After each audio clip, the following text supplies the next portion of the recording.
Alright, everyone. Welcome back to Pokemon Sword, yet again. Does anybody feel like this title screen should, like, change between DLCs and stuff? I don't know. Just kind of... Anyways, this is the Crown Tundra DLC, which released, obviously, a couple weeks ago. But I was doing Halloween stuff, so I didn't tackle it right away. Kind of understandably. Yeah, so... DLC 2, it's time to go. But, I have to say, let's review my experience with this game so far. Yep, Crown Tundra. I have Crown Pass. I just do now. Sure. Go to Wedgehurst? Okay, got it. A land where many mysteries lurk within. New adventures await there on Blanky Stowe Heights, legendary Pokemon of yore. Which I hopefully already have the Pokedex entries for a number of them because of stuff I did earlier.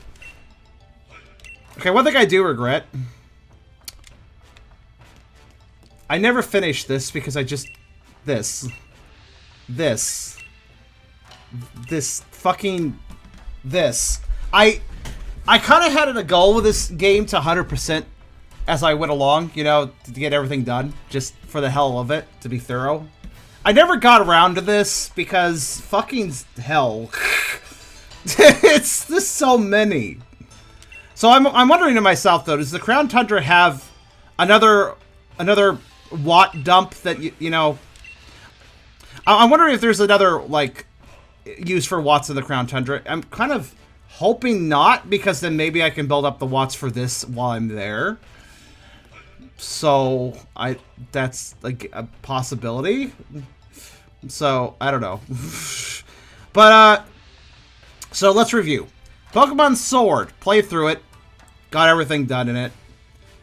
Started out promising, slowly went into underwhelming territory, and it ended up being obviously rushed and kind of generic and boring, and really not that impressive in my opinion. DLC 1 releases, the Isle of Armor where we're at. This DLC was an okay little package. There's nothing inherently wrong with it in its story. Felt a little on the short side, in my opinion, especially for the asking price. What was the DLC package? Was it 15 per? I feel like it was 15 per. But yeah, it didn't feel like enough content. I thought that a lot of resources were being reused from the base game, and that was kind of boring. Like, I really felt like they should have made this island, you know, not have the same fucking trees, grass, etc., and have its own flair, its own textures and such, you know? That didn't happen. Hello.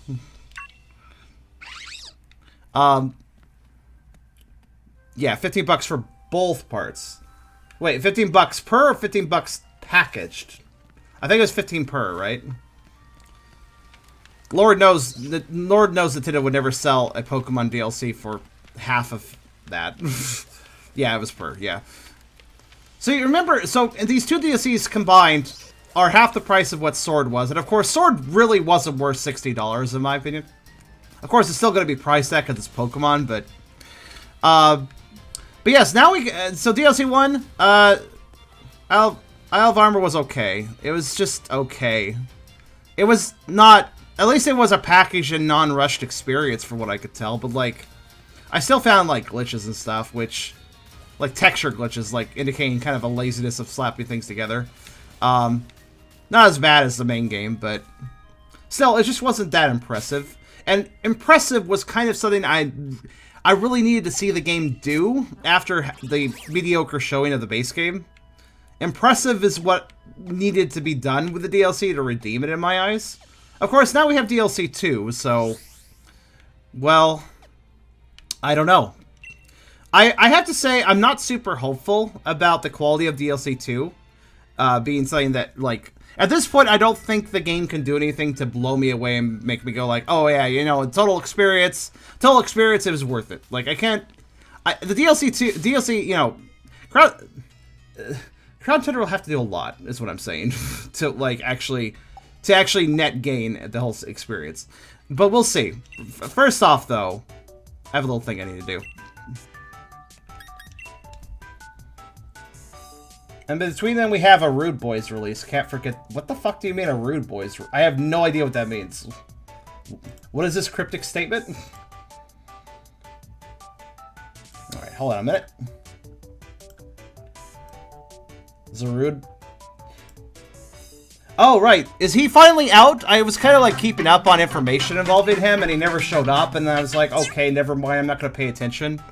22 months already with the best booth. Cherim Doc's heart. He's in Japan only. Okay. Does anybody have him out of curiosity? Because I won't be able to obtain... As usual, I need your guys' help if we're actually going to complete stuff like the decks. So, yeah. I have a very certainly hacked one. Fuck it, I just want to trade. I just want the dex entry. Give me it. I'm not like trying to keep it for anything. Let's see, is it... Wait, is this right? Is this right? Did I enter this correctly? Hold on a second. Seems like it's... Alright. It's apparently not quite 12 characters, and that confuses me. Is that right? I guess that's it. I thought it was going to be... Okay, I guess that's right. It's just kind of weird for it not to be 12 characters. Okay. Like, it didn't fill the last blank all the way.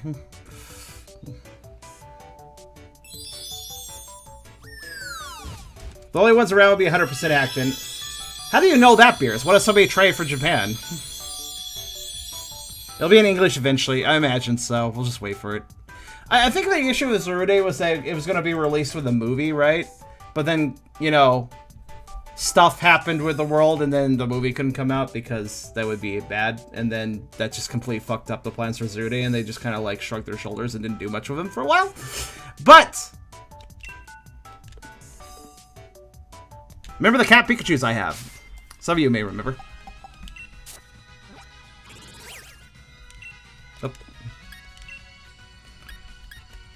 Oh god. Let's just organize by name, because otherwise I'll never find Pikachu.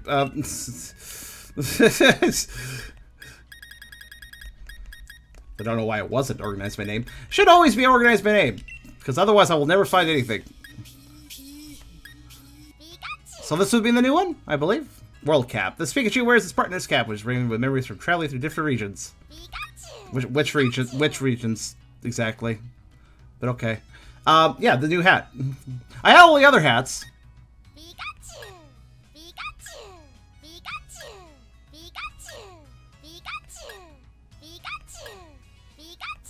That's 8 hats.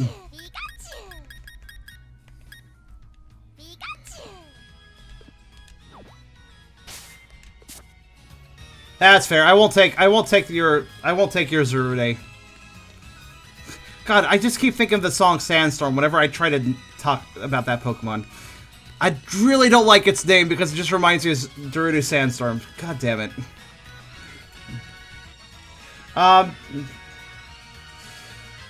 Just what it looks like on the Metro card and the cap. The World Hat one just traveled on the tube a lot. Oh. It's not really a world. That's not really a world. The Metro doesn't travel through the world. So, I think I'm already prepped up for the DLC, though. Let's see. The real question is, do I... Oh, I don't have enough... Look, guys, though, but look, we don't have enough Lemonade. We all know that I'm only prepped for something if I have enough Lemonade. So, let's fix that. I thought I had way more... What the hell, man? I was not prepared with my Lemonade stocks. Let's see. I think, the station here... has a Lemonade? Does it? Actually, I don't know. Let's find out. No, it does not. I must go to a larger city for Lemonade. This is fine. You'll do. I think the station's over here.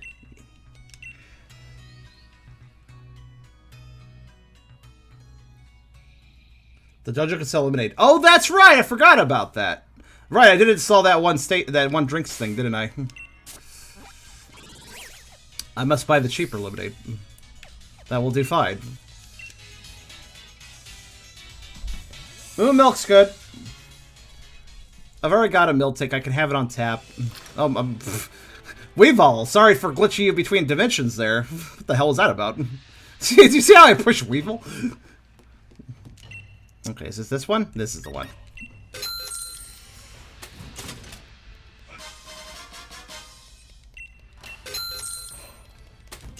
So let's discuss a little bit about the Crown Tundra. First off, no spoilers. But what I know about it is what I saw during pre-release previews. And I have to say, the pre-release preview right before release discouraged me. And it discouraged me. Honestly, there's a few things about this DLC that I'm leery about. First off, if you haven't figured out by now, by watching the other parts of my sword stuff, because you should do that, don't do that. I'm not really fond of the Dynamax battles at all, and I know that's a focus for the Crown Tundra. Dynamax battles, in my opinion, are overly slow, bloated, cinematic, boring, frustrating. Seriously, the shield system only exists because otherwise you'd one-shot all the Dynamax Pokemon, eventually. It's basically an anti-one-shot system, and that's all it really is, but all it does is nullify the point of your power sometimes. I think it's system shit. But, the Crown Tundra is all about them Dynamax raids. The raids are streamlined, no shields anymore. Okay, but one thing I had a problem with the last preview I watched was that the whole Dynamax adventure idea, the idea of going with friends into big old Dynamax dens for big old adventure raid things, and I was like, okay, how are they going to handle that? And then the preview right before release of the DLC demonstrated that it was a fucking Super Mario World level select fucking screen. That's not an adventure, that's a level select. Basically, from what I could tell, you could choose branching paths with your friend. Like, you can vote which path to take, which basically just goes down the branching. And I was just like, that is utterly underwhelming, just for the looks of it. So I don't expect to be impressed by that, but we'll see. Listen, I've been very patient with this game. I've been patient with the base game. I've been patient with DLC 1. I'm going to still be patient with DLC 2 and keep my mind open. But I kind of feel like the writing's on the wall for this generation at this point. I've been very patient to give out my full critique of this game, of this generation, but, because I wanted to wait for all the DLCs to be done first. Yeah, I was also expecting, like, a 3D dungeon environment. And then I saw the level select screen in the preview, I was like, well, that's the least impressive way of doing that.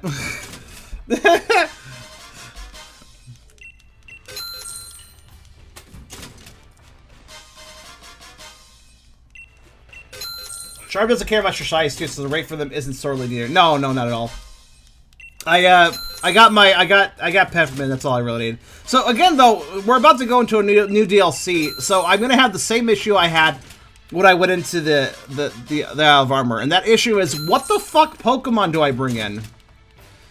Because it's one of those weird. I really feel like that's another issue the DLCs have. I really expected like a level limit to be put on you, or you're forced to use the Pokemon in the DLC. You have to start with a new team or something. I expected that with the DLC, but that's not how they set it up. And the reason I expected that is because I'm on an honor system. If I want to bring my level 100, you know, Zamazenta and Zacian in, I can, but that would also remove any challenge to the actual story elements. But it's like, I hate the fact it's an honor system. Why not just force me to down level somehow? Crown Tundra started around the 70s, 80s. Alright.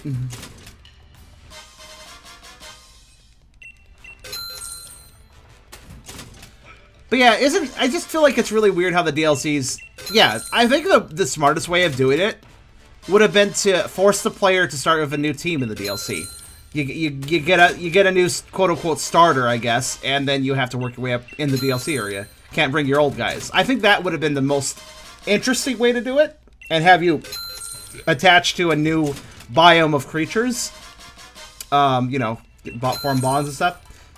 But nope, that's not how they handled it, so... Now it's an R system. For the Isle of Armor here, what I kind of did was, like, I went in with sort of strong Pokemon, but not super strong, but still kind of strong, so it kind of made it easy. But then again, the game's not exactly hard, so... That would cause just a shit. No, you could be allowed to get your Pokemon back after completing the story elements, or to a certain degree in the story, I imagine. I don't mean, like, permanently lock off your other mons. I just mean for the beginning of the story, lock off your mons. That's enough lemonades. Alright, it would have been a good way of doing it. I actually thought they were going to do that, because when they introduced Kung Fu in the previews, I was like, oh, okay, I get it. You're going to get Cub Fu early on, which you do. But I thought, like, oh, okay, you're going to get Cub Fu. He's going to be your quote-unquote starter for the Isle of Arbor. You have to catch Pokemon with him. That's how I thought it was going to be. I thought that's how it was going to go down with Isle of Arbor, but that's not how it went down at all.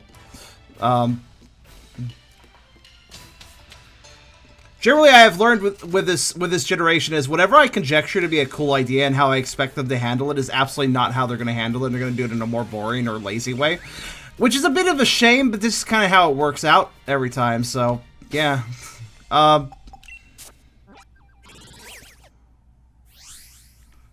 Like, I seem to have better ideas than Game Freak, which is sad, really.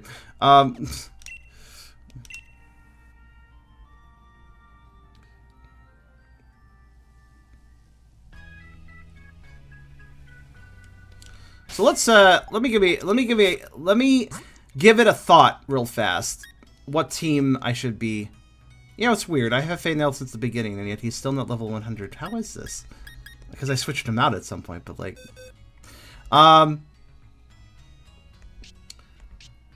right before I actually engage with the new DLC, I'm actually kind of curious if there's any. Before I hit up the DLC, are there any new Mons with home or anything that I can grab? Obviously, I have a number of random home Pokemon here, as you can kind of see here and there.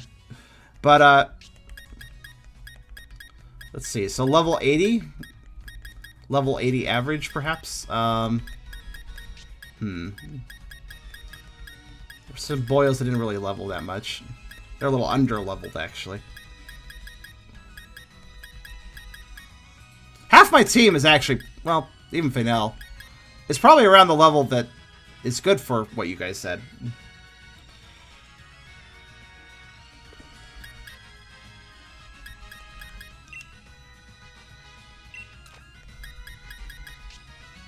And I got the perfect team, including Peppermint. But those are level 100, so. Let me think.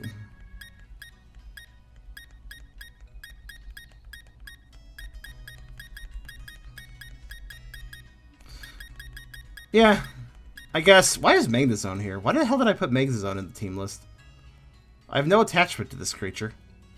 I don't know why I put him there. Maybe he ended up there by accident. I don't know. Yeah, honestly, this team will probably be fine. Let's put Milk Candy in the front. Honestly, Miltank has like the fucking most adorable sprite in this game. It really is so expressive. I like it a lot. Sure, I guess this is fine.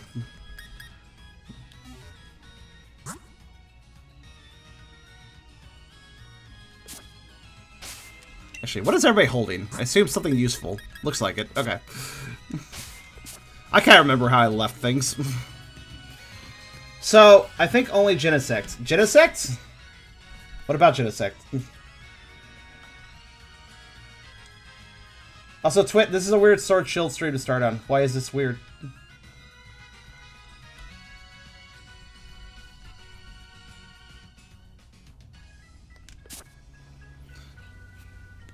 Genesect is the home only added by Tundra.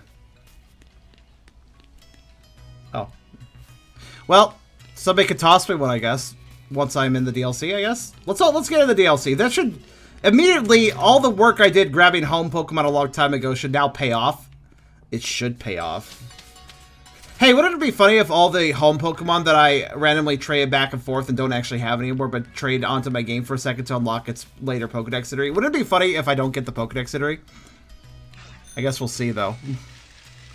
This is the ultimate check. Will I get it? Will it actually unlock? I don't need you. I need. Yes. You have Crown Pass too. You can also go to the code Crown Tundra. That's the idea. That's what I would expect to do with that pass.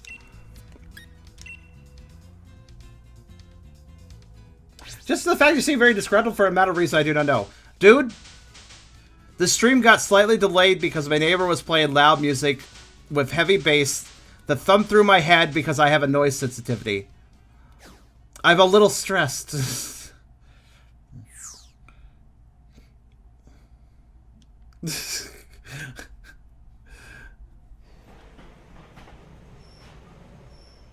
Apparently you missed that part. I guess you got here late. Yeah, I'm a little tired, actually. It kind of exhausted me. This must be your first visit to the Crown Tundra, am I right? I'm researching Pokemon biology around here. I have a number of ancient and rare Pokemon have been spawned in the Crown Tundra, you see. If I update your Pokedex for you, will you help me research what species appear here? I could just say yes, get a free upgrade, and then just fucking not help her. It's so nice how people trust you in the Pokemon world.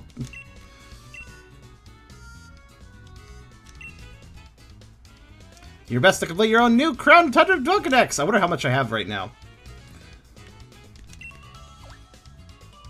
Oh, that Pokemon. Is that the Hexnet Pokemon Melton? I guess so. I kind of forgot I had him, actually. It's a mythical Pokemon you can't find anywhere in the Galar region. Thank you for showing me Melton. Please take this as a token of my gratitude. You're welcome. I got a hat. Hexnet cap to go with your Hexnet Pokemon. Is that cute? Oh, that's right. I just remembered something.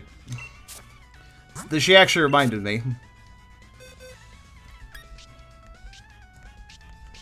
Something important to note about Melton, which I do think I have a random one here. Yeah, here it is. Here's right there. Okay, so I think I already have Metal. Is that what it's called? I think I've already unlocked him. I think somebody handed me him before, but if I recall correctly, Malmeadow has a Gigantamax form now, and I don't have that. Now, not only am I trying to lock everything in the dex, but I'm also trying to lock all forms, so that's a... COD 136. Okay, cool. That was quick. Let's... So what here is actually unique to the Crown Tundra? I can't remember. God, it's been a while. He's still not accessible. Okay, good to know. I guess I'll have to keep track of this, though, for later. I think... Okay, so... What's... Okay, so there's a lot of Pokemon that just, again, repeats. Thank you, Shade. A lot of repeats for the other areas. Let's see, what is actually new here? Well, stop me if we run into a new one.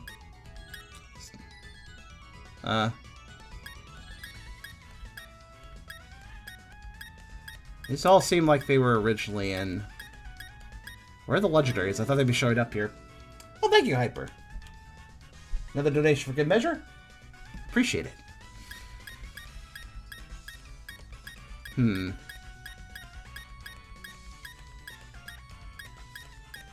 another donation for good measure. God, that was a slow voice text. Really a lot. Huh. Where are the legendaries? Oh. Well, no, that wouldn't make any sense. They're just not showing up.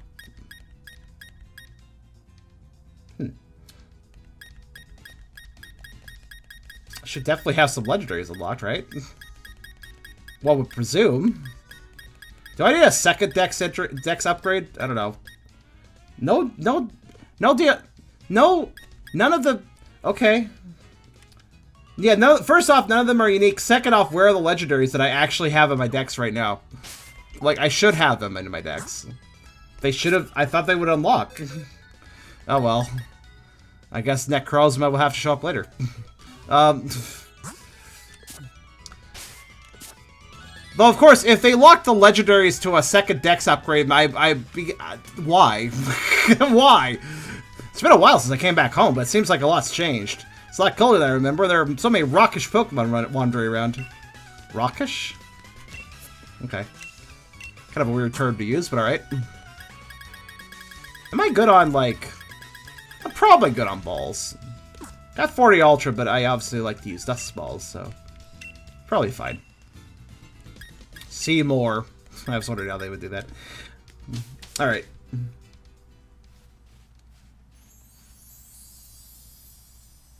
I feel like since you trade them for the Dex unlock, they won't register. I don't think that's true. I think it worked Fire Vial. It totally worked Fire Vial. None of the legendaries have Dex... What? Why? Come on, Dad! Lay off and quit following me already.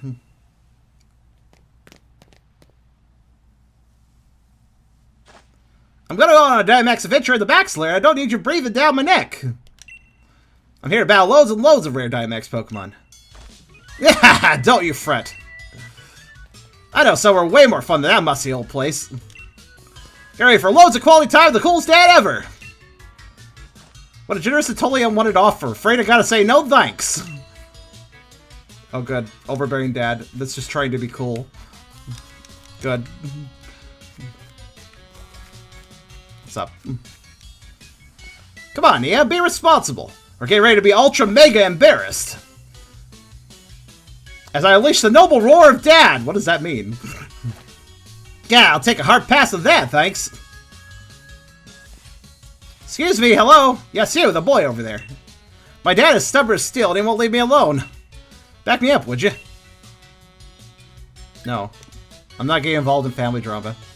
What, are you really brushing me off? That's ridiculously depressing. Ha! Wise of you not to stick your head into people's business willy-nilly. Yeah, what am I, a JRPG protagonist? Why would I do that? Wait, it actually let me say no? Okay, cool. I'm surprised it just let me leave. Alright. Excuse me, hello? Let a fellow trader hand, would you? Silly me, why would I think I would not be roadblocked? Huh? Have you come around and helped me after all? Well, since you won't stop fucking yelling at me. Brilliant! Have a great time with this geezer, then. Now, hold on, lad. Can't say I approve of your butting blindly, but if I give you a trounce of this young lady here, you ought to see a reason. The name's Peony. Brace yourself, I'm pretty ferocious in battle. Interesting name.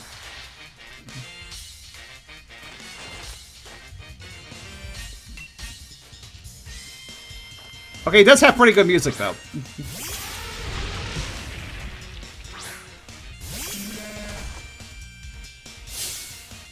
Yeah, aren't you the brave one, picking a fight with one-time gym leader? Oh, what gym, I wonder? Not really the best matchup, but I can work with it. Because after all, I always have variety when it comes to booze. Not bad at all. But watch out! Next time it's my turn. Ow. Let's see, doesn't that lower defense? It does. That's all I need. Also, the hell will help with both too, actually.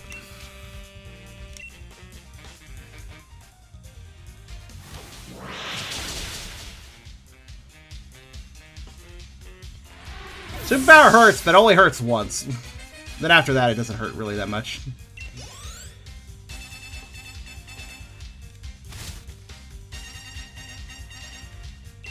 Agron.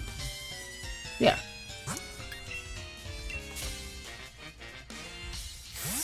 Obviously, he's a...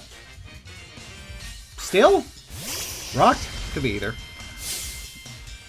Steel's tough as... Yeah, steel. The more hits it takes, the more Ultra Mega determined it gets. I mean, unless you burn it. Then it doesn't really get that determined. It kind of gets melted.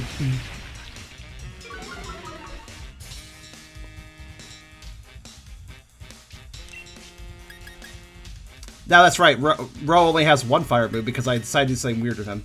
Whatever, it'll work.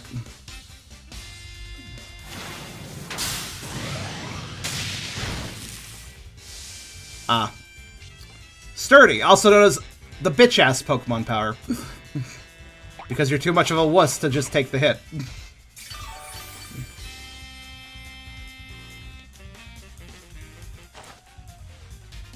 Burnup's an interesting move.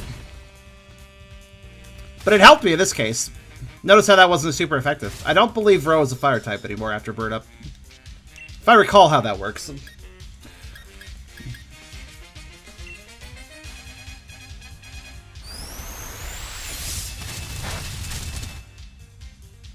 Oh, whoop.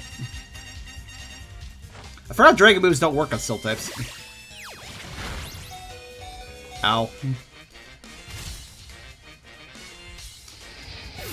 Well, he couldn't even kill me. He had to let the snow do it. I think the real winner here is Hell, not either of us.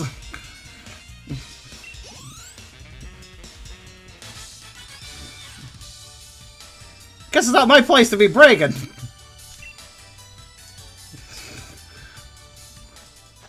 Gah, look at me taking a thrash from a youngster like you, and the Hell. Hmm? She got away during it. My darling daughter has disappeared! Where have you gone, my sweet Nia? Are you sure sweet's the word? Of course, my Nia's the sweetest, darlingest daughter a dad could ask for. Brought her out here so we can have a proper father-daughter trip. First one in ages. And now that we've got here, she grabs the first tray she finds, makes him a decoy, and legs it. That's my dear Nia for you. That's just her back way of showing her pop she loves him. Yeah, I'm sure. Is it? That's the type of girl she is. Ultra mega charming, isn't it? Still, about her, I can't start this event tour of legendary spots I planned for us. She misses wanting to have a gander someplace called the Max Lair, didn't she? Sounds to me like she wants good old Papa to chase after. Well, she needn't worry. I'm not one for wasted time. Which means it's time to get a move on. Cheers for a fine battle. I'll see you then, lad. Take care of those strong Pokemon of yours. You can lose it and Nia will sneak away while the battle went on. You don't get to the Pokemon Center. What? Huh. Interesting. Voice acting? Well, I mean, that argument's been made before. Oh, wow, I have so many fucking revives. It doesn't even matter if people... It doesn't even matter if my Pokemon fate. Of course, we got plenty of lemonade.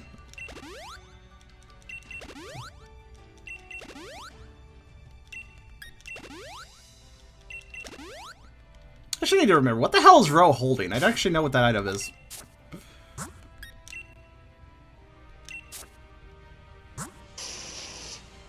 TLDR is a scripted battle. I mean, go figure, right? Right. He hurts himself when he attacks. And this is just about physical.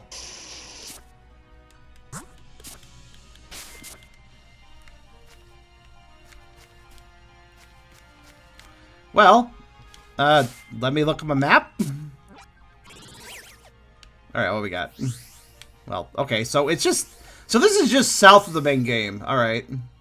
I really expected... That's weird. Well, I mean, I guess it does end in water. It would have made more sense for it to be further north, though, because the more... When you go north of the main game, that's where you get, you know, the mountains, and then, of course, all the snow right before the last city.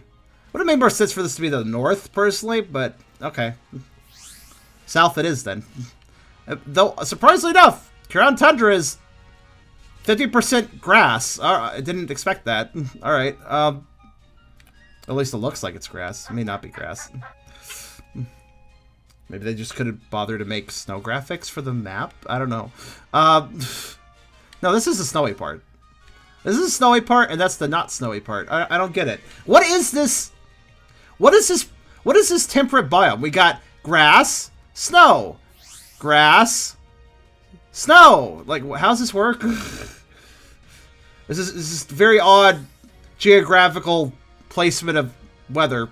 It's all I'm saying. So, because mountains are high. Oh. Well, I mean, I guess this could be just a high altitude area, yeah? So, what do we got? We got Freezington. Wait, there's towns? Well, there's a town. Is there multiple towns? There's an evil castle. Okay, it's a shrine. Never mind. Okay. Frigid Sea, 3-point pass, Roaring Sea Caves, tunnel to the top, path to the peak. That must be really high up. Snowslide Slope. Giant's Bed, Old Cemetery, Giant's Foot. Why is there always so many giant... The main game had Giants areas, too. I guess because Gigantamaxing. Lakeside Cave, Tree Hill, Balamere Lake. Okay. Alright. This seems a little bit more... what's the word? Linear? Battle of Armor was just... I mean, you can go anywhere you wanted right off the bat. This seems a little bit more, like, path-based. A little bit more. Why is there a cave here that has no name? I'll have to check that out. Well, anyways. So, unfortunately, it's been so long since I played Sword that I honestly do not bloody remember what I have and haven't caught. So if I run... so the repeats I run into here, I won't be able to remember. However, I do not believe I have you. Here, let's pull out, actually, no, Milk Candy might be good. Let's check the levels. Okay, you are new! Okay, I was like, wait. Because there is a Snowflake Pokemon. There was before this. Hello. Cryogonal. This is very similar to... What the fuck am I thinking? What's the other Snowflake Pokemon? wonder what type it is. I mean, ice, obviously. Step on it. Oh, yeah, that's actually perfect.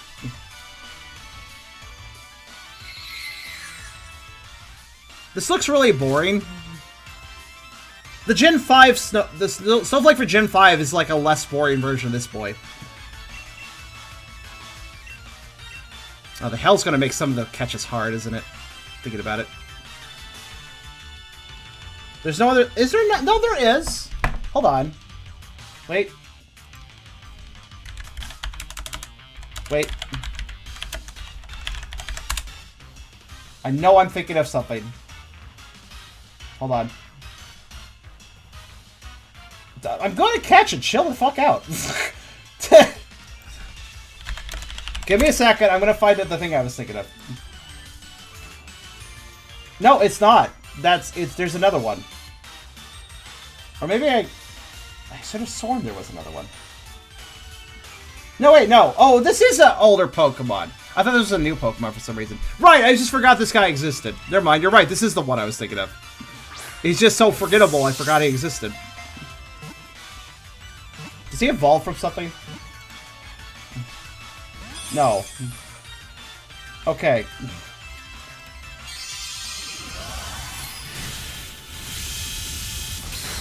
Ha, that did nothing. Also, fuck you. Get in the Ultra Ball. Glalie isn't a Snowflake. I thought it was at first, but yeah, I guess not. It's more like a Hell Ball, actually. Related. Why the hell are you being such a pain, dude? Do I need to do up B?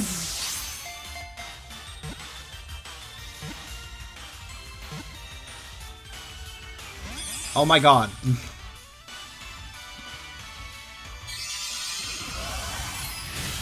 Oh, that's right.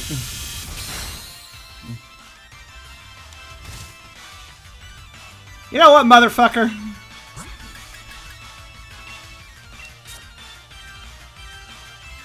Is it time for Dust Balls? Is it late enough for Dust Balls to be good? It's soon to be late enough.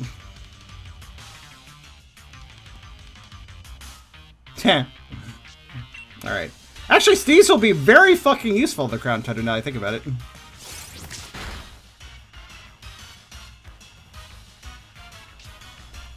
He's trying to one-shot me and I don't appreciate that.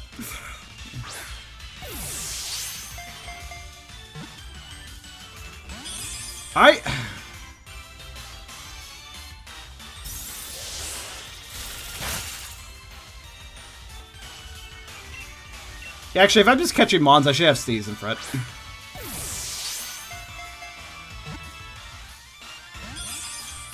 What the fuck is your deal, dude? You're the first motherfucker I'm trying to catch, and you're wasting my time. You have 1 HP! Get in the fucking ball! Oh my god. Okay, you know what? Let me think about this.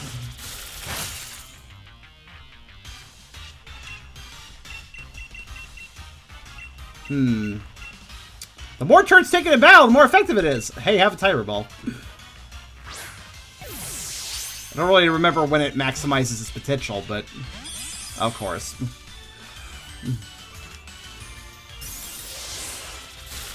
Forget how many god-awful turns you need for a Tiger Ball. Do you have Tiger Balls? I literally just used one. Yes.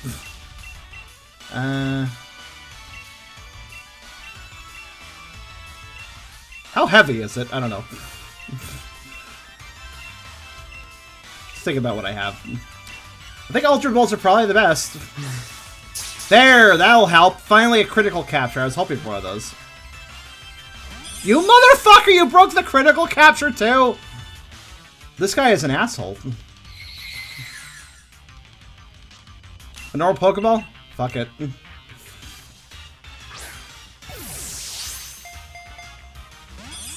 It was like LOL. It was like LOL a Pokeball.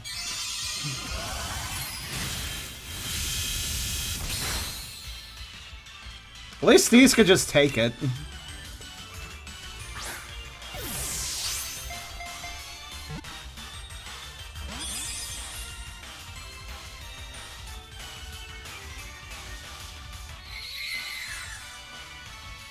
How long will this go on?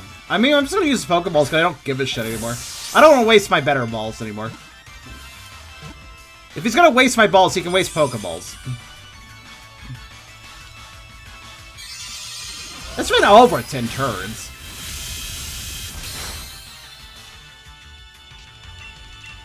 Is this how the catching experience in the Crown Tundra is going to be going? Is this what I have to look forward to?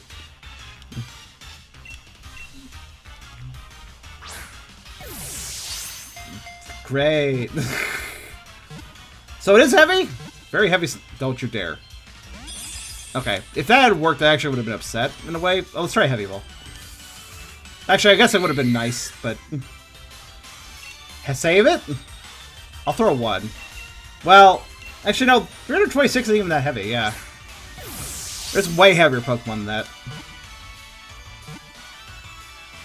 Apricorn Balls are rare / I don't like making them. Okay, there. Oh my god.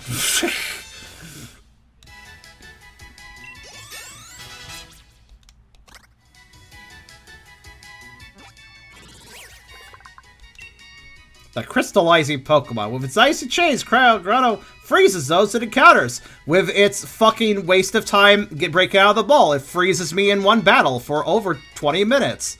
It then takes its victims away to somewhere unknown, but obviously somewhere very frustrating. That's its Pokedex entry. As told by me. Actually, hold on. I have the wrong box selected, I just realized. Yeah. Jeez, I hope I have enough room for the new mons. And, well, I got a few boxes left. Gonna need a lot of balls, very low catch rates. Is this what passes for difficulty in the Crown Tundra? All the Pokemon just have low catch rates. Is this how they made the DLC longer?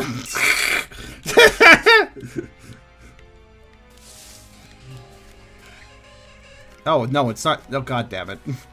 Why does it have to be you? I mean, I guess I should have expected this. I guess I should also, like, kill you. That'll do, probably.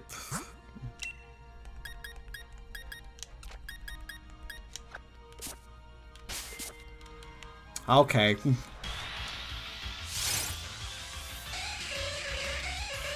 The DLC is just one 30-hour-long attempt to catch one Pokemon. I mean, probs. If you guys remember how I did the Isle of Armor, I'm not going to be progressing the story unless I stumble into it, which will happen, I'm sure. Oh no, she knows about my X-Scissor. Shrug. Wow, you have, like, no HP. Oh, don't do that! Yeah, I kind of figured you'd do that, actually. Well, cool! Thanks for giving me 3 turns to do this. You're not much better than the Snowflake, are you? Oh, God!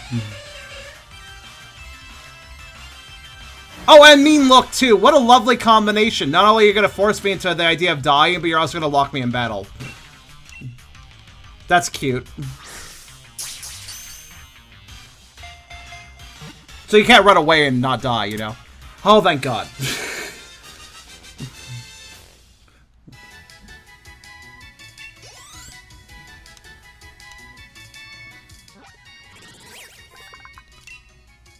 Certain parts of Galar, Jinx was once feared and worshipped as the Queen of Ice. One moment.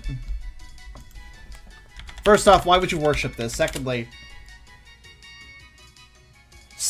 worshipped has 2 P's. That is a spelling error. Look up the word worshipped. It has 2 P's. Wait, is worshipped 1 P a proper spelling? Wait, what? They're both proper spellings? Okay, well, that's weird. Huh. Okay. Because it doesn't really matter how many P's you put in worshipped.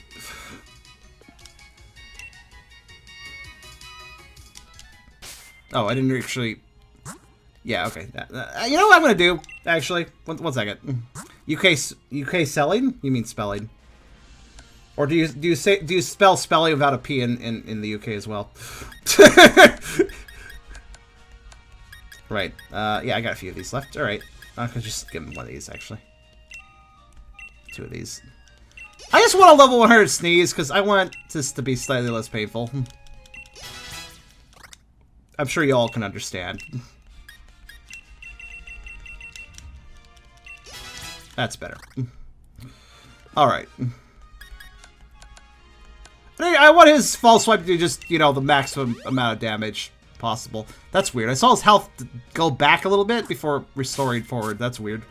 The bar went back and then forward. That was very unusual. Alright.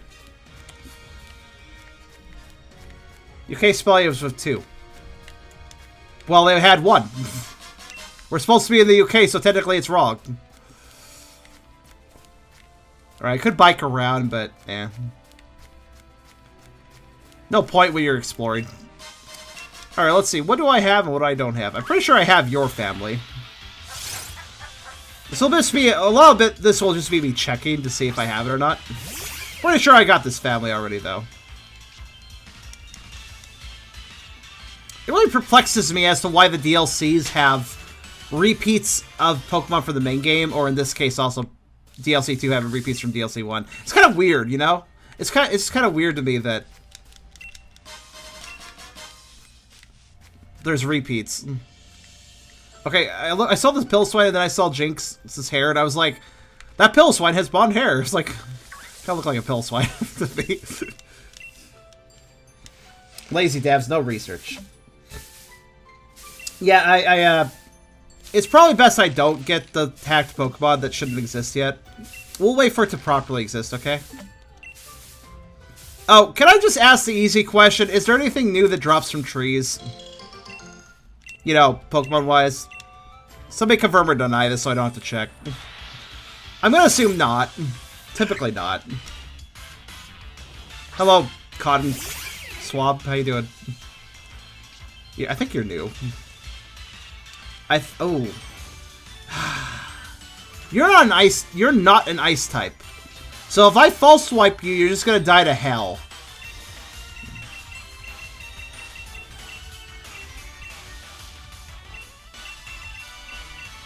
Got these quick balls though for a reason.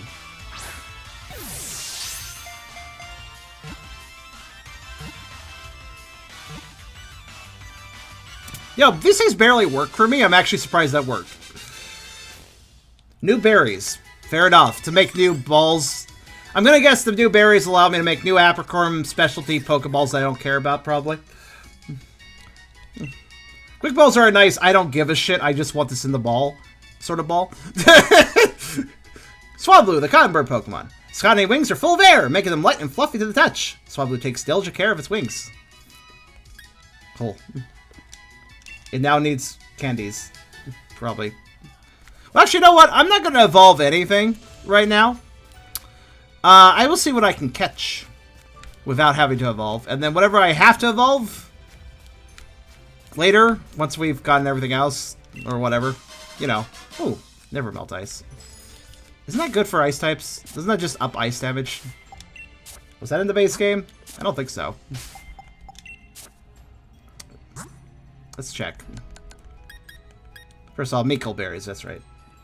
And also, they're better stat up berries. Oh. I'm not a berry user much, so. Also, it looks like the Never Melt Ice is not a new item, because I seem to have already gotten one before. Otherwise, there would be an exclamation telling me it was new. Call out legendaries and quick balls. I mean, hey. You may as well use a quick ball, I suppose. Hello. Oh, see you again. Hello, bug.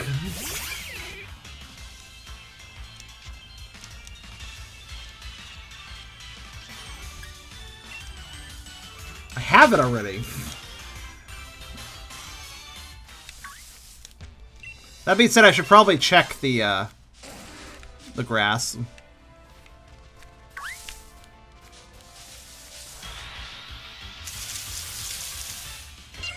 I mean, that makes sense. So good, I don't have to breed for you.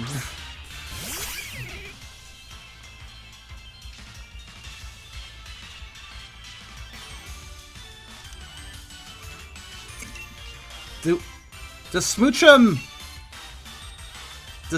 learn Parish Song too? Oh, motherfucker.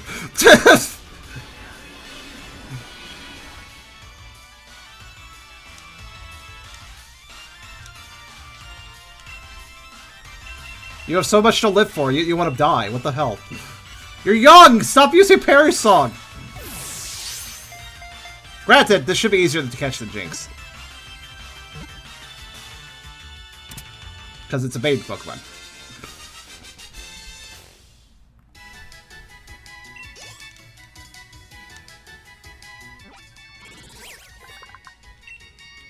The Kiss Pokemon. If its face gets even slightly dirty, Switch will bathe immediately. But if its body gets dirty, Switch doesn't really seem to care. What the fuck is this Pokemon Dex entry? This is like the most random thing. Okay? This is a weird entry.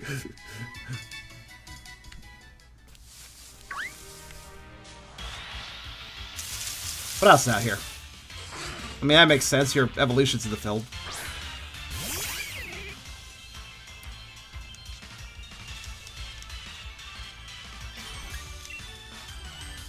Took me forever to get to switch them. I get Pokemon in a weird way. You should get the easy ones later and the hard ones first.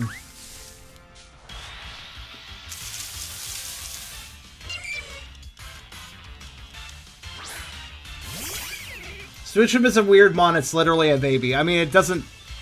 I mean, other Pokemon share that distinction as well when you think about it. I mean, this generation introduced a baby electric type that was just a little grumpy baby.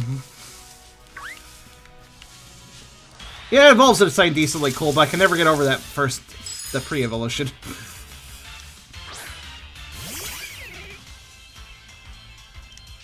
I wonder if there's anything else of interest in this film.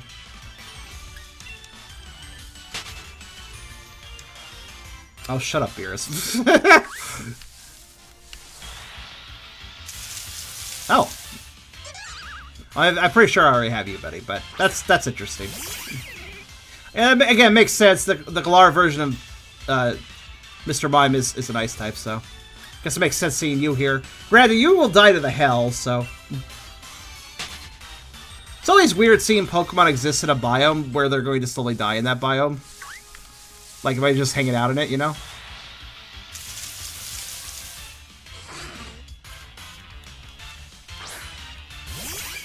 Epic, are we talking about the Pokemon kids, or are we talking about all the traitors that are kids that we beat up, technically? Well, I don't physically beat up the traitors themselves, but we do beat them up emotionally a lot of times.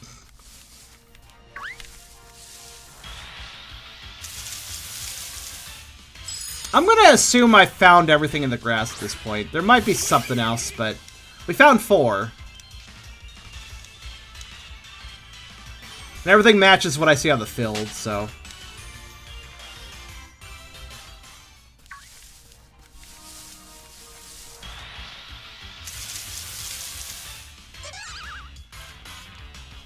I mean, I guess our characters are also kids, but like, in a lot of Pokemon games, we're like, what are we? Like, we're teens, obviously. We're like, you know, 14, 15, somewhere in there. I think it's usually the age of the protagonist, right? But sometimes we're like, hey, there's a 4-year-old kid with their Pokemon. I'm gonna go beat him up. Sometimes the trainers can be very young.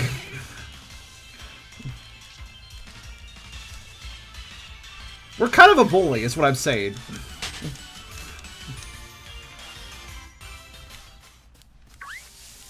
To be fair, they challenge you first most times. Yes, because they're little kids that don't know any better, and we probably should be politely turning them down so as not to curb stop them. But you know, we're just like, ah, sure, kid, I'll show you the meaning of reality.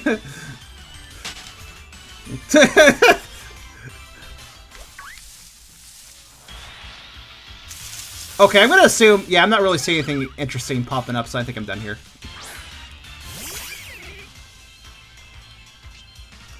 I'm not gonna say that a 15-year-old is forced into a battle with a fucking preschooler. I'm pretty sure they can walk away from the preschooler if they wanted to. That's all I'm saying.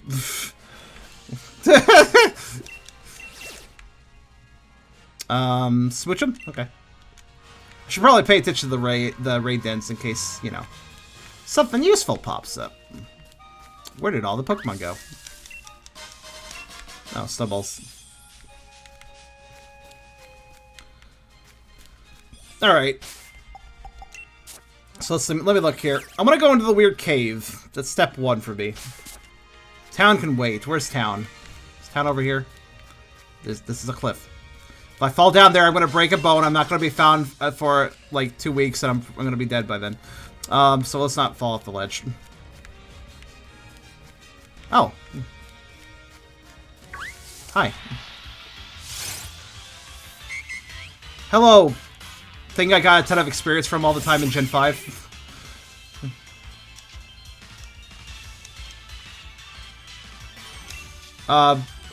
Also, you're not weak. Okay, quick ball again, because otherwise, you know, hell death.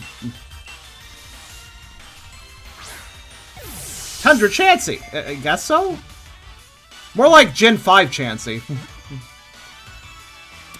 Oh, that was easy. Yeah, quick balls are kind of, like, good, aren't they?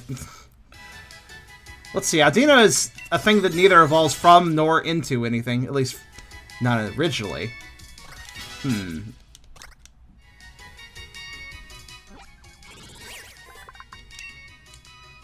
Audino, the hearing Pokemon. Audino's sense of hearing is superb. Not even a pebble rolling down over a mile away will escape Audino's ears. Fun fact, at one point I wanted to make an Audino creepypasta. Never gone off the ground, but I still got some creepy artwork from it actually.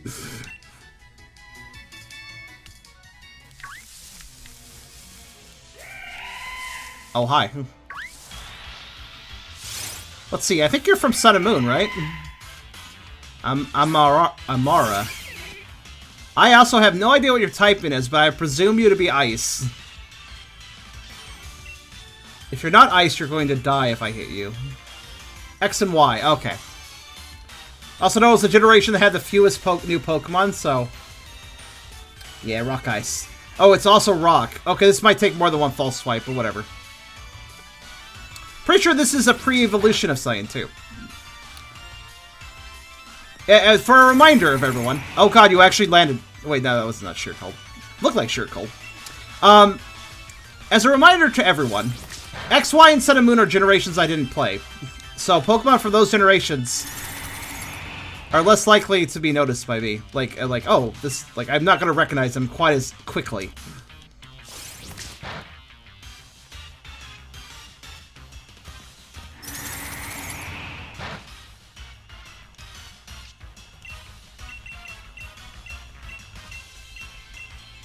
It's kind of cute, actually. What's this evolve into? I kind of forget.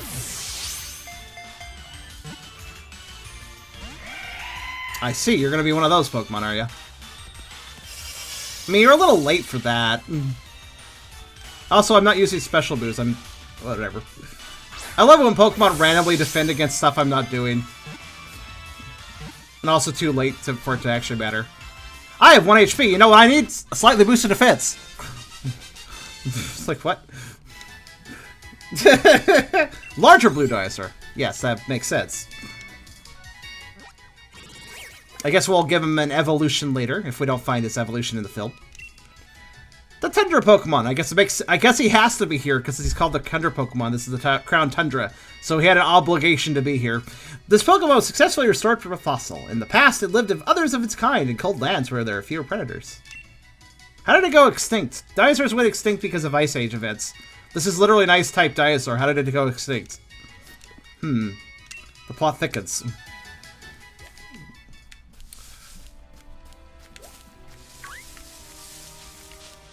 Also, I'm gonna assume that was just a rare field spawn for this area. Yeah, probably. Global warming! Oh no, you're right. You got hit directly by the meteor. Well, I guess that would do it.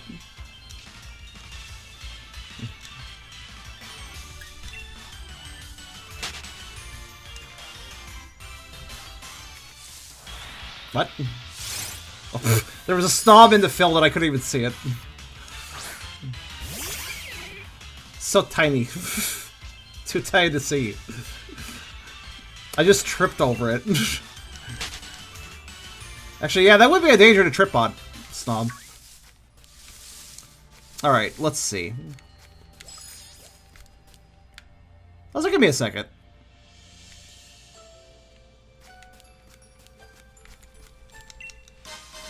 I like to examine music, right? Try to consider if I like the song here in the Crown Tundra.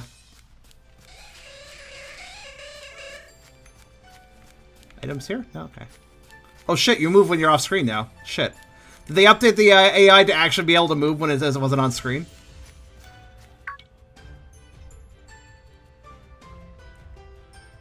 Aha! This must be the max lair that Nia was talking about. Which means my darling daughter is in there right now having a giggle with some rare Dynamax Pokemon. I mean, I'm glad she can laugh about it. Giggle? Huh, well, it's you. Oh, it's you again. Well, kid, maybe you ought to come as well. Yeah, I'll be there after I go everywhere else. Right, just you hold on, Nia, my dear. Here comes Papa! If that is like a Dynamax raid... Hello again. If that is a Dynamax raid area, should it just be open to the public? That seems kind of dangerous. I mean, I guess all the other raids are technically not, like, cordoned off or anything, but that one just looks straight up welcoming. Okay, I'm pretty sure I already have you. Oh, no. I remembered an important detail. Everyone, a moment, please. An important detail has come to my attention, because I just remembered. I am capturing all forms. This includes gender forms. Let's discuss gender forms with the Pokemon I'm catching. Cryogonal might actually have a gender form, and I can't recall.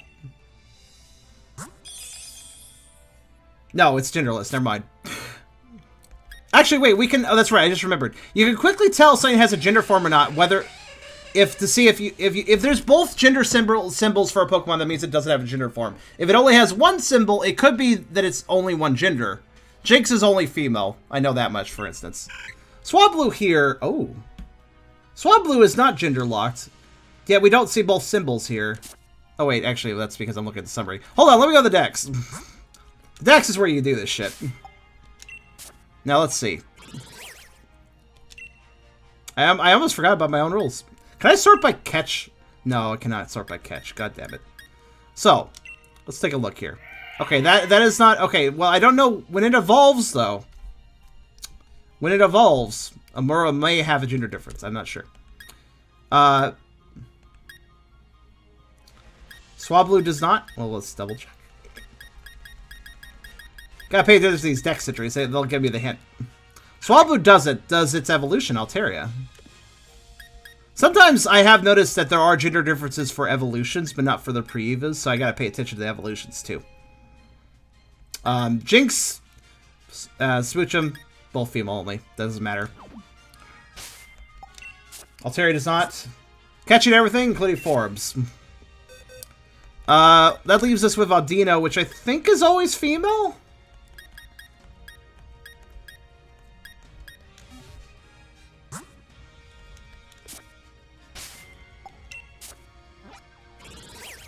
Not 100% on that, but I'm pretty sure. Audino can be both genders.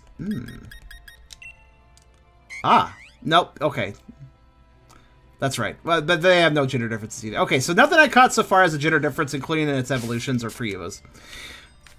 Mamoswine, sure, but I already have that, I think. And if I already have it, that means I should already have its gender differences. Every form, even shiny? No, that doesn't count as a form. That counts as a over dedication. Mamoswine does have two differences, but that is something I already have. Here's the male. Here's the female. It's all about tusk length.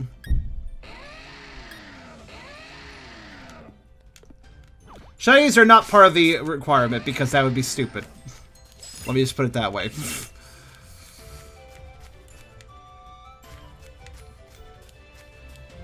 Alright, Beerus, that would be appreciated. What was that sound? Oh, it's just you. You make quite the well, don't you? Alright, now let's see. That's the place I'm supposed to go to, I assume.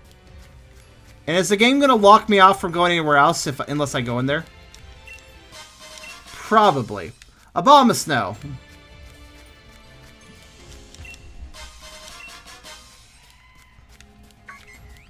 Hey, you know what the Galar region's health assurance is called?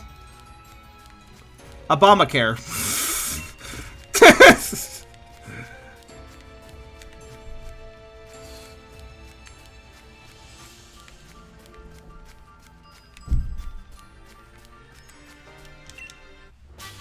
Oh, Cosmic Power. Doesn't unlock Yoff, but it's better to do it now. Why? Why must you railroad me? Just a little snoms. Hello, little snom. How you doing? Do a spin. Notice me. It's like not even noticing me. Look, I'm spinning. They do not care, do they? Alright. Wow, that joke was so original. Thank you. I do the best content here on Charm Plays Games. Frostlass.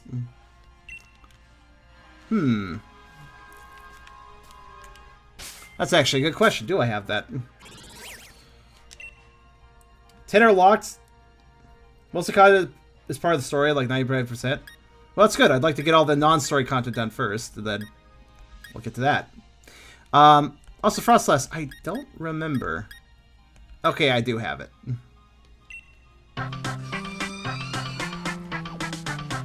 Oh, thank you, Thomas. Hey, yo, how are you cuties doing? I'm doing alright. Kind of de-stressing, slowly, as time goes.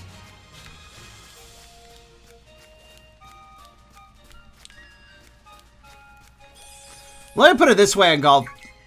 This generation has such a fucking issue with railroading the player, though honestly I think that's been an issue of the later generations.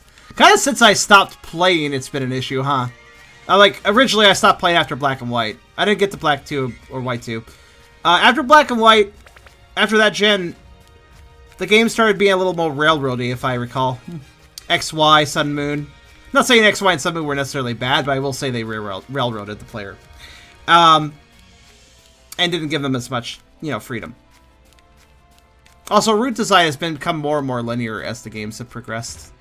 Less offshoots, less branches. More of a go this way. Freezington.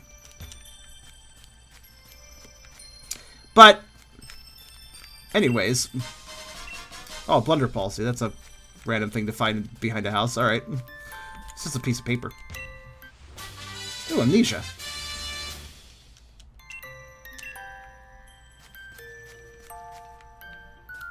I'm now going to pay attention to the Freezingtons.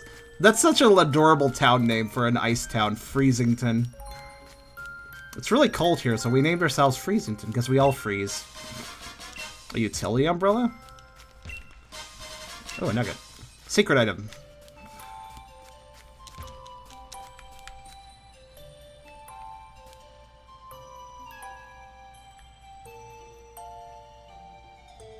Okay, actually, this sounds an awful lot like a Pokemon Mystery Dungeon song.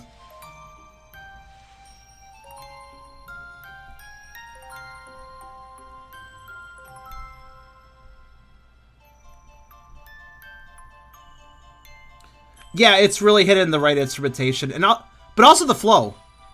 The flute is currently droning in a PMD fashion. It's not just the instruments, but also how they're used.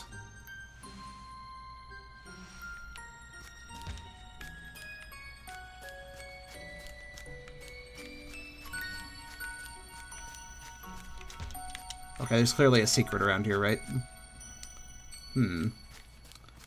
Giant empty field. Probably for a cutscene, then.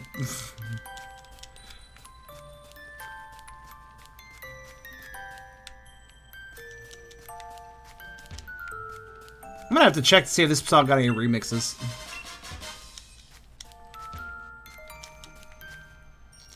I'm not going in the houses until I poke around. Oh, well. Yes? Oh, I found something. Eyeballs. I don't know. That's what it looks like. Hi there. Hello, Careless. Yes, there they are. Oh, hi, Sonia. You're just randomly here now. These are exactly what I was looking for. I knew my hypothesis was spot on. Huh, wait. Charm? What was that fucking emoticon face she just did? She did the fucking, that. I kind of skipped over it, but... What are you doing in a place like this? Exploring, duh. Are you having me on this freezing place? Hardly the kind of locale I pick to go exploring if up to me. Here I am, stuck in the Crown Tundra, trying to learn more about a group of Pokemon. There's some Pokemon that prefer places where there are no people, you see. Pokemon that choose to live in isolation. Crown Tundra here is just a place for that sort of Pokemon. If my theory is correct, But I think a certain trio of legendary Pokemon could be lurking somewhere in these lands. I'm sure my theories are wrong. If you want some proof, then look there. See those footprints? Oh, that's what they were? I do see them. I found evidence of the Iron Will Pokemon. There's a 2% data needed to... Oh, that's the... Okay, so this is the Diglett of the Crown Tundra. Gotcha. My theory is that the legendary Iron Will Pokemon, Cavern Pokemon, and Grassland Pokemon are all somewhere out here in the Crown Tundra. I don't know what you're talking about. There's evidence like this scattered all over the place that'll lead us to them. If we find more evidence to collect 100% of the data needed to track these legendary Pokemon, then I bet we could use my Pokemon Fire to figure out what habitats they're living in. This place is wicked cold. That's putting me in hibernation mode. Are you planning to stick around here for a while, Charm? Think you can try to spot more evidence like this and report to me when you find it? You know, maybe you should put on like a jacket or something. I don't know, just exposed belly doesn't seem like the best choice of clothing for the Tundra. I'll reward you for your hard work, of course. I'll be waiting in that house there so I can stay warm and cozy and maybe feel my fingers. You are not dressed for the weather. Or so that I can grab a pen and write, of course, since I'll be working so hard on my research. Yep, gonna make me do it. Lab coats are not cold protection, my friends. Alright, so I gotta look for those. Gotcha. I guess let me backtrack a bit and check around. So, Ungulf said something about how I should go to the den because I don't unlock fast travel till then. I don't really care too much. I'm the sort of hoof it and look around guy anyway, so teleporting all over the place isn't really part of the plan. Until later anyways. Especially if I'm looking for footprints. Apparently. Oh, that little corner had something. I just kind of randomly decided to check there. You're dressed like a schoolboy. You're in the same poorly... Look, you do not make fun of my dapper purple outfit. It's a nice suit. Shut up. Schoolboy outfit? I guess it is kind of a schoolboy outfit, actually. I don't really think about that. At least it gives me a lot more coverage than her. I have an undershirt as well. Undershirt, vest, and jacket, so... I'm definitely better prepared than she is. Oh, hello. When you're trudging through the snow, you really gotta stamp down with your heels. Helps keep your face plant in a snowdrift. Every year the cold seems to bite harder. It's getting to be too much for these old bones. It's getting colder. Hello. Choop, choop. That's what a bird says when they're eating something. They're chewing and chirping. Welcome to Freezington. It must have been quite a journey to get here. Riding the tram is quite the journey. Crown Tundra is famous for carrots, you know. How's that work? Maybe it'd be interesting to get some carrot seeds as a souvenir? Sure. How do you grow carrots in... I guess so. I mean, it's a root vegetable. I guess it could work. It's not exposed to the elements as much. Oh, quite the enthusiastic one, aren't you? I must admit, these seeds are rather valuable to us. How about a trade? Bring me 8 pieces of Dynite ore, and I'll give you the seeds. What ore? Oh, life is about quid pro quo, or whatever the phrase was. Right, I'll come back later. Ooh. It's a statue of Pokemon. Somehow it feels like it's missing something. Huh. Well, that's a very interesting Mudbray, and what the hell is that thing on its back, though? I'm not sure, but I don't really like the face of it. But I also like the face of it, because it's kind of interesting to see, like, a imperfect depiction of these Pokemon. It's cool to see, like, something kind of handmade like that.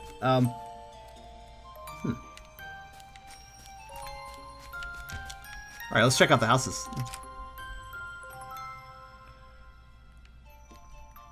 Ah, this is where you're hanging out. Badum Bell! How you doing, Yappy? Yap yap. Just yamping around as usual. So, did you sell this house? Whose is this? Charm, how's it going gathering evidence? About that evidence. I have 5%. Or I have 2%. Okay, so Iron Will, Cavern, and Grassland Pokemon all have different datas.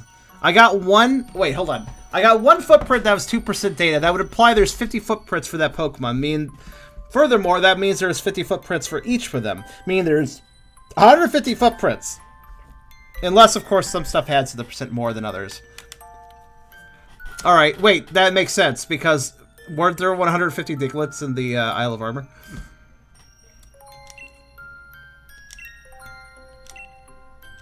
She referred to me as champion to... No, I didn't mean to select that again. 150 Pritties, like, oh boy. I feel like this is going to be harder, because... Well, I don't know, actually, maybe. We're going to find. I don't know data. Yeah. Shut up. I get it. See, if they're ridiculous, there are 4 footprints. Oh, there's excess? I have to wonder if there was footprints in the area I was just at and I wasn't looking. But, yeah, okay, fair enough. This is a little bit more interesting. Rather than just collecting Diglets for a dude, finding footprints will actually get me, Pokemon. So, that's a little more interesting. Orb. You are an orb. That's true. Our village may not have to be the life of this place, but do have a relaxing stay and enjoy the sights. So there's not much to do besides that old besides that old statue. But enjoy the one side anyway. You're not really selling your town to me. It's cold outside, dearie. Why not stay a while and get warmed up? Stay a while and listen. Why the hell do you have... Kazo? Why do you have a Cosmog? Oh, that's Foofy, is it? I found a shivery outside the village. You just had to bring it home. And I think it was just about when I found Foofy that other strange Pokemon began appearing in the Tundra. I've never seen a Pokemon like Foofy before. Maybe it'd be best to have a proper trader take care of it. If only I could find a dependable one. Shame there's none of those around here. It's kind of weird to see that just hanging out here. Alright.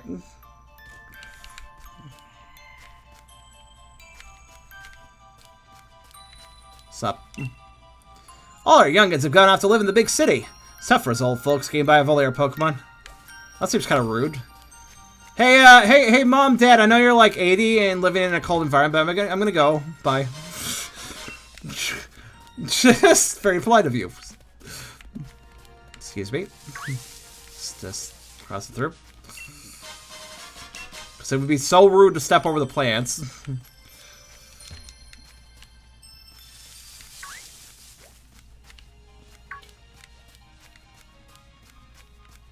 But adventure, I mean, that is, to be fair, what a lot of kids do. I think that's all the houses in town, except for this one. I think I went in this one. What's this one? Mayor's house. Okay. And who be the mayor? Sorry? Door's locked. Seems you can't get in just now. The mayor is not friendly to visitors. Can't walk over the fields? No. I will have to get in through the back door. There is no back door, though. So, oh well.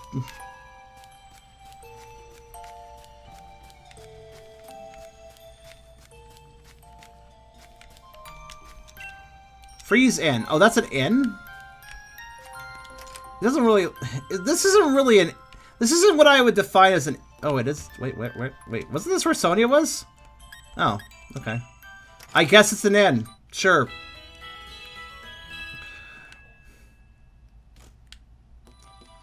I mean, yes, there's people that rent out houses, little cabins and stuff for people to stay in, but that's not an inn. That's essentially Airbnb. That's different. Sonia was the other empty house. My bad. It's kind of hard to tell them apart. Every house is the same model, so, you know.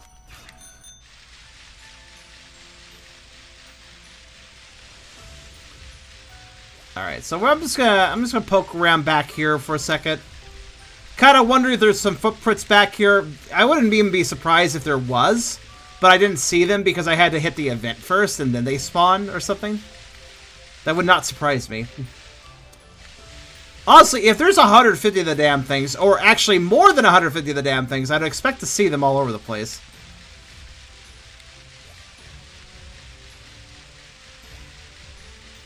Unless they work differently than the Diglets do. Oh, missed an item! I hit the wrong button. Sorry about that, Pill, so I didn't mean to, like, fucking jettison into you.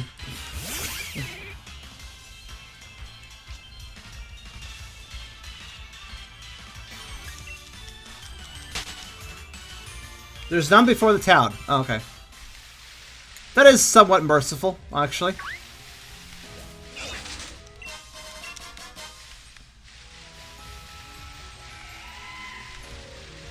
Onward and downward, I guess?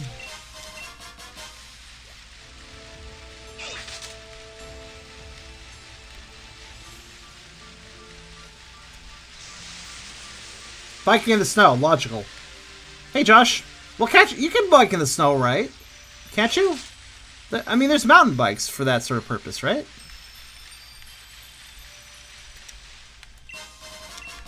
Oh, just still dead crop, I guess. Hold on a minute. Let me look at where I am. So, Frostpoint filled. Kind of... Oh, I see. I see. There's a cave over there. I wonder where that goes. Oh, it's sunny now. That's nice.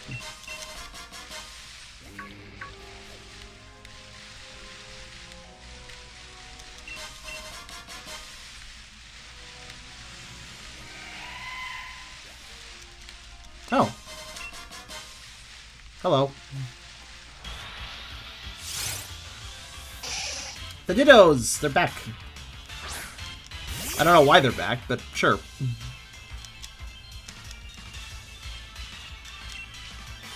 I mean, sure, why not? They're good. I mean, they're a good Pokemon. The awkwardly named Nidoran male and female that existed before gender roles existed. Yes? Thank you for that. Yeah, I'm already done attacking you, though, so it didn't really matter.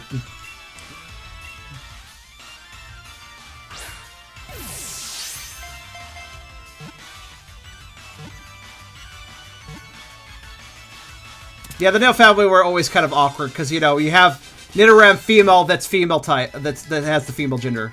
It's like, it sounds redundant, but that's just how it works.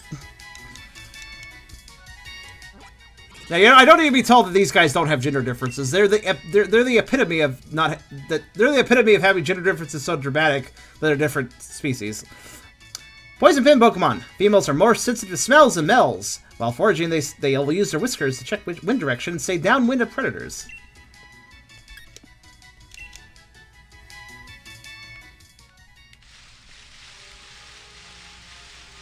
Huh. A somewhat reasonable snow transition.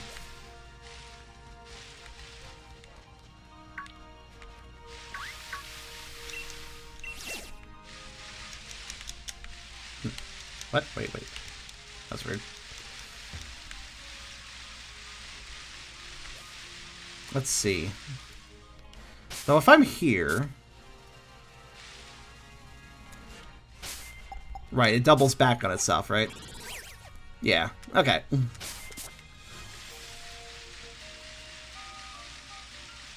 I'm very good at exploring. I'm slow at it, but I'm very good at exploring. Oh, ruin. Oh, cracked pot. I guess that could have been useful before. Hello. Oh, hey. Convenient.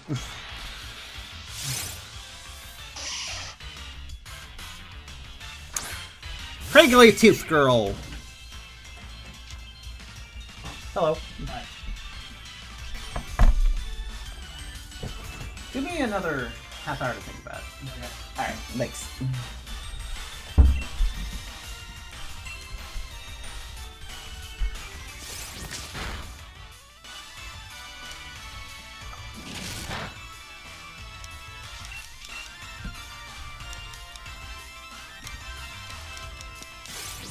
Footprints dead north. Good to notice.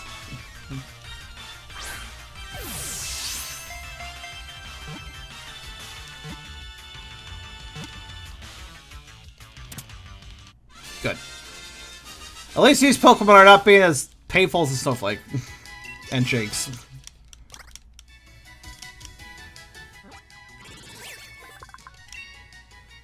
Nidorina, the poison pit Pokemon, same as Nidoran female.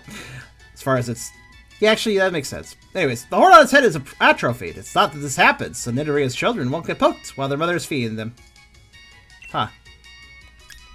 Always thought the implication was that a Pokemon fully evolves, typically, before having offspring, but that's an interesting thing for a Middle Evolution's description to say. But, let's see, footprints to the north.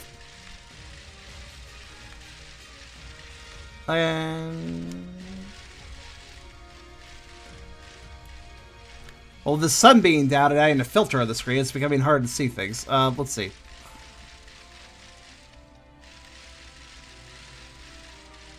Good night, Blood. That is true about the anime.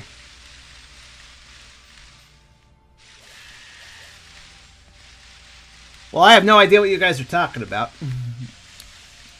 But let me just waltz around a bit. Oh, hi, Aerodactyl.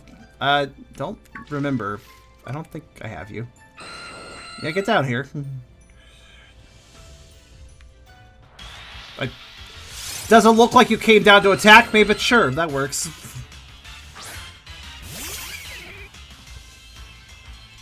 Wait, what key?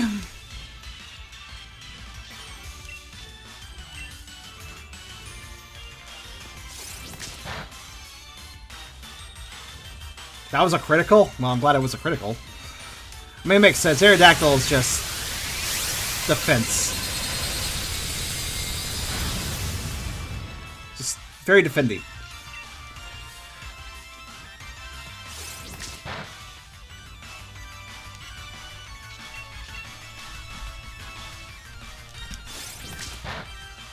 That'll do.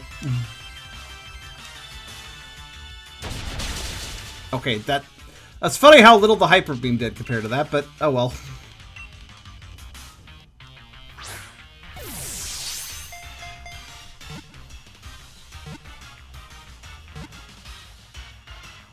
Oh. Thought Aerodactyl had a bad catch rate, but maybe I got lucky.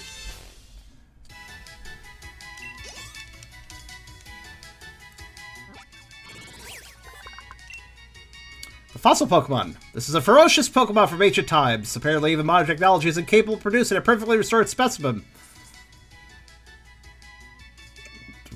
I have to wonder what disabilities it has, then.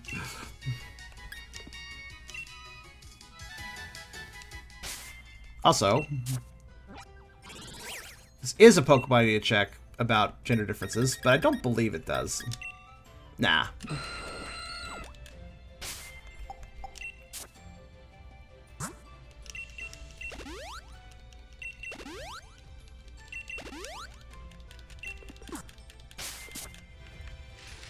Alright, so I'm a little bothered, though, because you guys said you saw footprints. Oh, wait, they're right here. They're always... Okay, so they're always going to be two little circles, regardless of what type of... Hello? Oh, hi, Magmar. What the hell was that there a moment ago? Oh, this is a bad type matchup. Oh, well.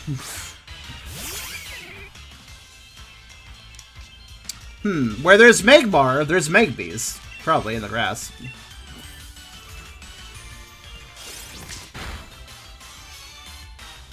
Ow.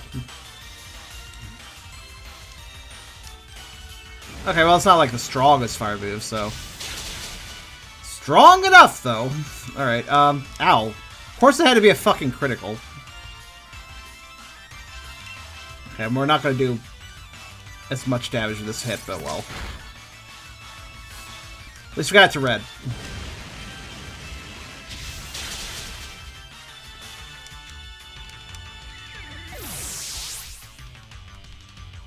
I mean, Blink, yeah.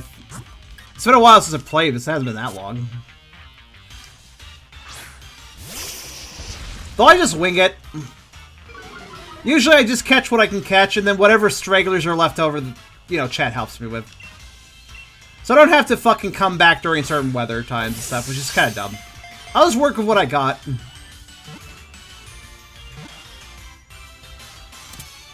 Thank you for not being a pain, aside from killing Sneeze, which is kind of inevitable.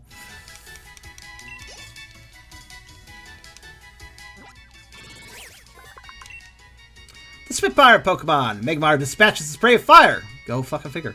But it regrets this habit once it realizes it has burned its intended prey to a charred crisp. You gotta learn how to balance that fire usage. Also, good work, fucking dumbass.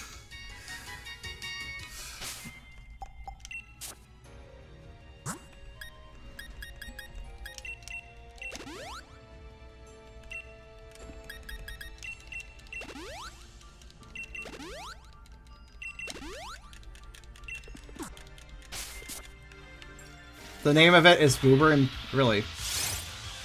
Oh great, it's another ant.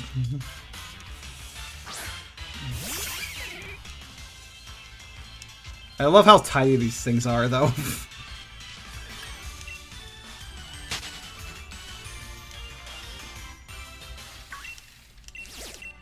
Aggressive tiny boy. Oh, excuse me.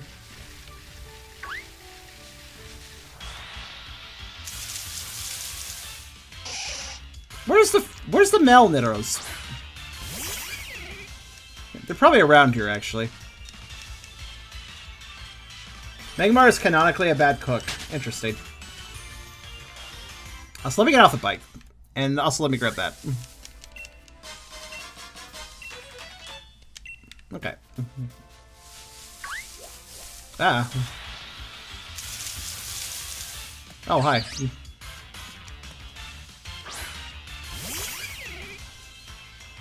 Shelmet and what's the other one? What's its counterpart name? They're weird, but I like them. I like how they evolve.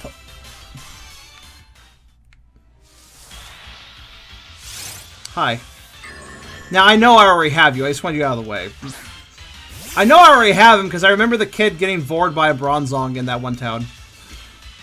Like, seriously, don't set underneath that. Why would you do that? That seems dangerous.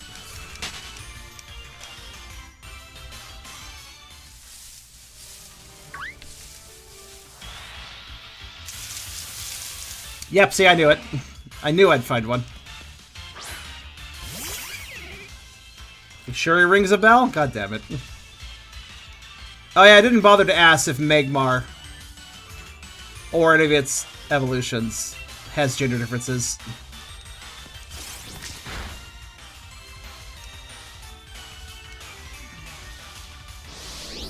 Oh no. At least it's just a baby, so it doesn't hurt as much. If there is one, you'll mention it. Okay.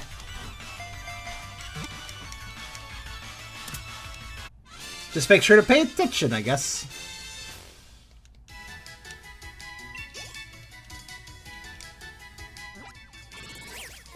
Megby, the live coal Pokemon. This Pokemon is still small and timid. Whenever Megby gets excited, a surprise flames leak from its mouth and its nose. Oh, it has a nose? Things you learn every day. I don't see it, but I guess so.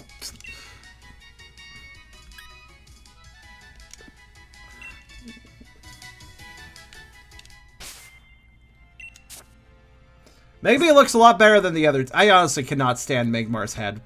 Megby's head's weird too, but at least it looks kind of cute. Maybe the mouth is also the nose. Oh, I guess it's a like Birdo?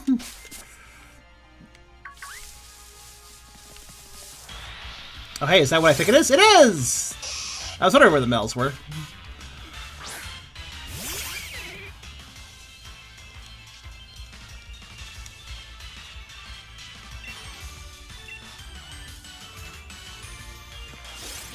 It's all one hole. This is getting cursed very quickly. Aw. I was just about to say, good, he didn't poison point me, but I guess it doesn't matter now.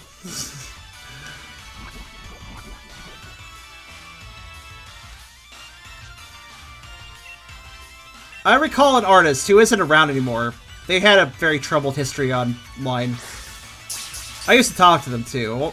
I won't say their name, but you might know who it is. They have multiple names though. They did a lot of Nidovore art, specifically Nidofemale, which honestly I'm gonna just put it straight up.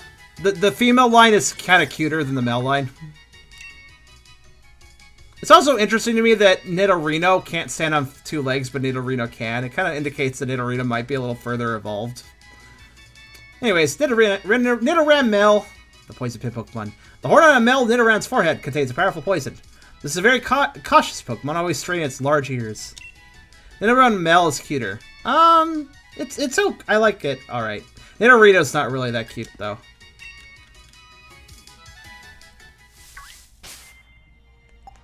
So kind of mean. So how am I doing on antidotes and stuff? I have one! Here you go. I'm not doing that well, turns out. Good thing oh god, that's who I saw earlier. Also, I like how that guy spawned, spun around, and fucking spin kicked me. Ow. Ow. Why? He just fucking spin kicked me into battle.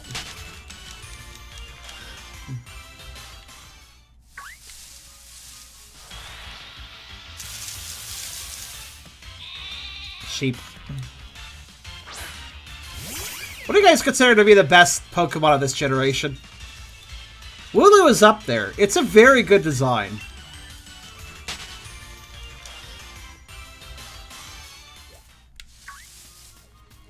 It's very, very mascot appropriate, I guess you could say. But not like in a bad way.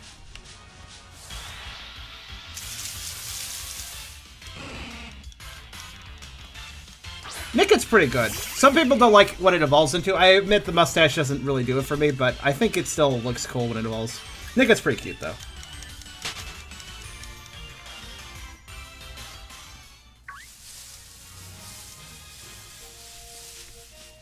I don't think the wild grass will have anything else of interest, but yeah. If I'm gonna find a Nidorino, it's not gonna be in the grass. It's gonna be in the field. Appleton isn't bad.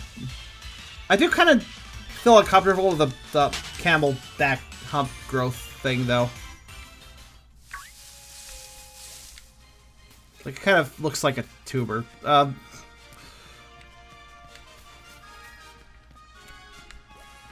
Oh, hey, you. Let's see, I think you were in the base game, too, because anytime Durant's added to the game, you gotta have this boy. They're like counterparts.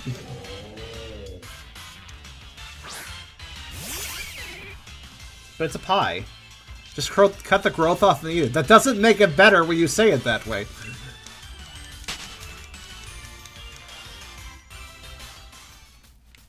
Snom is pretty cute for a bug, I guess.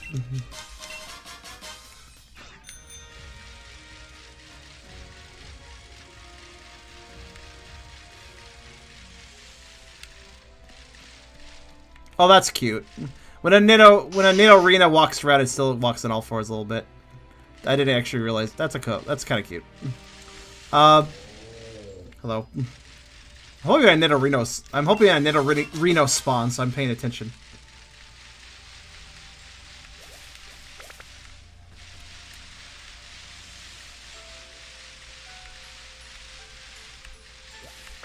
I guess I'm paying attention for a lot, though. Oh, Rodia's running away. Okay.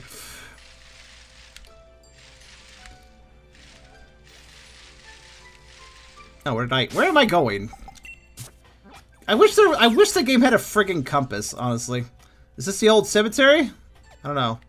I actually meant wait, I wanted to go that way, though. Not this way. I missed something. I know I missed something. It must be by the ruins, then? Or that's the tree. Okay, I'm looking towards the tree now. God damn, it was a little easier to navigate. Okay, so if I'm looking towards the tree, then west is to my left. Oh, wait, no. It'd be this way. Wait, what? Okay, I'm just going to go this way. Whatever, I don't care anymore. Again, why is navigation so fucking difficult? Like, they could have just made the map. Mini-maps! Compass, something, man. I don't know. I'm not really looking at the scenery. I'm kind of keeping my eyes to the ground, looking for footprints, so. I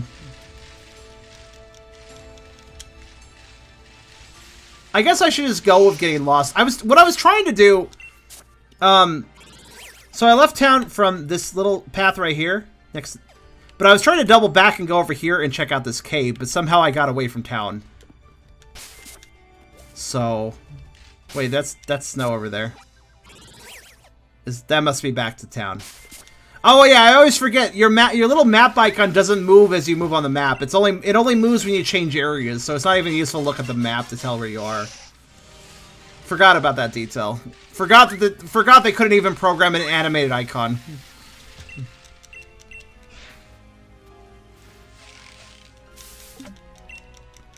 Exploration is partially getting lost. What is those, like, look how much I'm bending my shoe, my left foot. Look at my left foot. It's kind of weird.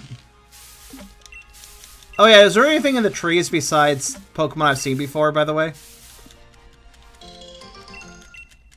I asked this earlier, but I didn't actually see the answer, sorry. Alright. Just, what was it, Cherums and swirls. Let's see. This feels like a prime location to hide a footprint is all I'm thinking right now. Look, if there's 150 of them, I feel like I should be running into them all the time. Well, there's one. Wait, no, that's just pebbles. God damn it. They glow a little bit more than I'm thinking, so I should look for the glow. Alright, color me curious. What's your deal? They do program an anime icon, but only like 1 or 2 parts of the map. What? That makes even less sense. They have it like here and there, but not like. Why? I don't. Okay. The door is shut tight. I mean, yeah. Let's open it. Put your back into. Come on.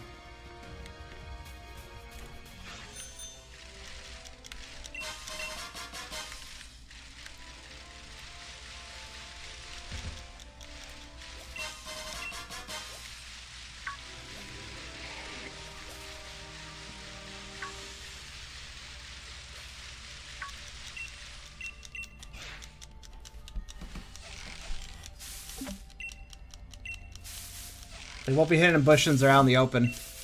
I mean, there are some pretty sneaky diglets, man.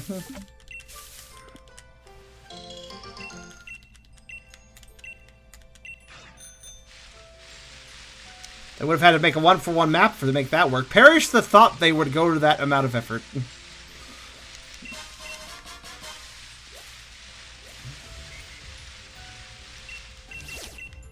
So I guess the,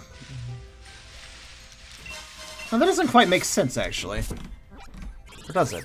Well, I guess the ruin is that little inset into the wall. That's the... I thought it was a cave entrance, but I guess it's the ruin. The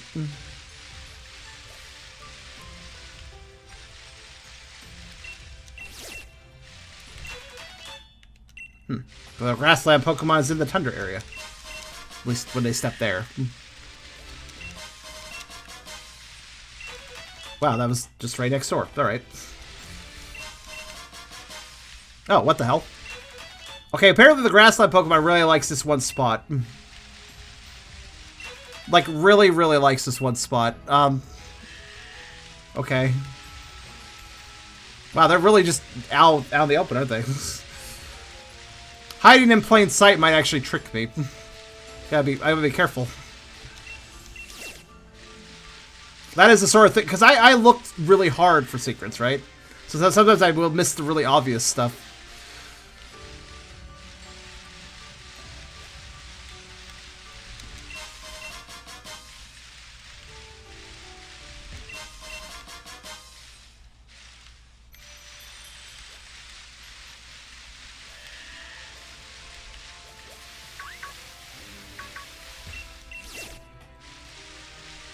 Oh god. This town is surrounded by aggressive, abominable snowmen. Is this why so many people left it?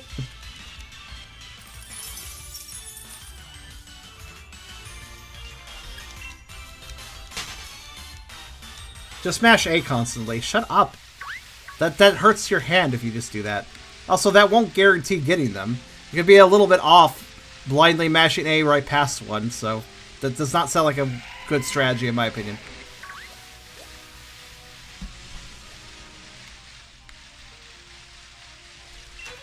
Better I just pay attention to, like, everything. Wait, that... I literally don't think that was there a second ago. What the hell? Alright. Maybe it was. Actually, incline may have hit it for me. That's actually probably what happened. I'm gonna get this grassland Pokemon no time at all at this rate. Oh yeah, little dude. Still need to fight your evolution. Hopefully it's walking around a field too.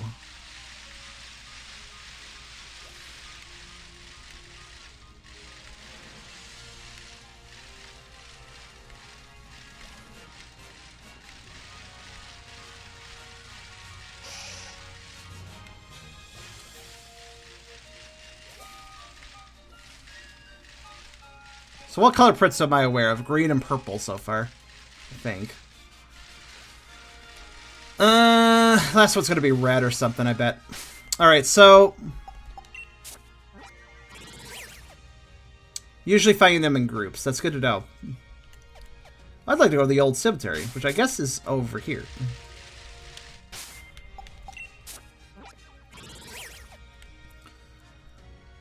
I'm trying to understand the terrain here. I don't really understand how it matches up to the map, but oh well.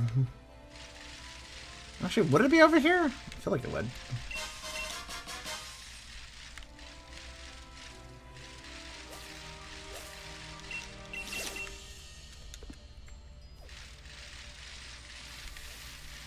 Oh.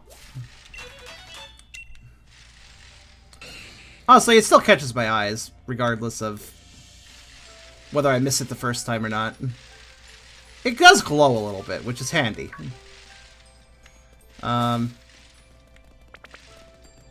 Okay. I didn't mean to actually run into him, but alright.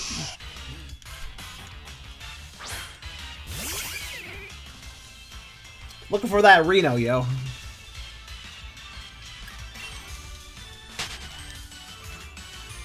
The role of counterparts. I forget how much bigger a Reno is compared to a Nidoran male. So it might be tricky for me to find him.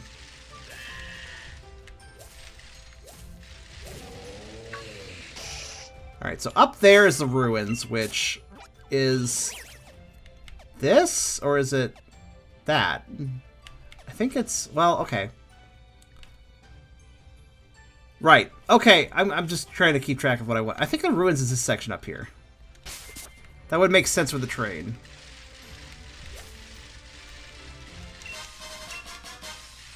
So...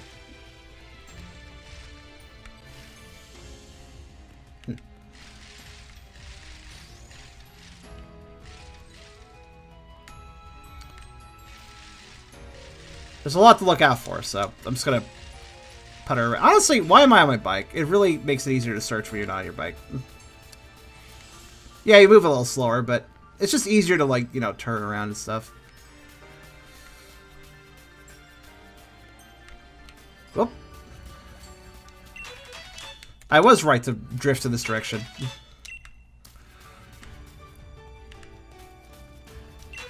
And you're right, they're usually in bunches, so if I find one, I should get hyper observant for more.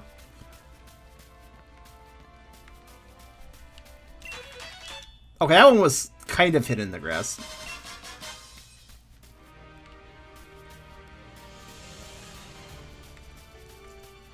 Naughty?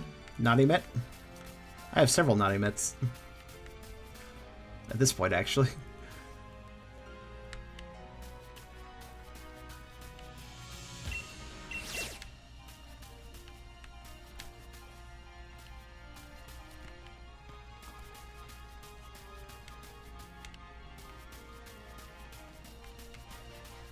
You guys said there's extras, but you didn't say how many extras there are.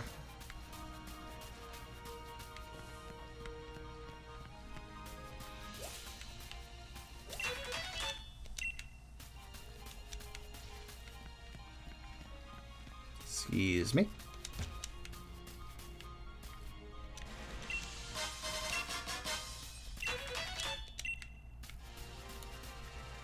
I'm definitely fast-tracking this a bit. I walked right over one.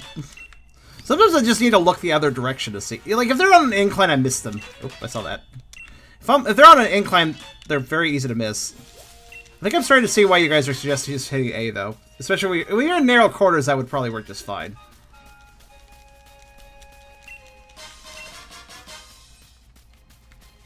Ah, yes, the camera still gets stuck on nothing, as it does. Cliff edge gets stuck, you know?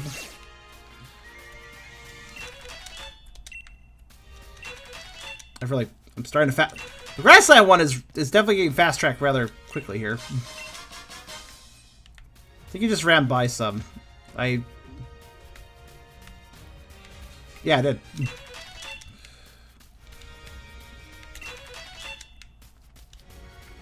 It requires a very certain angle to see them sometimes.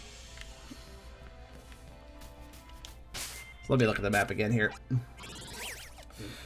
So this goes up to the... You know what? I'd like to go there first.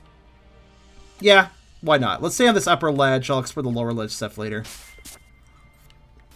But first, the ruins. All the ruins. Can I go in the ruins? I cannot go in the ruins. Well, not most of the ruins, at least.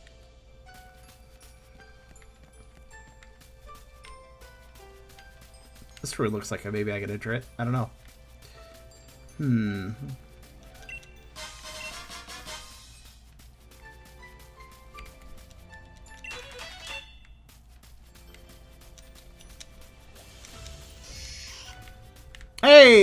That's what I was looking for.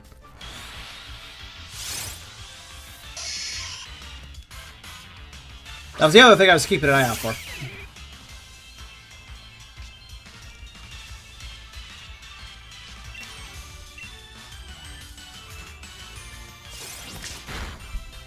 Wow.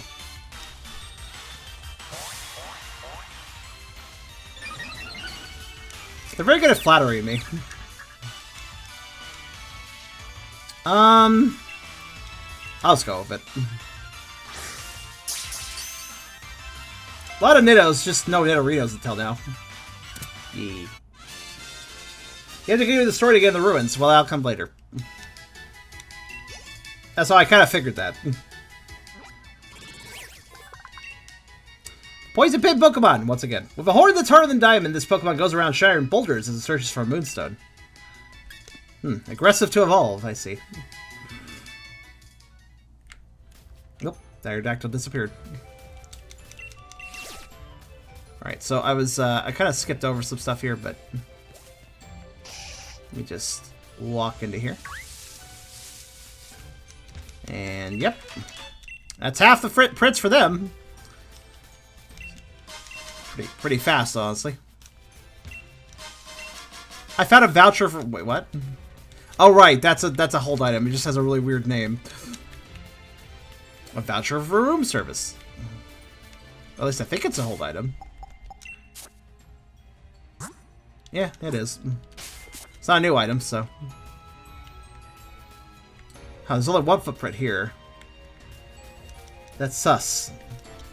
Also, give me a second, guys.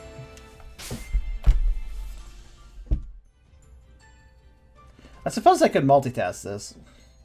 Repeatedly hitting this stupid button until it stops erroring. While also playing the game? I mean, I guess I could. It's just hitting a button at this point.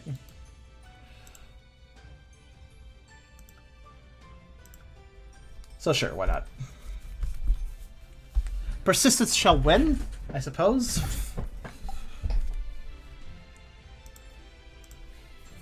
Or get my card blocked by Skip, one or the other. I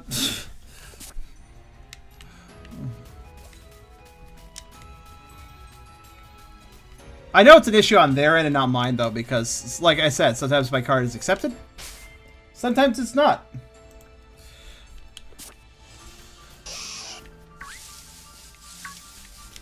And it's never like, it's always a back and forth. So it's almost like, oh, I don't know, their systems are fucking stupid or something.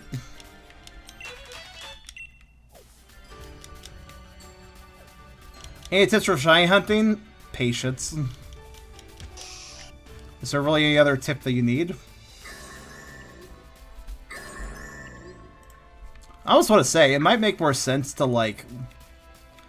You guys remember when I was using the delivery app to let you guys buy me food?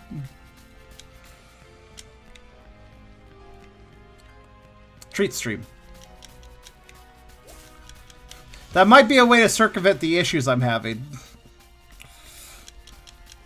Because then it's not my fucking card that's causing the issues. The card took a massive cut, which yeah, that's why I stopped using it. Some people still wanted me to use it, though. But I didn't like the fact that it took a cut from what you guys were spending.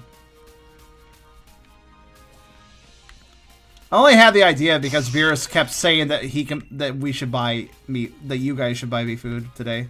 He kept saying that over and over again. Maybe think about it.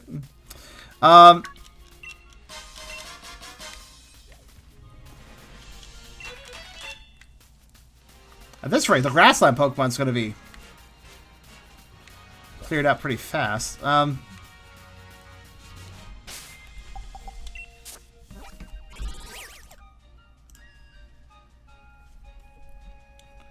Okay.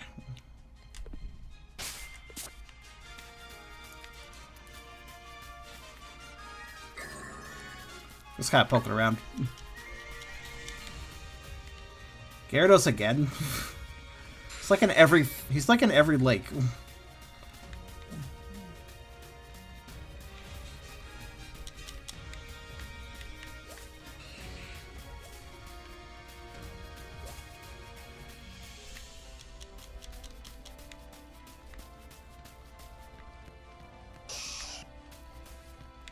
I'm kind of impressed that Aerodactyl somehow didn't see me.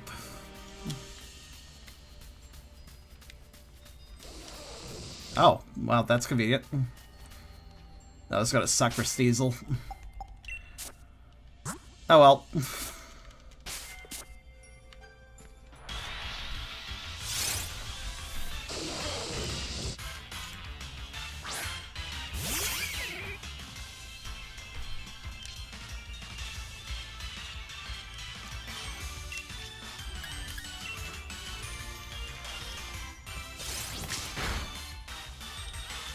Oh, well. It's already sunny, idiot. Alright, I'll take it. Perhaps these will survive. Well, actually, yeah, you might. Since that guy decided he wanted to spin around instead of actually use a fire attack.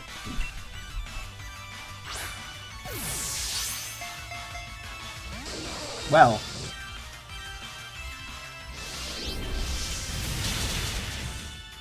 Well.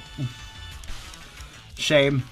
But it is a fully evolved Pokemon, so not really that surprising.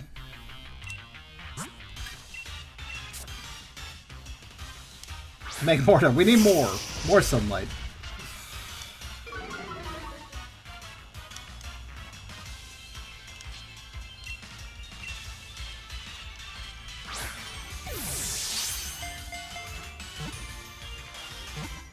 Epic, I'm reading that sentence over and over again, and it doesn't make grammatical sense to me.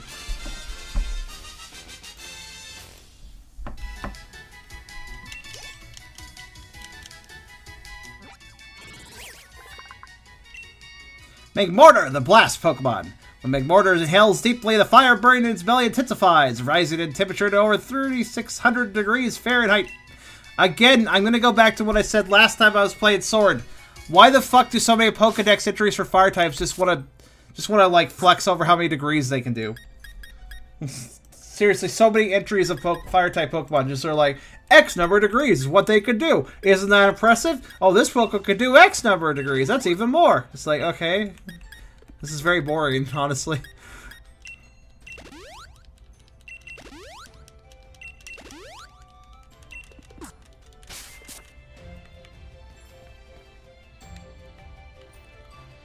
Alright, so what lake is this, anyways?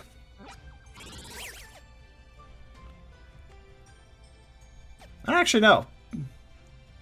Is this one down here? Or is the one up there? Oh, wait. Oh, it is, isn't it? Okay.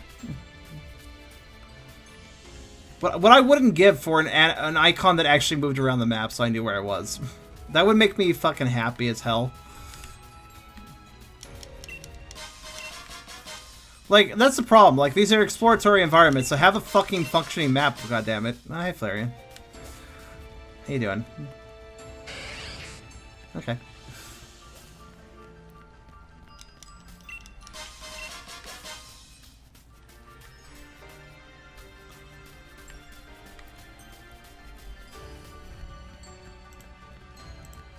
Goddamn leg. Aw. Having the leg issue? I'm sorry to hear that.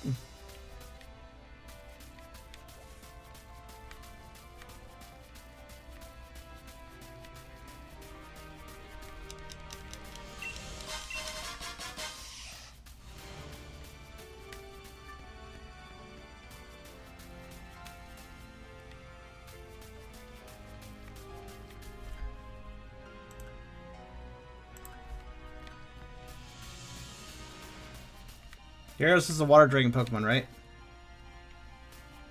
But you said the sentence, I feel that Gyarados just tends to have hunting and water dragon. Oh, Dragon. That still doesn't make grammatical sense, even with a pun. Hey, Electrolyzer. What is this for again? Oh, wait. If I recall, this is for... This is so, good ol'... God damn it, what's your name again? God, I do not care about this Pokemon. So he can evolve when he gets traded. The one dude. The dude or... Electabuzz, that's it. Until Electivire. Hello, Lily.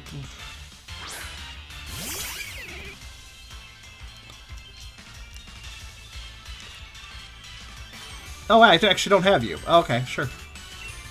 Huh, I could have sworn. Alright, never mind. Oh god, you are so fucking physically defensive. This will take a bit. Not just that it's a rock type, it is like really defensive.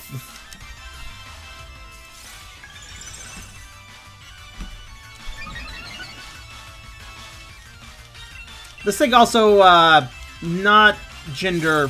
I don't think this has gender forms. Pretty sure this thing's is without gender forms, including its evolution. Which, its evolution is named... Is that Cradily? The evolution?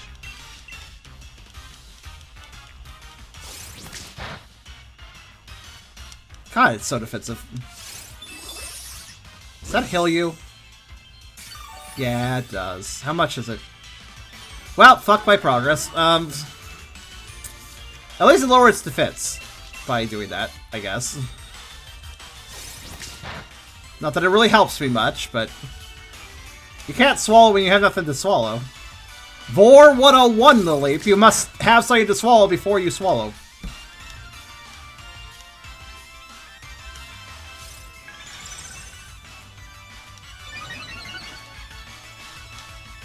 Right, anyways.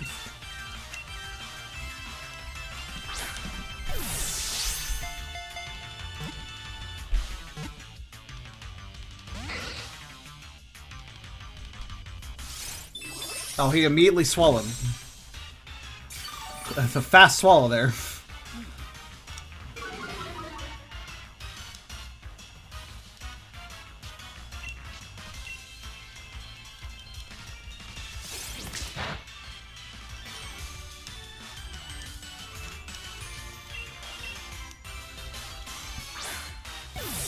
So, this thing's kind of annoying to catch. Isn't this a pre-evolution? Why the hell is it being so difficult? There, that might help.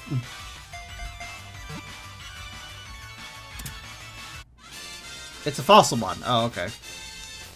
I guess that makes sense.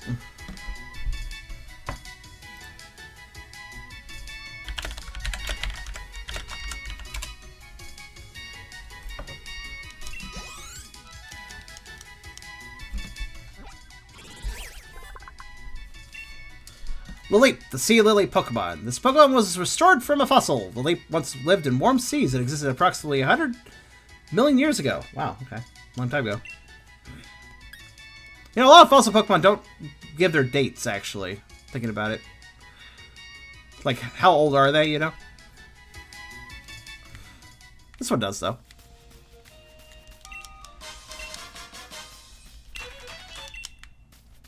Wait, that's one print. Where are the others? Uh-huh.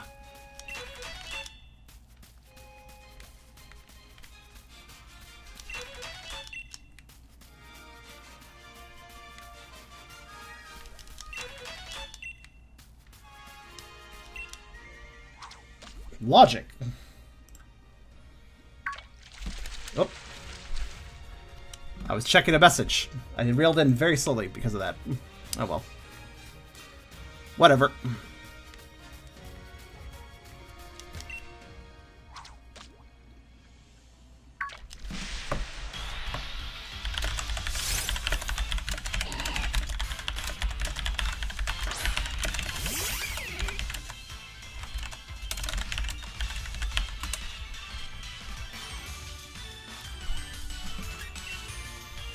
Random fish I don't care about. Skipping.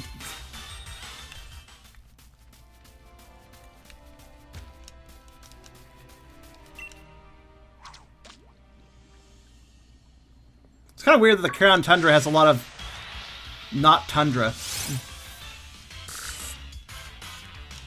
Honestly, it makes it more generic. It's also perplexing me because there was so little snow in the, Now, Basculin has 2 forms, but I think I have both of them. I'm pretty sure about that.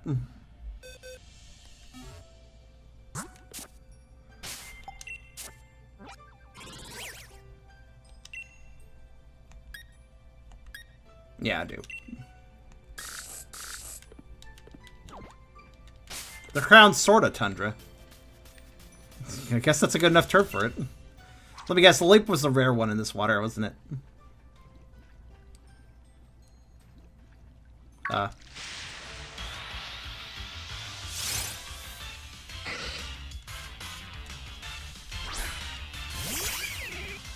Question is its evolution in here too?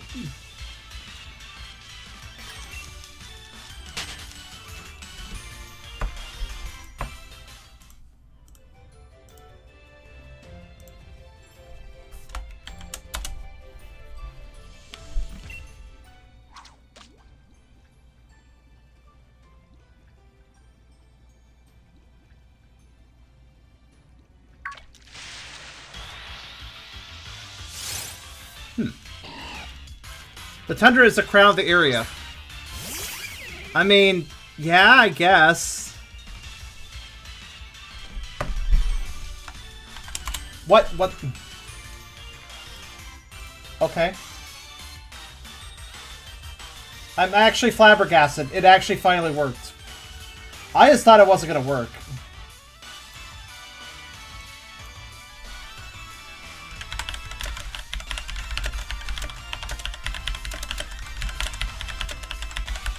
My order went through. Yay, it only took 50 fucking attempts or so.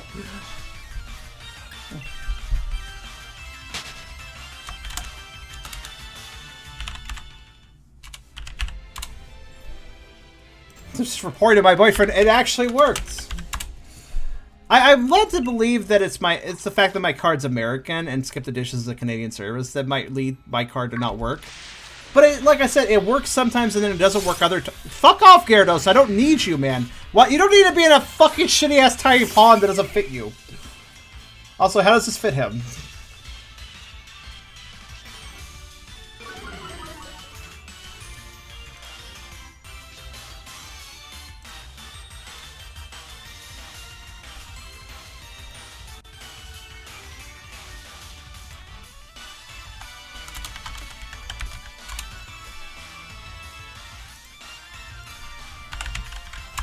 Okay, anyways.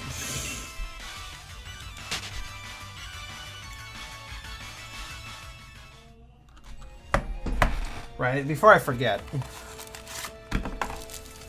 Let's see, what's an equivalent receipt?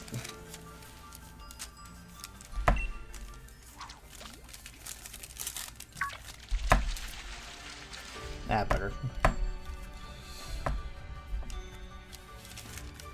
My multitask is almost over with. Don't by me.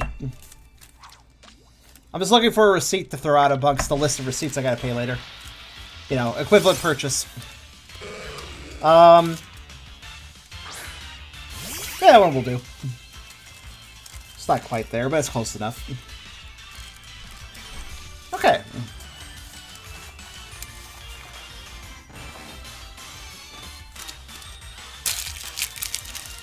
I basically have a receipt box that I gather them all up and pay them at the end of the month. So there's one receipt gone. Wait, picking up my order? What the hell? I only confirmed it recently. How is he already picking it up? That's weird.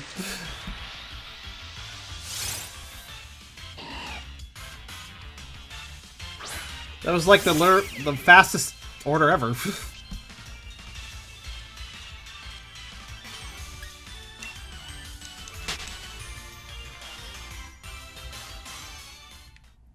Did the order go through multiple times? I double-checked that.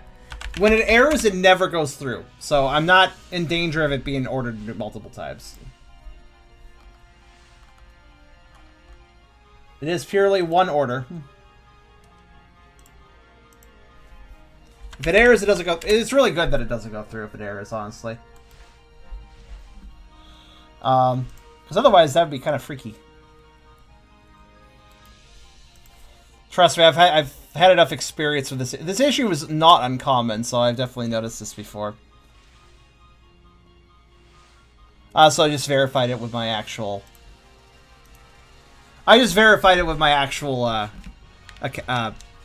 money account, so PayPal account. No concerns, no worries. Gyarados in a fishbowl.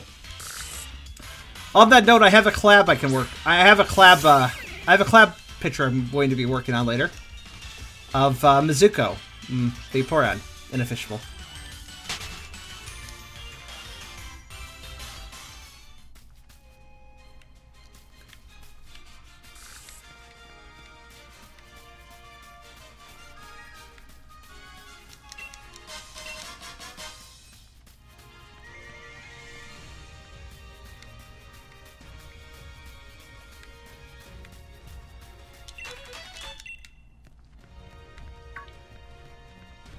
So I'm finding tons of grassland footprints. I wonder where the other ones are. So where am I going? Oh, this is up the path, isn't it? This is going this way. Yeah, that makes sense. Alright, let me back down. I get lost easily, if you can't tell. I'm super thorough, but I'm not going to watch you where I'm going.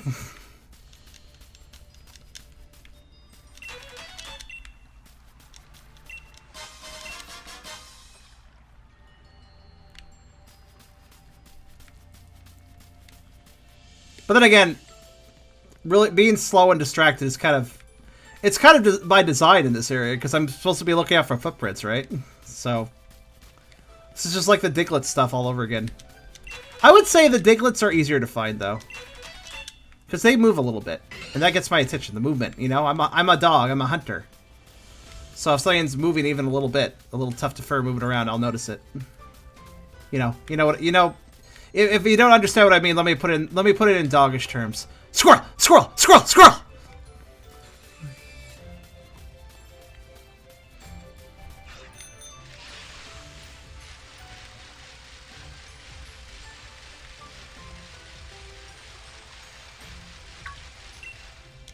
You found these easier to find? Well, there's more of them, so... You don't have to find them all. What happens if you do find them all, though?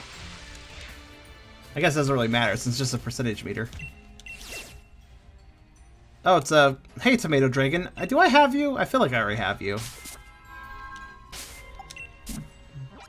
Yeah, I think Tomato Dragon was in Isle of Armor.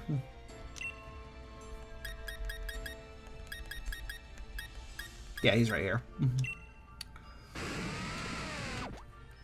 Don't ask me why I always consider him a tomato, I just do.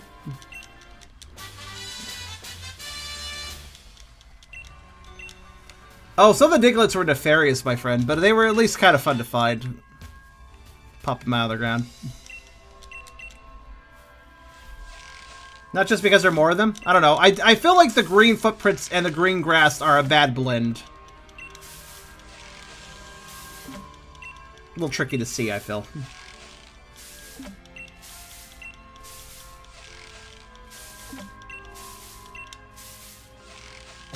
Oops. I went one too many because I wasn't paying attention. Well, at least that does confirm that it's just a squirrel. There is a rhyme or reason to the shaking. I messed it up. It's just been a while.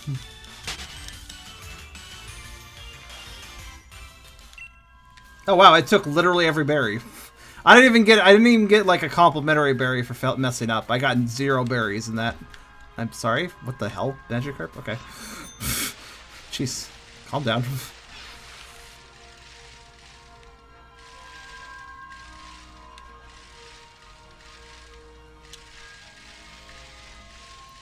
Footprints are all practically highlighted. Well, Diglett's blend right. Again, though, I'm going to say the green footprints on green grass is not exactly highlighted. I would like to dispute your claim. Granted, I don't know about the others, though. I mean, there was purple footprints at the beginning, right? Purple. That look at this though. That blends in, my friend. I'm sorry, but that blends in. Look. If I have this, like it does. It does blend in. It's better in the shade because they do glow. But if it's in sunlight, oh boy.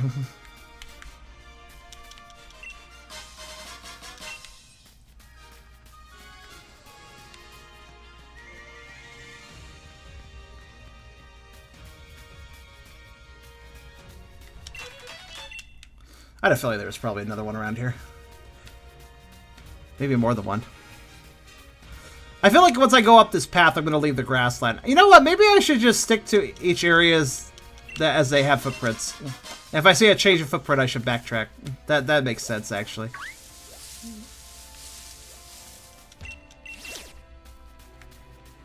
Ooh. That looks like a spooky hell cave over there. I'm interested. I should probably go down there, actually. But let's go over here first. Whoa, what the fuck? Why were there 2 exclamations? Oh, there's also a Pokemon there.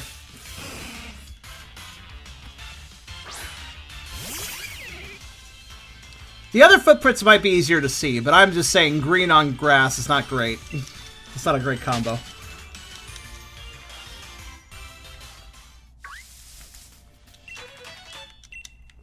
I just need 5 more of the green ones, though. They're probably down where I was just at. 4.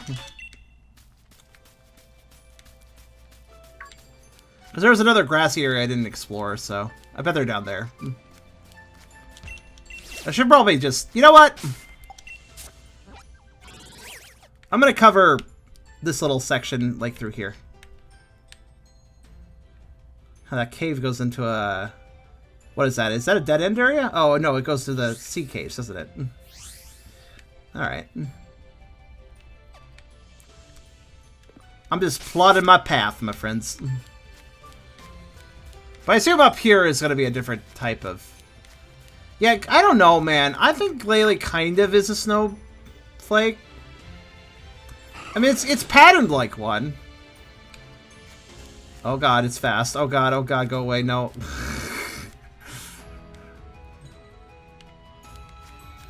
It's got the kind of hex patterning that a snowflake does. So personally, I think Lele is indeed supposed to be like, well, probably a hell ball more specifically, but nonetheless, snowflake-ish.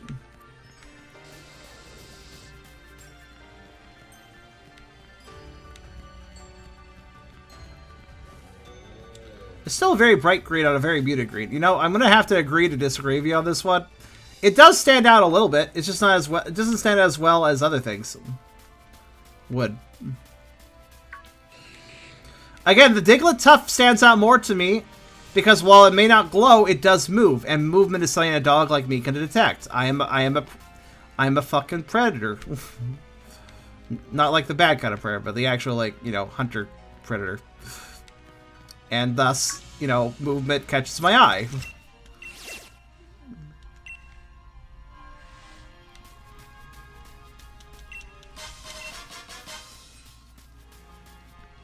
Like, look, I can even, like, pay attention to that grass movement a little bit. Also, excuse me. Oh, the Teapot Pokemon, right.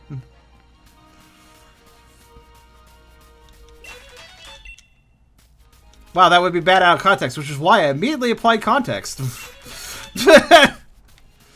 Though it's a shame that that's what everybody's brains go to, because that term used to be just involving, the, you know, herbivores, carnivores, wildlife, etc. That's what that term originally meant. Then it all went to shit.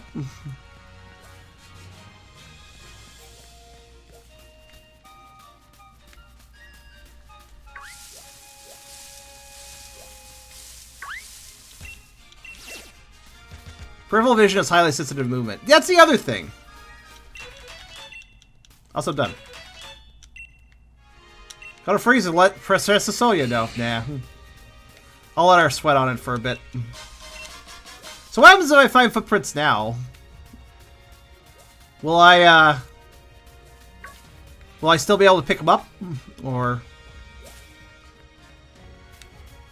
do they just poof after that? Magically disappearing into the ether. It'll count for something else. Okay, they still exist. Excuse me, I was not anywhere near him, but okay. Fucking hitboxes.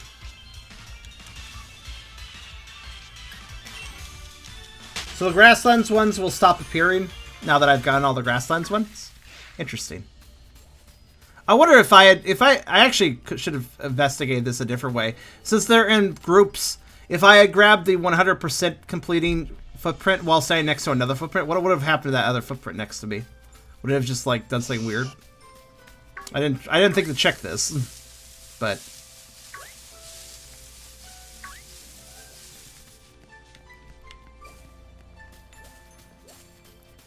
I'm at the cemetery now. That means yeah. Pollock. Very random, but appreciate Pollocks.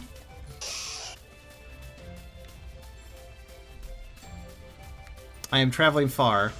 My feet are sore. Yeah, anyways, I already have you, including the better version of you.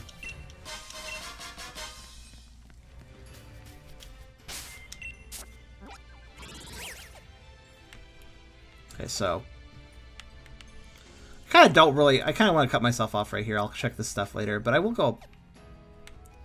That brings me to a separate area too. I'm like thinking where I want to go.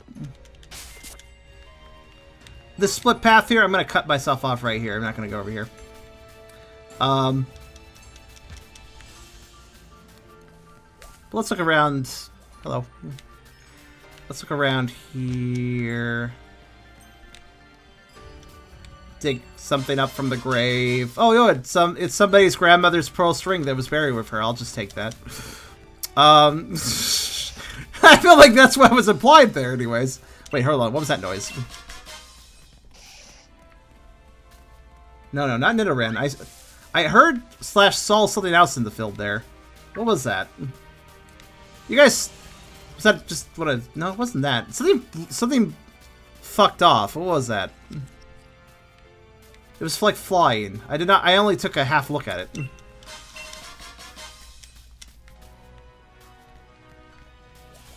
What's flying around these parts?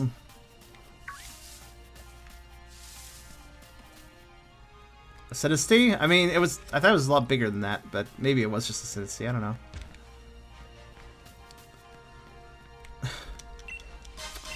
So, where should we bury Grandpa? Oh, you know, maybe next to the giant Dynamax den. Sure. What? I'm sure Grandpa would like to be buried next to a kaiju. Oh,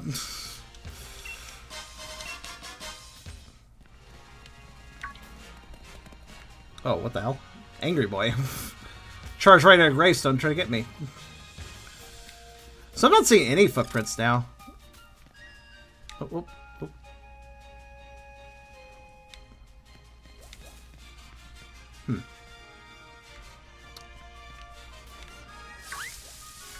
Well, I'm not seeing anything Pokemon-wise interesting popping up now, so maybe I just was mistaken with whatever I saw.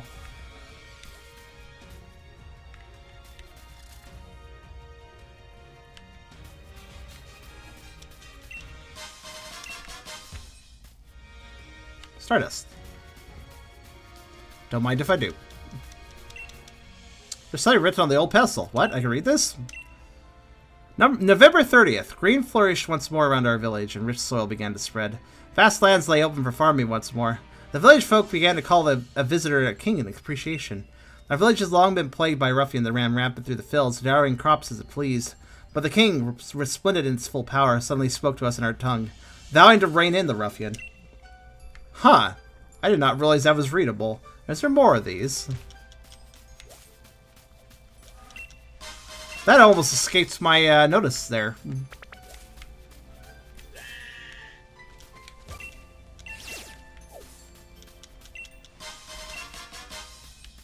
Ooh. I wonder if anybody else missed that. That's not exactly obvious, actually.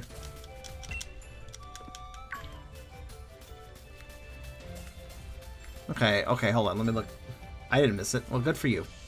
Observational details. Oh no.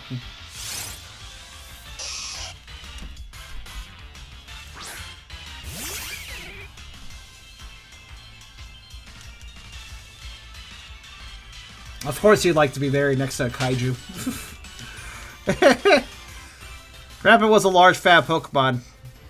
Yeah, I feel like that's a misinterpretation. Like, Grappa did say he was a fan of large Pokemon. It turns out he actually said he was a large fan of Pokemon, but it was misread as a fan of large Pokemon. Misinterpretation! Hold on, though. I'm kind of curious about something. If that there... Where am I? Okay. If that there has a... Okay, hold on. I'm going to the other ruins real fast. I am now suspicious of something. I believe they were over here, right?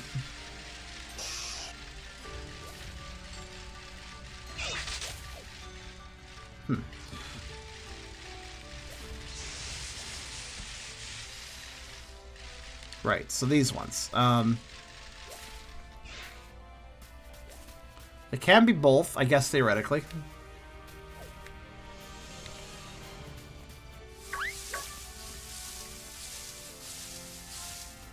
Just a bit curious. Just wondering if there's any other tablets. I mean, I'm a large fan of large Pokemon. That could be applied in different circumstances. And still be correct. Oh god, not again! Okay. You know, Stonehenge is really in my way a lot around here. Aren't you just large general? I mean, VLT is charged, I suppose. Oh god. Right, so I think that's the only stone, actually. Odd. Right, next up we're gonna check... Actually, no, we're gonna... Well... I'll go to the river edge, I guess. May as well.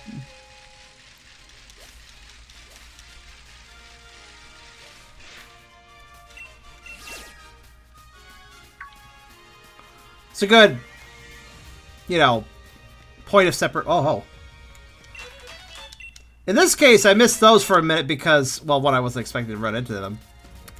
But also, I thought those were flowers for a second.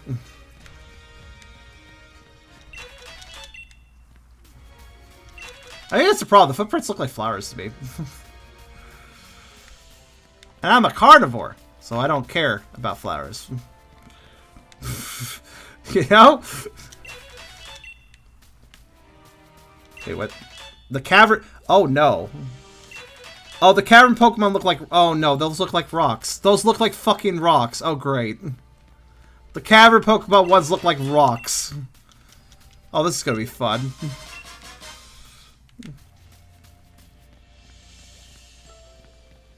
They're gray, so... Oh boy.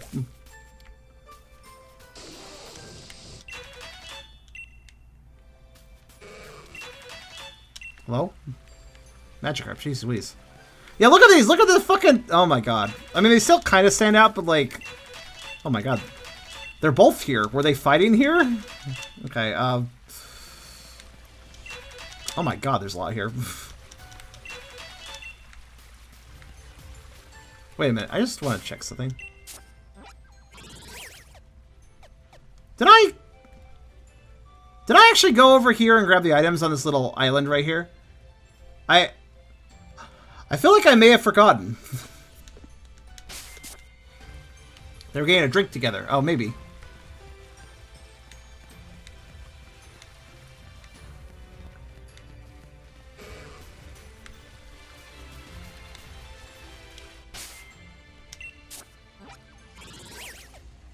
Oh, okay, I see. If you flow through this river, you can go over there. I get it. Alright, well, that's cool. I bloody don't remember if I got the items over there. I'll have to double check.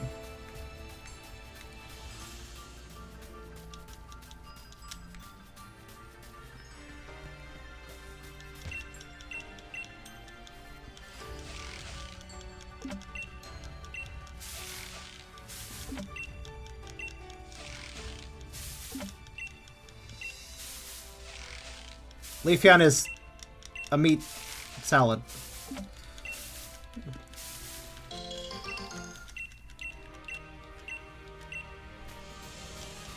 In other words, he's edible.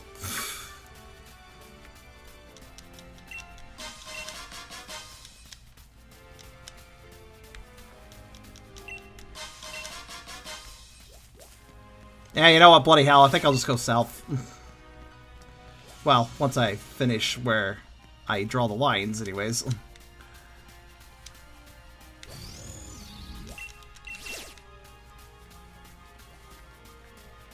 It's quite a treat. Actually, does that tree path kind of dead end really fast, or does it keep going? It's kind of a big area, but... Alright. I'll save the top of the mountain for later. It's kind of climactic, so...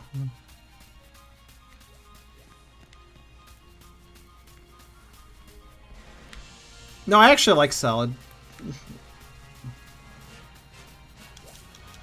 But flowers are usually not part of a salad. Getting back to the flower point.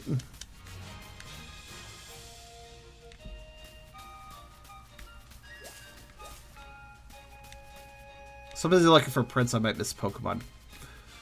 It's one or the other for me, I suppose. Unlikely, though. They kind of stand out. I see I pay attention to seeing new Pokemon, which indicates I should check the fields again. Oh.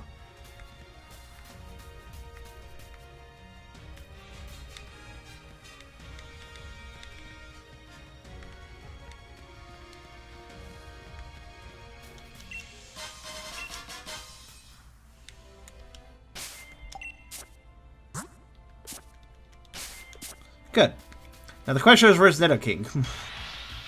Also, Nidoqueen, I thought you were taller than this.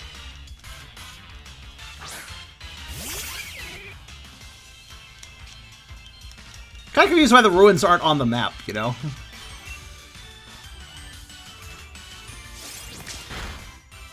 Durable. Instantly poisoned. Lucky bitch. Wow, that poison damage is something fierce, actually.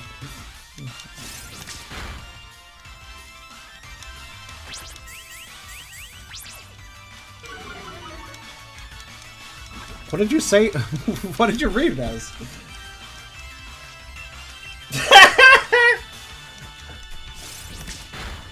That's not quite the right statement.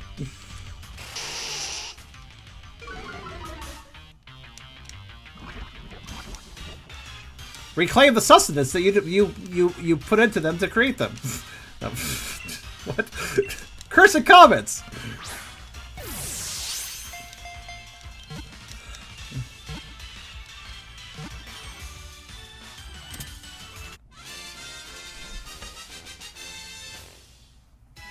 I heard you can fast travel to the roads once you find them. Cool.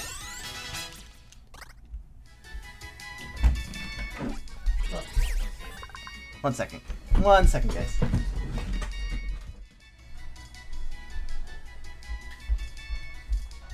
Alright, we'll get this show back up. I'm sorry this is such a lazy stream. I guess some streams just need to be lazy, though. Things will be back on the road in a minute. Just heating the burgers. Remember the whole part where I mentioned how quickly the food was just immediately, like, picked up? Like, wow, I just ordered it. It's already ready. I was right. So, that gave me the clue that I bet these are just items that were sitting on a hot shelf and were pre-made and aren't going to be terribly hot when they get here. I was right. I was completely right.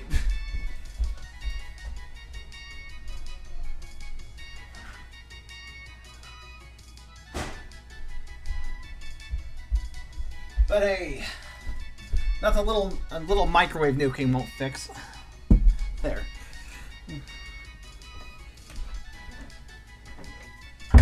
So, they pre-made 8 burgers. I guess them having them pre-made is also why they didn't count them correctly and gave me an extra.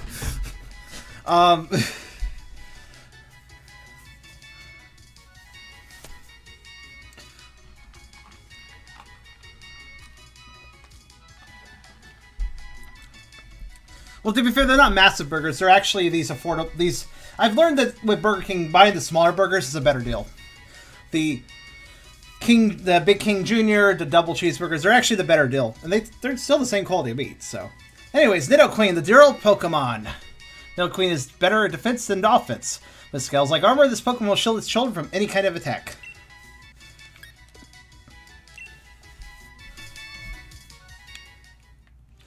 Now the question is, where's the king? Hopefully he'll show up too. But what do we got over here? We got a ruin. Where am I on the map right now? I guess I'm here. So the ruin accesses to... Okay, yeah, it doesn't connect to the cave. It's its own little dead end. That makes sense. Where's the king? There's the king. Found him. He's right there. Also, what's this prediction, Dusky?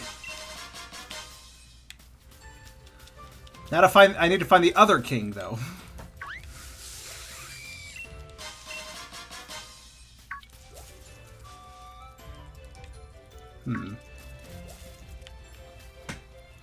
I see an ant.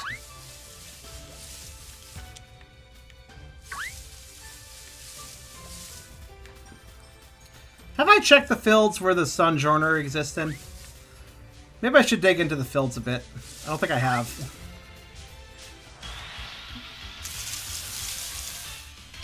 Actually, maybe I have. I feel like I see Nidoran in a field. Ruins of Starry stuff. I know. I've gotten that impression at this point.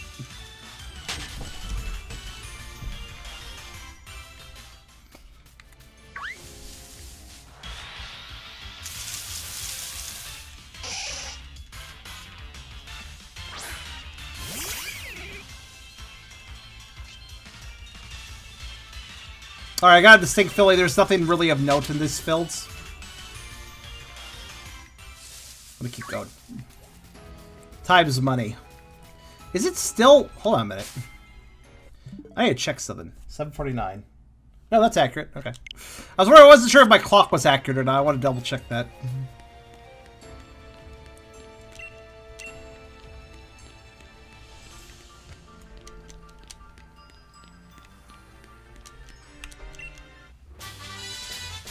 Stone edge, and on the screen is the edge of some stone. Appropriate. God, I really hate how the camera can't handle invisible walls. That just pisses me off so much.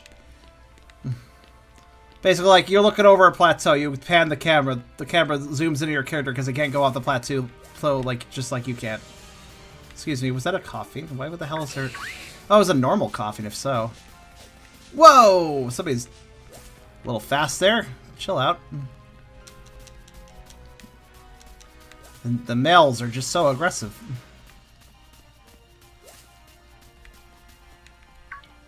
Wow.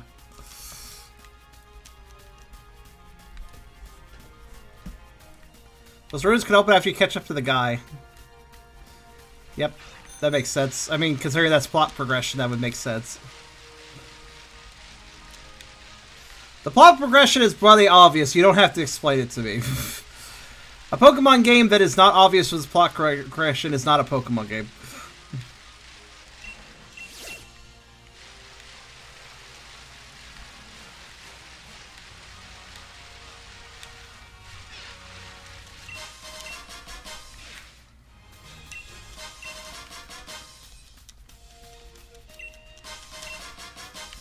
Any footprints here? Nope.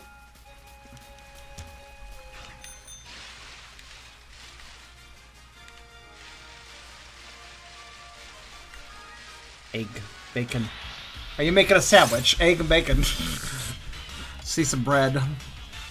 Maybe a muffin. English muffin, perhaps.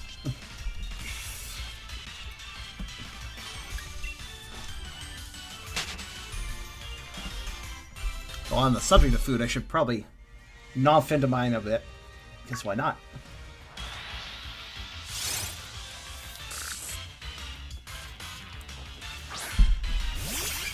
Oh, that's why not, because then I'll get attacked by a fish. Well then. Oh right, I'm still poisoned. I forgot about that. Probably should do something about that.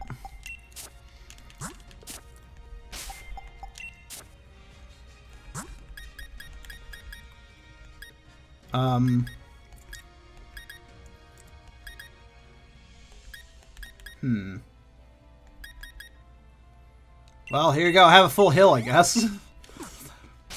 I am severely lacking in status effect healing items. It might be more expedient to let the Pokemon faint than revive it. Voila, no more poison.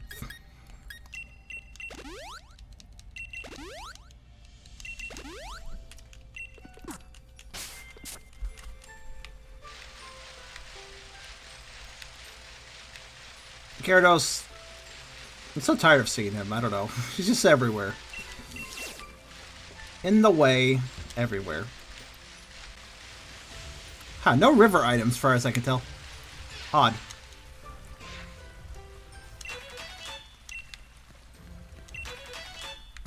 We're going to be doing this for a while. Wonder what these fields have. Oh, fancy apple. Hello, what are you? Oh, you're just the weird pepper Pokemon that I saw way too much of while I was also looking for Zigzagoon.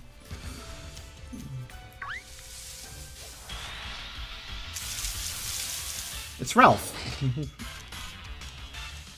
Why did the Prit stop existing? Yeah, because I'm basically... I guess I'm just stepping all over them and ruining them.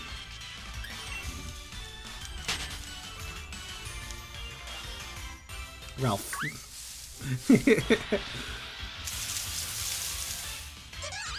Cool. I don't know why he's here.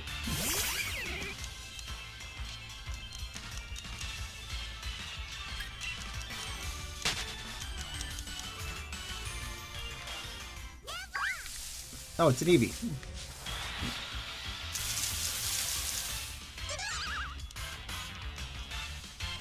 Be nice if more Pokemon said their voice in the games.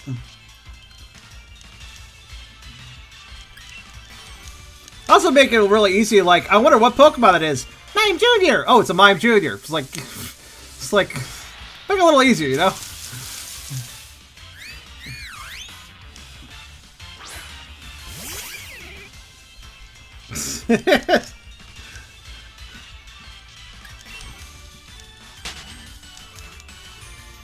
Then again, Mime Jr. wouldn't say that, would he? Because he doesn't. It's a mime. He wouldn't say anything technically. Though he does make a noise, so technically that is still.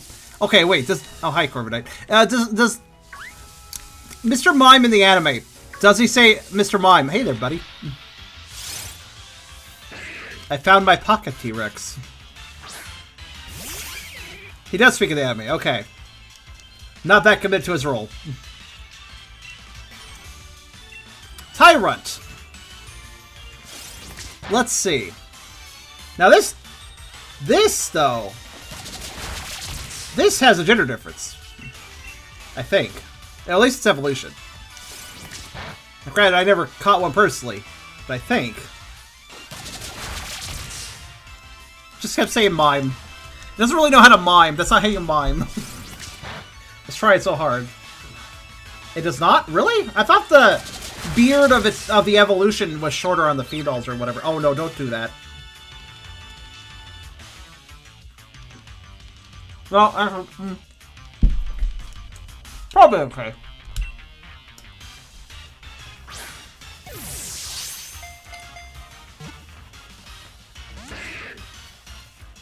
Ah. Fossil Pokemon predate gender differences. What?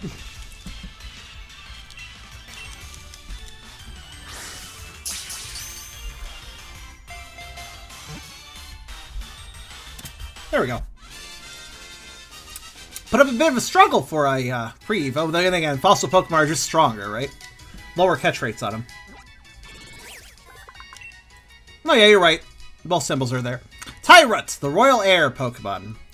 This is an ancient Pokemon, revived in modern times. It has a violent disposition, and it will tear apart anything it gets between its hefty jaws. So can we apply for the fact that these Pokemon that were originally fossil Pokemon had to be revived manually in the games they came from, and now we're just seeing them in the wild? Does that mean that these fossil Pokemon were restored to such a degree that... Oh, it's Chuckle. Does that mean they were restored to such a degree that they now have a proper wild population again?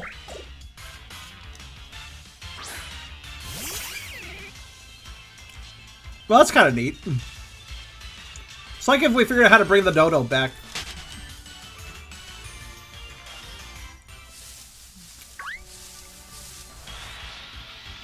Or just dinosaurs in general. Oh, Yapper. That's random. Just reintroduce Velociraptors into the wild. I'm sure it'll be fine for the biomes.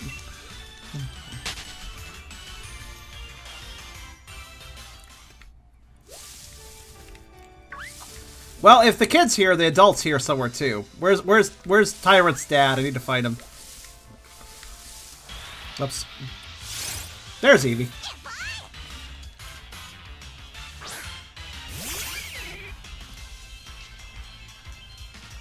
Okay, but those are like the worst fossil Pokemon, so I don't know why you're telling me about this.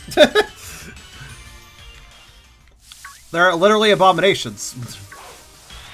Oh, hey, it's Evolution of Yamper. Why have I forgotten its name? Boltund. God, it has been a while since I've messed with Boltund.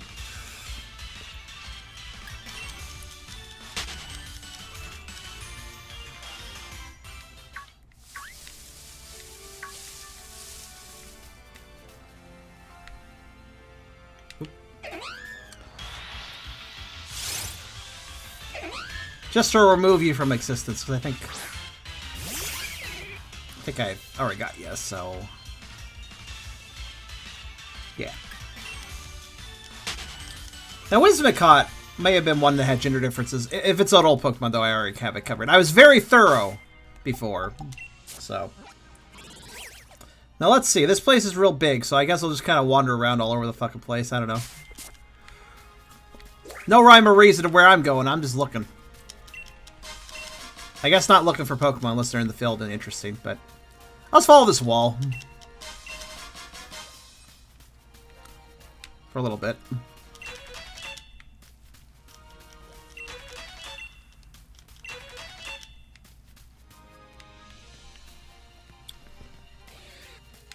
I feel like it may have been more expedient if the Prince gave more than 2%, but there's not 5 million of them that I have to grab. It's kind of weird, honestly.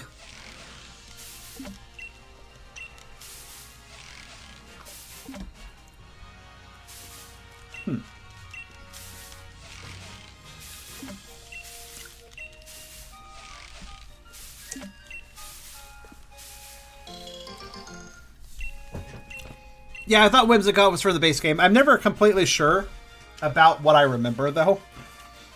It's been months, man, since the original game, at least. So, just trying to keep track of all that stuff, you know. Oh, so did we hit night? That's great. That'll make life a little simpler.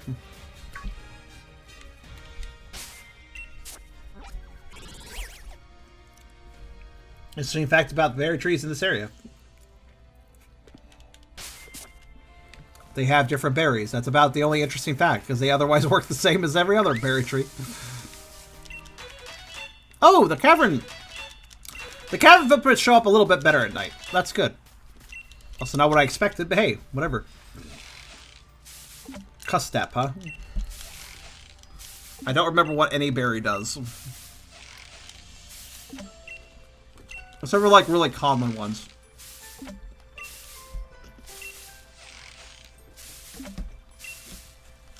Oops, one too many shakes.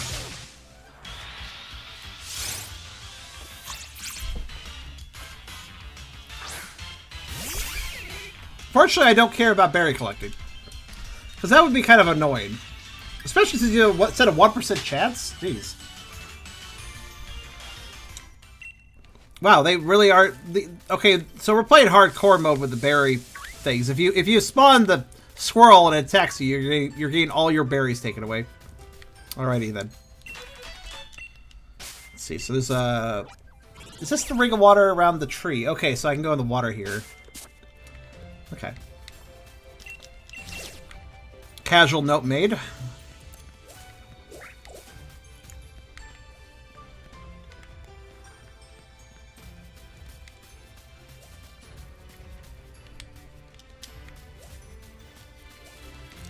Whoops, excuse me. Jeez.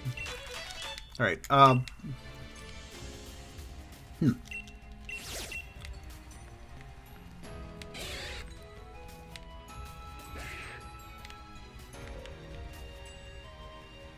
It's hard to tell what things are. I know it's a shuckle, but some Pokemon just too short, yo.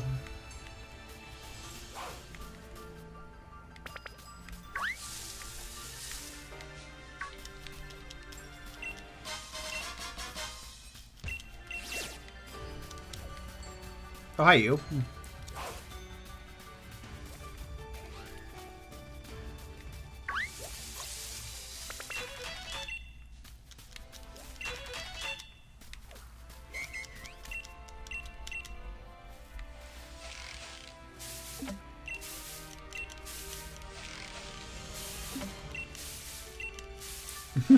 DD, get out of my laboratory. Oh, well, it's already fast shaking. Whoops.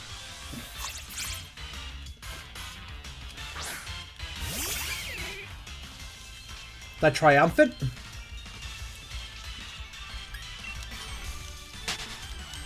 You get a ribbon if you transferred from Coliseum or XD. Why specifically those games?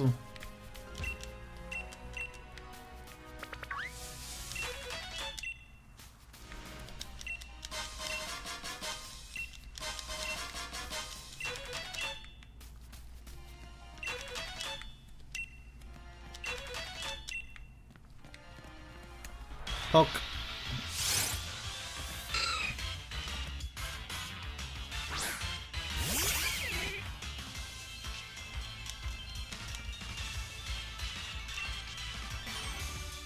Let's see. I think the Ron family... I don't know if it possesses gender differences.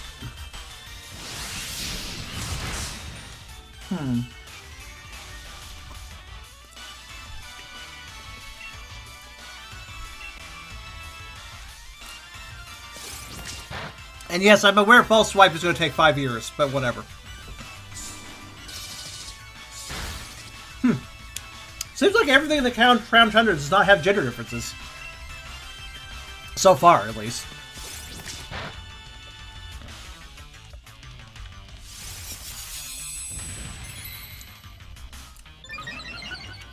Oh, great. I really need you to do that. Temptation to jab you with something rising. I mean, what's the worst that could happen? Wait, that's poison. Yeah, I just realized. At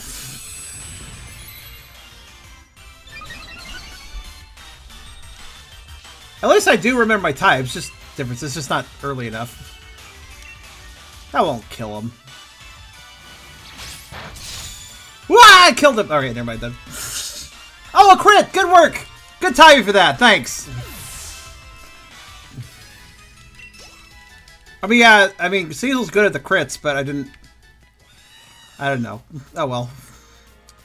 Let's get another one to. Well, it was out in the middle. It wasn't even a fill Pokemon. Well, sure hope there's others around.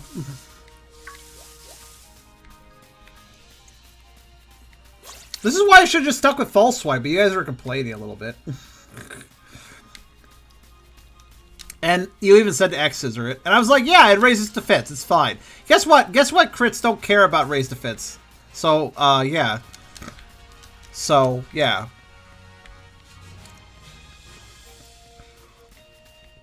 Well, hopefully there's more in here. Seems like an ideal place to find more.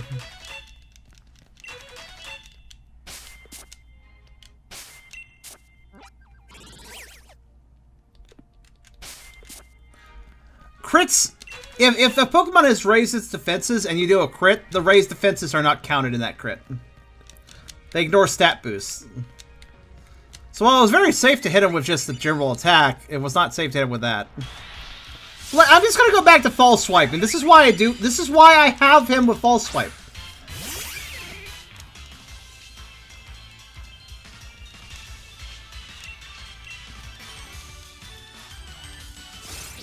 There better be another fucking error in here. Somebody owes, or Virus owes me one. Oh right, you're low health. Shit, I forgot about this.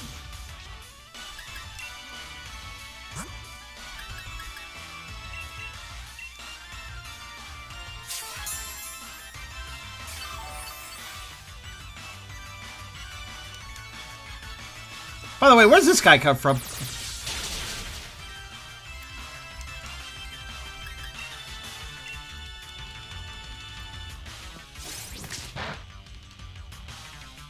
Okay.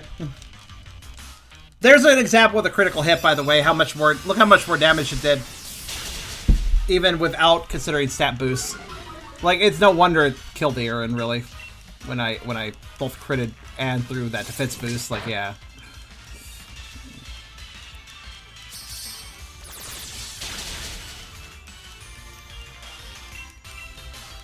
I don't know if this thing evolves. I assume I do not recognize it enough for it to have an evolution.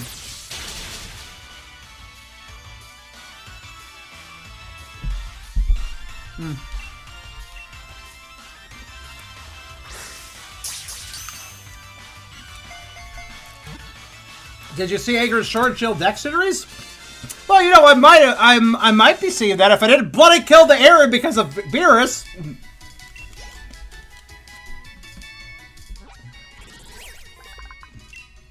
Alright, Jill Pokemon. Okay, that's what it is, huh? When beset by attackers, Carbink wipes them all out by firing high energy beams for the gems embedded in its body. Fair enough.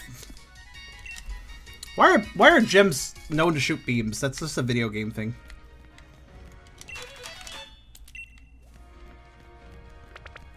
Oh, it's rolled out. Wait, hold on. Do I have you? Ha! You disappeared, but I still caught you at the same time. I don't know how that worked, but okay.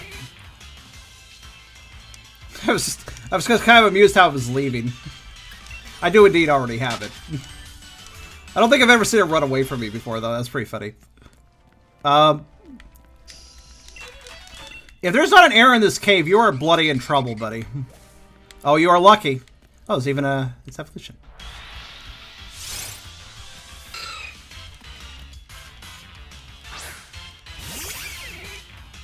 Though after studying Aaron's defense, I would say that if I had led off of an X-Scissor, it would have been safe. Even with a crit. Of course, now that it doesn't matter, we didn't crit. Because that's naturally how things work, right?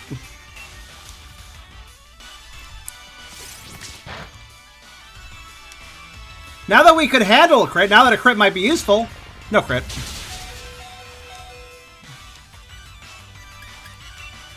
It can kill itself because double edge. Oh, good point.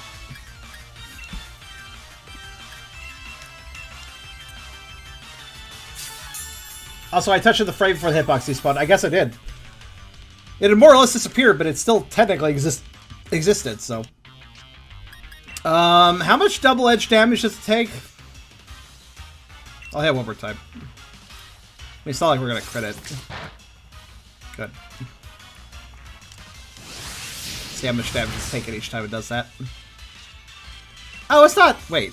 Did it take damage? If it did, it didn't take very much. I hit it again.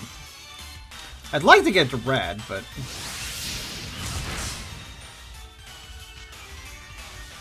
I don't see its health decrease, guys.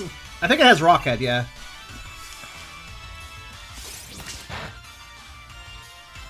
It's properly prepared to double edge.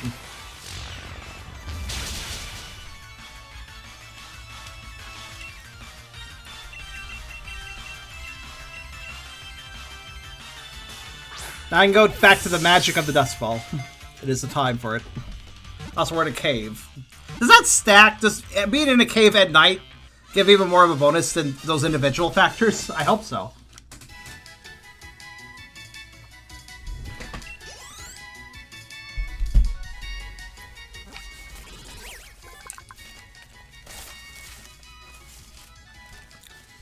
Nickname it? Aaron, the Iron Armor Pokemon. It eats iron ore, and sometimes railroad tracks, to build the steel armor that protects its body. Aaron is responsible for 73% of train crashes. Name it. Add an A.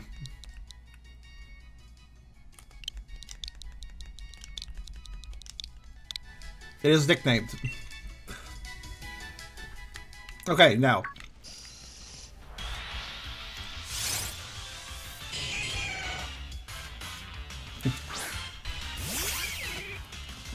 Now for the next step up, which is going to be annoying, but oh well. This is seriously an annoying family to catch. But I can make it work. Wait, was that a crit? Oh my god, that was a crit. Holy shit, Laren.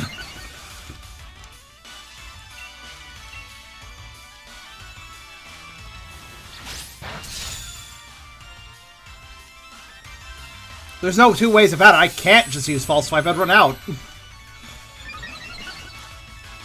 Especially as it raises it to... I'm still worried about crits, though.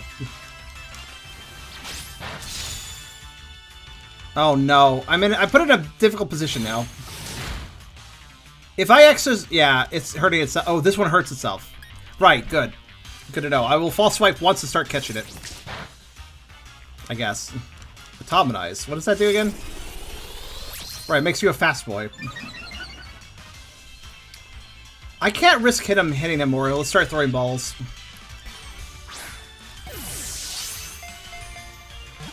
This one does not have Rock Head, so... That went shockingly well, considering it wasn't even in red. And it's a Lairon.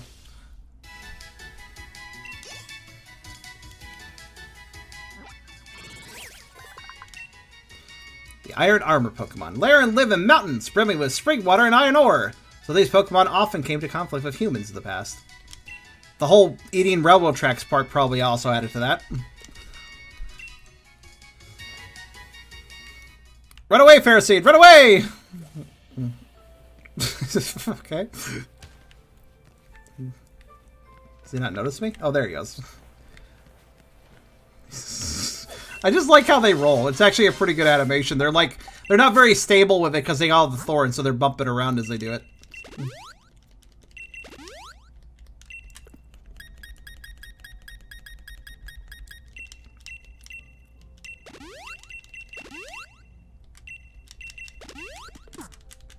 I don't really use Ethers ever, so might as well.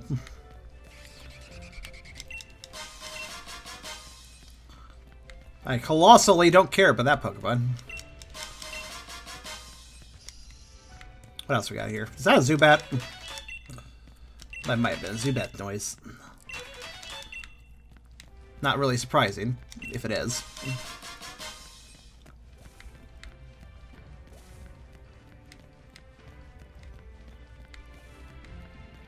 Oh. Well, that was convenient. The whole line's here. Cool.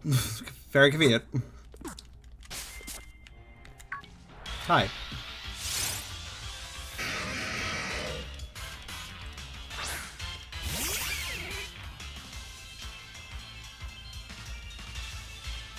And now for the hardest time to now for the one that's going to be the most annoying to catch. Please get some crits. Of course. It wouldn't be an annoying stall turtling Pokemon without something to actually make it even more turtly.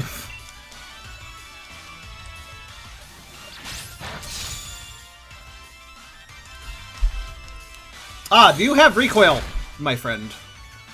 No, he has Rockhead. Okay. Don't need to worry about his health, then.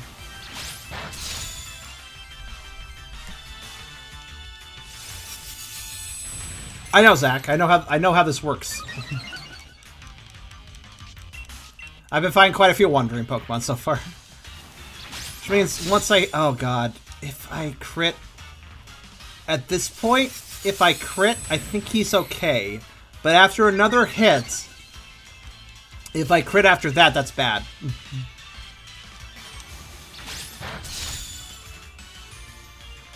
It's so hard to tell, you know, like, if I should keep going or not. Actually, how much damage does that do? Probably not worth risking it. Right, false swipe type. Yeah, that's like no damage. I have to fucking... Okay. One more. No! You motherfucker! Oh, okay, we're fine.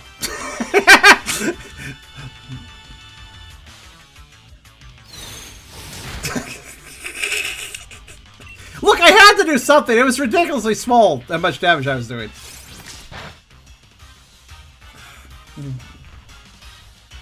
Damn it. This is how critical hits work for me, by the way.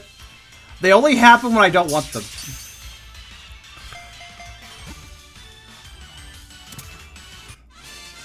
But I don't have a lot of Beerus, I don't have a huge stock of candies and rare candies and stuff, dude. So that's not that. I would actually have to do it the hard way if I were to do that. So ideally, I don't. Ideally, I want to catch as much as possible without having to evolve. Agrid is a horn sharp enough to perforate thick iron sheets. It brings down its opponents by ramming into them horn first. Oh, I forgot to name it. I forgot to name the others. I was gonna name. I was gonna name Aaron Ron, Leon Ronnie, and then I was gonna name Agron. So I was gonna do Ron, Ronnie, and then Ronald. That's it. Forgot that I was gonna do that though. I was too focused on the catching.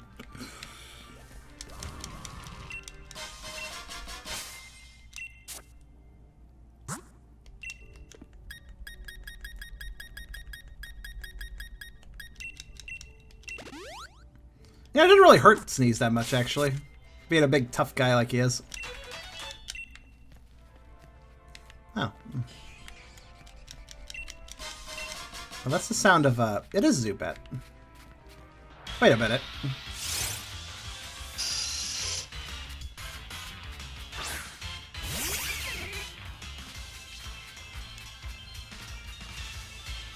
Yeah, they weren't in the base game. I couldn't remember. Zubats are so fucking common that whenever I see a Zubat, I assume I already have it.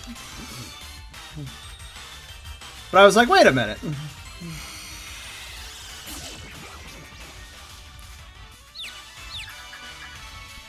We did not have this goddamn bat in the base game, so yeah.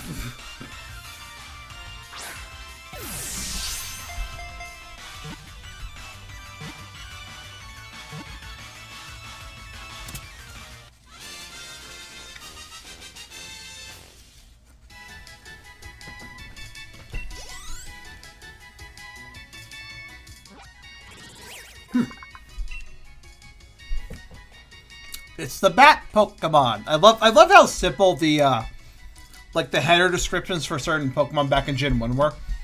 It emits ultrasonic waves from its mouth to check its surroundings. Even in tight caves, Zubat flies around with skill. But imagine so, otherwise we'd probably just crash into the walls.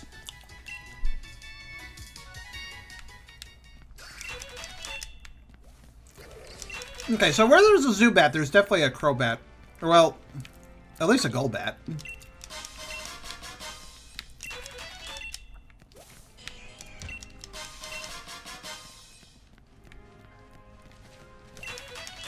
Whoa there, buddy. Careful.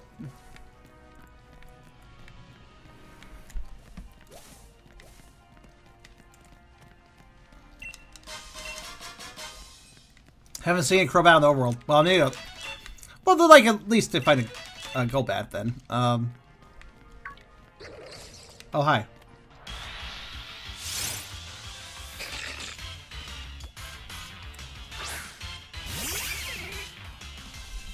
After this adventure, trust me, you'll be the richest guy ever. That's not likely, because I keep buying all the Desire clothes and spending all my money on that.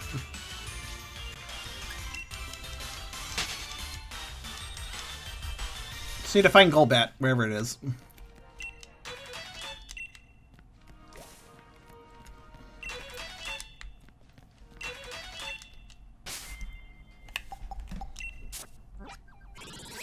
Mawile Naruto run? Possibly.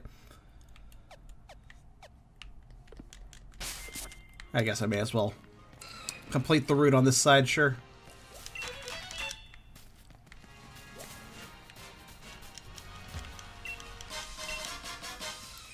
I'm gonna guess Golbat's just hanging out somewhere during night.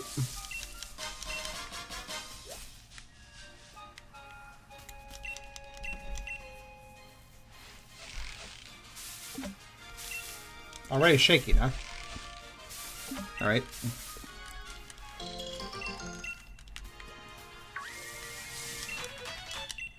Okay, don't need that many more of those.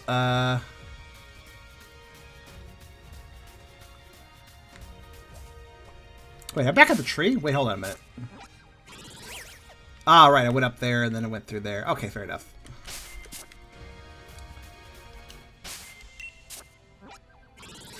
Then...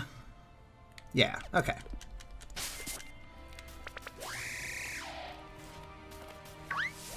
Oh, squelch it. It's like, what's running from me? And turns out, nothing interesting.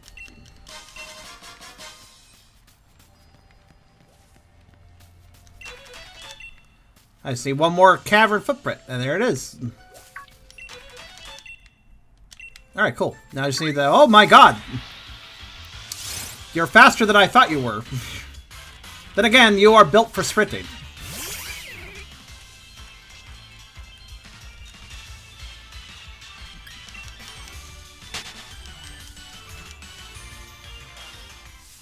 If I had just thrown the stick, he would have gone away.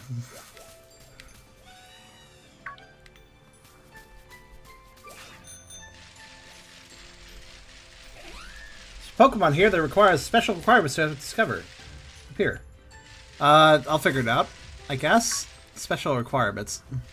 I mean, there's gotta be a hint if there is some special requirement. So, I'll figure it out.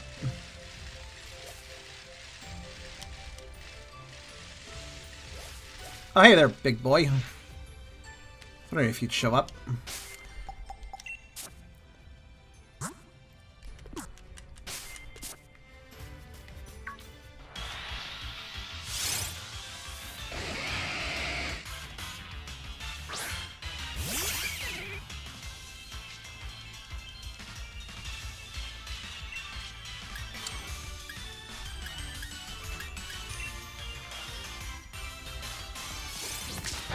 Like, I was just thinking about it, I'm like, yeah, I'll just commit to false swipe. Okay. That's quite a move.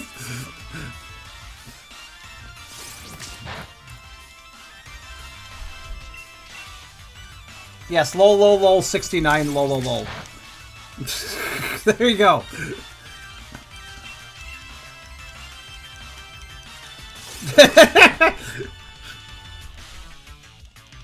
Okay, that's actually scarier than the other thing. Well, no, actually, it's not. Go figure that a T-Rex could pack a punch. At least it, that has a cooldown, right?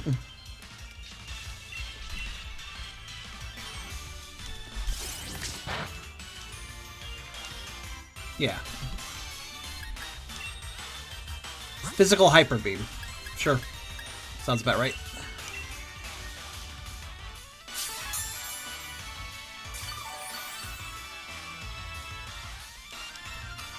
Ouch indeed. I mean, I guess if a T-Rex skated into you like that... Ow? You mother... Fucker have a recoil move. Why didn't you demonstrate that earlier? Jerk. He didn't demonstrate he had a recoil move until it was too late. Okay. Cool. What a fucking... Bolton, leave me alone right now. I'm mourning. He tried it, but he missed. I didn't even notice. Granted, if he had missed with it and I had noticed, I probably wouldn't have realized it was a recoil move, so. I didn't actually die, I just realized that. Okay, hold on. Alright. What level does Tyrant evolve at?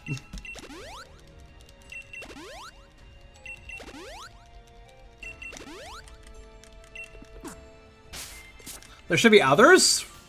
Felt like a one-time sort of thing, but I'll look around, I guess. I don't know, man. That doesn't seem like something I'm gonna find a second one of. But I'll look. During the day at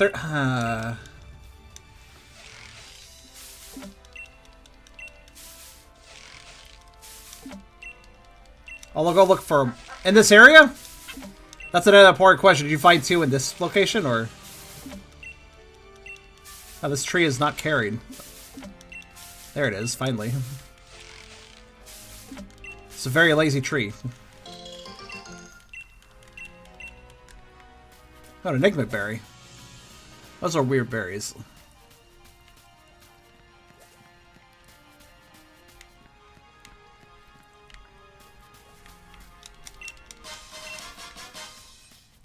So you say there's another Tyrantrum. There should be another Tyrantrum around here? I guess I'll look.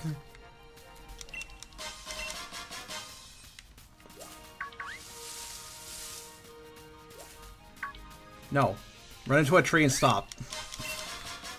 Okay,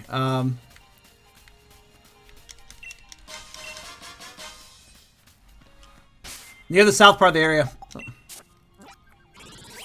I mean, okay. It's kind of hard to tell where I am, but again, map sucks. The ocean.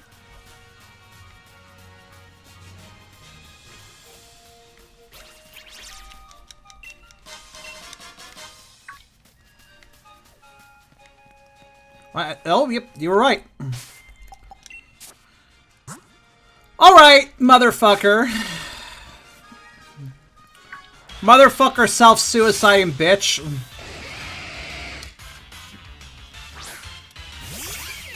Look, if I know if there's something I need to catch, I can't find a lot of them, and they also want to kill themselves. The only logical course of action.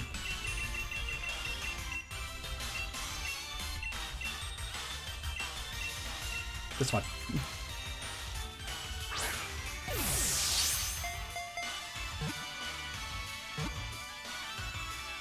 Yeah, I figured. Figured it'd be too easy. See, all I can do really is just let it fucking beat me up. Hello, Reverb. I can't fight it. Not after what I learned.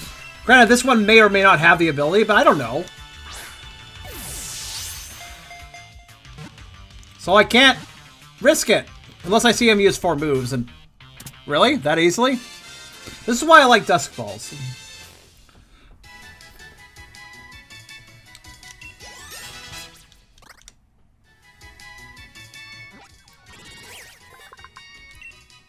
The Despot Pokemon. What's that word mean again? This Pokemon is from about 100 million years ago. It has the presence of a king, vicious but magnificent. I don't know, man. I don't think it's very kingly to kill yourself. But apparently they think it is. Look, regicide is usually not committed by the king themselves. That's all I'm saying. Hi, Eevee.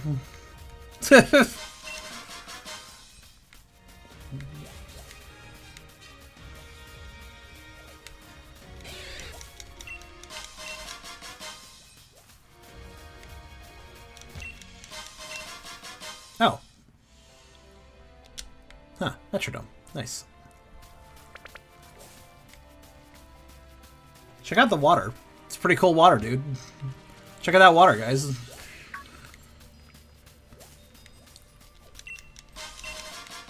What a lovely texture it has.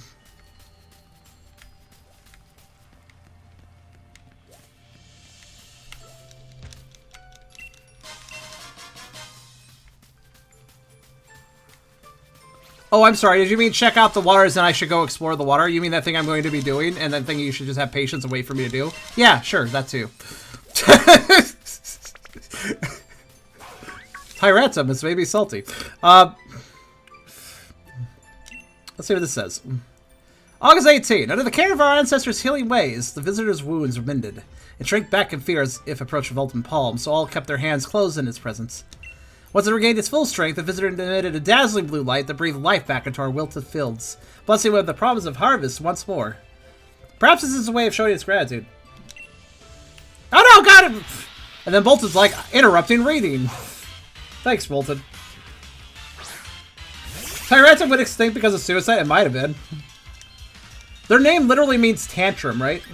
Like, tantrum's in the name, so... I don't know, man. When somebody throws a tantrum, they're not really caring about themselves or their environment, so... Makes sense, I guess. Have I checked these fields in this area? I can't remember. I mean, probably not. Let's poke into them. Reading is for nerds, Bolton. Apparently.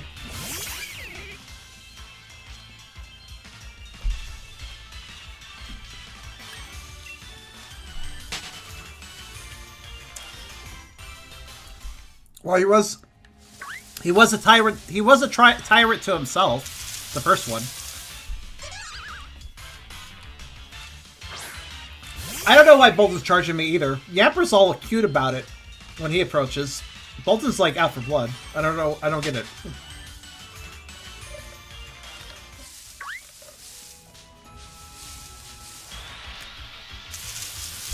But yeah, don't worry. I'm gonna check if I haven't checked something out. Do not worry about whether or not I'm checking out unless I absolutely leave the area. Like if I left this area without checking the water, that's a good time to tell me to check the water. If it seems like I'm obviously forgetting, but I'm still in the same area, so I'm just taking my time. Pretty sure most atrophy tolerers don't self-terminate when they're mad. It's just have an angry baby and then it just explodes and the house is like in pieces. It's like, I don't know.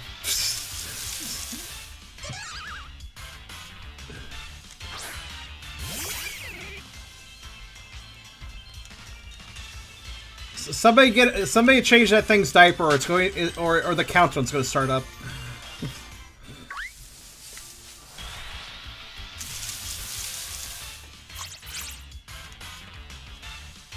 An explosive temperament, exactly.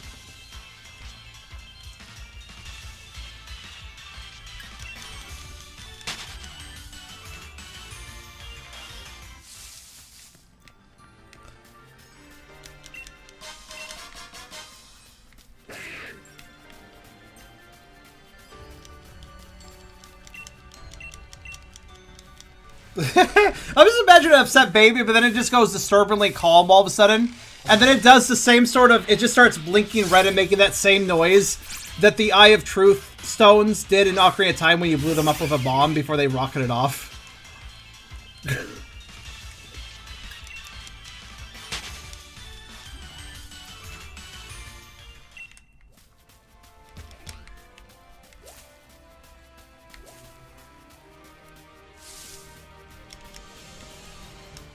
If everybody knows what I'm talking about, think about that timing with that sort of idea. You can see how hilarious that kind of seems. Oh wow, a third one.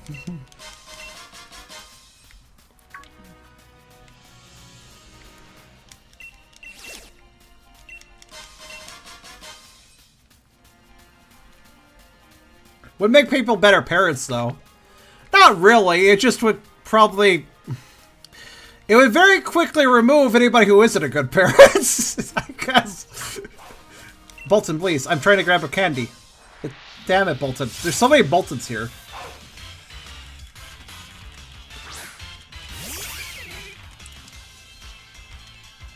I would climb up on Pteranodon's back and ride him like a bucking bronco. That would be fun until it knocked you off and then bit your head off because it's a fucking T-Rex. that you just tried to ride and made angry.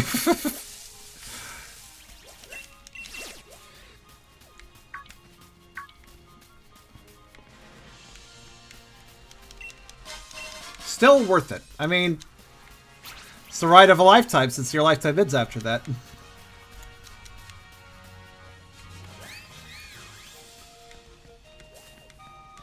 I have to admit though, guys, remember what I said about DLC 1?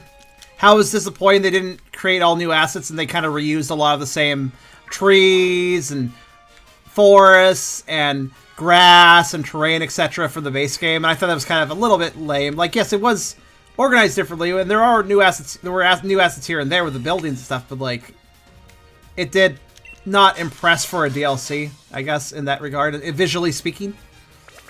I'm gonna say, I do think the Crown Tundra has the same issue. At this point, after enough wandering around, I think I could say this just feels like everything else. And it's kind of shitty that it does.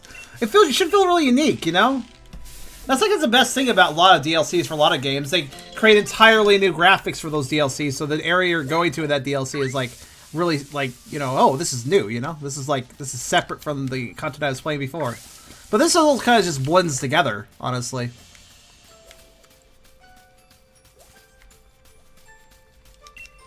Like, right now, I couldn't tell if I was at the Isle of Armor or at the Crown Tundra.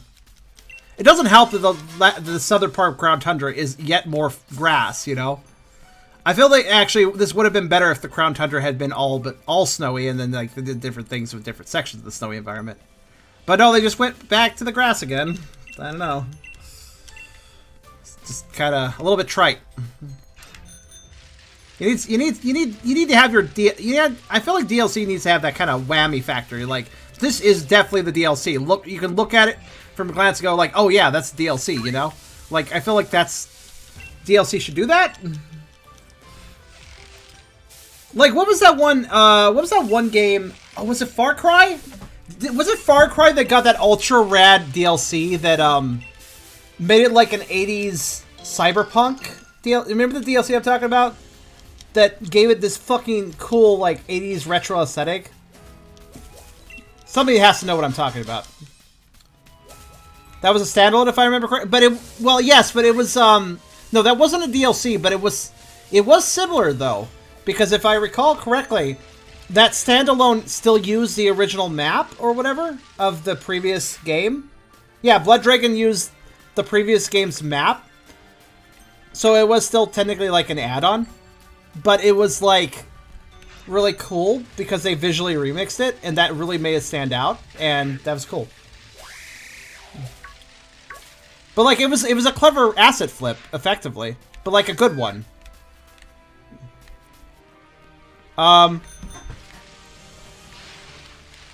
Oops, not this, like, I need to go in the middle.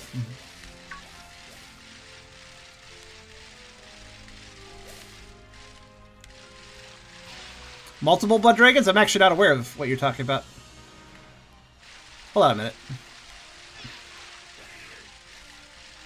I did not think about this, but yeah, I should probably do some fishing.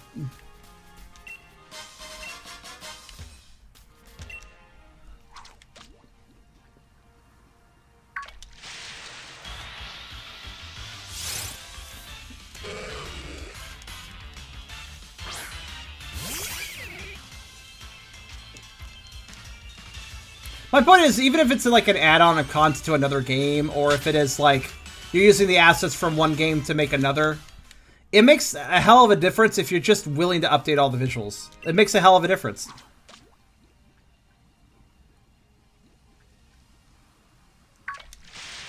And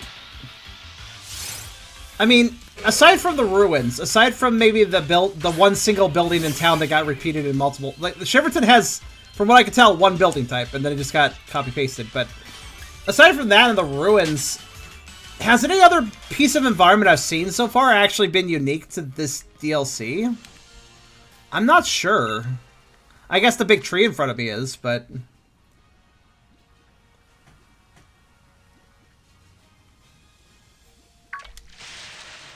To be fair, we hate seeing the mayor office. Yeah, it probably looks something inside. It probably...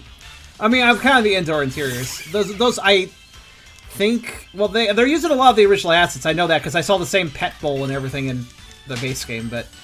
Because I remember the pet bowls, man. I'm a dog. If I see one more Magikarp, so help me. Honestly, the reason I never fish for Pokemon is because Magikarp annoys me. Okay, fuck you two, Gyarados.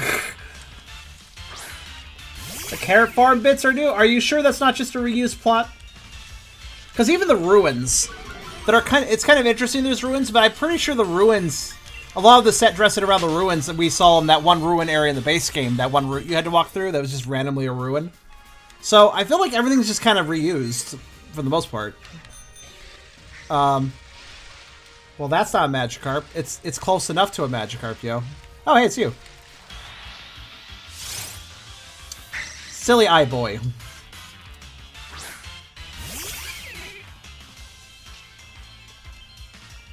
I like this guy. It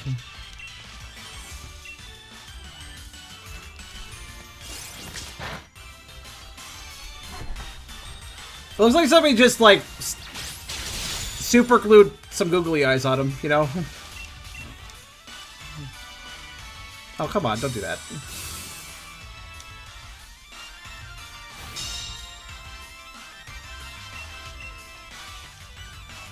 Yeah, Blake, I really feel like that the game's response was a bit of malicious compliance, honestly.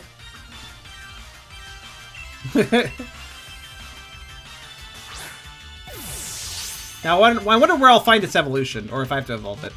If I have to evolve, that's fine.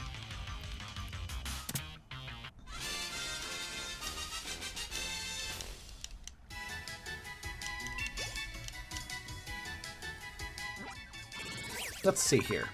Anorith, the old shrimp Pokemon. This Pokemon was restored from a fossil. Anorith lived in the ocean about 100,000 years ago. 100 million years ago, hunting with its pair of claws. No fossils have gender differences. We have learned this at this point, I think. Was that an intentional choice by Nintendo? / Game Freak. Or was that just an accident? You invited Armaldo in this area during thunderstorms. That makes sense. Perhaps I will bumble into one at a later date. Or perhaps I will just trade me one, or perhaps I'll just evolve. Again, though, I don't have many candies, so evolving is not going to be... Oh, hi. You were in the base game, right? Actually, I don't think you were.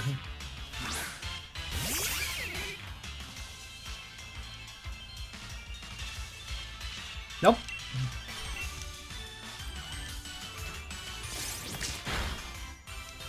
Ooh. Look at that dragon dance. Look at that little jiggle he's doing. We do dragon dances for jiggles.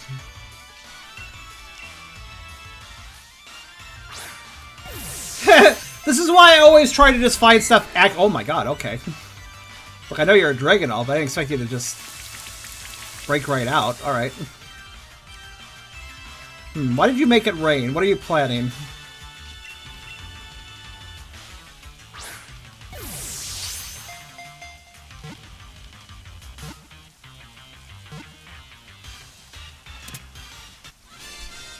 He just wanted to make it rain before I caught him for some reason.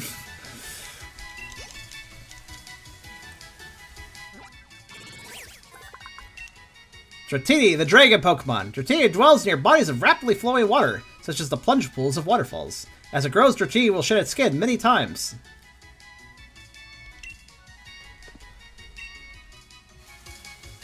Dratini is a pain in the ass to evolve, so I'm going to assume I can't just catch a Dragonite. But maybe I can, I don't know.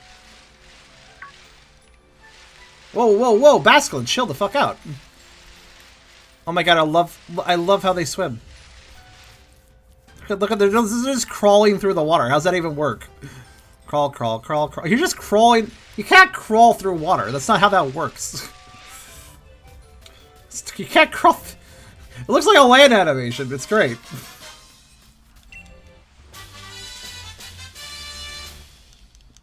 Thunderstorms. So thunderstorms is... This place is the place to go with thunderstorms, I guess.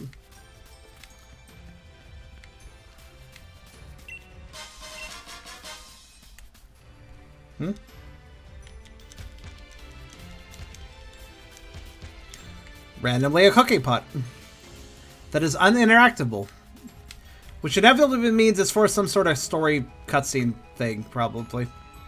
And it's just sitting there until it's needed for the story cutscene thing, I guess. Somebody's probably gonna be like, "Hey, you should come out to this island. I'll cook you up, say." And then the cooking pot's... But they just left the cooking pot there. So, it's weird. Like, you think if there is an event where it's like, "Hey, come to the island, I'll make you some food." You think at that point that it'd be like, I don't know. Not that the cooking pot wouldn't be there until the event starts, but I bet it's what I described, right? It's for catching a certain Pokemon. Ooh.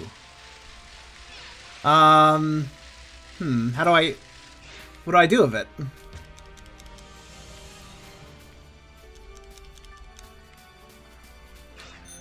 I can't interact with it, so. Oh, hello there. I shall worry about it later, but I now know where it is. Yeah, let's hold off the spoilers. Let me just catch this ancient fish. Oh boy, not again. It's a rock type, so it's gonna be fun again. Oh, really? That little? That was a critical? Oh my god. Oh, you have flail, though. That doesn't hurt you. Okay, Poison jab? Okay, that's good. That was a critical. Yeesh. Oh, it's... Well, poison a Pokemon you're trying to catch is kind of good and bad, so... I mean, it does up the catch rate, but it also puts you in a dangerous position. I'll just start throwing dust balls. I don't know what this thing's catch rate is, but I assume it's kind of low. Look, if this fish has been around for trillions of years, then I'm sure it can't be caught too easily. Relicanth has a gender difference. Okay, finally one. I actually didn't know that. Well, here's a female if we can capture it in time.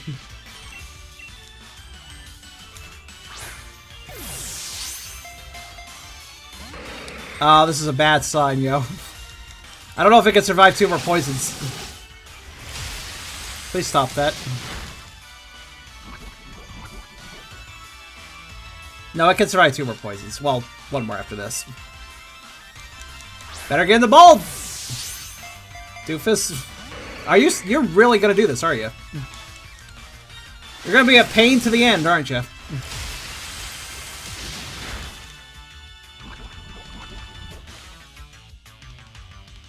Look, this is your last chance to survive. Get in it. Critical capture! You have every right to get in the ball now. Good! That was a well-timed critical capture, though. I'll say that much. Yeah, I haven't been naming Pokemon too much because I'm focused on catching them, not naming them. Longevity Pokemon. Rock hard scales and oil-filled swim bladders allow this Pokemon to thrive the intense water pressure of the deep sea. Oil-filled swim bladders. Also, yes, you can tell that this Pokemon does have two gender differences because you can always see the female sign, and I know there's males. Males do exist, so if we don't see both signs when we capture something like this, that means we should get the other one. Okay, let's go get a male then, I guess. And then we'll compare them and see the differences. So I need a male.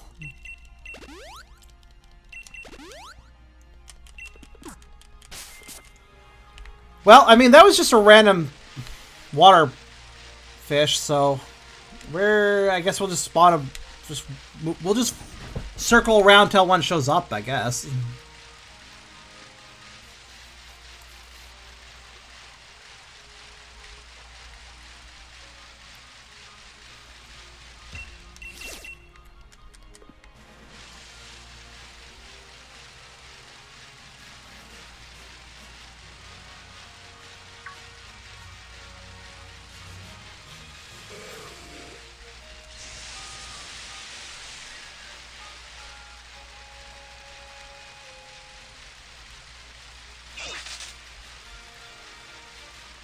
It was, yeah, the Tyrantrum by was female. It doesn't matter what gender I got for Tyrantrum because they don't have gender differences. We only care about catching two sexes of a Pokemon if they have differences between them. As you can see with Tyrantrum, if I go down here.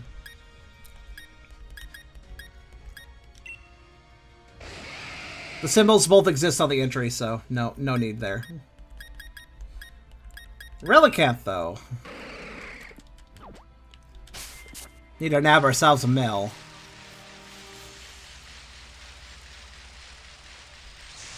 Which basically means I just need to patiently wander till one shows up.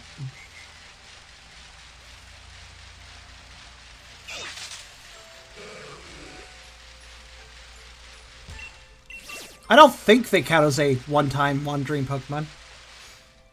A rare spawn, yeah, I would imagine. If I just go down this ring over and over again, I should get one to spawn.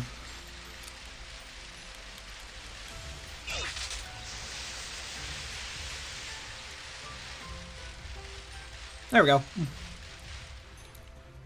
Now the other question is it the right gender? Wait. Yes, it is. You know how I could tell? Because I just realized what the gender difference is. Males have tusks. I just realized they have tusks.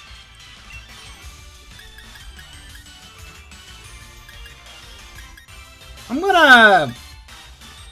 that. Yeah, that's good. Yeah, jaw armor. Kind of Tuskus. Like, it was a very immediate difference the moment I saw this one. Then I'm just gonna slap it a bit and then I'll catch it. But we should pay attention to see if it can feint itself.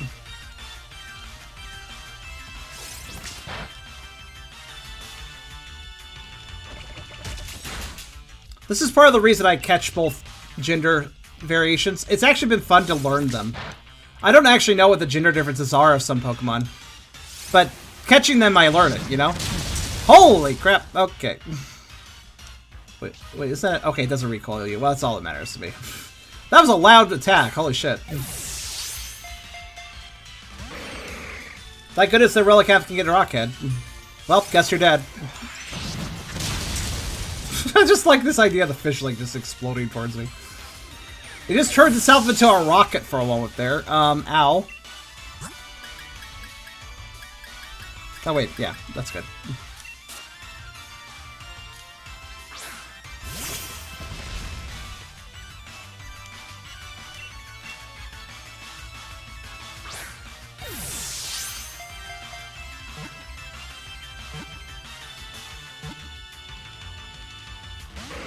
Aw. What a tease. Yeah, go ahead. Flying type, yo.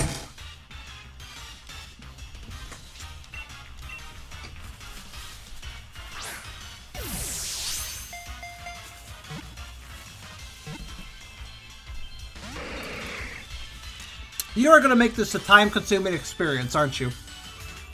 Oh, you missed. How did you even do that? I guess Hydro Pump doesn't have perfect accuracy, but...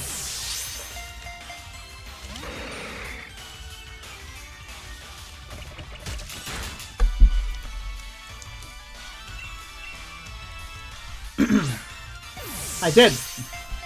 I guess. Is that what this one is? I forget.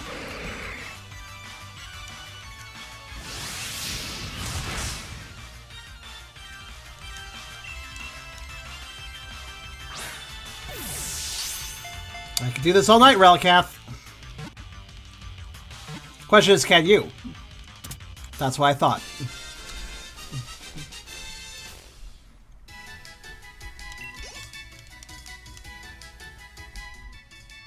Dark one, yeah.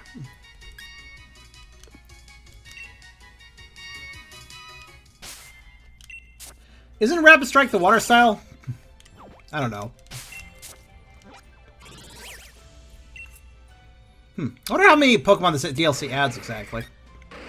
But yeah, you can see it's the length of the chin. More chin on the male, basically.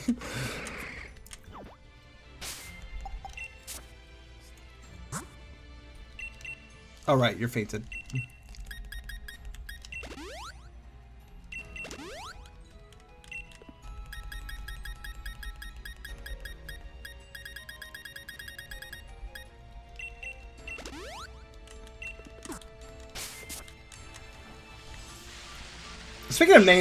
Speaking of names, I forget why I named my Urshifu what I did. There was a reason to his name. I just don't remember what it was. All right, to actually get up on the island, I think I need to leave the water. So, what about Dragonair? Can I just find it in the water here, or should I be sleuthing for a Dragonair? Tree Hill, huh? Okay.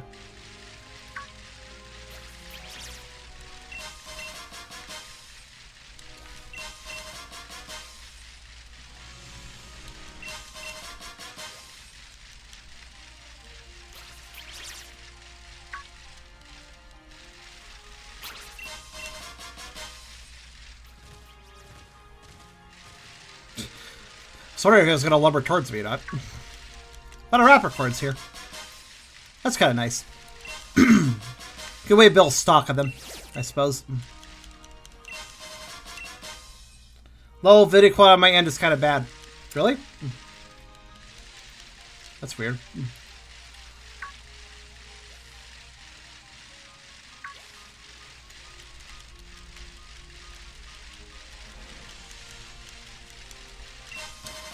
This is why I usually try to pick up items when I'm not on the bike. that right there. A tree? Wait, hold on. I'm not gonna shake the tree. I want the ball. I mean, I admire my character's courage on the idea that he could shake this goddamn tree. It's huge. Dragon appears in the water during thunderstorm. So you can't even get Dragon Air unless it's thunderstorming. Okay. I mean, I could always evolve the Dratini, but that's a pain in the ass. What level is Dragon Air what level does Dragonite evolve at? Isn't it like 60 or something? It's something kind of high. Shake it. Okay.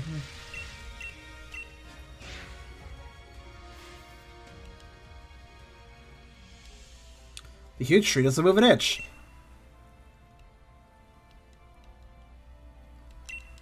Keep trying. You know why we should keep trying? The camera is slowly zooming in every time I do this. Oh, what? The same move? Yes. I guess this wasn't that surprising, actually.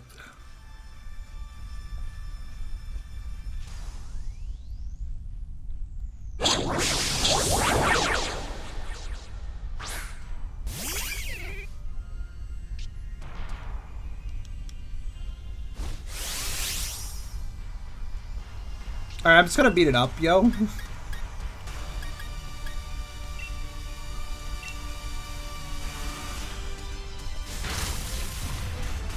It drops berries? That's cute. I didn't even notice that. Seize is not my best defended one, but that's fine. Just want to see if I get some poison going. It's level 100. Oh, is it?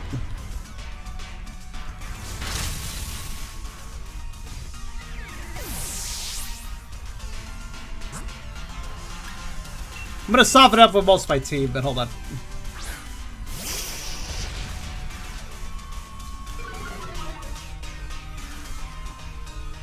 Ah, yes, the greatest enemy, a giant squad! Bracket, exactly.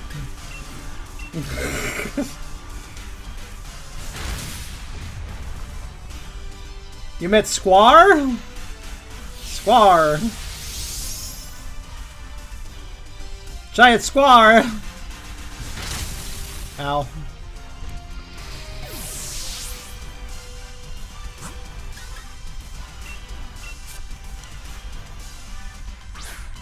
I kind of have an impromptu plan. No worries.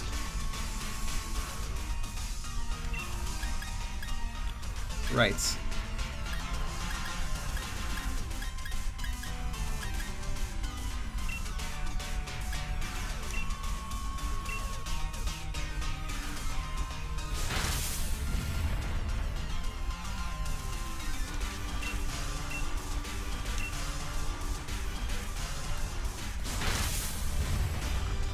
I don't care how much damage I'm doing right now. Just want to do as much as I can. Is it going to pull up a shield or something? I'm kind of waiting for that.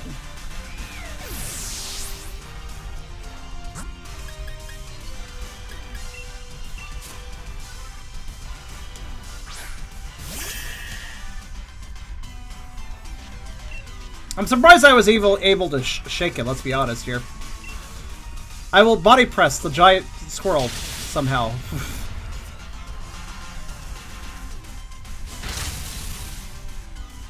Fadel is effectively a tank.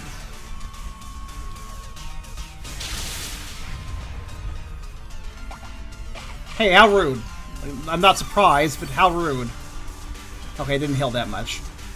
Of course it has cheek pouch, naturally. Oh, that's great. That's kind of jerkish of you. At least you must recharge.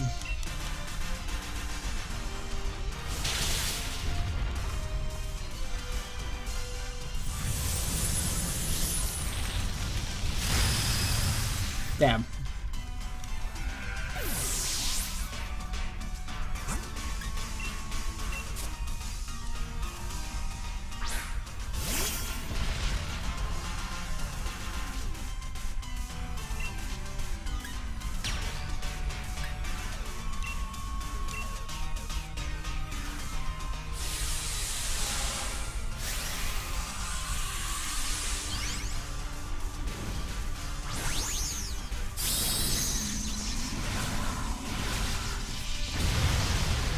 This will do.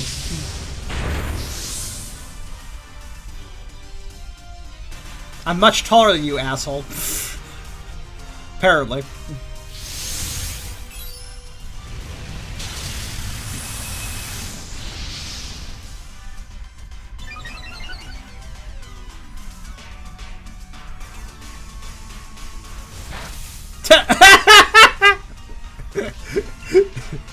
Well, okay then.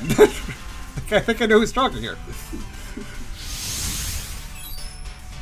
This is for hurrying all my mons.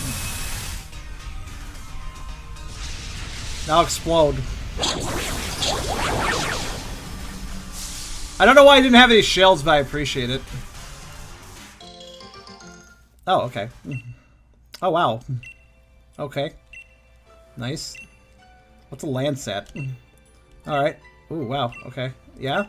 Oh. Alright, cool. I guess that's that.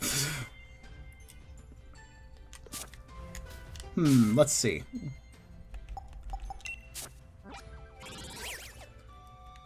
I mean, we determined the name Quigiz before. If you recall. Can I... What? No, what? Okay. Just confused why I can't fly to the end, but alright, whatever. Guess I'll walk. Wait, actually, hold on. It's nighttime now. That probably didn't change what's out here, but it's possible.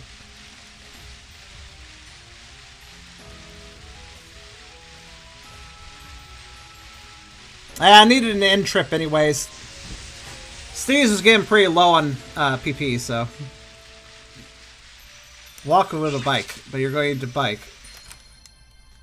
Well, with a pedaling motion, you're kind of walking anyways.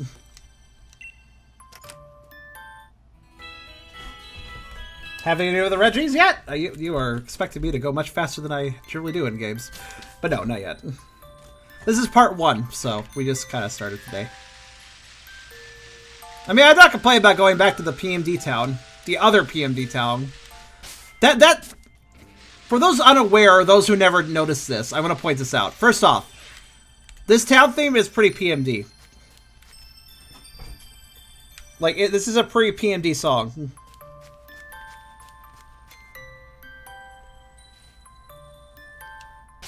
But even more so is...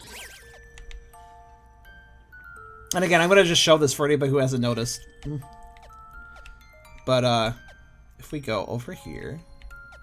The Stowan side. This is also a PMD song, basically. This is even more so, actually.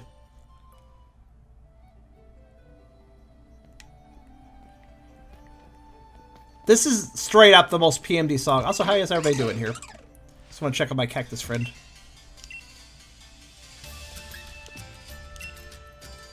Yeah. Anything from you? You give me weird things sometimes. Sure. Don't see any reason not to.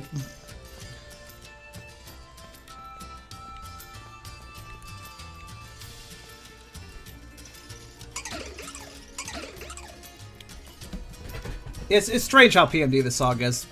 That one musician who... Oh god, I always forget his name. Robang 62 squared or something like that. 59 squared. Robang 59 squared, I think it was. He actually did a PMD remix of this song. They are power stancing. The Maraca is the best. He's the best shopkeeper. Too bad you can't buy his fruit.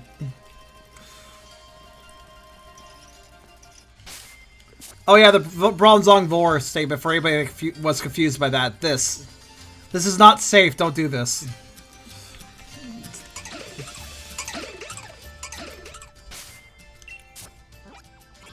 Well, whatever, I get to sell rare bones. That wasn't even a waste of a trip.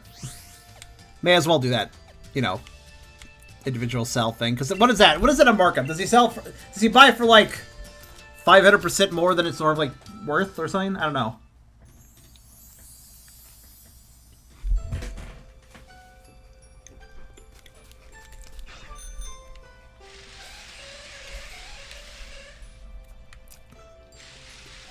She sure makes a loud noise.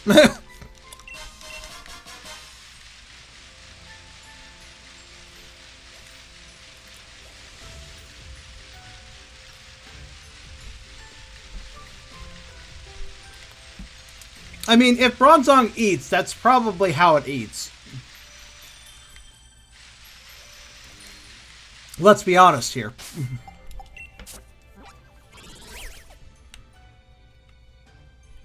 Alright, well, I guess I'll, I guess I'm done in this area, right? So I guess I'll go over here. And may as well check the seaside, why not? Let's see how let's see what the seaside looks like. I shall see the side of the seaside, as you could say.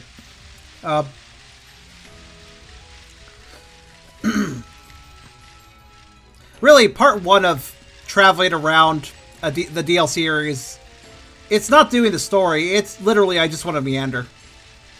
Get a lay of the land. Oh, there's like a flower on top of the tree? That's kind of neat. It's kind of weird, but it's kind of neat. Yeah, before I do story, I like to get a lay of the land. And along the way, you can catch the majority of Mons, so, you know. It's helpful. Unlike sneezing, which is not helpful. Anyways.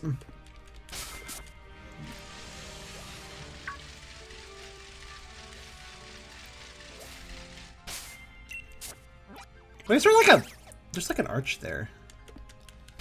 What is that?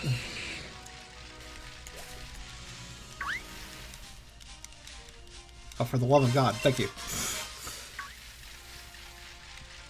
Hold on a minute. Oh, God! I really love the poppin'. Sound like a worn down squeaky toy. I mean, I chew on squeaky toys, but I shouldn't be one myself. Oh, this is the archway I know. Oh, okay, so this is the archway, huh? Interesting. By the way, for anybody thinking that's just a joke,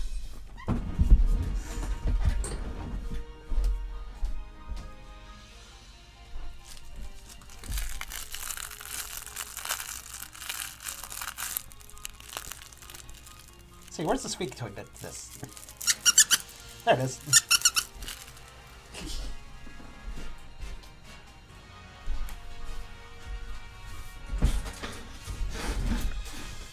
I have squeaky toys.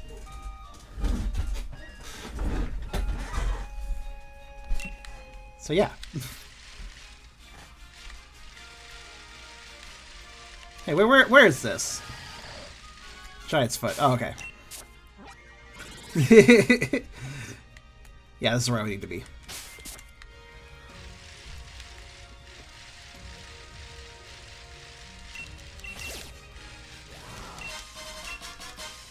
Oh. Yay, centipedes. Wait, actually, hold on a minute. Something's occurred to me.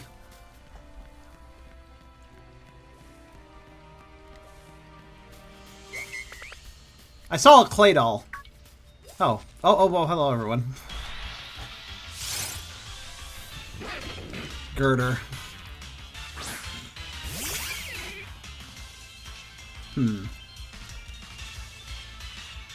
Yeah, I have him right. Just couldn't quite remember. But Claydol, though. Do I have Claydol? Or, I mean, not Claydol. It was, wait, no, I do, because Spin-to-Win. I have Spin-to-Win already. So I don't need to worry. Oh my god, there's just so much trying to kill me. Yes? Oh, hey, it's you. I thought I heard something interesting.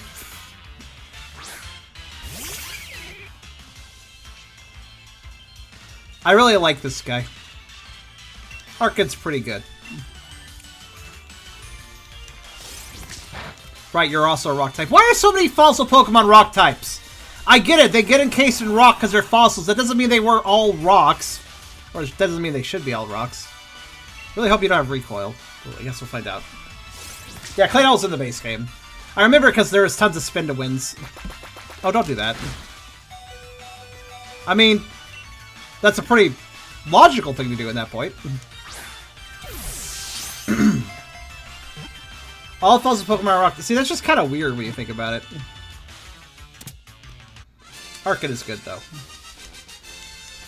Especially since, you know, Super Mystery Dungeon, Arkin was pretty great in that, too. Kind of a coward, but still a good pokes. The first bird Pokemon. This Pokemon was successfully restored from a fossil. As research suggested, Arkin is unable to fly, but it's very good at jumping. Arkin is a good boy.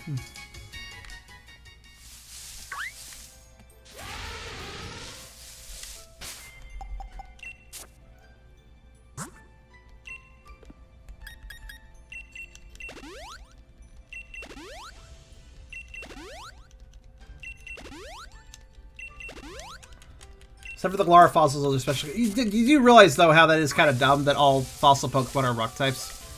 Like, okay, maybe one could say, though, that Pokemon teleport to the side. What the fuck? Alright. I'm gonna guess that Archeops is not just hanging out here. Thanks for zooming in on its belly. That was a weird zoom. What do you think about it? But yeah, Archeops, I'll either have to evolve it or maybe it's just in the maybe it's just a rare out and about. I noticed that when it comes to Sword, post-Evo Pokemon are generally not going to be in the grass. Whether it's in the wild grasses and like I have to whether visibly just in the grass or in these brush patches. They're more likely just going to be wandering Pokemon. I found a coin. I have coin. That's right. Do you think Bronzor were ever currencies to some civilization?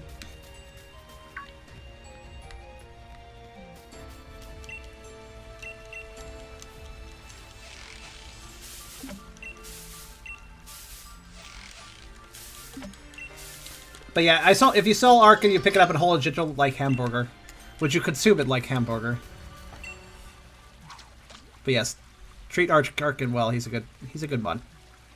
Kind of underappreciated, I feel too.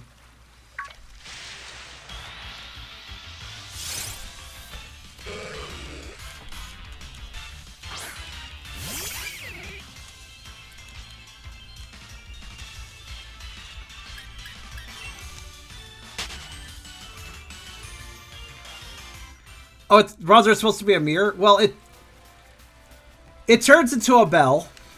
So, one can launch this however they want. Hello. Hey, pay attention. I'm gonna dance. He does not care. Alright. Sometimes you get reactions out of the mons when you dance, when you spin, so...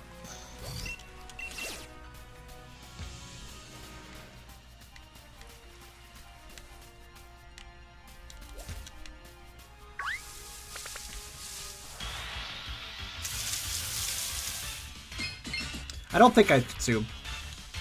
Yeah, too many feathers. I guess I could see it being a mirror, I suppose. It looks more coin-like, though, because it's not very reflective.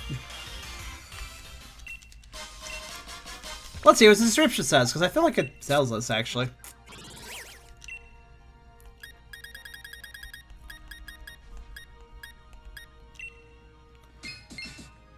Oh, it does not tell us. It just tells us it's bronze.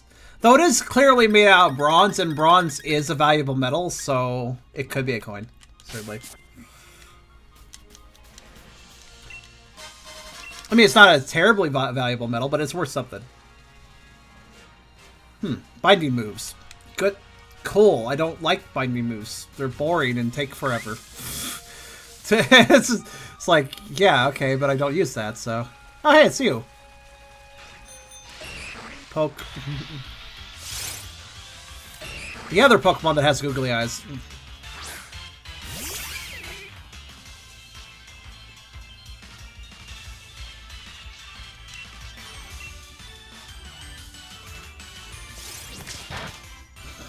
Slap. Like I almost knocked it over. Slap. It's like, stop that!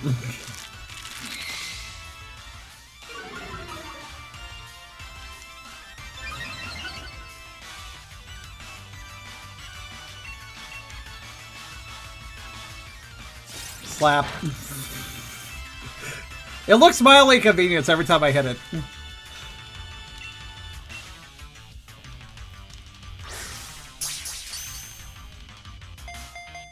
Beef ramen's good. Oh, you're gonna be chuff, are you? He just threw a random little rock at me.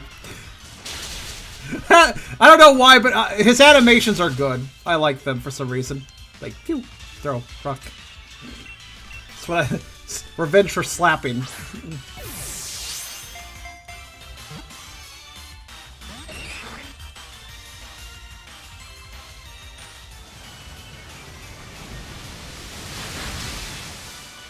If it's version exclusive, I guess that makes sense. Another critical capture. How about this time? Wow, with the camera zoomed up, I noticed just how terribly low-res the mountains and top were. That was interesting. Weird loading glitch, I guess.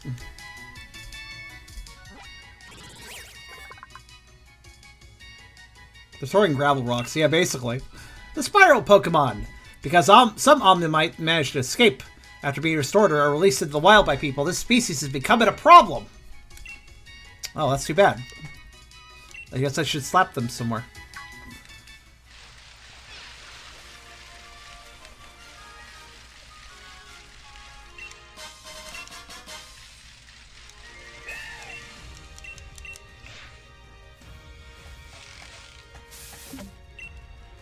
Wait, apricorns? Good. More apricorns. Always good. I mean, I actually don't even remember where you turn them into Pokeballs, but hey, why not?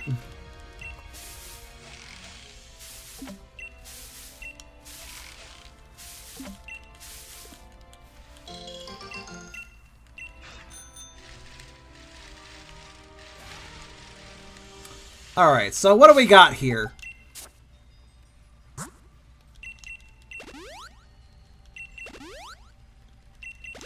Crabomatic is... Yeah, that's right. That's where you do it. Makes sense. So let's see. If I follow the river, I go into a cave. Oh, wait. I have to go that way. That gives me... That takes me to the sea. Alright, well, before that... Hello? Oh, jeez. Relax. Sheesh. Those are really angry fish for being just based on... bass. I mean, I don't remember bass being aggressive, but okay. Oh, for fuck's sake. Why must you always ruin my fishing trips, Magikarp? Hello, Digital.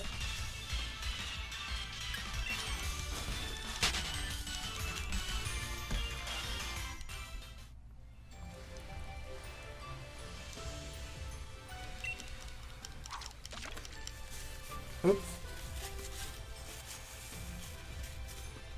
I'll fish until I see 3 Magikarp and then I'm done. The bass is attacking me again. What? Dude, I'm not even in the water with you this time.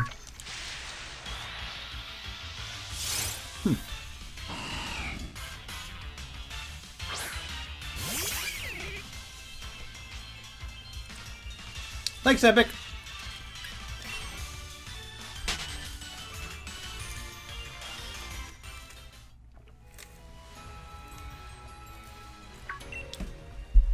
Again, this bass just keeps aggroing on me.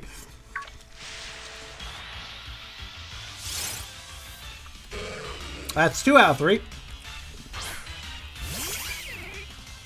Fishing is not worth the trouble. You know?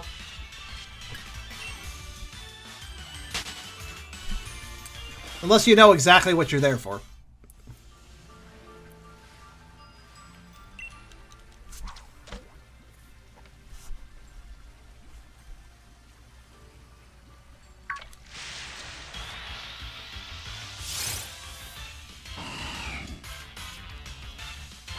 Is it just Wishicast and Magikarp? Figured I'd just fish a little bit, see if Kabuto showed up or something. I don't know.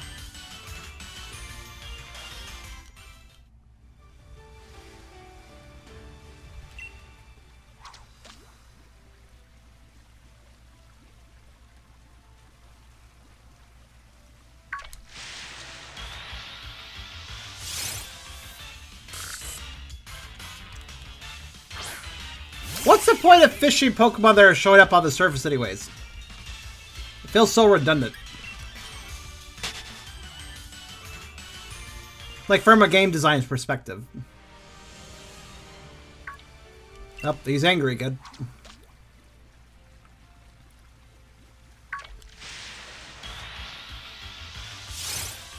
To Magikarp's credit, he is kind of fucking off, though. I was actually not expecting that. Still, I'm not impressed by the spawns here. I don't think there's anything of interest here.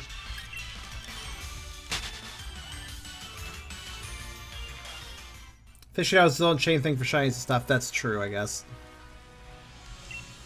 Which is really the most insufferable way of getting shinies, if I were to offer my opinion, but... Oh, well, okay. I think I'm done. That's enough. I think that does prove that Lily's kind of rare, though.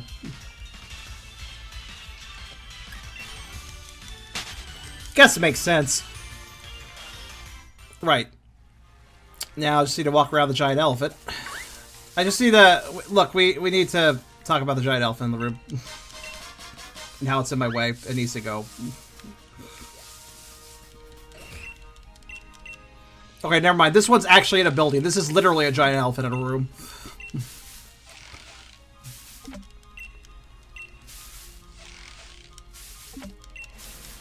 Peppermint didn't require fishing, you dingus.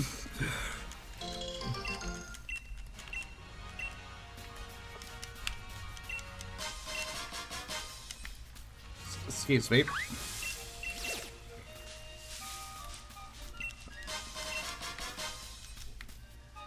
Oh.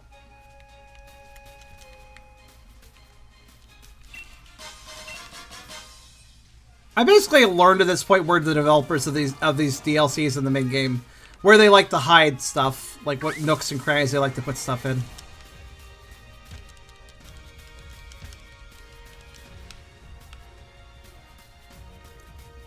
It has become evident to me, you could say. They always just do the same thing. It's by this rock. It's in the corner of these rocks. It's by this tree. It's at this corner right here of this wall. Like, wow, this tree's not even moving yet. Cool.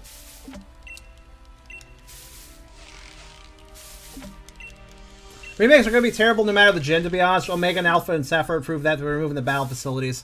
Okay, can we talk for a second about,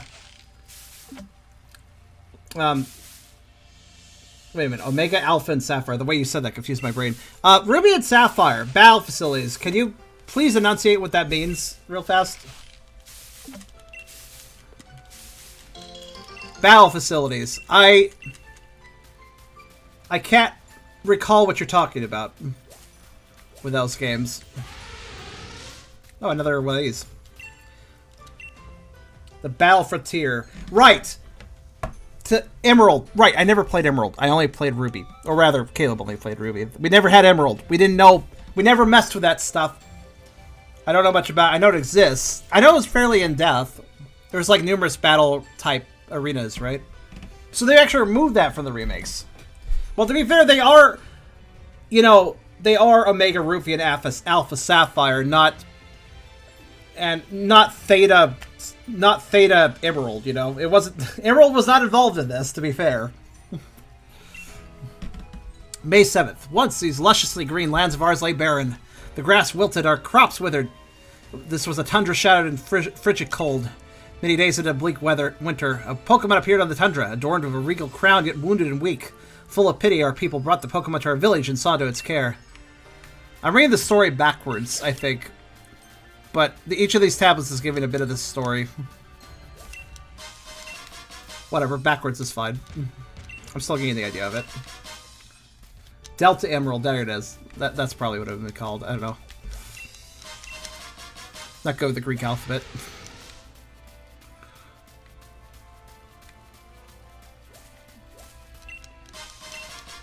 But yeah, I was surprised. I didn't know. I haven't heard anybody say that those remakes were bad. I haven't touched them, so I wouldn't know, but...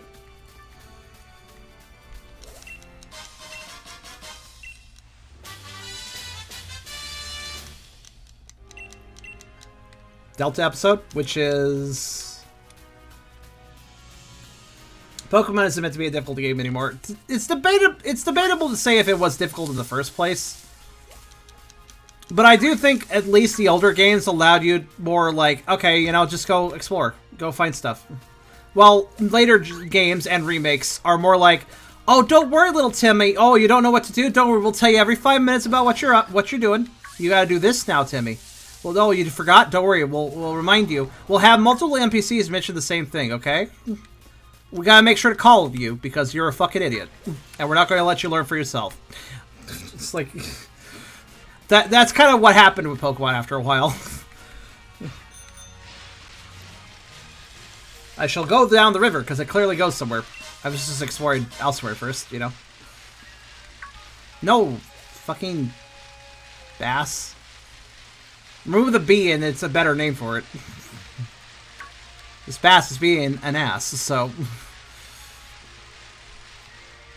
Everything was broken in Gen 1, and that was what was fun. No, I don't know. It was kind of amusing, though. I mean, I'll let you get missing, though. Come on. Let's see. What we got here? So there's a tunnel that goes further, and then there's... Okay. Well... Right. There's a cave down there, too. Alright. Well, these footprints are fucking bloody obvious. These are the easiest ones to find. If you can't see these, you're fucking blind. Okay, what do we got here? Oh, hey! Wait, hold on. Actually, okay, I'll fight you first, sure. Oh, look at that Amistar's going anywhere.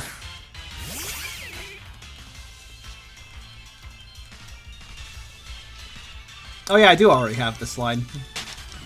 Couldn't remember. Hi. This thing is creepy. Amistar is something you'd find in the dark before it killed you. This will take a while. Especially if he does that. Yeah, remember Red, Blue, Yellow, Gold, Silver, Crystal? Just enough information to get you started, you figure the rest out yourself. There's also an actual exploration element, which is more and more missing in the games, ignoring the hand-holding the later games do. The other issue with them is the fact that, I don't know if you guys noticed, but like, we always had a route structure, right? We always were going down routes to get to each destination, and the story did limit us to some degree where we could go. But earlier generations had a lot more going on each route, you know? Like, you went to a route and you could go down the straight path to the next town, or you could just wander off a long distance up a mountain or some shit. Later games, they're a lot more linear. Those routes are very much... They don't have offshoots anymore, you know? Which is a bit of a shame. Getting lost sucks, but, like, it is cool to be able to, like... Caboose can only be found as shield here. So, I assume that means... Alright, that sounds about right. Do you think this asshole has some sort of recoil move, by the way? We've seen him surf, shell smash, and protect. None of these cause recoil damage. Alright, I'm gonna sacrifice Sneeze then to hit it one more time. Oh.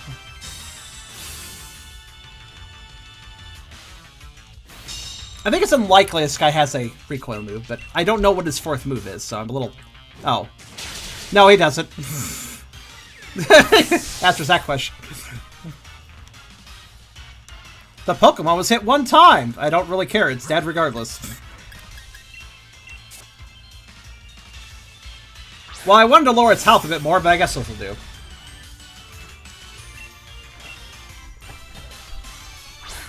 You should have played Sun and Moon, had a lot of stuff off shouts on its paths. Off shouts? Offshoots. That's good to hear. Of course, with Sun and Moon you have to deal with a very sloggy story, I know. I heard about that. Where it just sits you down and tries to make you care about way too much dialogue. So it was still overbearing. Amistar, the spiral Pokemon. Weighed down by a large and heavy shell, Amistar couldn't move very fast. Some say it went extinct because it was unable to catch food. I mean, it's got quite the capable beak, but...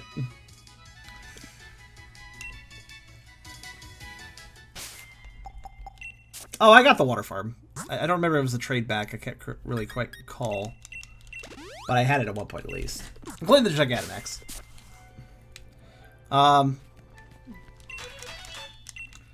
Well, it's the Omnis down.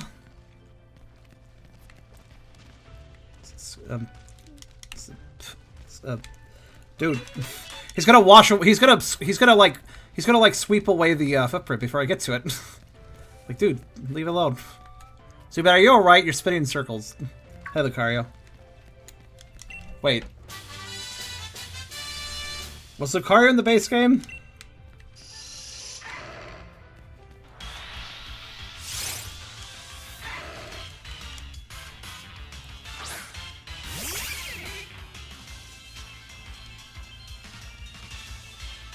Yeah, they were.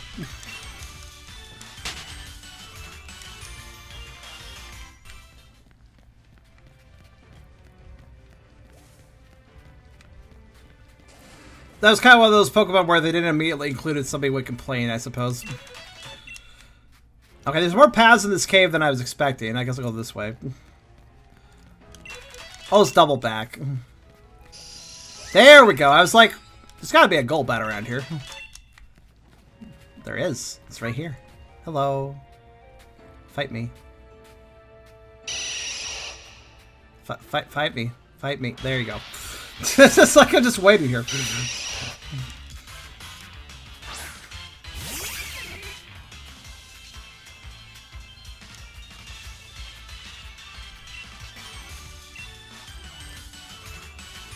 Oh. Does he? Yeah, that's right. Fangs, right? Of course, I like how... Of course, waiting. But Beerus is saying nothing. He said he would always tell me. He strongly reassured me that if there was a gender difference Pokemon, he would call it out. And he's saying nothing right now.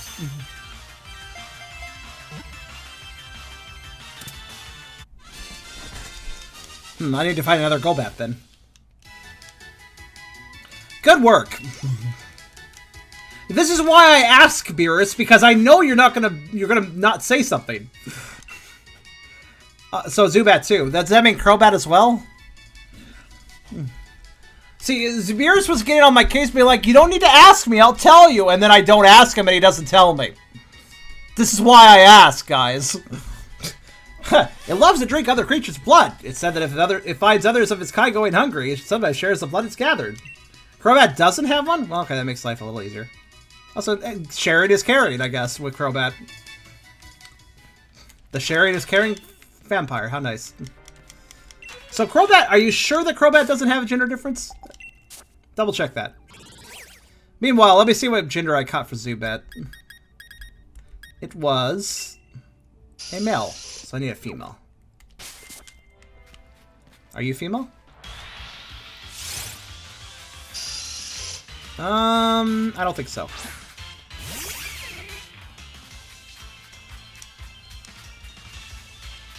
Oh, it is. Alright. That's weird. I guess the fangs are a little shorter then. I think the difference with them is fangs. Okay, that covers the Zubat issue.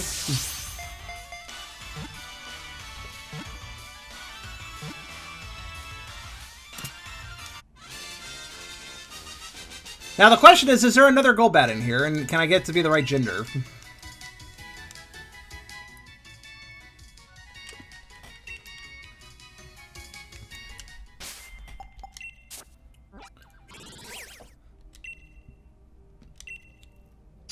Yeah, if you look at the fang size, you can see it's thicker fangs, not necessarily longer fangs for the male. Right, for Golbat, we have ourselves the male, so we need to get a female. Question is there even more than one Golbat in this cave? I suppose we'll find out.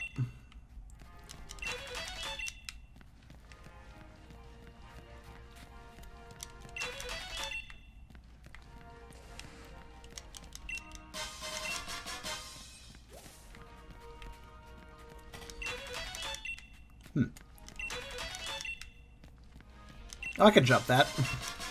Just making the jump, that's easy. I mean, like, look, if you fall down, like, what's going to happen? Probably a lot of bad things, but don't worry about it. I wonder what's down there, actually.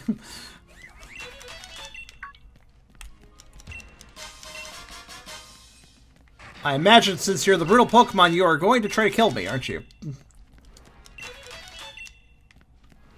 Hold on, let me grab all the footprints before you do.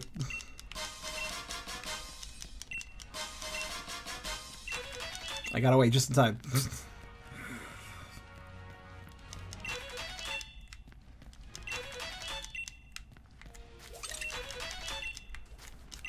I'm not done in the cave, but there's footprints.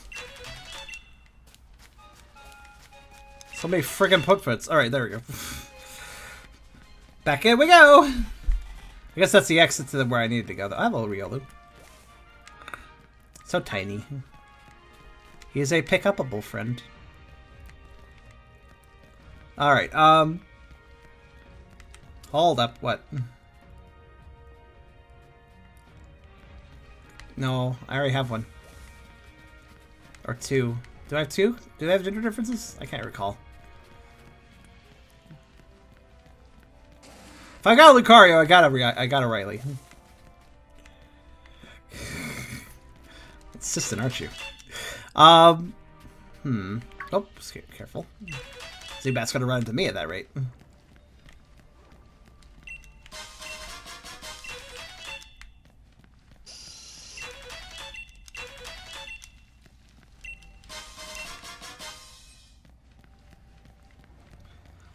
This cave is quite the maze.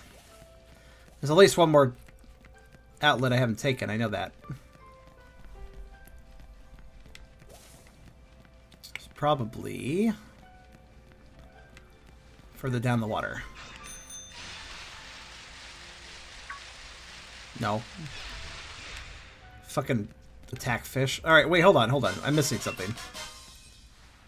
I am most certainly missing something.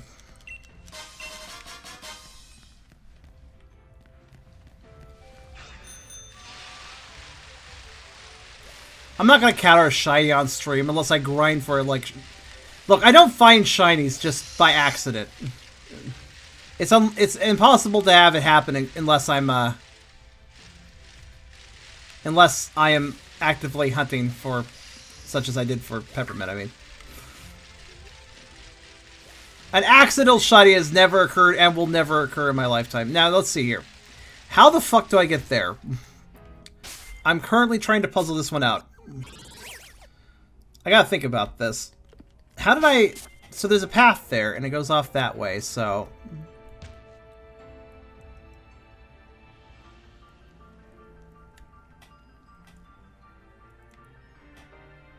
You have to loop around? Do I have to leave the cave to re-enter the cave to get that item? That might make sense. Oof, Miss Shiny. What? Missed Shiny? I'm sorry? You don't get for... Okay, again, do I have to leave the cave to get back in there? I'll just check. You guys are making no sense. What's gonna happen to the last footprint when I grab this one? You see that one in the distance? Oh, it literally just disappeared. Alright, so it does just disappear. Is there a cave like over there? There's another entrance, isn't there? Was that it? Am I right? Is that how you do it? Another entrance into the cave? Yeah, okay, that's what I thought. Hi, Sphil. I think I have you, right? Okay. Alright, it rolled slightly and clapped, alright. Oh, silly thing.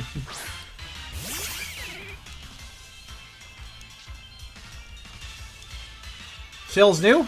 Oh, it is new. Look at that.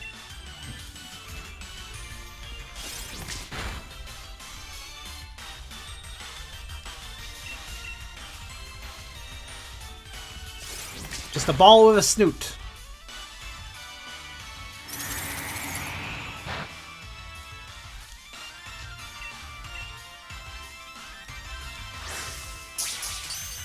This feels pretty good. In that sort of simple, good design.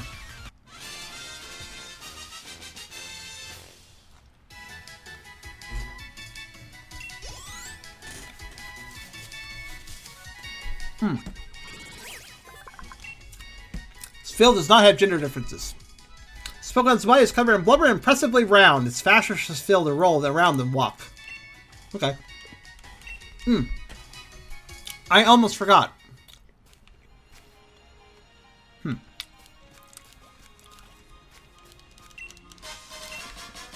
I almost forgot about that Golbat situation, right?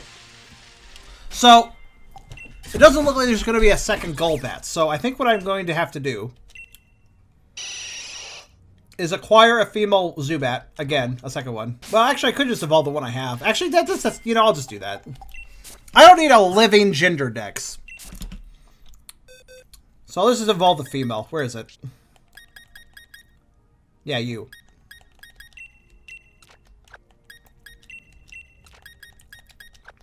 Right. This should be easy enough, right? Just a single level for this fella. Oh, what's it take to get a Crobat?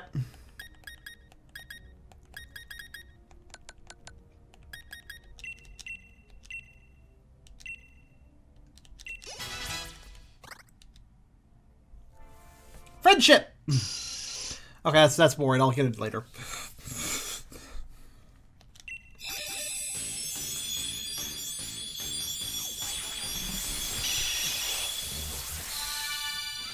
Nothing is as boring as friendship.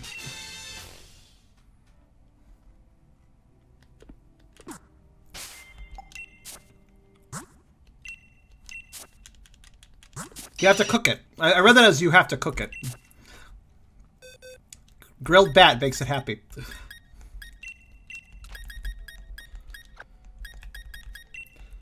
Yeah. Difference here is fang size. Again. There are berries that lower stats, but raise that's true, actually. I forgot about that. You can fast track it. Sure. You know what? I have those. So, I guess I'll take the Mel. The question is, how much? How much does one have to throw into a random Pokemon to make it happy? Would be easy if you could have a Fred Ball. Well, nobody told me about the friend condition until just now, so, you know. That's fine. Let's see. So what is it? It's a berry, right? Let's see. Which berry was it? I got a whole bunch of them. Yeah, here we go. Makes it more friendly, lowers blah, blah, blah. I don't give a shit. I'm not using it for battle. How many berries?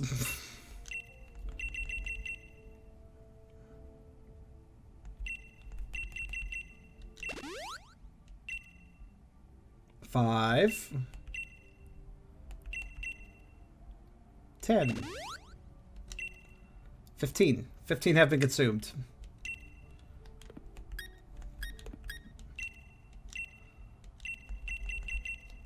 $20 have been consumed.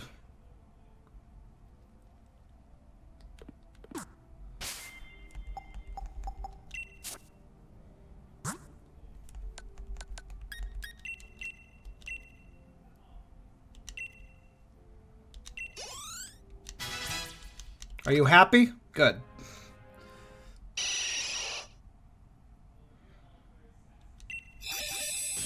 I have a very limited stock of rare candies. I want to make sure to use them right at the right time, you know. Cool, we got that out of the way. Crobat, the bat Pokemon. Both of its legs have turned into wings. Without a sound, Crobat flies swiftly towards its prey and sinks its fangs into the nape of the target's neck. Seems like it still has legs, actually, but... Cross poison, yeah, sure, whatever. That's your signature move, so why not? Get rid of something useless like haze. Pain? What? Why is it in pain, would you presume? Well, there we go, that takes care of that line. Alright, Oops.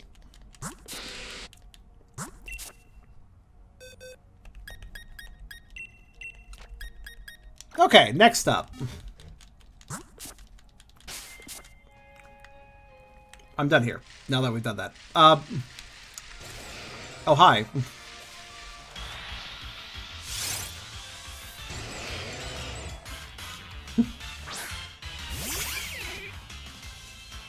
I have discovered a platform.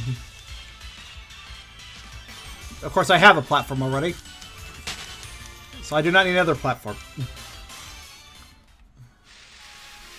Oh no, it's Phil.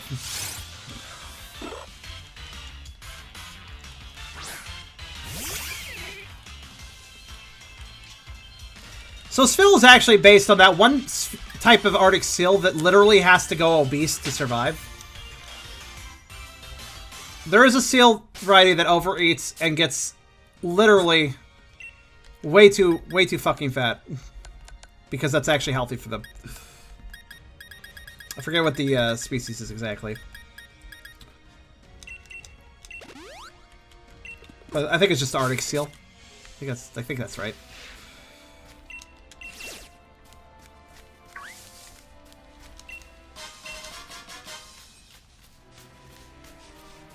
Sphil, come on. Just belly exposed, rolling right into me. Just wants belly rubs. It's health. No, they are obese, but it's a good obese.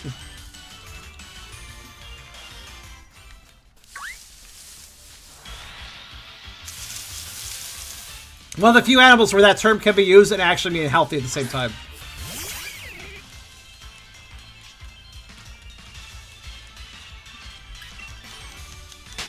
Not always. More specific. What is that? What was that sound? That was you. I did not know you made that sound. I could not see him in the grass, so I'm glad I noticed the noise.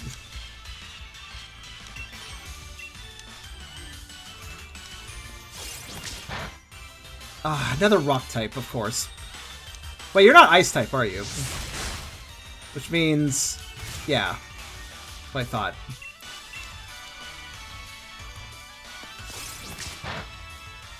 Gotta be careful about this.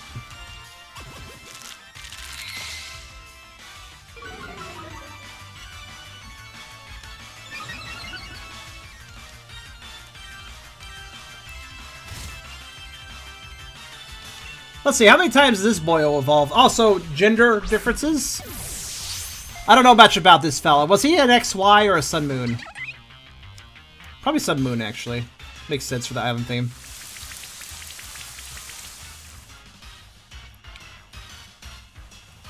Oh, it's another fossil. Should I just assume that every rock type I find while looking around are probably fossils? Black and white! Oh, he was! I don't remember him.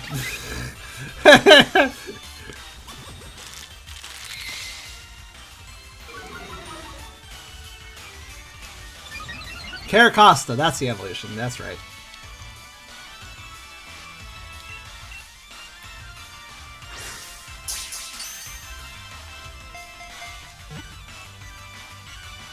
Dude.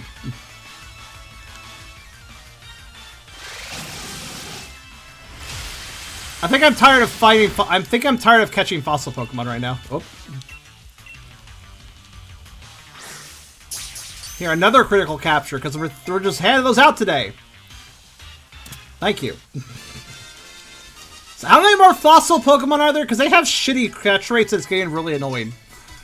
How many more do I have to find at this point?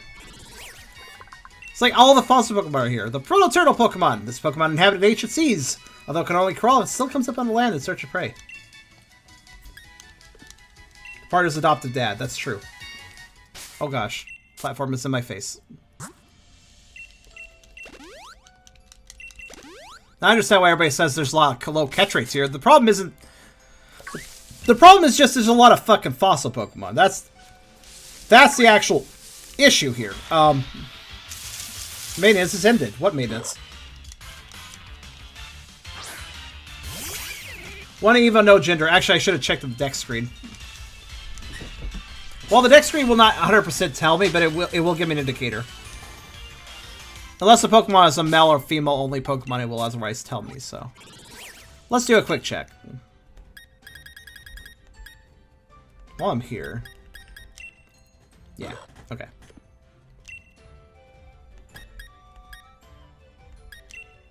Yeah, okay, no gender differences.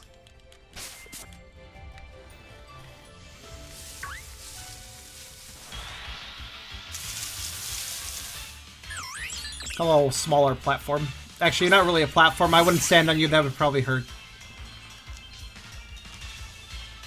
All I made is for Pokemon. I wasn't even aware. I think you said that earlier, but I wasn't sure what you meant at the time. Yeah, I don't know. Probably some update. Whoop. Hello again.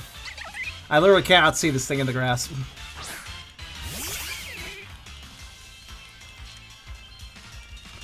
So yeah, this area of the DLC is just a copy of Route's...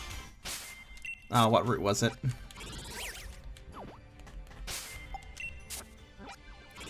This is just a copy. This is just like a remake of Route 9. It's kind of looks like it. It's just Route 9 again. I don't know. This DLC is not really impressing me. The Isle of Armor actually felt more unique than this place to me, but I don't know. That's just my thoughts on it. Do I have you?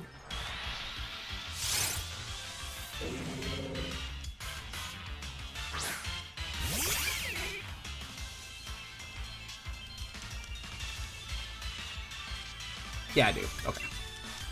I was like, I think I caught the Snot Bear before, but I couldn't remember. Oh, I do not want ice cream. No, leave me alone! Oh, shit. I don't want ice cream, I was going to say, but I also don't want that. Where am I going? The answer is wherever the hell I want, I guess. Alright, let's just go over here.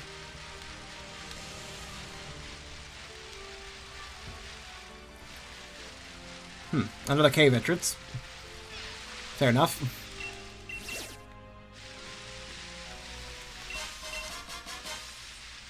Oh, I finished the footprint mission, didn't I? That was actually pretty easy.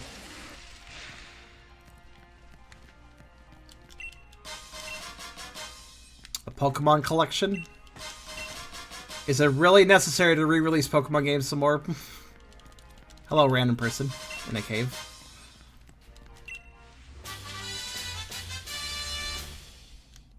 Route 9, but bigger. It's a wild area, but it's still just Route 9, effectively. It is bigger. It's less constrained, but... there's just so much originality that could have been put into these areas, but just isn't. Over and under, over and under. Galarica twigs go all around. Until we've crafted nature's crown, a weave of twigs is what we've wound. If you give me 50 Galarica twigs, I'll weave a Galarica wreath for you. Oh, I had enough. Thank goodness. Over and under, around we go. Over and under, in the snow. Here you are, a brand new wreath for you. I'm going to assume I know what to do with this. A wreath made for the woven together Galarica twigs, placed on the head of a Galarian Slowpoke, makes the Pokemon very happy. Slowpoke? Not Slowbro? Looks very feshy now, Slowpoke. If I wanted to make more, I'd be happy to. Hold on. Well, I already evolved Slowpoke. I evolved Slowpoke into... Where the fuck is Slowpoke? Oh, I'll just search it. I probably have extras, though. Oh, it's actually right there. Well, it's a Slowbro. It's a basic one. But... where is it? I will just search it.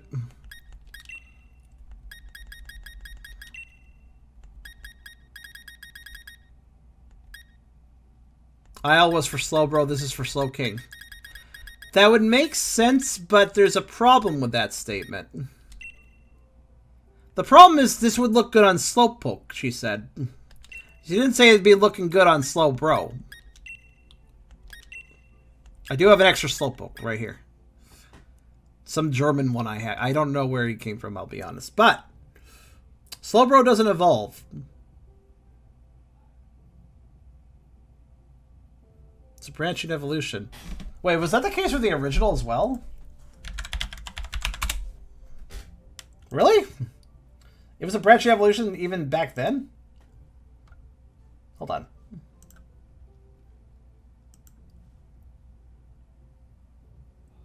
Yeah, it is a branching evolution. For fuck's sake, I always thought Slowbro evolved as Slowking.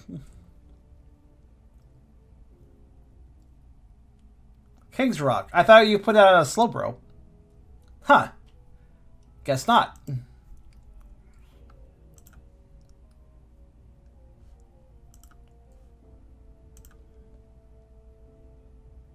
Also, incidentally, I just discovered Mega Slowbro is a thing. I didn't know about that either. Alright, wait, can I get... No, wait. Is that a thing I can do in this? Wait, no, Megas aren't really a thing in this. Anyways...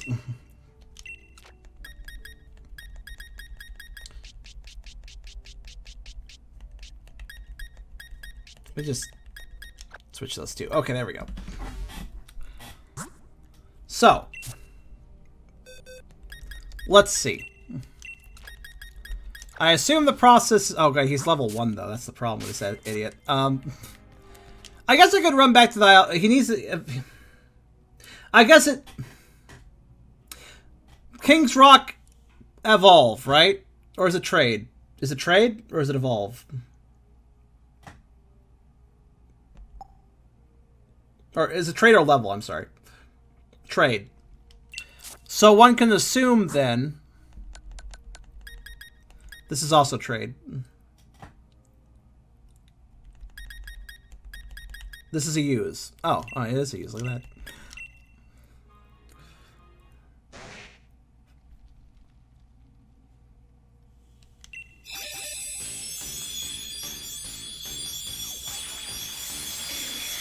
Okay.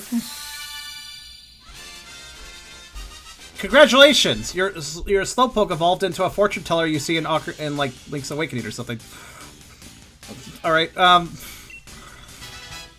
Lasho King. Lasho King. Nope, not sure what that name's referring. I'm not really sure what the play on words is there. Lasho King. All right, I'm gonna have to study this. That's the German version. Because it's a German Slowking. Oh, okay. That makes sense. Wait, weird. That's weird. It actually keeps its German name when it evolves. Because it's a German Pokemon where I received it. That's actually interesting, and for some reason I didn't think it would do that. But I guess that makes sense. There's a... Alright. I guess fair enough. It doesn't really matter. Let's look it up. Wait. Something's not right here.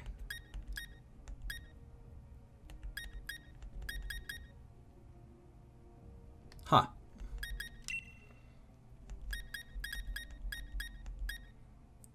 I guess he doesn't... What the hell? Am I doing something wrong? Wait. Yes, I am.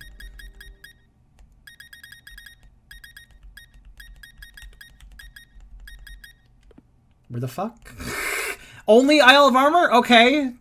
But the game's happy, more than happy, to put some Pokemon in all the Pokedexes because they exist everywhere. I got this guy in the Crown Tundra. Why is he not showing up there? Oh, whatever. The Hexpert Pokemon. Galarian form. A combination of toxins and the shock of Evolve has increased Shelter's intelligence to the point that Shelter now controls Slowking. Oh, that's why he looks a little zombie-ish, actually. Congratulations, everyone. We slapped Slowpoke's brain entirely. Good. There's a form change. Still. It's kind of rude. So, one Slowking evolution, the Shelter Poison racing through its brain helped it become smart. In other version, it kind of made it brain dead. Good. Well, rip.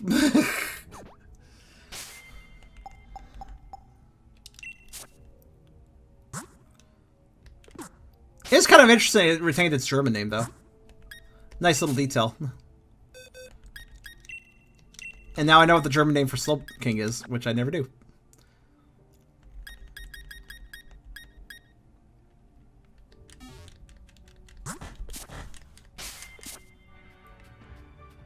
Well, that's done. Wonder what it does with its unique abilities. The shelter's fucking mean, though. It was always mean. It always, you know, latching to the tail of a slowpoke and stuff, that's pretty mean. But then making it brain dead and taking it over, that's also mean, in fact.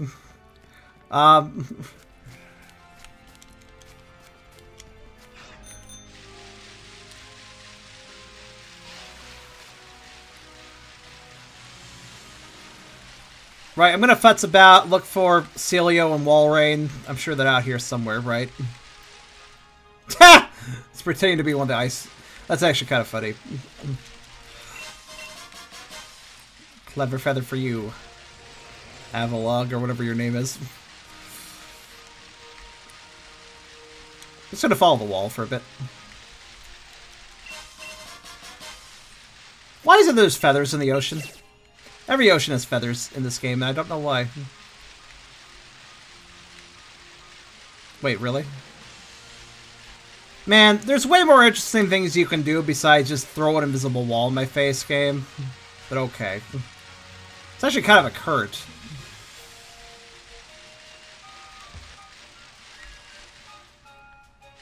Thought I saw something in the distance. That's weird. Like, out of bounds distance. Well, I guess that's the edge of the world.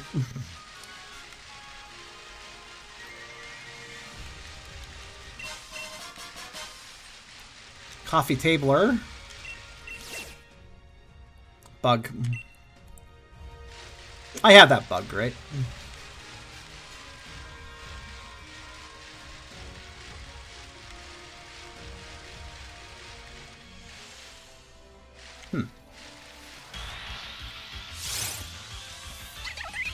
The only reason I wanted to encounter is because...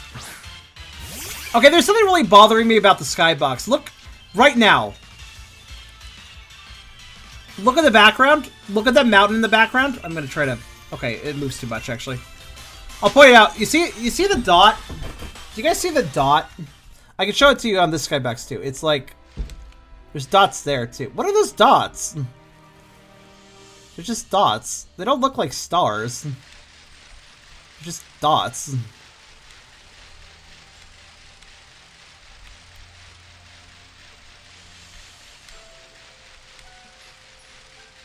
I'm a little confused about the terrain organization here. Just trying to find that invisible wall. Garvantula, you don't have it. I don't. Wait, what? Oh, was that a new Pokemon then? Alright. For some reason I thought, like, oh, I've seen this before. Well, I guess I'll do a raid then. Whoopity-day. What the hell are you guys on about? If it's base game, I have it. Let's look it up.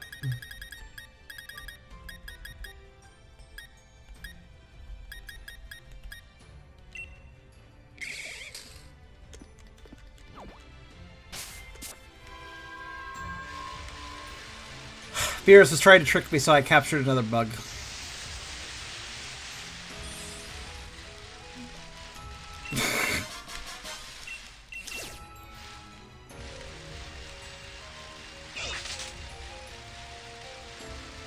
Hello. Excuse me. Sandshrew? Yeah, I got that in the Isle of Armor. If it's from the Isle of Armor base game, I already have it. Including if it has a gender form or if it has a Mega Evolution. Hi, Lapras. Wait. No, you're in the base game. I remember you're Gigantamax.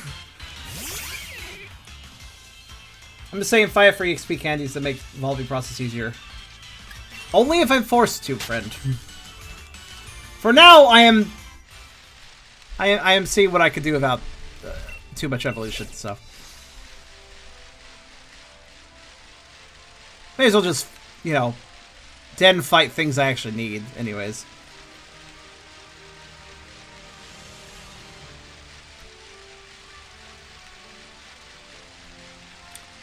Look, I get the invisible current, but could it, like, be visible so I know where the edge of the world is? Be really handy, at least. Instead of just constantly running randomly against things. Alright.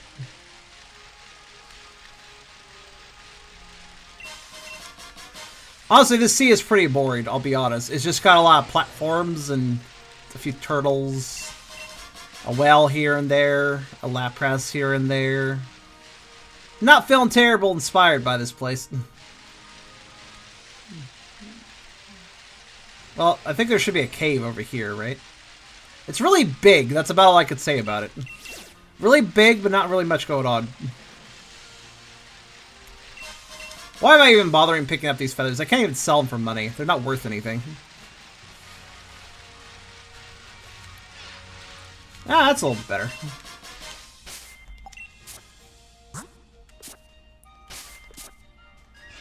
Where did I find Dratini? I found him in the pool around the giant tree. Zeraora? If it's from this... Again, if it's in this DLC, I don't have it. Probably.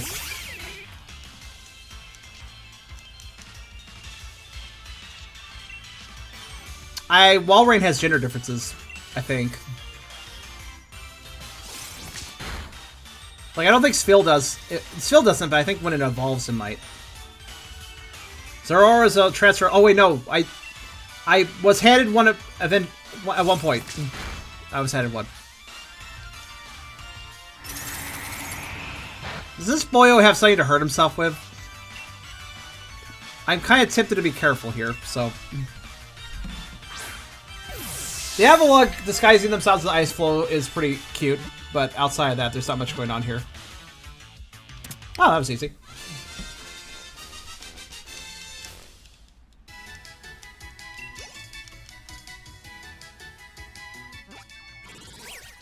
Walrein, the Ice Break Pokemon. Walrein forms herds of 20 to 30 individuals. When a threat appears, the herd's leader will protect the group with its life.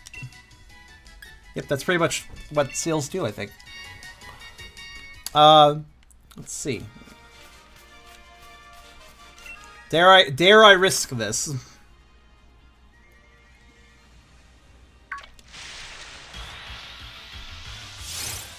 Just you. Okay, whatever.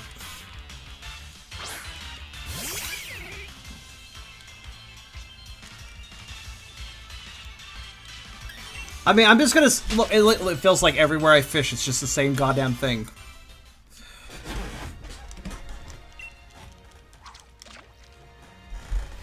Oops. Fishing is the worst. It's not fun.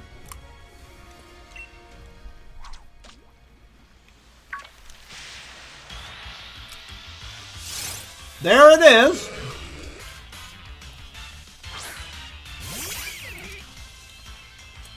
I mean, it was a cute joke. It was a cute joke at first when the games were like, ha, all the water areas have Magikarp because they suck. Isn't that funny?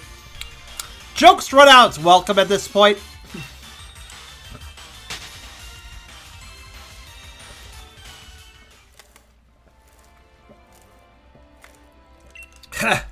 Shiny Magikarp, like that's never gonna happen.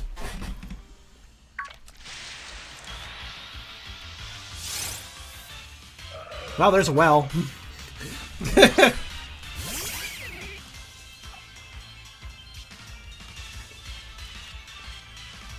Yeah, I mean, honestly, ever since the first game, it's been like, well, look at the Magikarp you can find everywhere.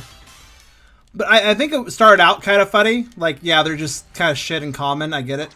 But after a while, it stopped being funny, and yet Game Freak was still like, lol, let's keep the joke going. And I was like, no.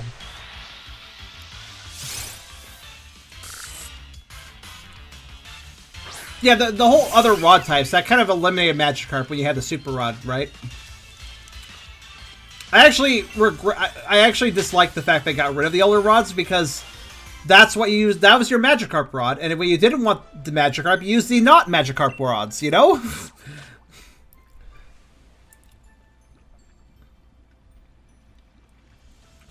You had the choice of Magikarp.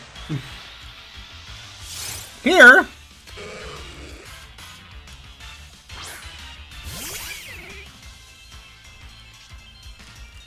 Here you have no choice.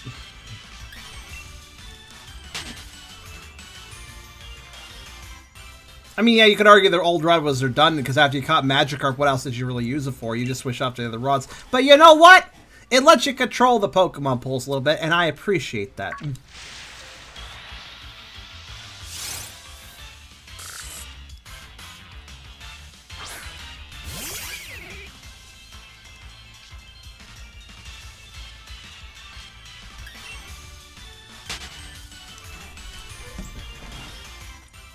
Alright, one more fish. Not like it's going to be anything worthwhile, but...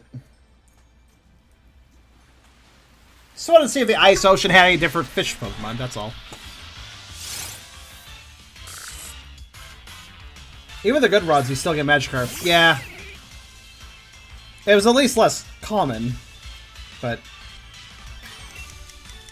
Yeah, the good rod was like your good general go-to. The super was when you wanted to call the Pokemon pulls a little bit, you know? Like, reduce it, narrow it down.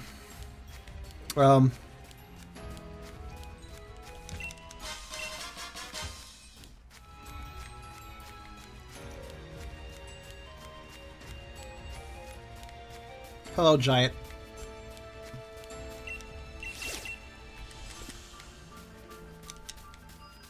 How you doing? I always like this guy's design. Good old golems. Where am I? Oh, I'm here. What is that? What is that weird structure? Wait, did I pass the weird structure, or is it up ahead? Or is it this? Oh, it's these giant rocks, isn't it? Alright.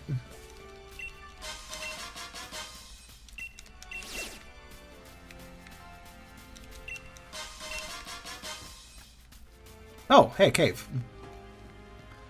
Is this possibly... No, Riola, leave me alone. Naruto, no, stop Naruto running at me.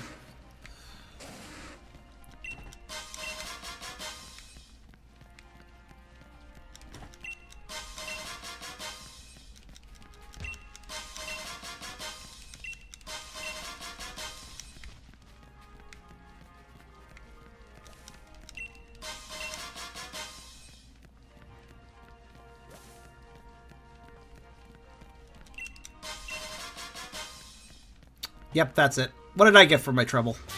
Earthquake! That's weird. I thought I had Earthquake already. Well, I'll take it.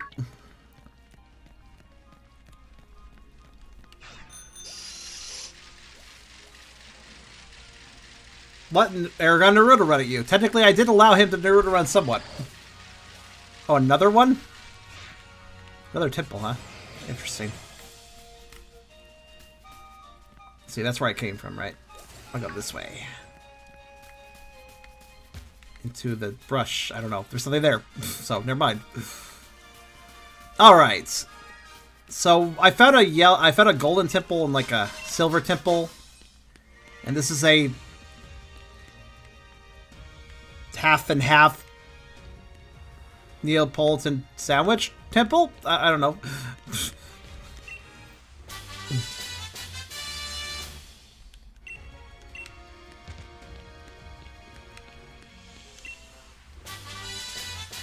Wait a minute. What TRs did I just I picked up Thunder on this side. And on the other side, did I pick up Outrage, was it? So Dark and Electric. It just occurred to me that TMs you find next to each temple indicates their element, doesn't it? And this one has two elements. Dragon and... Okay, Dragon Electric. This is Dragon Electric temple. Alright. Interesting. Dragon Electric. The fuck has that combination?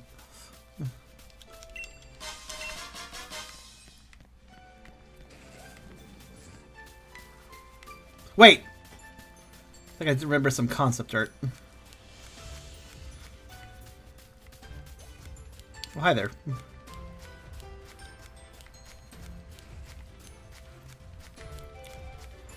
Yeah, spoilers is generally not advised. Let the meandering Shadox discover things on his own, you know?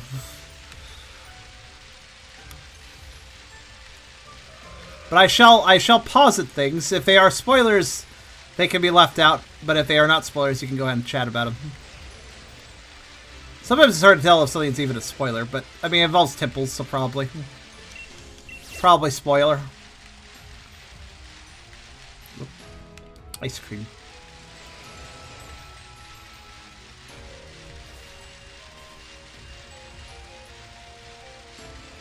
Fall down like what? I mean, not quite. We're not done. I'm not done excursioning quite yet. Probably should turn in those footprints, though. Once I'm done in the water here, I'll turn in the footprints.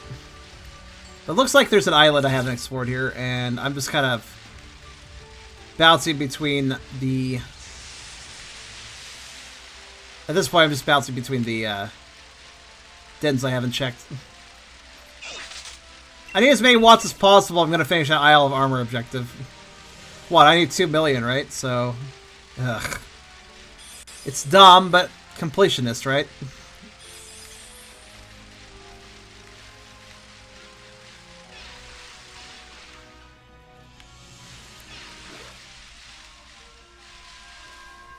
Ah, that's the other thing.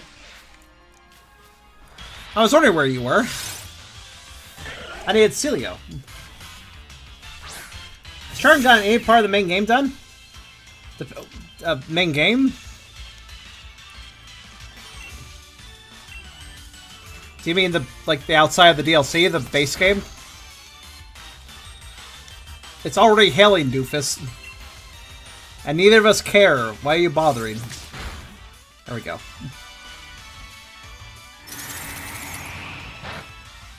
Sneeze is really a good fit for a lot of this area. My Kabuto is evolving. Careful. It gets very pointy after that. What about Buffer's plot? Who's Buffer? Who's buffering?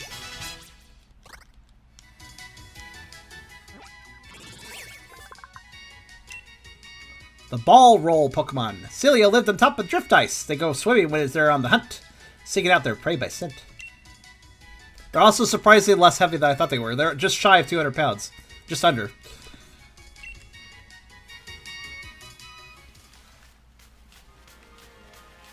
At least for once I have a Pokemon that doesn't get beat up in the hail. Which is usually how it goes.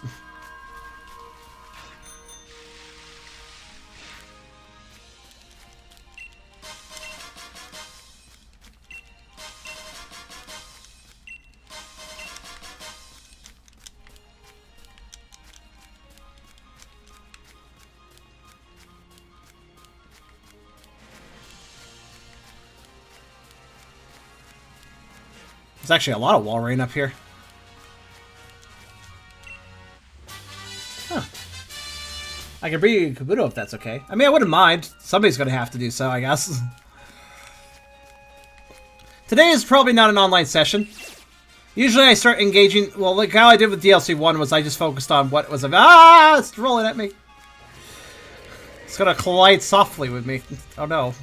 What I did before... Oops. Oh no, the ice cream, go away. I've had enough of you. I've done so much. I had to deal with ice cream so often. Yeah, but anyways, what I did for DLC 1 was I just did single player stuff for a while, and then I did trading. Trading's just generally best to do once I've seen what I can get by myself, you know?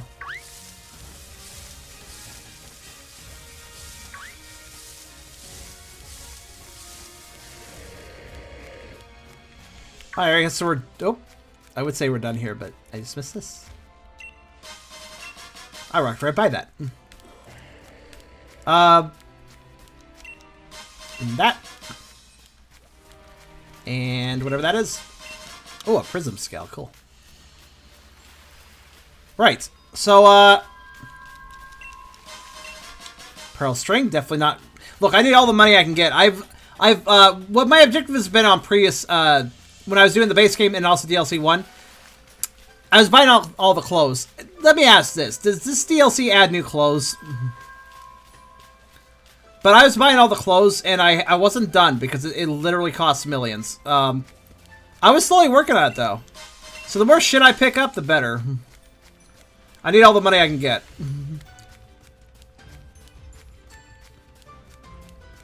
Because one of my objectives is literally to buy every bit of clothing in the game, which I actually was pretty close to. It was just like some really expensive backpacks and stuff I had left.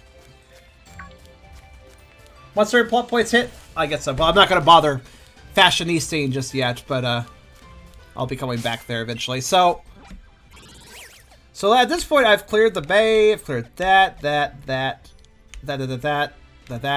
and that. I have not gone up here. There's a what trader there. I should try. I guess I should go see what they want. I guess. Now, I'm gonna go to town and take a nap. Because my Pokemon are beat up again, so... Slash running out PP again, so...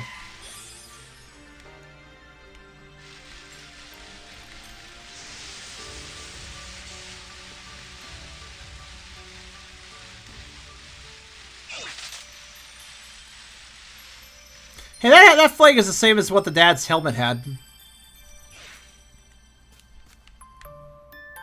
Also, it kind of looks like a weird Team Rocket flag or something.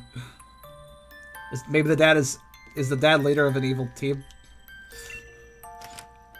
That must be it. Team... What would start with P? Team Pilfer! I don't know. Evil. Pilfering. Stealing. I don't know.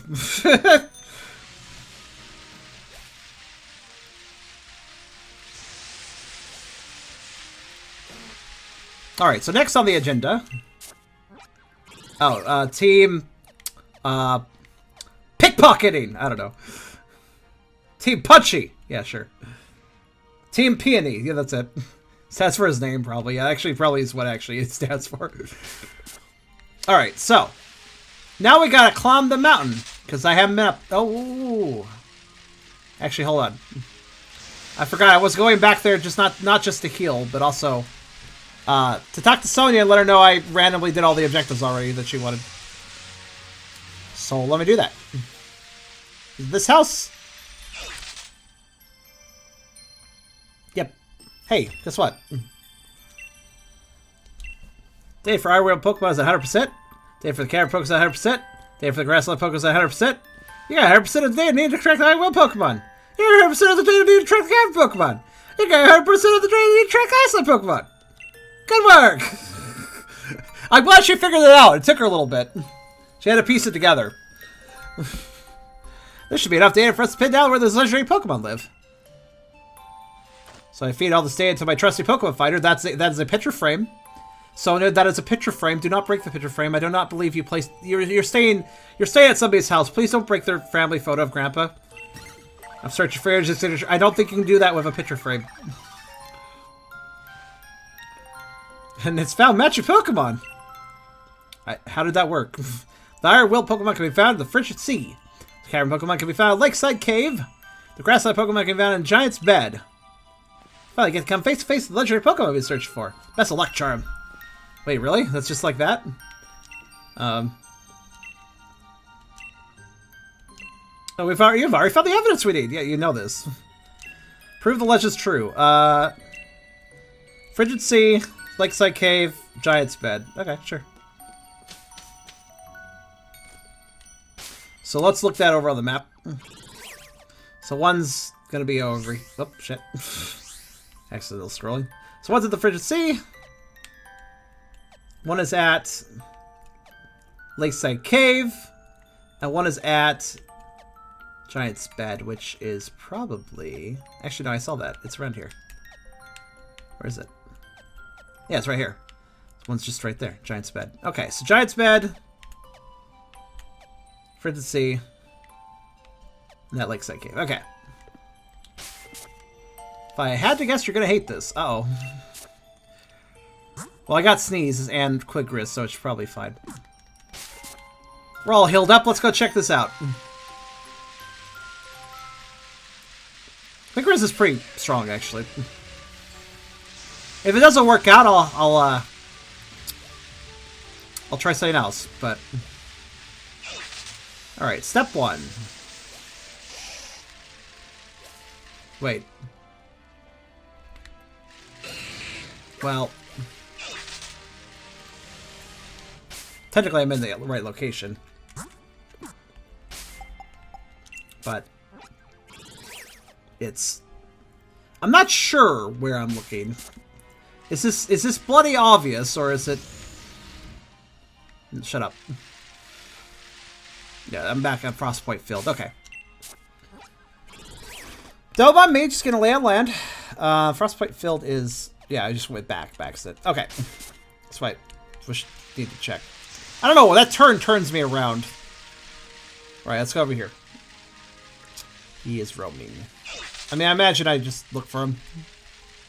Probably around the ruins. That seems like a logical place. I'm not sure what's bedish or gianty about this area.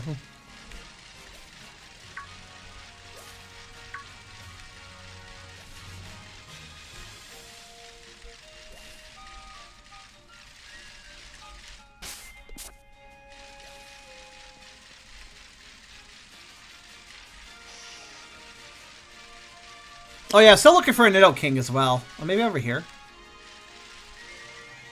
No? Okay.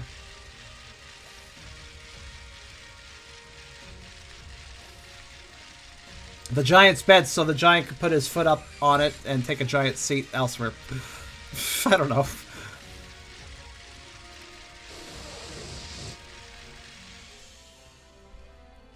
Wait a minute. Did I grab make mortar?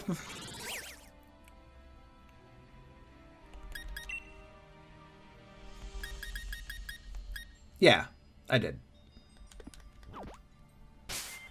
I don't remember when I did, but I did. And this is the way up to the mountain, right? Yeah. So he's not there. Alright, let's keep looking.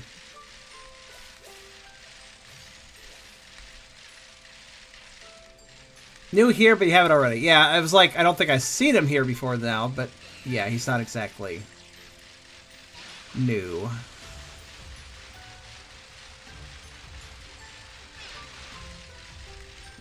And okay.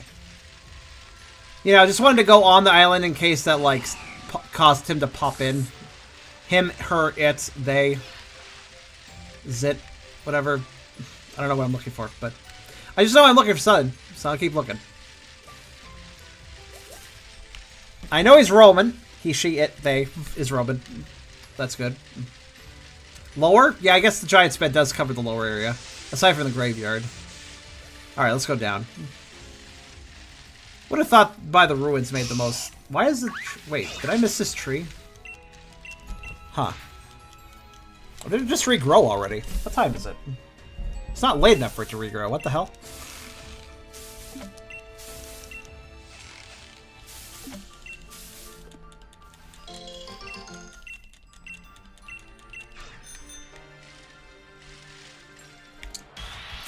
Nito ran! Nito ran, that's a real rude.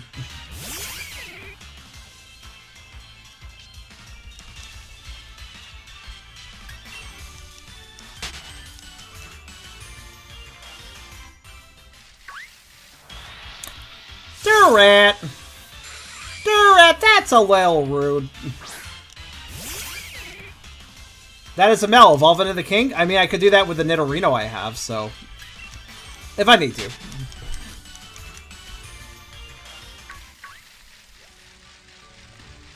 Alright, I guess I'll go back down then. Big lumbering, clumsy guy. Alright,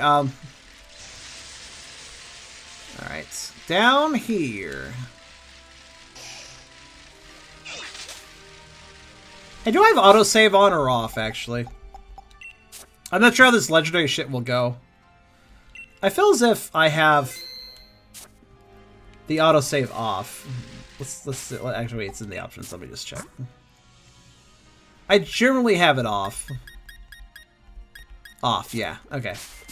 I mean, I don't know if I'm going after legendary, I fuck this up. Maybe I need to reload. So.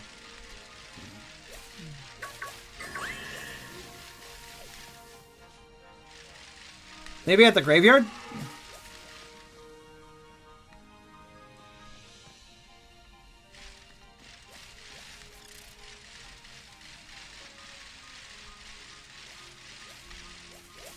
Actually, wait, hold on. This is the same place this is written. Or if that has any significance. I mean, this is a graveyard. I don't think it's in the right place. It made a cry, did it? Well, the graveyard isn't... Here's the problem with this, right? The graveyard isn't the giant's bed. It's outside of the giant's bed, technically. Might have heard it. You went by it. Did I? I may have heard a slightly different cry.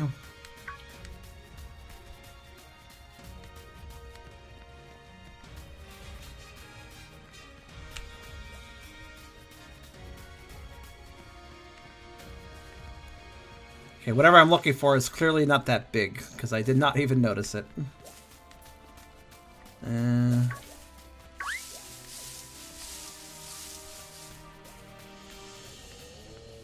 Oh. Okay, then. Figured it out! It's Verizon Wireless. Please help me get better Wi-Fi for my phone network.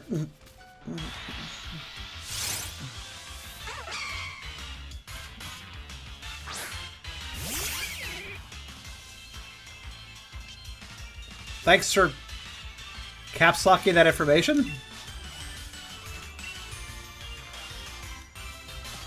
Yeah, I can't take this Pokemon's name seriously if you can't tell. The Musketeer. Why are they called that?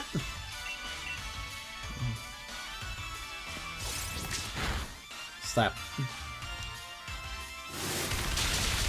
Well, that's not very nice.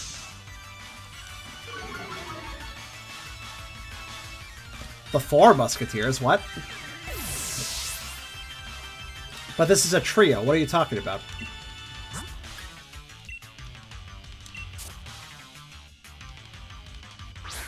Hold on. Caldeo doesn't count.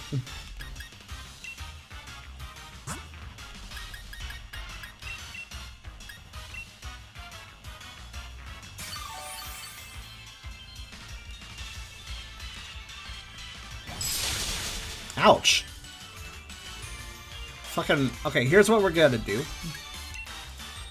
I'm actually gonna let Quick Grizz just kind of die, actually.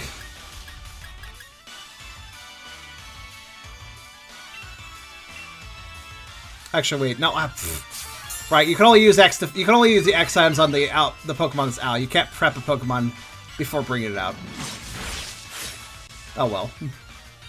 In that case, I'll just throw some balls.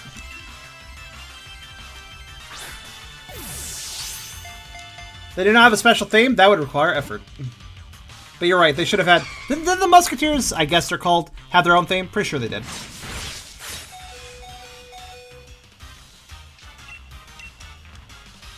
Could have just slapped together a remix, I don't know.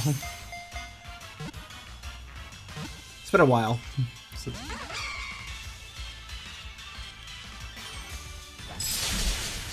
Okay, I really just need Sneeze to live long enough to, Oh, you're not tough enough, so I wouldn't feel sad.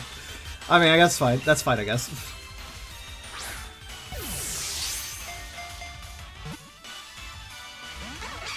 Please stop that.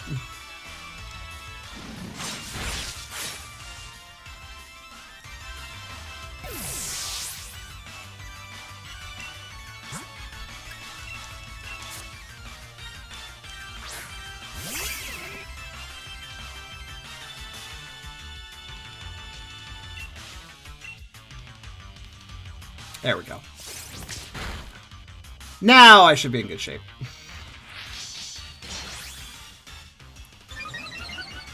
Oh, I got them all. I turned them all in at once, and Sonia, or whatever her name is, really funny. She just was like, you got all this, you got all that, you got all that. That means we got this, that means we got that, that means we got that. It was really dumb. It's kind of funny, though. Turning them all in at once was much more amusing than turning them individually in.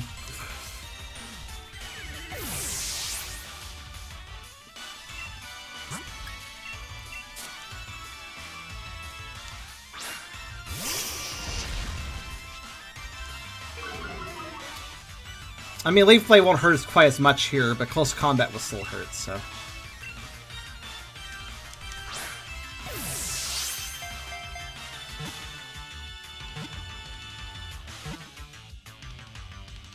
There we go. That's one. Now to go rest. Verizon Wireless, the Grassland Pokemon. A legend tells of this Pokemon working together with Cobalion and Terrakion to extend the Wi-Fi networks to all the cell phone towers in the area, and to protect the Pokemon of the Unova region. No, seriously, Terrakion, like, laid ground lines with his digging ability, and, you know...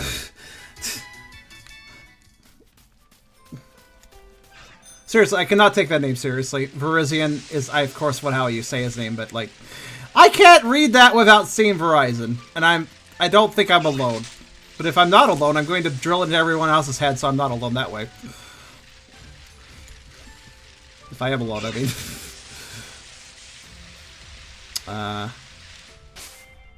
Oops.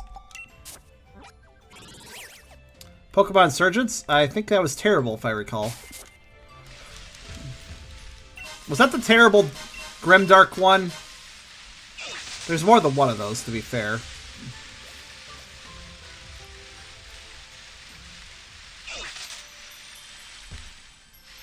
Oops, that's the mirror house. I can't go there. What I want to go is back into the inn. I didn't say it was necessarily terrible. I said it was grimdark and I didn't like it. Well, okay, I think I did say it was terrible, actually. I found it terrible. Because while I do think Pokemon could stand to be a little less kid-focused, I don't think to take it in the opposite direction was really the right approach. If you want an example of how a Pokemon game should have a dark storyline but still maintain the spirit of Pokemon, look at the Pokemon Mystery Dungeon series. Those games are super cheery and fit the Pokemon mood well, but they also get damn serious at times, and I think it's a good balance. It's neither grimdark, yet nor insultingly intelligent cheerful. Alright, so I guess we'll go after Cobalion over here now. In the Frigid Sea. Which is a bit of a walk, but that's fine.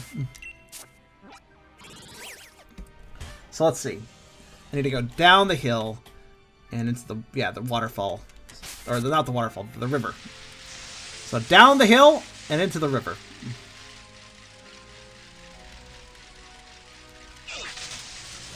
I mean, Keldeo can be a part of it. He's not... Listen. Virizion, Terrakion, and Cobalion are a trio. Keldeo could be kind of part of that, but it's a trio plus one. It's not a quattro. A quattro?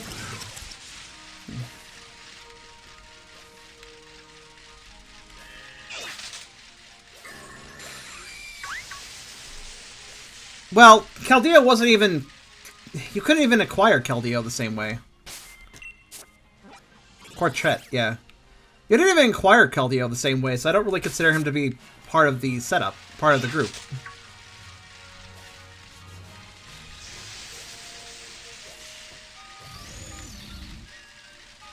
The three mains even teach him his own signature move. What game did this all happen in? Because I'm confused now.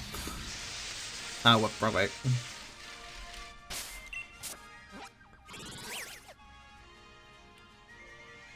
Oh, wait. That's right. I need to go...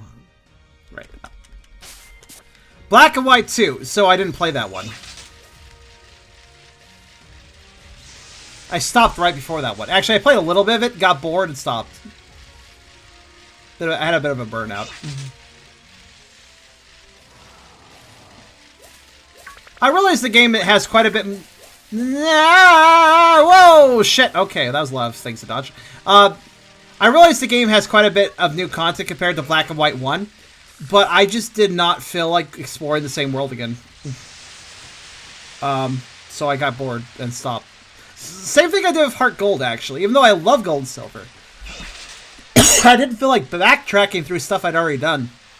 So, yeah.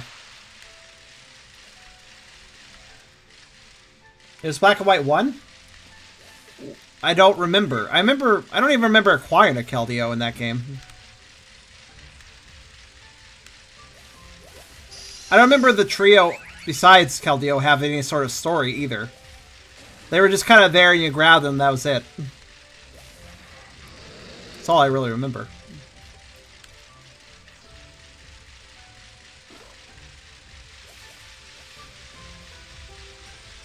It's because Keldeo wasn't a Vit Pokemon. Probably, but how does that have to do with story? Also, again, yes, he was an event Pokemon, which is why I much prefer considering the 3 you can acquire in-game without having to do an event that is limited to be a trio, and then the event Pokemon maybe is related to him, but he's a friggin' event Pokemon unlike the other 3, so I would definitely separate him out a bit. Does this not make sense to anyone? I mean, I understand the correlation. I'm not arguing that. Mew and Mewtwo are related. That doesn't mean that they're on the same level. Oh yeah, he's right here. Oh no, what?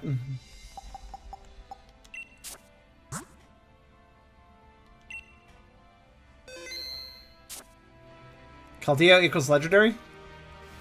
There are no mythicals? What? Well, there are mythicals, but... I'm gonna save again. What? Wait, I'm so confused. Regardless, I don't even bloody know how you get Keldeo. I don't know what the event you had to do was. I don't know how it works.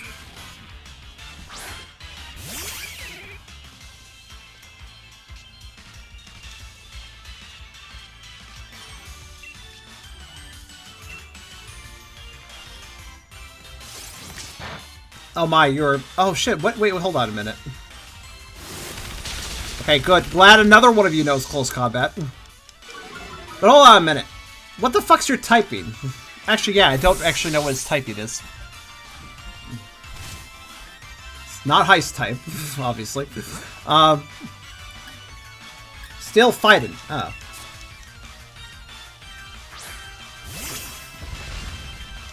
Okay. I'll just hit it with a still attack then. Should balance out. That works. This will be a little tricky though because of the hail damage issue. I have to think about this. You know, I saved. Let's just go for it. Right, that gives me like 5 turns. Rude.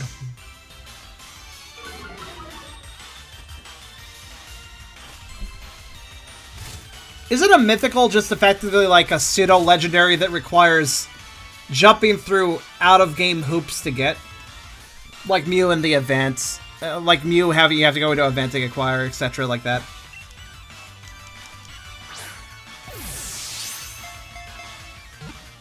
Why bother making a distinction when they're the same thing? Why bother arguing over a word? Oh, what? Wait, first try? Sure, why not? Who was the one that said this one's a really hard one?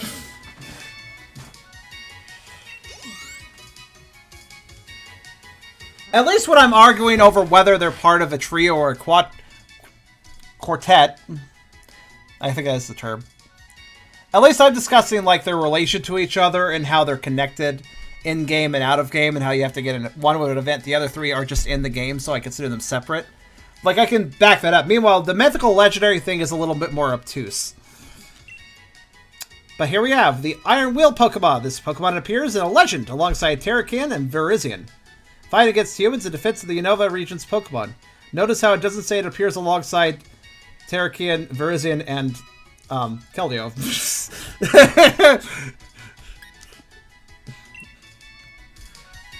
I'm not saying that Keldeo can't be related to them.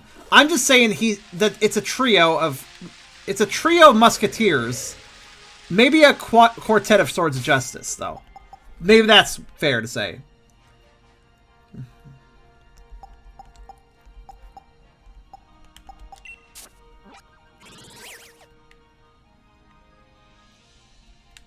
You wouldn't lump a trainee in with senior soldiers.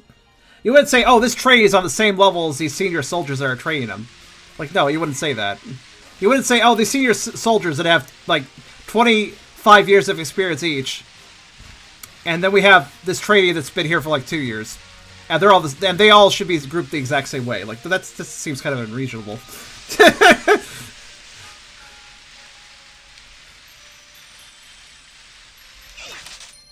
Sub-legendary? Wait, okay, that I've never heard that one before. That's new to me. But who's the Dom legendary?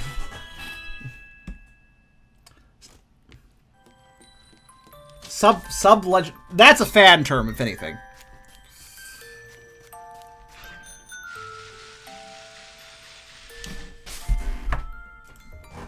Mythical, I wasn't sure if it was a fan term or not originally, but... Here, hold on.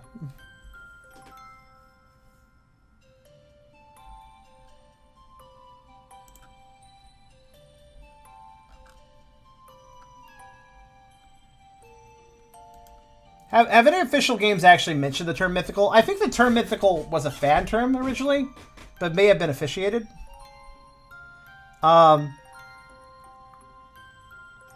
let's just settle this with Bulbapedia for a second. Mythical Pokemon are a group of Pokemon seen so rarely in the Pokemon world, some question their very existence. They are event-exclusive Pokemon that, with few exceptions, cannot be obtained during normal gameplay. That is the point of a mythical. A mythical is something that's supposed to be event-based, something that isn't normally acquired just in-game, like normal legendaries are. In Japanese media, mythical Pokemon and legendary Pokemon have always been presented as distinct groups. In non-Japanese media, prior to Generation 5, mythical Pokemon and legendary Pokemon were both considered to be legendary Pokemon, and the term mythical Pokemon was unused. Since Generation 5, the two groups are presented as distinct groups in all official media. In Pokemon Ranger Guardian Signs, mythical Pokemon are referred to as rare Pokemon, which makes it a little more confusing. But to put it simply, in the West, before Gen 5, there was no distinction between mythical and legendary. But in Japan, there was always a distinction between mythical and legendary. So in other words, it took a while for the West to catch up to the distinct terminology, which is probably why there's confusion and frustration going on. Basically, if you ask a long-time Japanese Pokemon fan, they would tell you they'd always be called separate things, because that's how it was in Japan. All right, where am I going now? I think it was the Lakeside Cave. Well, apparently after Gen 5 is when the West caught up to the term. I think the only thing dumb there is the lack of localization of the terminology. This is kind of a Final Fantasy 2 is Final Fantasy 4, Final Fantasy 3 is Final Fantasy 6 sort of issue. You know what I mean? A case where the Japanese localization didn't handle things correctly and it created a long-time issue that had to be fixed later on. We've seen it in other series.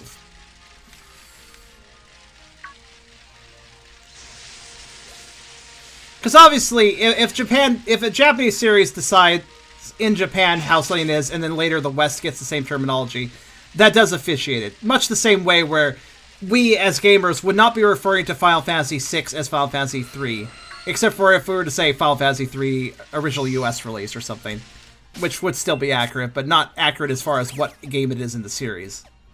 You know?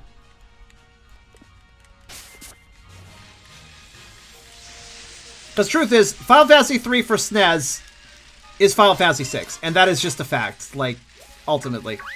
It was just a case of bad localization, bad sequelitis numbering, and what games were getting moved over. It was very short-sighted at the time, so. Again, likewise, I'm pretty sure the fact that we never received the term mythical until after Gen 5 officially was also probably a short-sighted decision on the case of Nintendo / Game Freak. So, yeah.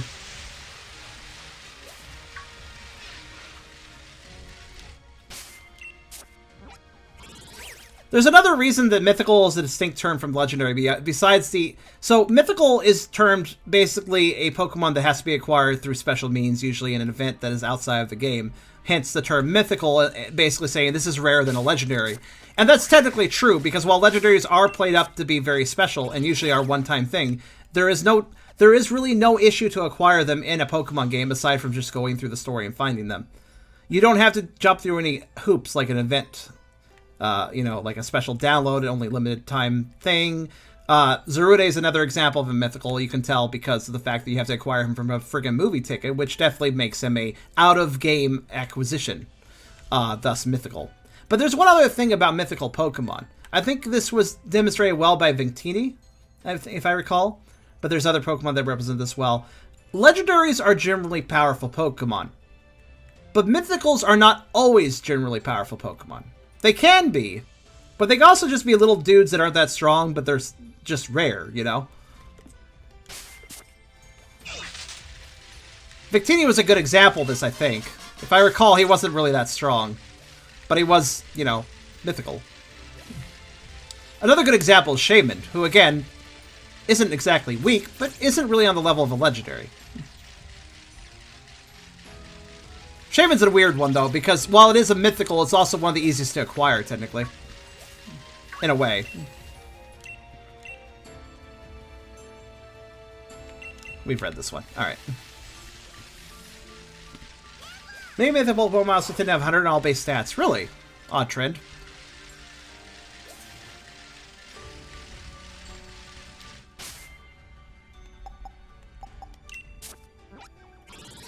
It's also worth knowing that Mythicals are typically released later in the game's lifespan.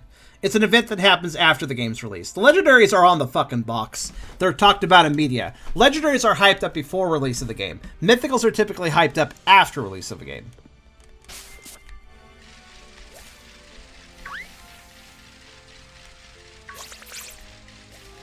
They're essentially a bonus for those that have already played the game and are looking out for events. But, yeah. It's still kind of overcomplicated for no reason. Yeah. I mean, I still attest to that. It's still complex. You can't just say mythical is this and that's it. Like, you have to explain it. But, so it is a little complicated.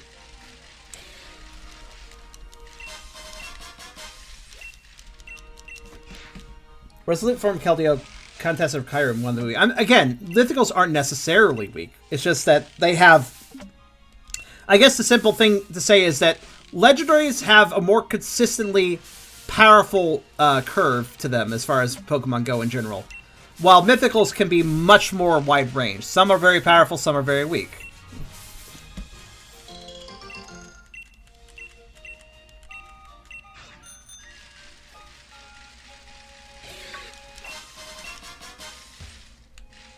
Whoa, careful there, Ben.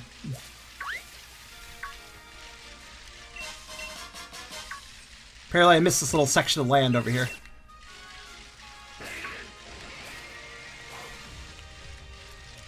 There'll be some items I haven't gotten. Anyways, there's an explanation, I suppose.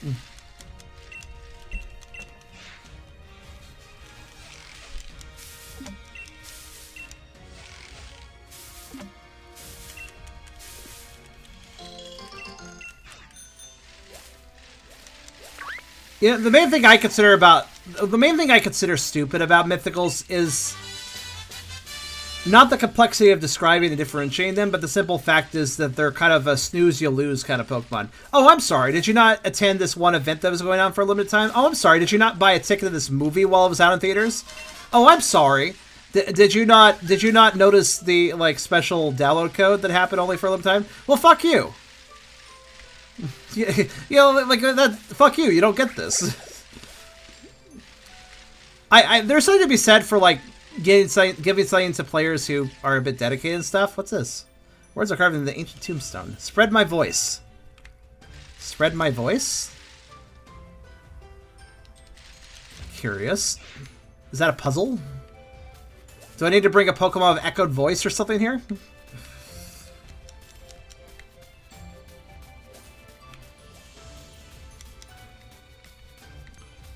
I mean, the very first mythical Pokemon, Mew, Gen 1, I don't think that was even available to the West, right?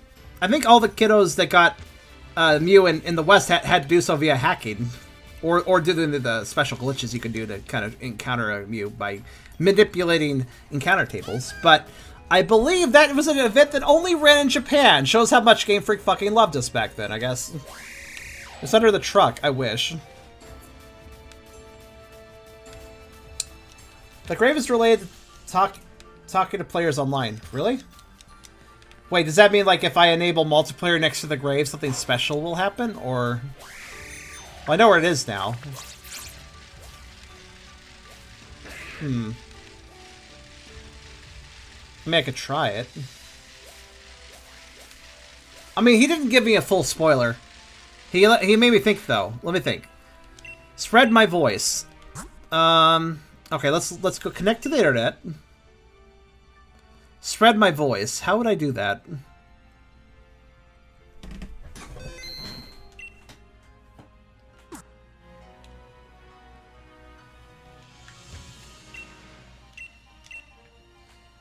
Well, I'm online. Now what? Thanks for the salad. I got painful memories of a bag of salad hitting me on the head. A bag of salad hitting you on the head wouldn't hurt, though. There's a lot of people here. A bag of pasta.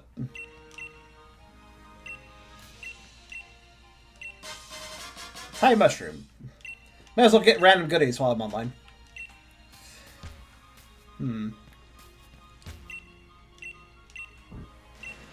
Well, I was just told it involves online, but I don't know. Let me come back to this. I'm not here for this right now anyways. I know this is here, though. See you later, Kudo.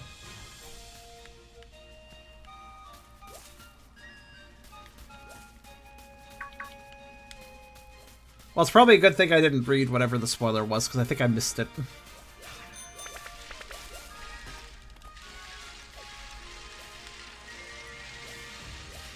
I presume I need to bring a Pokemon with a certain move over there, or maybe just a Pokemon of some sort. That is... Is there any Pokemon that involves voices? I mean, there's Melodia.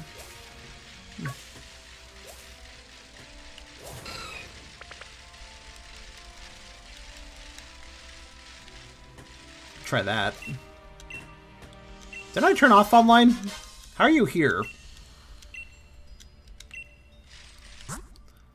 Yeah, I did. Mysterious Japanese person remains after I turn off internet. I know, these are probably just loaded afterwards. Hey, milk.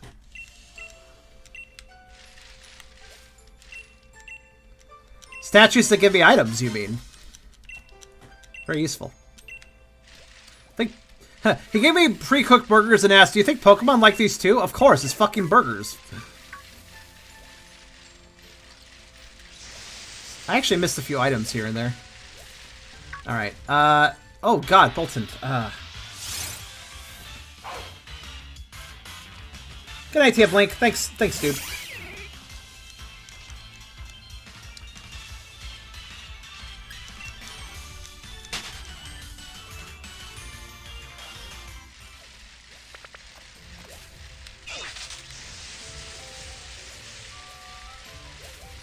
Alright, well, what I need should be over here. Wait a minute.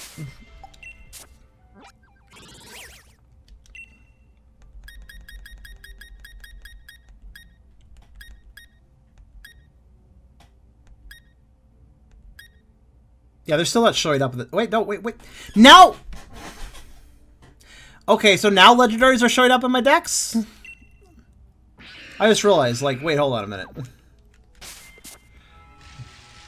I thought you guys said there was something restricting me for receiving legendaries in the decks, but these... Well, granted, they're not... Well, yeah, they are legendaries, actually. So, yeah.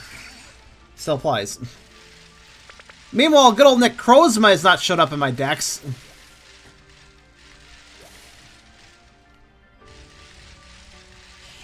For some reason.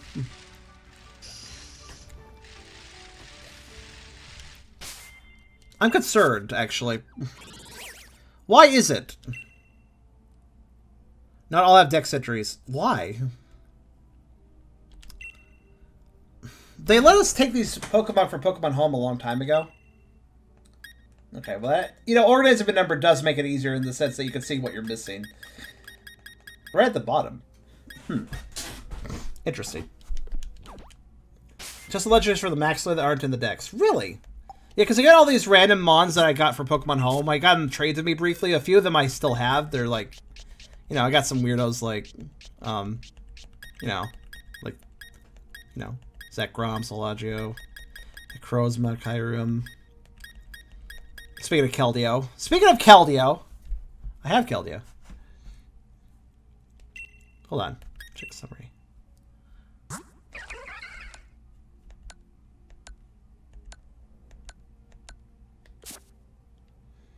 Check the bottom of the other dex lists. Okay.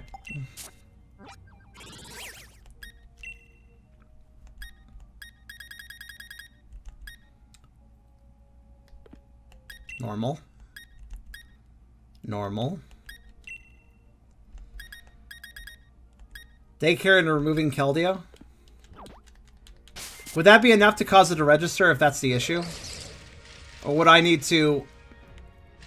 Well, okay, you can't get an egg out of Keldeo, though. I was gonna say, like, maybe I get an egg out of it first? Like, no. That wouldn't work. The ones that don't have injuries don't come from Galar. But I have all sorts of... So wait. Are you telling me that every single mon that you could trade via Pokemon Home are not legendaries that you could obtain here naturally? Because every single Pokemon Home legendary I was able to acquire, legendary and mythical, that I was able to acquire from Pokemon Home, I was able to get every single one, at least briefly, in my hands in this game. Meaning that if there's no legendary showing up in my decks here, then that must mean that every single legendary in the Crown Tundra is different from the list of legendaries and mythicals from the home entry, right? The early home trading thing. Are you saying that there's no crossover between those two lists?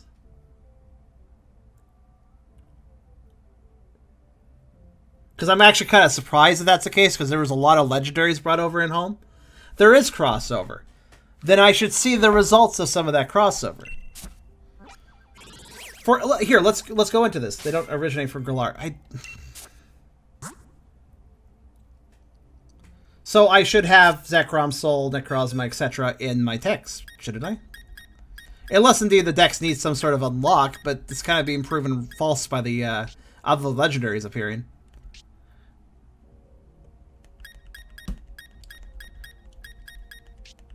Is this implying, then, that it doesn't care that I got them from home and wants me to catch fresh ones just to unlock them in the decks? That doesn't make any sense. That breaks the rules of the Pokedex.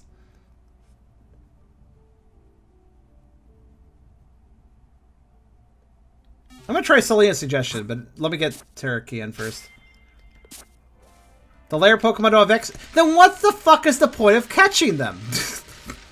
What? Okay, look, I accepted the idea that the Pokemon that came over via home didn't have Dex. I accepted that because that was like a bonus, right? You could like get them early, you could put them on your team, and they didn't have Dex entries because, you know, you got them early. You got them through a weird method, so they don't have Dex entries. That made sense to me. I was like, okay, acceptable. I'm sure they'll have Dex entries later. Then this game comes around. You know, this DLC comes around. Literally, some of those home Pokemon are now added into this DLC and obtainable here. They still don't have Dex entries. What logic is that? What logic is there that you literally get a Pokemon in a Pokemon game and you don't unlock a Dex entry for it?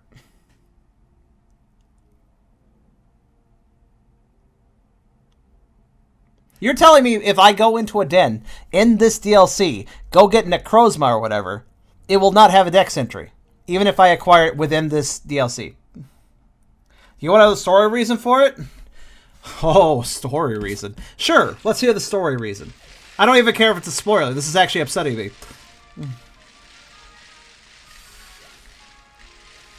I'm kind of in this ought to be good kind of thought pattern right now. They began doing this since the 3DS games? Since the 3DS games, legendaries didn't get Dex entries anymore? It won't even count for the story if you got it from home.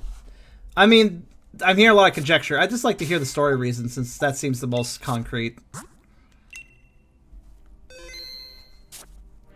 The layer itself is a bonus thing.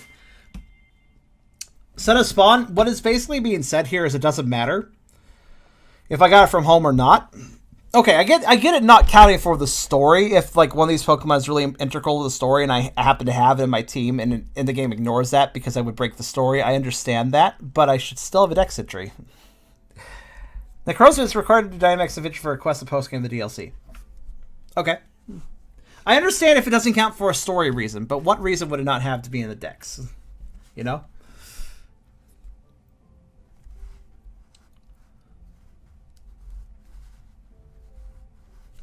The layer Pokemon come from Ultra Space. Really? Well, that just opens a can of worms, doesn't it? So that gets to the whole sun-moon thing. What I'm basically... I still don't see a reason as to why the decks... Okay, still no reason as to why these things don't show up in the decks, though. Okay, by this logic, okay, they don't show in the decks. They don't show up in the decks because they're from Ultra Space. Okay, so let me ask a very simple question. I don't know the answer to this because I didn't play them. Ultra Sun, Ultra Moon, whatever. When you got Ultra Beasts in those games, which aren't Pokemon, and I know that, they're actually separate, did they have Pokedex entries? Or did they not have Pokedex entries?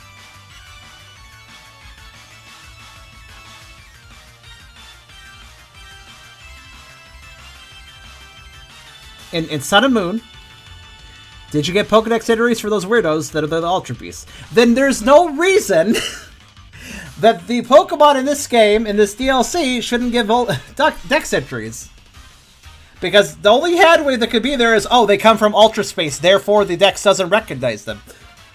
If Sun and Moon didn't recognize the Ultra Beast in the Dex, then maybe I'd accept that, sort of, but... There's no logic here, is what I'm trying to say.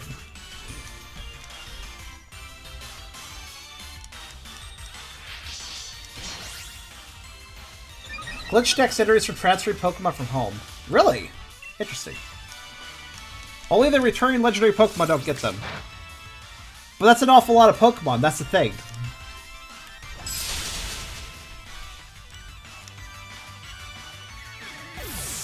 Alright, so basically you're saying what I need to do is glitch the Pokemon out.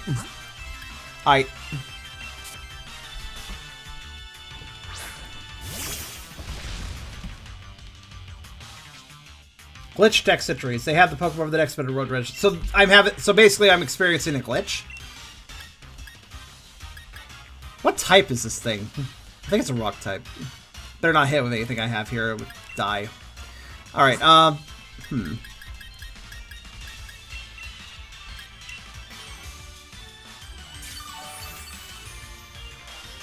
This is absolutely ridiculous. I mean, I can't even keep track if I have something or not if it doesn't show up in the Dex, you know?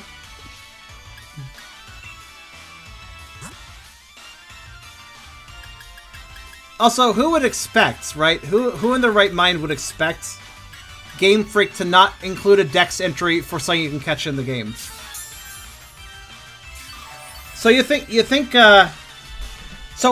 So what you're saying is you're either conjecturing that I may have glitched something by having the home Pokemon.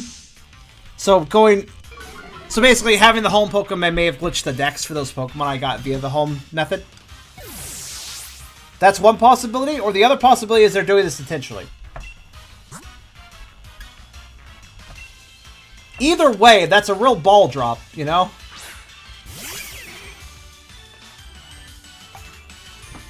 If it's intentional, I don't support their actions.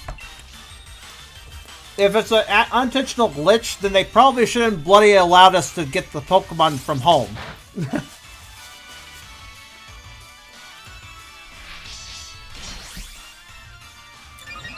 Don't add a feature if you haven't tested it. General rule of thumb of game design.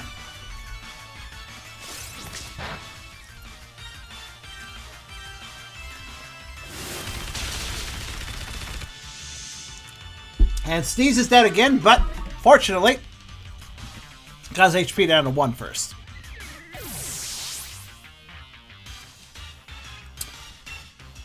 So, this is interesting, though. There's indefinitely... honestly, when we get to the raids, right, with legendaries, I'll pick out one that I don't have a legendary for, and I'll get it, and I'll see if the Dex entry shows up then. If it does, I'm going to be pissed. But at least I'll explain something. This entire gym is meant for testing. And we're the bug testers. Ow.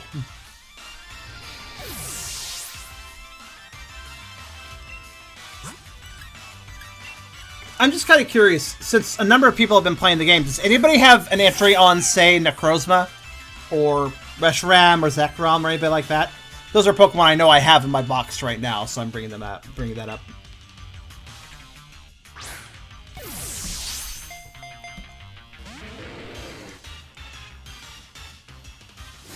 Not asking if you encountered. I'm asking if you have a dex entry. Do you have an encounter dex entry though? Like, does it show up as an encounter? If nobody has an entry on these Pokemon, then it's intentional. If some people do and some people don't, it's a glitch. Kana Zekrom, no entry. So this is intentional. I cannot, for the life of me, know why that's intentional. Why not make a dex entry for something you caught? There's no logic to that. This kind of blows my mind a little bit. The concept of a regional dex is not a glitch. No. It makes sense if the dex is like segmented. That does make sense. But every other game has given you a dex entry for every single Pokemon you catch, whether it be in the local dex or the national dex. I guess you're right. This isn't a national. We don't have a national dex in this game. This is the first generation that doesn't have a national dex. So I guess if you want to talk about it from that perspective, yeah, okay, that makes sense. But can I make an argument? In fact, I'll show you an argument in just a moment. But first, Terrakion, the cavern Pokemon, and its phenomenal power. It'll mercilessly crush anyone or anything that bullies small Pokemon. Oh, really? It's Defender of the Week, huh? Interesting. Okay. So the latest argument we're having here is, well, Pokemon Sword's dex is not a regional dex, is not a national dex. And you're right, it isn't. It's Pokedex for Galar, and then Isle of Armor, and then Crown Tundra. Okay, so your argument is that the Pokemon that do exist completely outside of the DLCs and Galar do not belong in this Pokedex and thus don't show up. Because it's not a national dex. Because, well, yeah. Or not a regional. What the fuck is it? Yeah, national dex. That's the logic. Okay, let's take that logic, right? And then I want to show you guys something. Let me show you guys something, though. So you take that logic. So the logic is, if it doesn't show up in Galar, it doesn't show up in the dex. And that could be the logic being used. I'm going to contest that point very simply. Would you look at this? What's this here? Is this a Galar version of Vulpix? No. It's actually from Alola. What do you know?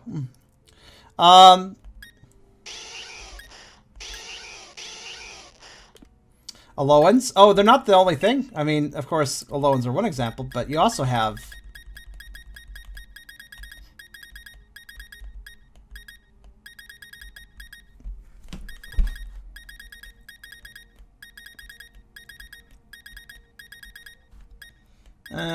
what's a good example?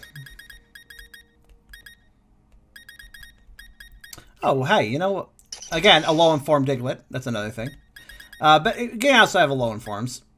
We find a different example. Let's see. Trying to think of a good one. Actually, I know what I want. Alright, here we are.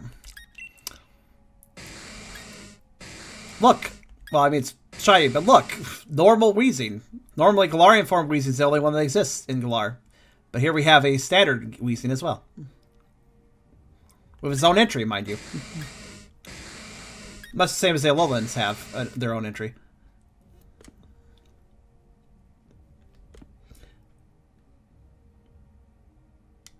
Same Pokemon, different form. Fair. But what I'm arguing is this. If something that doesn't normally exist in Galar does get its own Pokedex entry, form or not, what logic is there to kick out an entire species that you can still acquire, that you still have the model for? Let me put this into perspective. And let me put this into perspective when you consider the workload, right? Those Pokedex entries, all they require is placing the model into the 3D view and writing up some text. There's really very little workload reason to not include them as dex entries.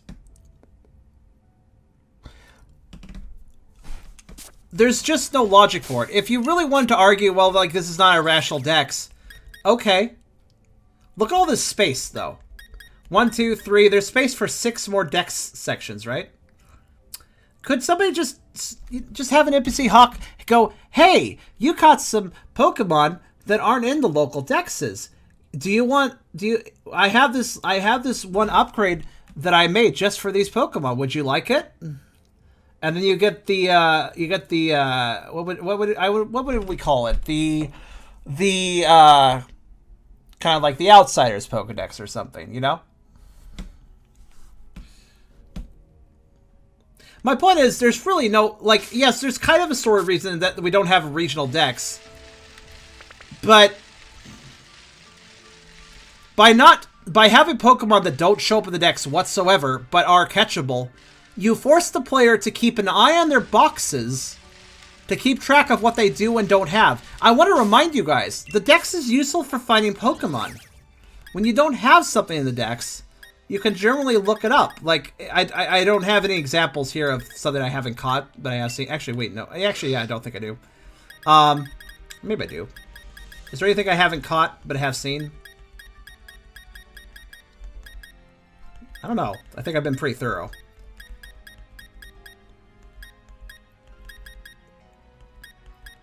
But all the same, when you select the dex entry, you have to remember. We can also hit X and look at habitat.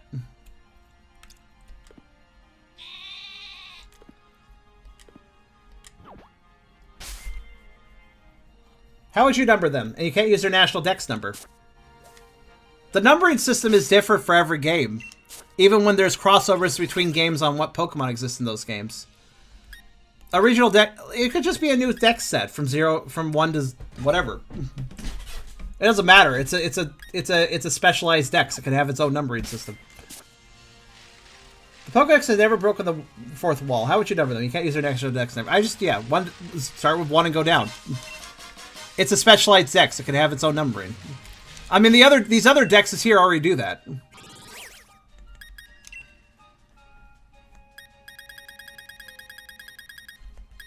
Number 1, Grookey.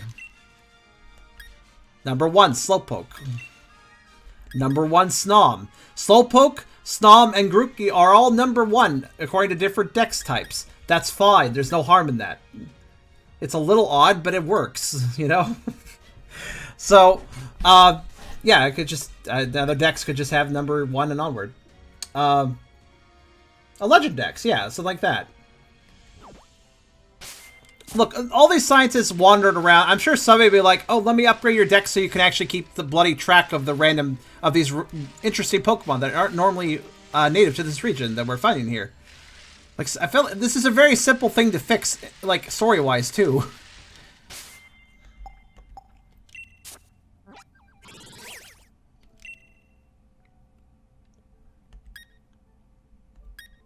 No, got those guys, though. I guess time to fly back.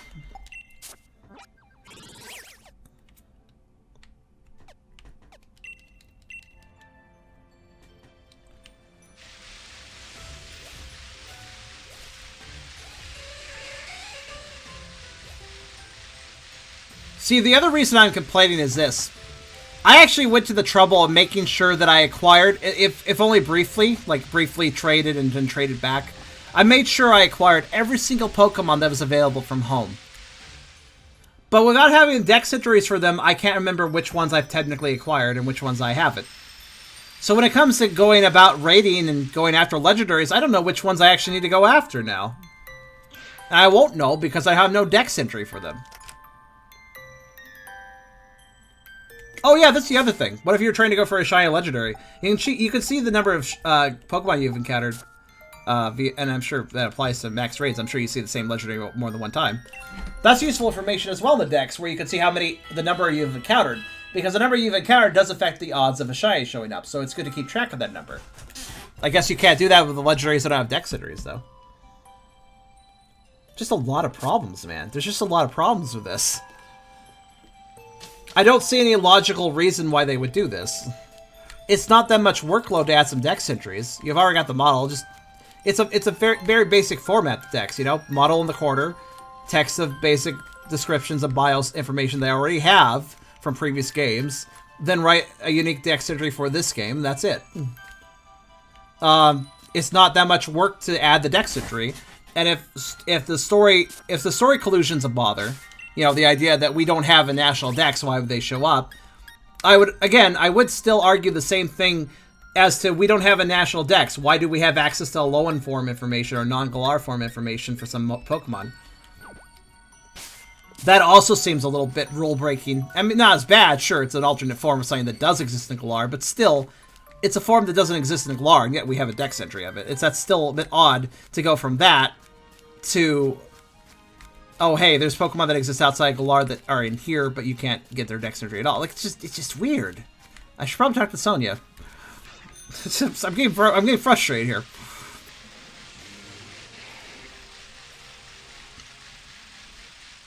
My point is, here's my point. If this was for some reason a problem, any of the dex entries for these Pokemon, you know what the easy fix for this would be? Don't have the Pokemon in this DLC then. If you're not going to add dex entries for them, what's the point of them being here? It's like we're supposed to and not supposed to exist at the same time. That Pokemon, isn't it the Iron Wheel Pokemon Cobalion? It is. I was right! I knew it. I knew my theory was right. Oh, sorry. Please don't mind me. Just got a bit too excited there. She's doing the emote face again.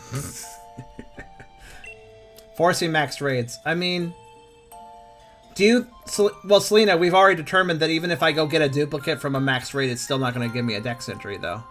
Here, you definitely deserve a reward for throwing me such a fine legendary Pokemon. Wow, that's not a fine reward at all. That's a basic small candy.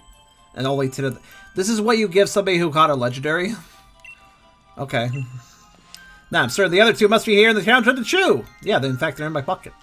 Keep it the search, Charm. No way, isn't that the camera Pokemon Terracan? Big up job, Charm. I knew you could do it. Ah, sugar, there I go again. But it's so hard to contain my excitement. Here, take this for giving me the chance to see this legendary Pokemon in the flesh. Wow, it's slightly better, but really shit still. There's just one more legendary Pokemon we haven't tracked down yet. So hop to it, you got this. Well, your rewards are so encouraging to me, I'm sure I will. That Pokemon, I knew it. That's the grassland Pokemon Virizion. We did it! This is just amazing! Who's the greatest Professor Galar now? I guess it's me, because I did all the work. Don't tell my Gran I said that, would you? I'm totally telling her that you tried to take credit for me. But I couldn't be happier about what we've done here. Hope you take this little reward. You know, little is a good word for it. It's all thanks to you, Charm, that I was able to prove my theory was correct. You couldn't even give me XL candies? Thank you so much. You'd make a first-rate assistant for my work if you weren't already the champion. You know, there's an old legend about Cobalion, Terracan, and Virizion. Said to protect their allies, they waged battle against humans bent on destruction. And ever since then, they've kept themselves apart from humanity. But the fact remains that they agreed to become your Pokemon, Charm. I guess maybe they're willing to give humanity another chance? It warms your heart a bit, doesn't it? More than your rewards do. Now then, enough differing about. I've got to get back home to write all this up. I'll be seeing you around, Charm. Don't catch cold in this freezing place. And have fun with your own adventures. XL's for Keldeo. Oh, okay. But she's leaving. How am I going to get candies from her if she's leaving? What? See you later, sausage dog. Alright, oh, Beldum's just gonna stay, I guess. Beldum comes with the apartment. I guess.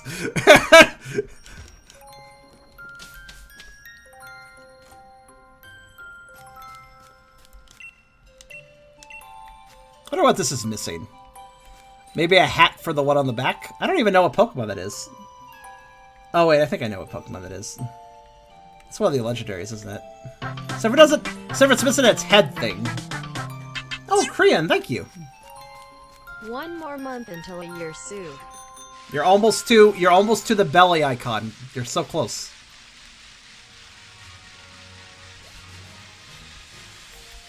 Well, anyways, did I heal? I did. Okay.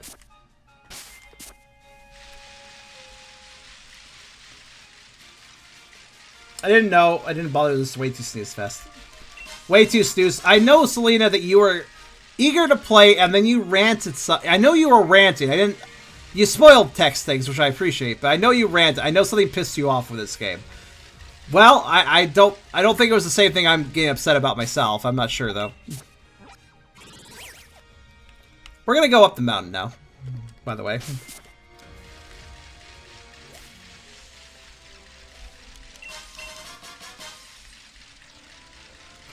We haven't finished getting a lay of the land.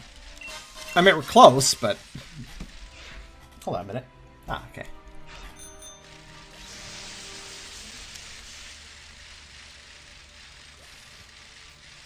I completed the Hunt Everything side quest, which is good.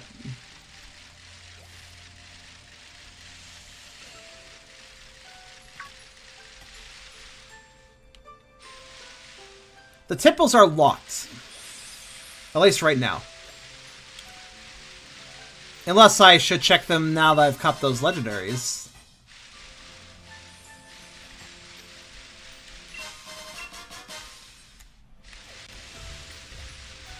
Alright, so Keldeo, right? Are you guys implying that Keldeo does have an entry? Well, we could drop by a daycare and test this. I don't know if putting it in daycare and taking it out would actually do anything, but I'm skeptical. The what you get from home doesn't count. Admittedly, all the Pokemon I got from home...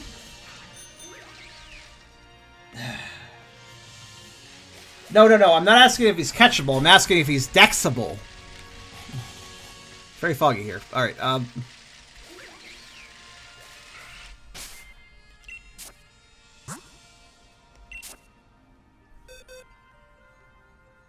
Keldeo is one of the 2 hidden legendaries that don't have... Oh, I put it in the wrong box. I see. Wait, when did that happen? Oh, right, because I was moving the boxes around. There we go. Shoot, my Switch is dead. Well, don't shoot it. It'll die even more if you do that.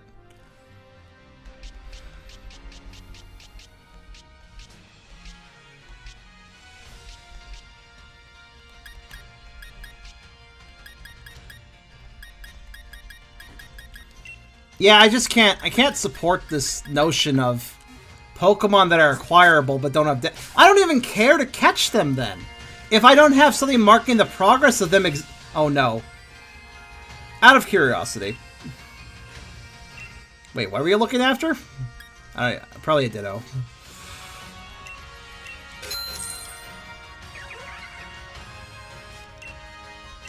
It was the same in Gen... I don't think so. In Gen 7, it didn't have a Dex entry either.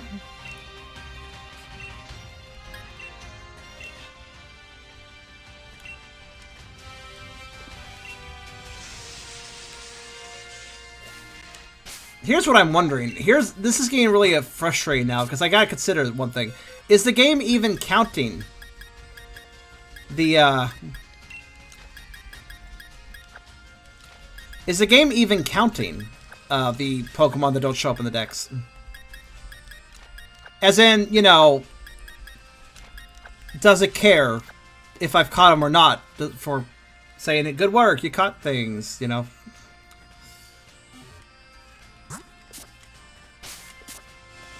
Because, like, I strangely enough, though I am a 100% completionist, if I'm not having that progress tracked, what reason do I have to pick up these Pokemon? Also, I'm not clear as to whether or not I need to pick up the ones I already had again or not. Do I need to pick up a second Keldeo? You gotta think at the start because you have Melton. That's true.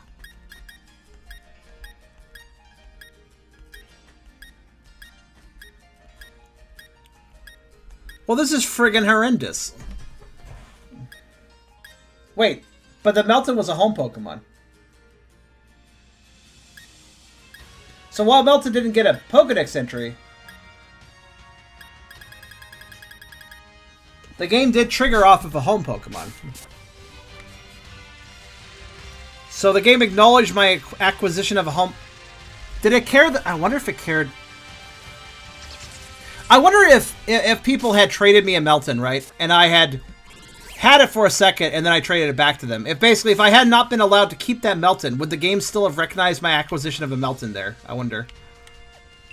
Or if I wonder if it would have been like, you don't have one.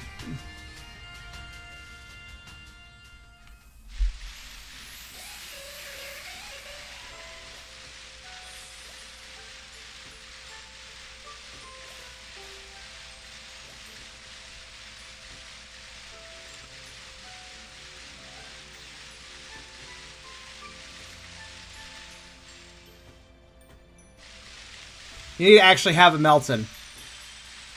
Yeah, that would make logical sense from the whole there's no Pokedex entry, but you can still get them.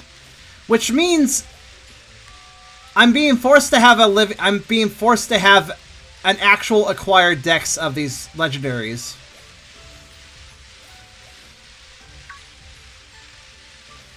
Well, I briefly had Melmetal. So here's the thing. Somebody traded me Melmetal for a second, so I had the acquisition of it for a moment. But I don't actually have a Melmetal. But I did for a second. Not that the game's probably going to recognize that. Let me guess. That guy also gives you something if you had a Melmetal, didn't he? So what this means, basically, is that all that work I did in getting home Pokemon, it only mattered if I got to keep them. The game only recognizes these Mons if I have them actively acquired.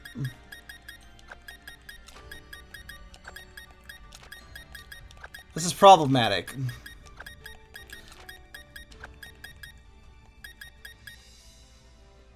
I don't have a Melton anymore, I got the hat too. Really? If that is true, then the game recognized your acquisition. Here's the thing. Just because a Dex entry is unlocked for a Pokemon, I'm pretty damn sure the game can still track whether or not you've ever had that Pokemon. So if you had a Melton in your game and then gave it to somebody else, the game would still have that register in it somewhere, that little bit of code saying this person had a Melton. And thus, it tracks you had it. So, since I've had literally every home Pokemon before, we can surmise that despite the lack of a Dex entry that doesn't exist even if you do have it, I have all those home Pokemon tracked. Meaning, with the exception of needing a living Pokemon for a quest or whatever, that is an exception still. But, meaning that whatever isn't in home, but is in this game, is all I need to worry about. So the non-Dex marked Pokemon that are in this DLC, that aren't from home, are the ones I need to get. Does that make sense?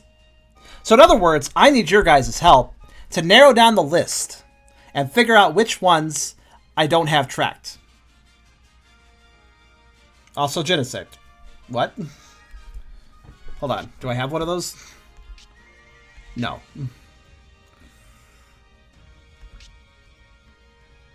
Genesect was a new home Pokemon. Oh, was it? Shit, that thing has a lot of forbs. Tundra added, if I remember correctly. Is it home only, or is it in this DLC?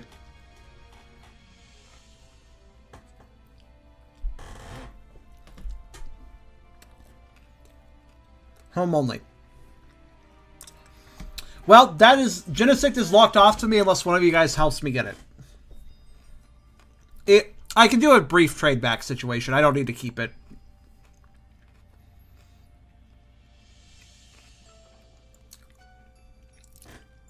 See, the shitty thing about Pokemon Home Pokemon are those are Pokemon you traded from earlier games in the generations. I don't have earlier games for the generations. So that fucks me over unless I have help. So, let me ask this very simply. Does anybody have a Genesect with all 4 items? Would they mind trading me all this stuff? I'll give it back after I've gotten it, but how does Genesect form change again? I don't actually remember.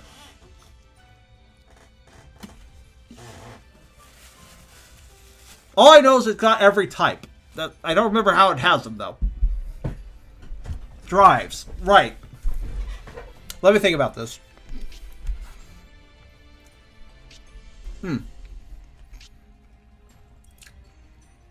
Alright, there's an NPC. So I just need a Genesect. Stow-on-Side, right? That one guy. He gave me an item for Necrozma.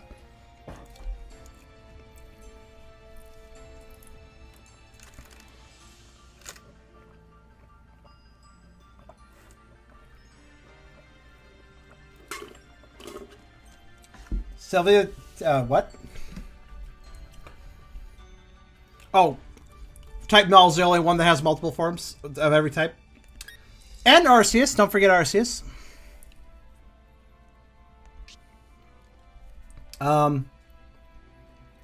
But yeah, okay. Let me turn on my internet.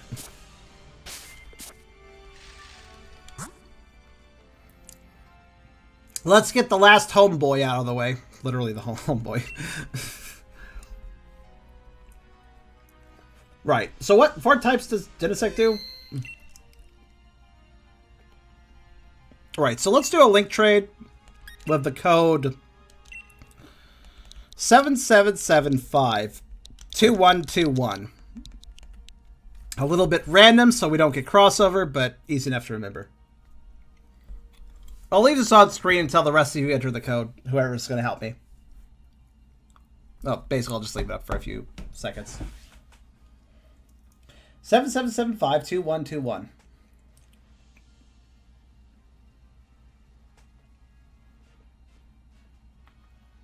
Okay. And it is not a permanent trade. I just need it for a little bit. I need to acquire it, run over to Stow-on-Side, acquire the drives, and activate each of the drives to activate the form changes in the decks as well. Not that there's a dex entry, but presumably that's what I did with the other home Pokemon with multiple forms. I did it with Keldeo and stuff, so... Presumably, if indeed the dex ever does update with these Pokemon, that way I'll have that all set up and nice and ready to go. So... I can throw Zarude this time too, unless you really want to wait for an unknown, possible long time for Zing or Zarude. Honestly, at this point, this game is making me salty again, so I might just take your hack. I might just take your hack, Bond. Alright, I'm trading with Lugia, so I will throw you something random. Unless there's something in particular you'd be interested in, but I don't know. If there's something in particular that would be useful for your own temporary acquisition, I'll throw it your way. I got all the Cat Pikachus, I got random home mons. Actually, I don't actually have all the Cat Pikachus. I had them all at one point. I got 6 of them right now.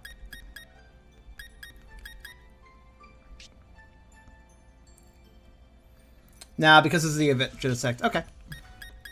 I'll just give you a random fella. Yeah, this is my trash trade folder. Here, have a Rookity. Oh, hey. He's redder than I remember. Is that his normal color, or is he currently a... He looks like a sports car, kind of. Oh, he's shiny. Wait, I'm sorry. I don't know if we could trade that. Wait, hold on, try that again.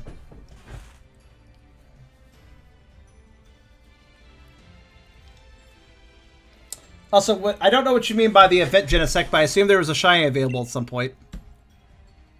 It may or may not be working, though. There was a problem with your train partner's Pokemon.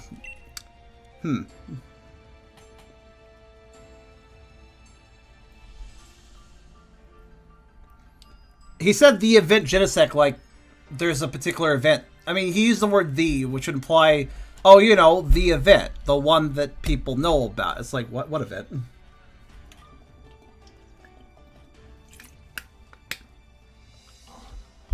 Is it because he's holding a... Is it because is he form shifted? Maybe he needs to be like driveless or whatever.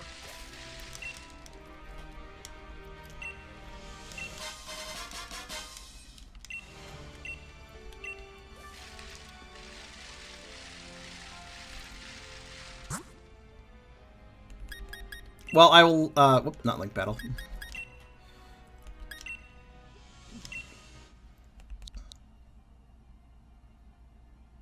Because it knows a move that is not in game. Yeah, that would do it.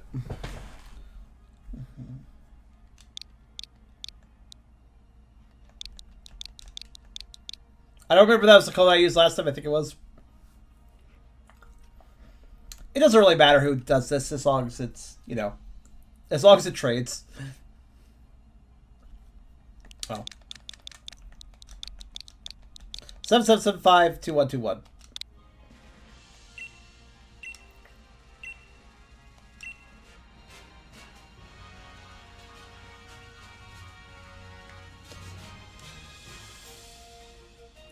Anyways, I'll just balance precariously on these steps as we do this. Burb. Good night to you, Beerus. Oh, it's this guy. Well, will this guy trade, though?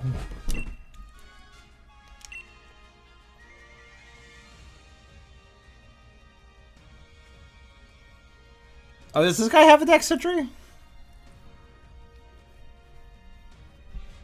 I guess this guy trades. I'm confused. Well, I guess it cares more about an illegal move than a legal Pokemon, I guess. He's in the armor dex. Oh, okay. He must be in the sword dex, too. Good night to you, Beerus. Oh, great. Beerus is going to bed. Who's going to keep track of gender differences as I go up the mountain? At least when it comes to legendaries, I don't have to worry about that shit. I'll armor dex. Show it to the lady over there. Oh. Show it to the lady? What lady? Rogue monkey Pokemon. Within dense forests, this Pokemon lives in a pack with others of its kind. It's incredibly aggressive, and the other Pokemon in the forest fear it. It does look evil, so. When you say show it to the lady over there, does that mean I should show the actual Pokemon or just the entry?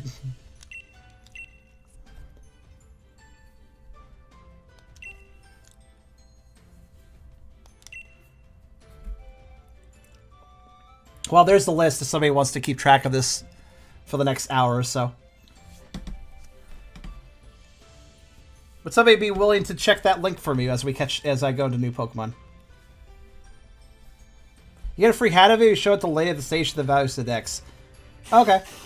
Wait, which lady? At the Isle of Armor station? Okay, I'll go over there.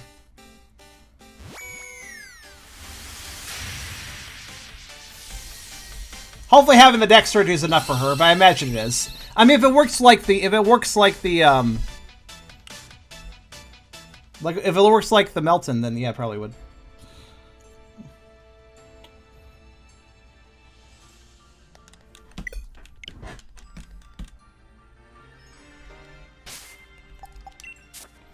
Well, let me check this as I, It's in Japan currently, yeah. Japan gets stuff first, remember.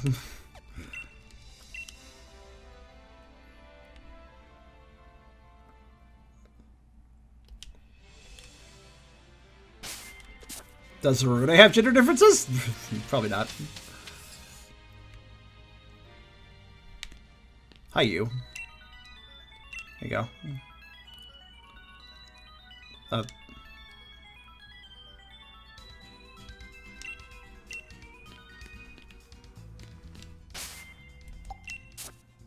So about that hat. He does show up there. Hey, Selena, I think I physically need it for a moment. Our crowd station? I mean, that lady made a lot of sense to talk to. That one there is the one that gave the dex. Crown station, though. Alright. But it showed up in the Isle of Armor dex. But, alright.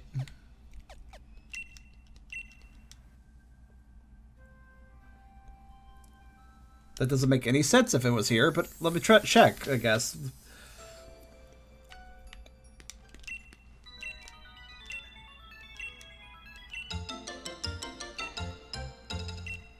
Yeah, I think I physically need it.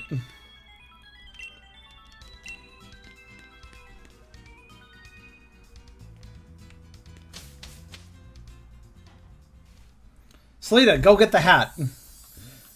You could check this yourself, actually. Why don't you go try to get the hat? That would be faster. Talk to who again? Well, the crown, the Isle of Armor person I've talked to multiple times.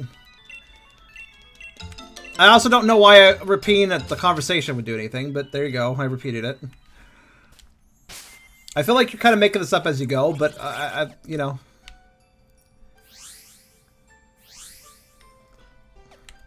Did you personally prove this, or is this just a rumor?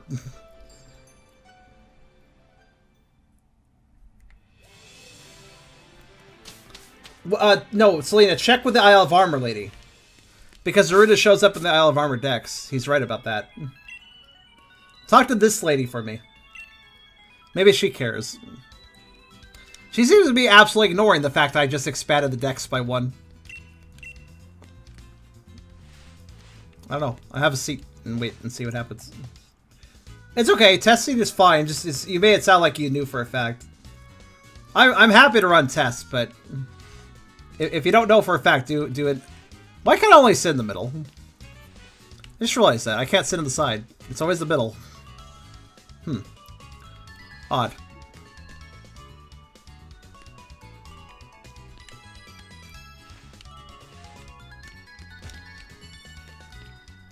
The middle's the rudest seat to sit at. What if 2 people want to sit together? You're saying in the middle, they can't sit together.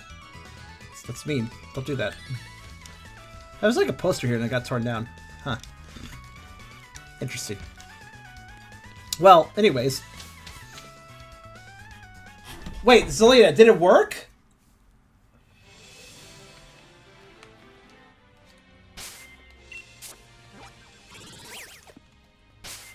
Oh my god, that is fucky as shit.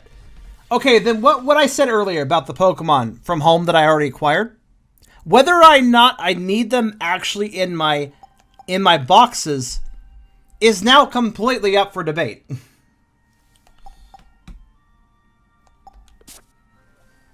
So here's what I'm going to do. Right? Here's what I'm going to do. I'm going to acquire I'm going to acquire all the Pokemon that weren't in home, in the Crown Tundra, that are not in home, and work off the assumption that the ones I had at home, whether I have them or not now, count, because I had them at one point. And if there's anything I miss in this game, then we'll know that I need to acquire the actual, like, physical representations of those Pokemon for those situations. This is so stupid, by the way. This did not need to be this complicated. This is really fucky. There's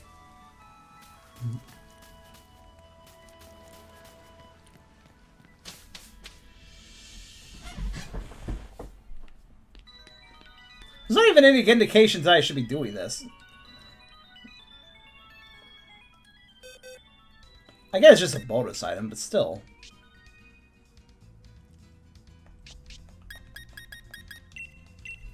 Right, who's got a Genesect, by the way?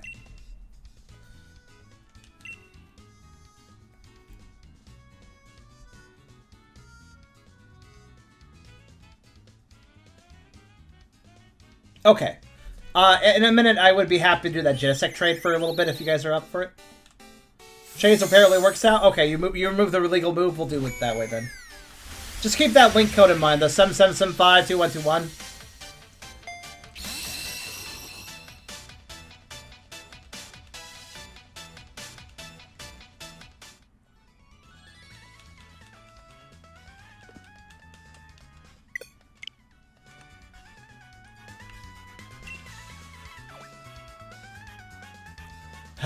It works out, yeah.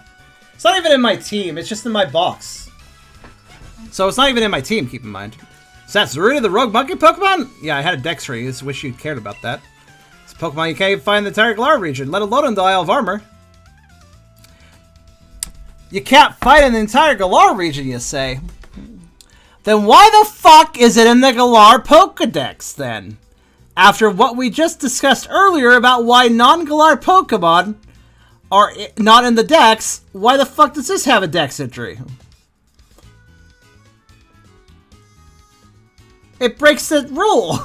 It breaks that stupid, but at least somewhat logically based rule that we discussed earlier. Oh my god. Thank you for showing me his road. Please take this to talk about your attitude. Thanks. What even is this? It's the cap of a boy who meets a lot of Pokemon during his journey. That didn't look nice to you. What? I guess I have to look at the clothing store for that. What makes this worse is Link Beta Sword and fucking had better UI and a fucking... It had a fucking minimap? I would have loved that. Anyways, let me give this back to Selena. And then we'll do the trade. So I got Ash's hat. I may as well put it on, I guess. I haven't had a change of clothes in a while. Probably should do laundry anyways. Guys, I want to like this generation, but it's doing a lot. It's doing a lot against me. Like right now, I want to catch every Pokemon, but I want the effort to be recognized. So what's going to happen now is, I guess, what? Do I write a hand list? Do I write my own little handwritten Pokedex list of the legendaries I have from home or not? I guess. Oh wait, is this Selena? I didn't actually check.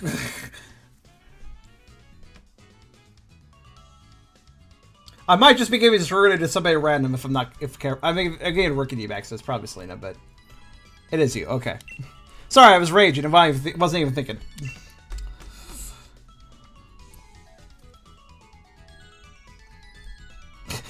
That'd be interesting if somebody just randomly showed up and like, oh, I'm getting a Zarude? Okay.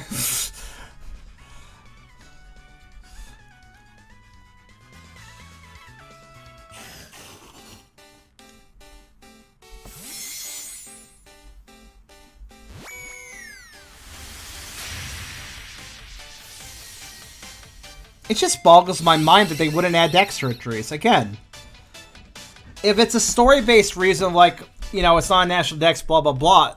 Well, first off, Zarude broke that rule already, but secondly, you could just have some signs to say, oh, let me add a random little extra thing for non-Galar Pokemon for you. It doesn't have all the non-Galar Pokemon. It has the ones we've seen, though, so here you go. You can record the new ones you've seen on this. Again, it would have been very simple. Oops. Alright, link train again, same code. Whoever wants to give me a Genesect for a little bit, just come on and buy. I'll give you a burb for a bit.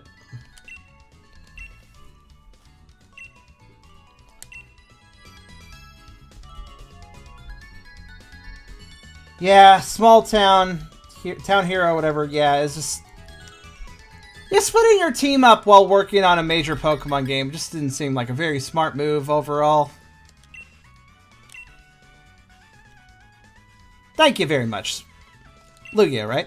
It's shiny again, so probably. So does Genesect actually show up in the Dex, or there's a problem with your partner's Pokemon?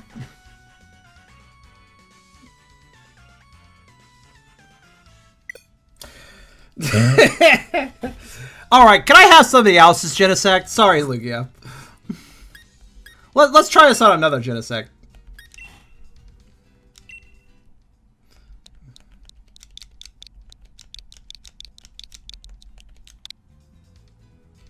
I like how the hacked Zarude is okay, but not the Genesect.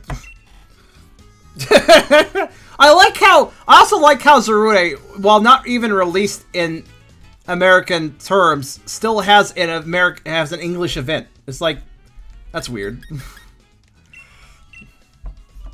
Maybe shiny is the problem. I don't know. Unless all Genesects are banned. That would be weird, because I managed to get every other home Pokemon. We did have some problems with me acquiring some of the home Pokemon back when I was getting them from people, but that was because some of them had illegal moves and some of them were hacked. We did eventually manage to get me every single one, though.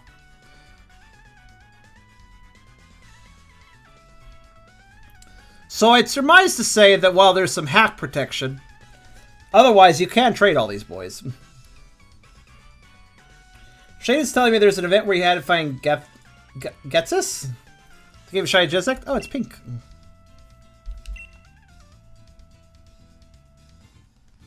Well, more like purple. Lavender? Lavender. Is that his normal coloration, by the way? I actually bloody don't remember.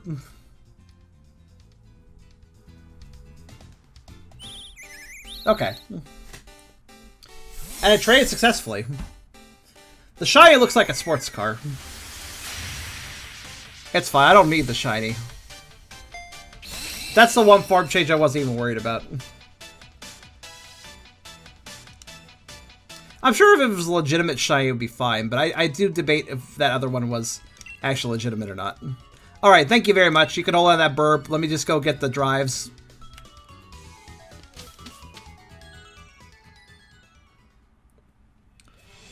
Also, whose Jitasek was that? A banned event mon? I guess so. I guess that might be a thing, but I don't really get the problem. Alright, I think I have to go to Stowen's side. And I think I just talked to that guy, because he gave me other stuff, so he probably gets that too. I don't know where that guy just has this shit. Like, here are some items that cause a legendary to form change. Don't ask me why I have these. You.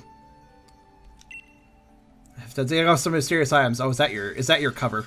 I have no clue how they work. Maybe you can find some use for them, kid. Why don't you take them? Dust drive. A cassette to be held by Jitasek. Oh, it's a cassette? Is it like a tape cassette? Is Jitasek like a ZX Spectrum? Does it run off a... Is it games cassettes? You gotta rewind the cassette to play the game? Alright.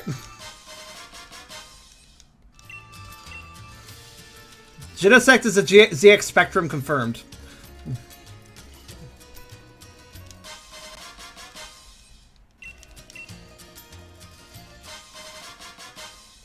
It had another banned move. Well, son, if you want to trade the Shiny again, just to see if that fixes it up, and also that way I unlock the Shiny, because why not? Okay, how do I use these drives on it? Do I just use the drives on it?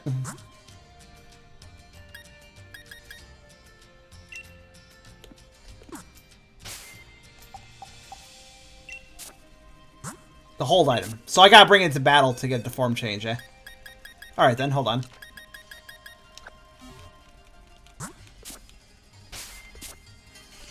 Or is it just automatically when it holds them?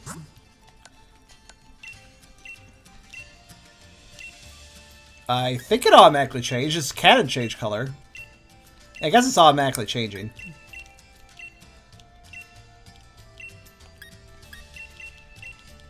I guess just inserting the cassette tape was good enough for him. Jitasek is either a ZX Spectrum or a portable Walkman. I'm not sure which. Yeah, the sprite's changing, so I think that did the trick. Let me just remove that from him now. I'll keep the hold items, thank you. Yeah, that definitely changed him. I forgot that all the changes on him is the cannon. Gun Walkman, so basically upgrade Walkman. Alright, now to trade it back. That's all I really needed it for. I don't know why I'm going to options, so don't mind me. It's a fossil Pokemon arrived with Team Plasma. Okay. 775-2121. And there we go. Events are trade locked.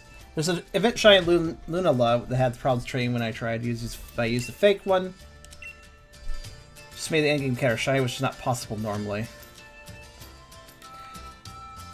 That's kind of funny, because what that basically means is that if they had just made the event Pokemon tradable, then you would have traded the event Pokemon, but since they didn't make it tradable, what effectively happened was that they encouraged somebody to hack. That's kind of terrible. Alright, is this the right person? Just double checking that.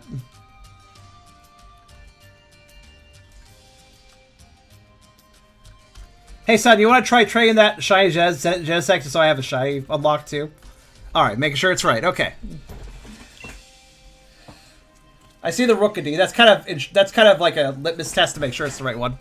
Because I gave a Rookidee, so I should get a Rookidee back. But GameFuck is why I hack. You may notice that I was originally telling you, oh please don't actually give me Cerruti since it's kind of not like properly out in America. I'll just hold off. I'll get it later the proper way. But then I got frustrated about how they're handling the decks. And I was like, you know what? Give that to me. I'm the sort of guy that will play a game legit up until the moment where I think it's fucking me over, at which point I don't mind if I cheat a little bit. Yeah. I'm the guy that likes to play honestly to a point.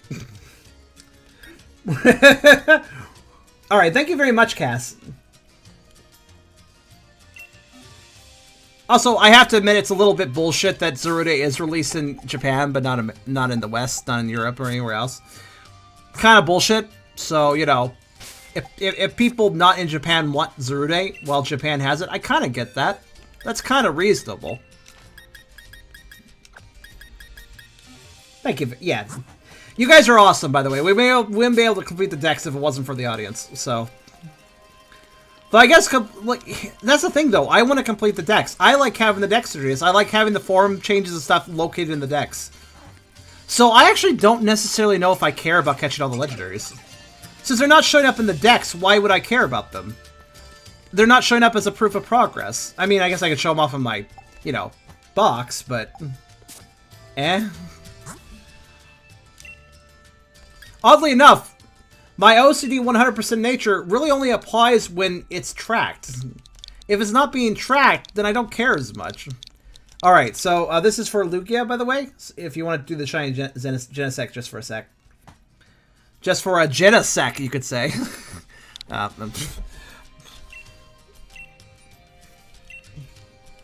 Hi, Key. I'm frustrated about numerous design decisions, which is not surprising. Since this generation has had me questioning numerous design decisions. If you want, I could do a Dynamax Victory for Necrozma. Well, let's consider what I need, right? Also, this can be a trade and immediately trade back, by the way, Lugia. Just to see if it works, too. I'm kind of curious. Will it work this time? Also, I don't know how you managed to get 2 illegal moves on this thing, but...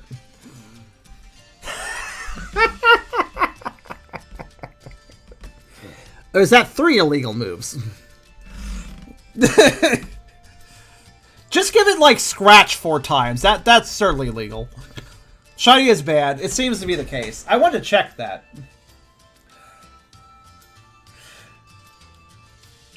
It's okay, Lugia. It's optional. I just wanted to check.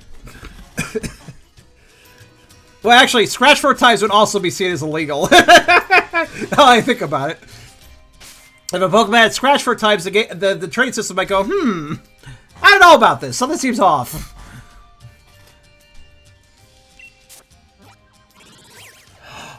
It must have been the maintenance. Well, I would say, like, oh, I might be on a different version than somebody else because of the maintenance, because I've been playing during the maintenance. But at the same time, that didn't cancel other trades. That's weird.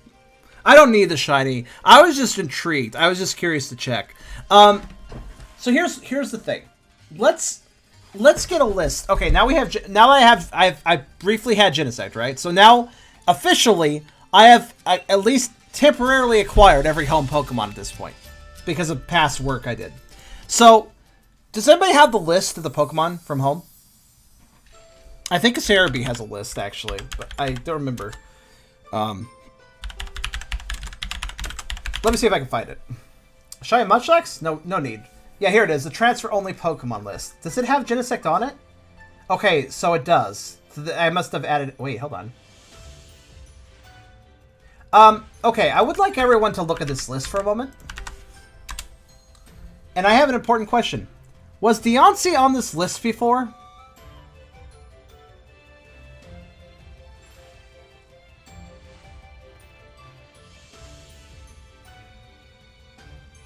Or was Deontay also added recently? Some of these Pokemon on this list were added a long time ago, and some of them were added only once this DLC dropped. And I'm not sure. Deontay, I don't think Deontay was on the list before. Genesect wasn't. Victini, Jirachi, Celebi, and Mew were. I know that. Melmetal, Melton, Zeraora, Marshadow, Majarma were. Volcanion, I'm not sure. I was there before I read it. Volcanion, I'm not so sure. I think everything else, though. So, Volcanion and Deontay might not be on the list I acquired a long time ago. As in, I may not have ever held on to them. Those two might still be absent from any memory on my game.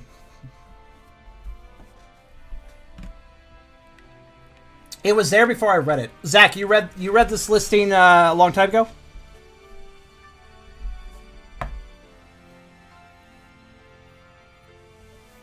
And you couldn't say for sure that Deontay was there? I don't even remember Deontay, though. I never remember picking this guy up. I distinctly don't remember. Let's see. Before Crown Tundra. Before Crown Tundra. Is it possible they were out of Vial of Armor? If I did the Pokemon Home stuff the moment it released, pretty much, which was actually before either of the DLCs. It's possible that Deontay got added during DLC 1, Genesect during DLC 2. Shit, you're right. The Pokemon event. What was the home event again? To acquire the Pokemon Mage Armor? What did it require? I think I did the requirement, if I recall. If I recall, I did the requirement, and then I was supposed to wait and get it later, right? Well, there's one easy way to check. Needed a full national... Oh. In home?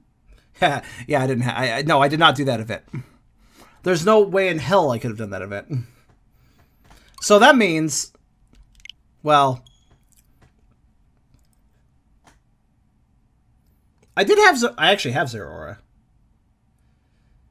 Yeah, the Pokeball Mage Armor may not be something I have. Deontay, okay, I think I had Volcanion. I think Volcanion was in the original list. You know, I actually have a video up that explains all this, technically. I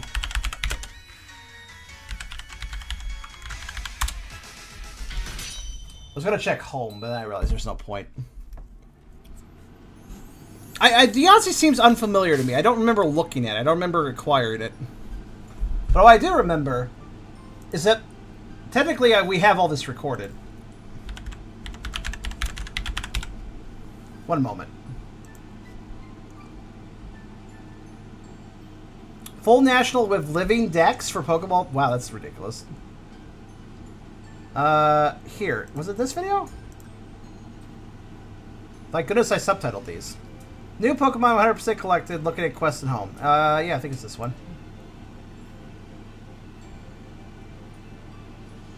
Was it this one? Somebody gave me a Zeraora in this video. Yeah, this is the one. And if I recall correctly, I actually pulled up the list on Cerebi in this video, so just a moment.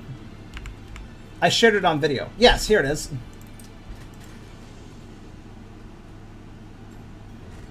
It's quite a messy list, but I should be able to verify something. So I went Victini, Genesect, Deontay, Volcanion, Majarma. If hold on a minute.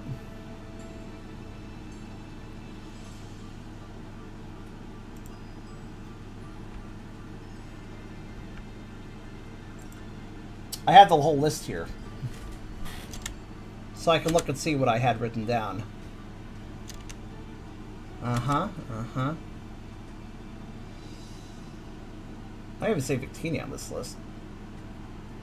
Weird.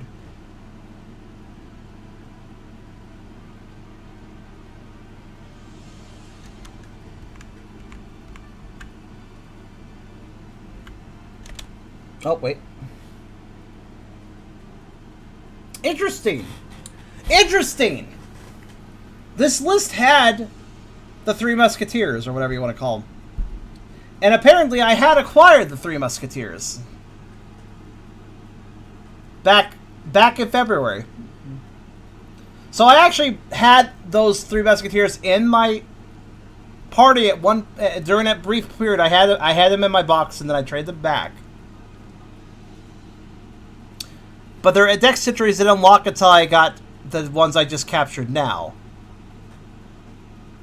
Meaning the game has proven that it does not give a shit and insists I catch them now, even if I got them earlier. At least with those.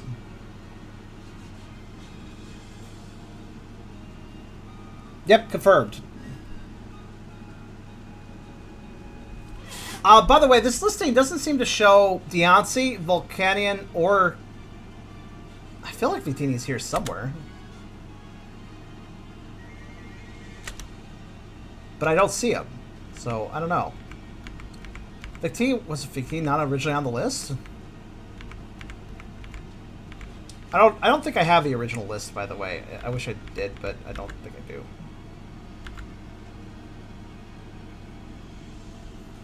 It's possible VT is on this list. I have a bunch of like markings on this picture I'm looking at.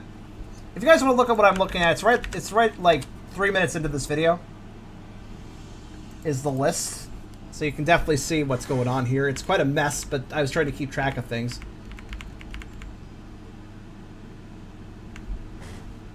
Though I think some of those guys were caught in the episode before that, so... Or rather, acquired in the episode before that. So, let me see here.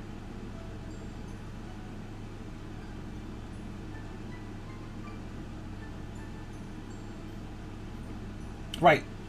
The episode before that is the actual... The time I looked at the Cerebral... Here we go. The Cerebral list is here, isn't it? I want to see the old version of the list. Yeah, right here. Check this out. This specifically. This video, this timestamp. Here's the list as it was in February. Let's see. And this list went the same at the beginning. Actually, wait, this is disorganized. Or reorganized, rather. Is this organized by dex number? It is. What? Wait, then where's... Huh.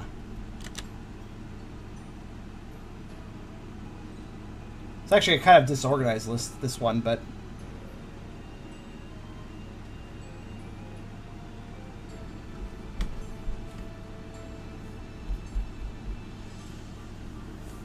The plot thickens. I don't see a Victini here. That's weird.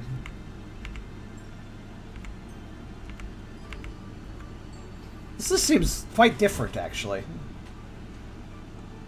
Is it actually a different page? No, it's the same page, but it's completely fucking different. Oh, because some of them got removed because they got added to the Tundra. So the ones that got added to the Tundra got removed off this list in the later version of the list. That's why the list is so different. I mean, Victini got removed because it's in the Tundra, for instance. But, yeah, apparently. But, what about Deoncy? What about Volcanion? They were not on the list before. They were not removed from the list either. So I'm right. Those two are new. Deoncy and Volcanion. Does anybody have those two? I think this pretty much confirms I need those guys. And Pokeball Mage Armia too, for that matter, but worrying about the new ones first.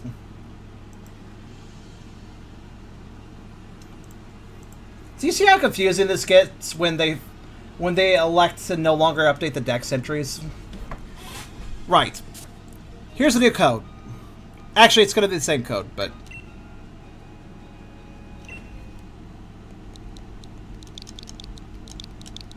Not concerned about Victini right now.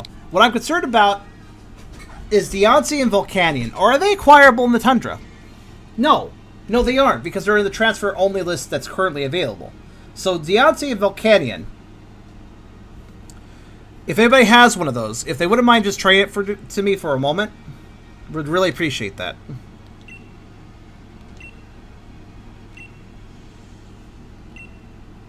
(7775-2121). It may still be necessary that I acquire them myself, like permanently, but for now, if I could just have the flake set that I had them at one point, I would be happy to have that much right now. Bardic Furry, if you could help me out. The code's up. You guys feel free to join on that code. Whoever wants to first, that's fine. Take your time. Not in a rush. Man, this is confusing though, guys. I think what I'm going to need to do, my goal is this: we get my flake set for having acquired a Pokemon briefly, right? For every single Pokemon. Then these last two, right? These last two that I can't get in Tundra. Then, when it comes to Pokemon in Tundra, I keep a list of what I do have, right? I guess I gotta write up my own fucking national Pokedex for this situation. So I'll go get it. I actually will, as somebody sets up the trade, I'm gonna go get a piece of paper. I guess I could do this on a computer too, but I think a piece of paper would be actually easier, so... Excuse me for a moment as I grab a piece of notebook paper. My boyfriend has some in his office, or in his living room office area. So, I'll be right back.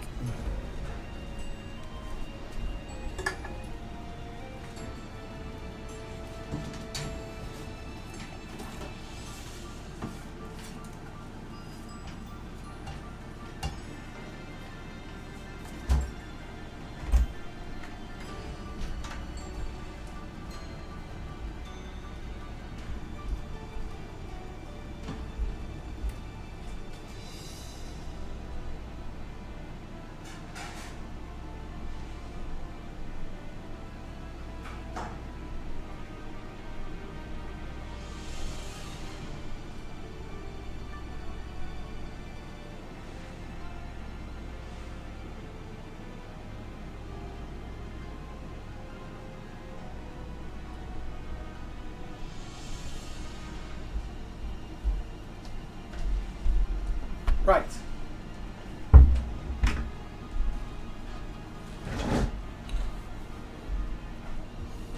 Am I offline? Oops. That's right, I am, aren't I? So just a moment, I'll fix that. I always forget that you could still set up a trade while offline. Confuses me, honestly.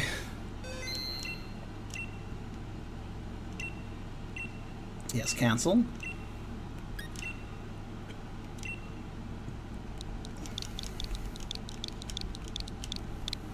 Required to catch Pokemon outside of home. To actually have them register. It's a complete load of shit. What this basically means is that any of the Pokemon I currently have from the home box might not matter.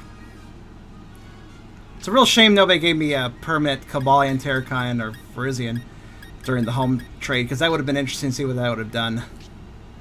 But yeah, none of these guys matter, I guess. So there's no point in... What was the point of doing the trading if they didn't even count for anything? Like, what? Like, what? Okay, we can get these guys early via home trading if we want. But it's a waste of time. They count as a paper cardboard cutout that don't actually act as real Pokemon that trigger events, so... What?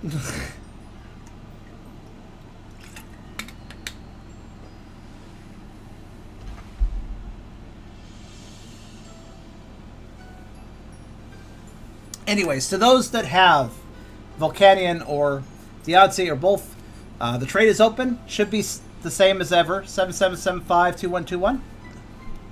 Pretty sure that's what I set, at least. So, hopefully it connects to somebody.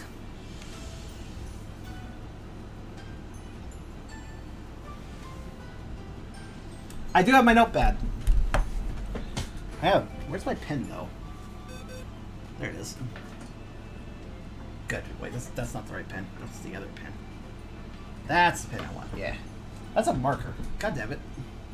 Thought it was the pen I wanted. Where's the pen I wanted? Where's my third pen? The pen that's actually a pen. Yeah, that's the pen that's actually a pen. Thank you. Alright. Anyways.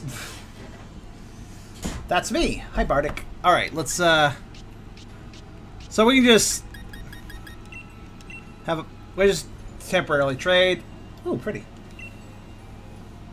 I've never seen this Pokemon in this model, actually. Special dialogue from Macroza from home, which is the middle finger of the player. Yeah, I kind of hate how lazy Nintendo wasn't implementing all the legends. This makes no sense. Why would they do this the way I paid $30 not even get flavor text and nature mon? They could have just copied from past game. For most of them, like they always do anyways. I mean, they always write unique Pokedex entry, but they do get lazy about it sometimes, where entries are similar to each other. I don't really care. Just give me the entry. Yeah, again, I want to remind you guys that because of this nonsense, I now have a notebook, and I'm ready to write down my own personal manual Pokedex for these idiots that don't have their own dex entries. Since the game, the $15 DLC can't be arsed to give me dex entries on them.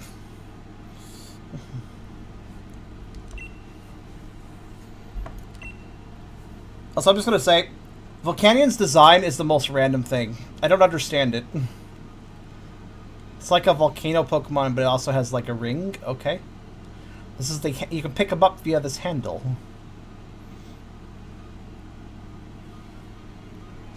Maybe there's some rhyme or reason to its design. I don't quite understand it, though. You know, I'll even take a copy-paste... I would take a copy-paste dex entry for these legendaries if the alternative was no dex entry at all.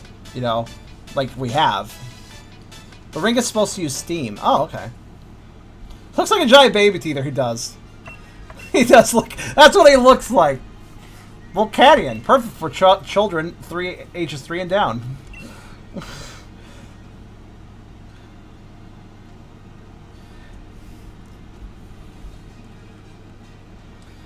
Thanks for the help there, Bardic. So what I'm going to do with this manual Pokedex thing I'm doing, right? We're going to write down the ones I acquire in the Crown Tundra, because I can't consider the ones in my box to be counting. I mean, Melton counted for the hat, I guess, but at the same time, you know, maybe it's if you have it living dex-ish, it's fine. Maybe that's the key. Maybe if you have a home Pokemon still in your box, then it's still fine. I don't know. It's hard to say. I don't really understand. Teapot Steam Design? Oh, maybe that's it. Well, if somebody has the Pokeball Make Jarma, I'll do a trade up for that too. If somebody has that.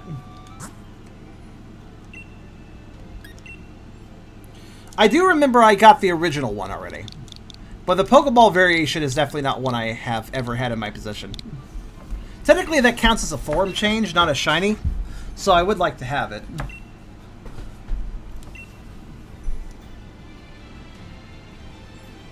It almost sounds like to me, and this is really shitty, because I do like it. I do prefer it when people don't spoil a game early, especially an RPG.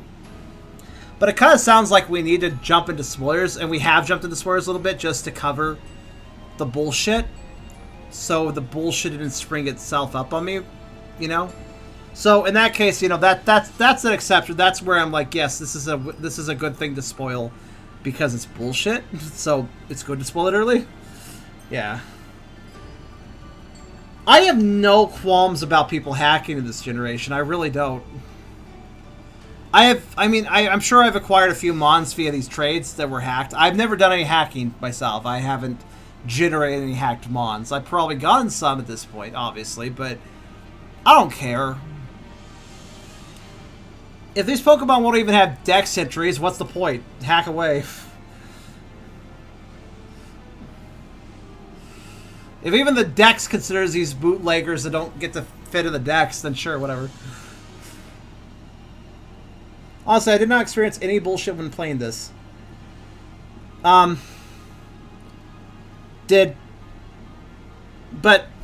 everyone here has confirmed to me, though, that some Pokemon just don't end up in your decks.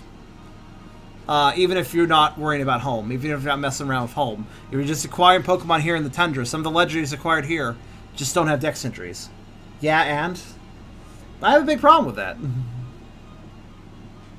I mean, some people might not care, but I consider the dex to be a progress list. It's what I use to keep track of things and keep everything sorted in my mind. Like, okay, I don't have this, I do have that. I have this form, I don't have that gender form, I don't have that form change. I have a shiny here, that's recorded right there. It's like, none of that's... You know, none of that's...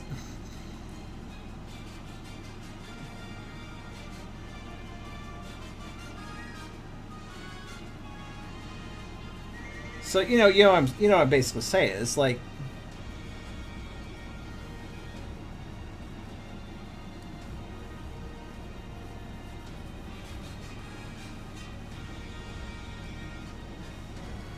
Some of this bullshit. I actually like a big part of the DLC, but I have big problems with it because I hate how they near one of my favorite parts of the game. I just never expected Pokemon to not show up in a dex. That's not something I ever expected with this whole series, you know? I never expected to acquire a Pokemon and be like, oh, it doesn't get a dex. It's just there. It's just in my box, and that's the only record of it I have. if I get rid of it, if I trade it, if I evolve it, then I don't have the record of what I had before. I lose that record because there's no dex entry, so I don't have the record. Like that's just, it's not something I ever considered would happen. When home Pokemon became available early, I was like, yeah, okay, they're going to have a dex entry later though, so it's not a big deal. I had no inkling, no idea that those things would still not have a dex entry later. It's bizarre. They started doing that in Sun and Moon. It seems like there was a lot of changes to the series at exactly the same moment I stopped playing it. I played up to Gen 5, took a break during 6 and 7. So during 6 and 7, a lot happened, I guess.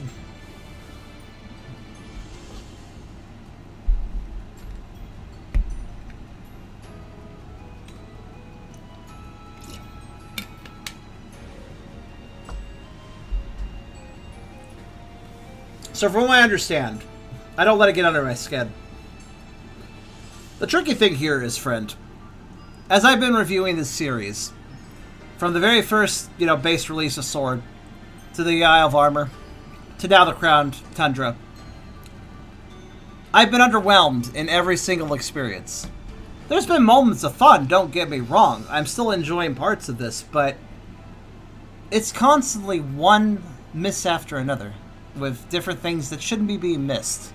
Different things that a AAA team working on a very large series should not be making mistakes with. And again, a total of $90 is spent for anybody who gets one of the games and its DLCs. That number goes up to $150 if you buy both games and the DLCs. But technically, if you buy the DLCs for both games as well, that would go up to... Wouldn't that be up to $180 at that point? Because you'd have to buy the Season Pass for both games. My point is this. For studios that consider themselves professional, for games that cost full price, this isn't really acceptable.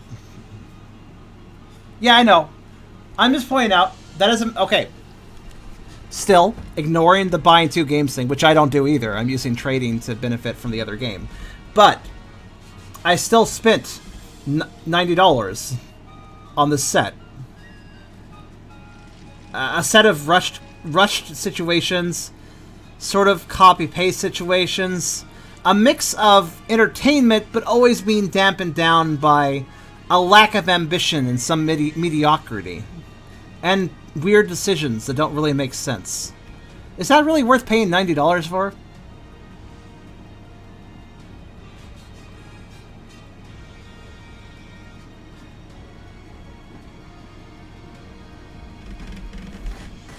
If this was an indie title, I'd accept it. Certainly. The weird decisions is the only part I agree with. Well, friend, I've been 100%ing this series since the beginning of this year. And trying to put an analytical eye into as much of the game as possible. And... well... this is my opinion. It's been formed for quite a while. It's certainly not knee-jerk. And you have a different opinion than me. That's fine. But... if you accept all the weird decisions, then I simply ask you this. Do you think the earlier games were different? Because I do. I feel like there's a number of earlier games in this series that had much more ambition and polish.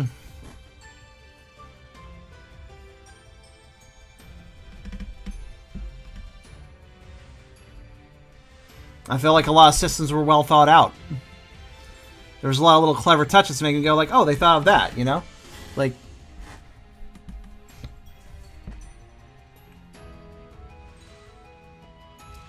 yes, Key, but you do realize the inherent issue of what you just said, right? The idea of we can patch it later is a very poisonous and dangerous thought pattern. Yes, that's easier to do in this day and age, but There's something to be said for the idea of releasing a game correct. Not releasing a game flawed and correcting it later. The only thing you've even mentioned so far was the decks. There's already a thing in Gen 7. Again, to provide the context I already mentioned before. Sun Moon, I don't know what you're talking about. I didn't play Gen 6 or 7. My experience is largely from Gens 1 through 5. And offshoots around that time period. And really, saying, well, it was like this in a previous game, is that really a reason? Is that really, like, oh, well, okay, that makes it okay. Since they did it before, that makes it okay. Hey, if somebody, like, commits arson on a city and gets jailed for it and then gets released later, and then commits arson on the city again, do people just go like, well, it's fine, he did it before? It's like, that doesn't make any sense. To say, well, it happened before, so it's okay for it to happen again. Like, it doesn't... That isn't really a point. It's just... I mean, yeah, it happened before, that's true, but what does it prove? You're the one who asked it was like it's the previous game. I was answering your question. Okay, fair enough. But nobody's explained to me how it happened in Gen 7. And what exactly they mean by it happened in Gen 7. So in Gen 7, some Pokemon didn't have Pokedex entries, is what you seem to be saying.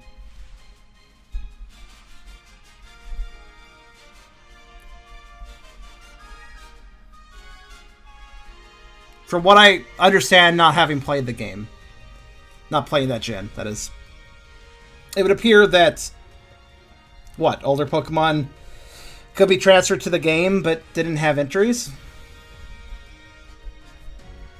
Good night to you, Neo.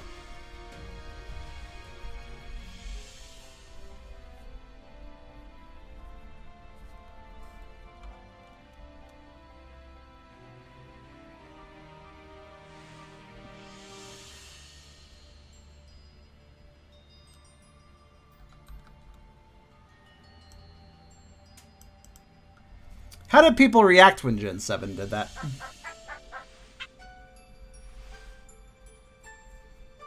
Also, how do people keep track of which mons they had?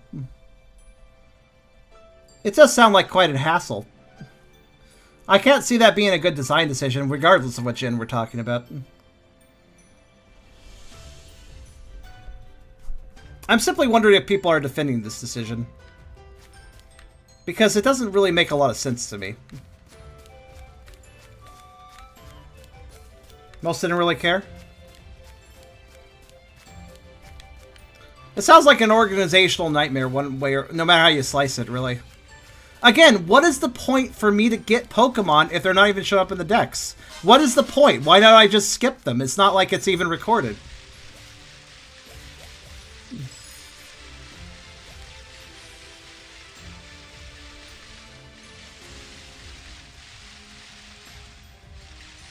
Wow, it's really lagging with the internet on.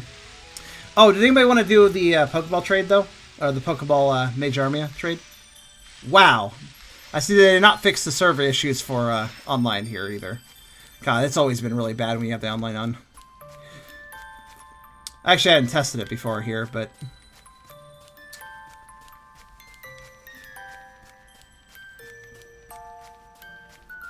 Let me put it this way, too.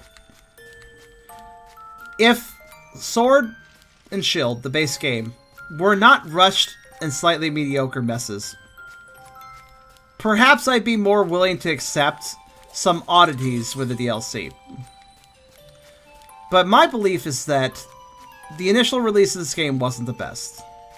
Ignoring all the drama, the pre-release drama, I'm purely looking at my own experience with the game, and what I thought of it and how I felt with its content, how much content it had, how it used that content, if that content was ambitious, if that content was used lazily, stuff like that. And I wasn't terribly impressed by the base game. So, when the whole DLC thing was brought up, and noticing that it cost to get both of them half the price of the base game, I was like, alright,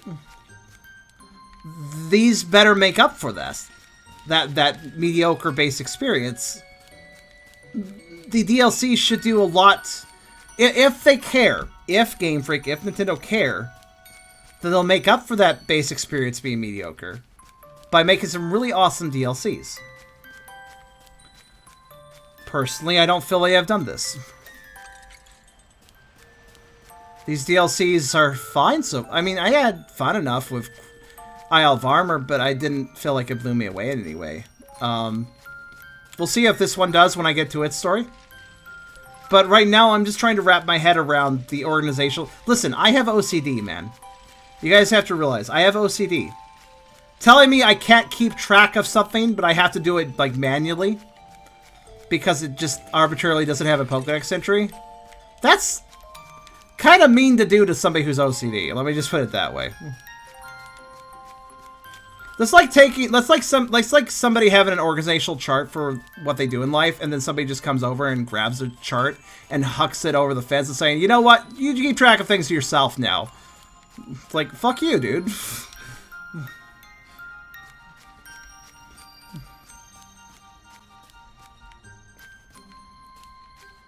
Where'd Selena go, by the way? I thought she was gonna be doing something with me. I'm kind of just waiting right now.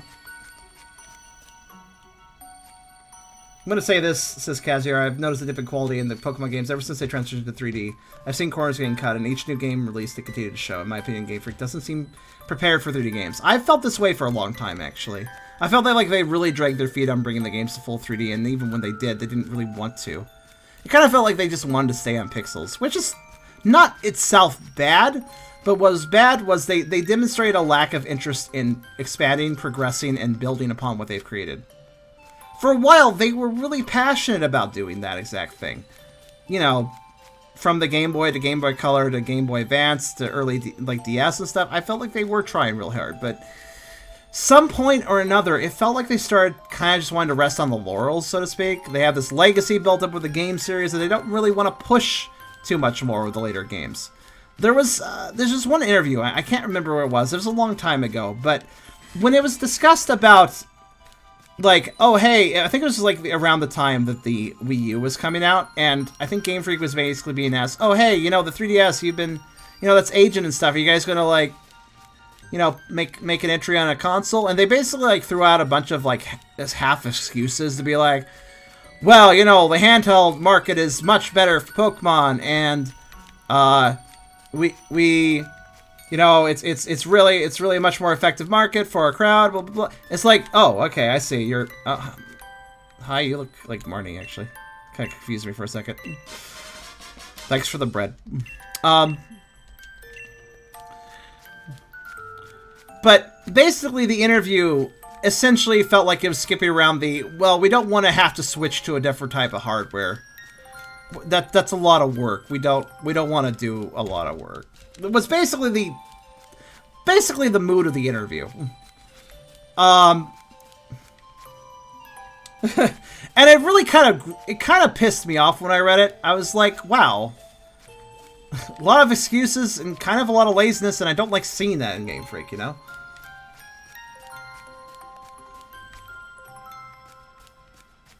And so this is something I've been observing and thinking about for a long time. There's a distinct reason, after all, why I actually skipped out of Gen 7, 6 and 7. X and Y and Sun and Moon, I'm not saying they're bad games by any means. In fact, I'd probably say they're probably a better experience than Sword and Shield. But I noticed a shift in the company around that time, and I didn't feel very encouraged by Game Freak at that time. So I wanted to take that break. In addition, I didn't really have a 3DS. Of my own, so I didn't really have an active interest in trying to play a game off of, like, a friend's 3DS. That felt kind of weird. But yeah, it just... I started getting disheartened with Game Freak, and I was like, let me sit this out for a bit. Let me sit this out for a little while. Come back later. And that's what I did. I mean, that's why I started with Sword and Shield, you know? Started back up with Sword and Shield. And I'm like, okay, you know, this is their big console release. I was kind of hoping they'd switch to consoles. Let's check out the console release. Let's check out their console main series game, you know? This feels like a good time to jump back in. Unfortunately, I really was... If you watch my earlier Sword videos, right? Anybody who thinks I'm being overly antagonistic or whatever, if you watch my earlier Sword videos, I was legitimately open-minded despite my suspicions over Game Freak from the past, I was super open-minded with the base game. I was like, all right, let's see what this could do. Let's see where this is going to go. And I was actually pretty happy with it. I was given some very early praise at the beginning because I felt like the story was going good places at the start. Like the way that the legendary dog was being introduced to the mist, and it was really mysterious. I was like, oh, this could be a good like plot hook. But then as the game progressed, my enthusiasm died down as I saw what the game was doing, and that the game was clearly rushed. The reveal of the main villain, for instance, was completely arbitrarily kind of just forced out there without any real build-up or anything. So it's just like, I tried, you know? I've been trying for the better part of 2020 off and on with with the base game, with the first DLC, and now with the second DLC, but I've run out of momentum, I guess you could say. I definitely was patient with this generation. I was like, alright, Game Freak, show me what you can do with the base game. Well, that wasn't a great showing, Game Freak. Show me what you can do with the first DLC. That was an okay first DLC, but it really didn't impress me. Alright, let's see what you can do with DLC 2. And, yeah, I'm just at the end of my patience, kind of. It feels like if you're like in a friendship with somebody and they keep fucking up and like doing something mean to you, and then you keep forgiving them, but then they fuck up again and again, and you're like, okay, dude, I can only forgive you so many times, you know? That's how it feels for me.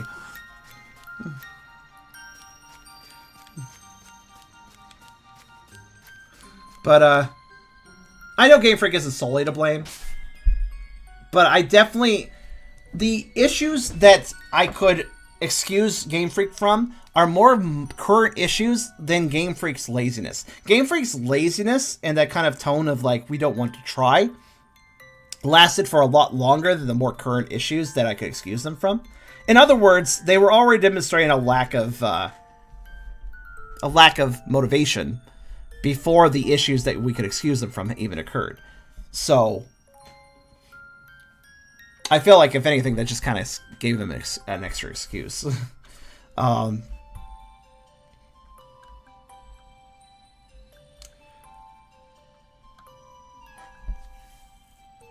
Nintendo kind of screwed them by discontinuing handhelds. I don't know if I view it that way, though.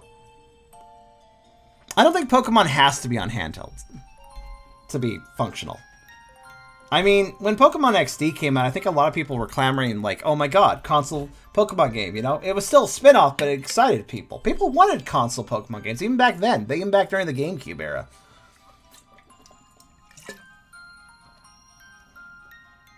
Oh, Selena, you're not going to do it? Okay, I was wondering where you were. So I'm not getting the Pokeball Mage Armia then? Alright. I thought you had it, though.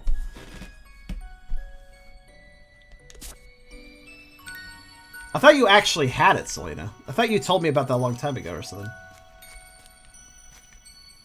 It always confuses me when people say this because none of the issues they have ever sound big enough to be considered a fuck-up. I do, but not in Shield. Huh? What does it matter what version you have it in?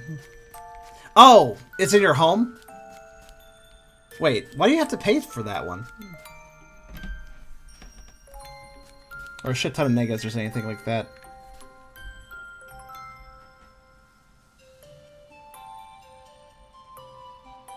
Unfair deadlines and massive expectations from fans. I do think that some fans were being unreasonable, but I don't think a lot of fans were being that unreasonable. Some were, but not the majority. Just the loud ones.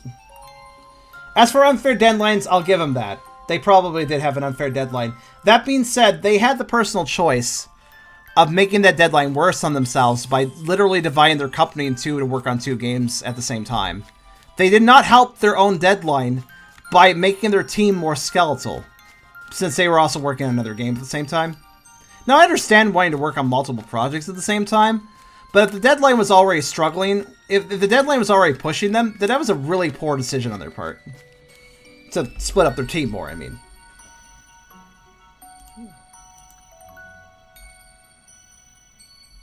I mean, that's just going to exacerbate the issue.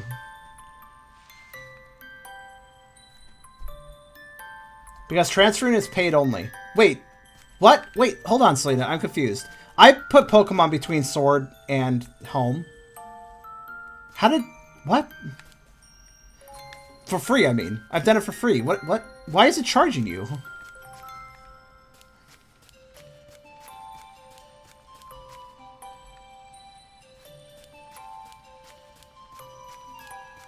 Take a Pokemon from home to shield is... What? I guess that doesn't apply if you move something from shield to home and then back to shield.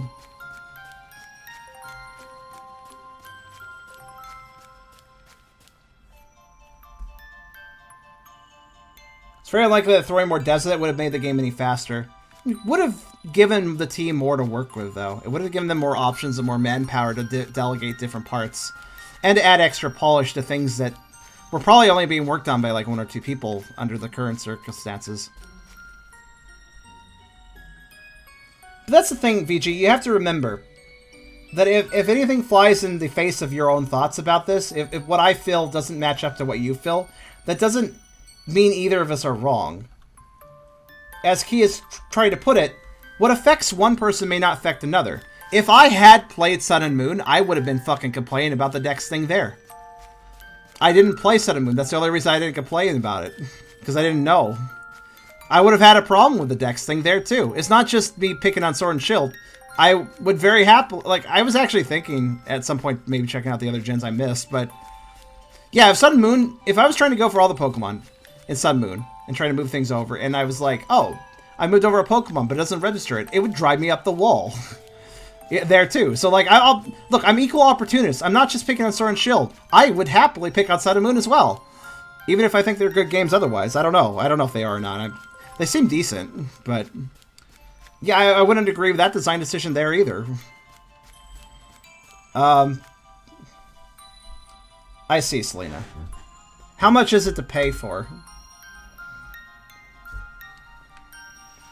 Now, granted, keep in mind, I want to point this out because I think some people, I think you might be misinterpreting me. I know there was a lot of angry people.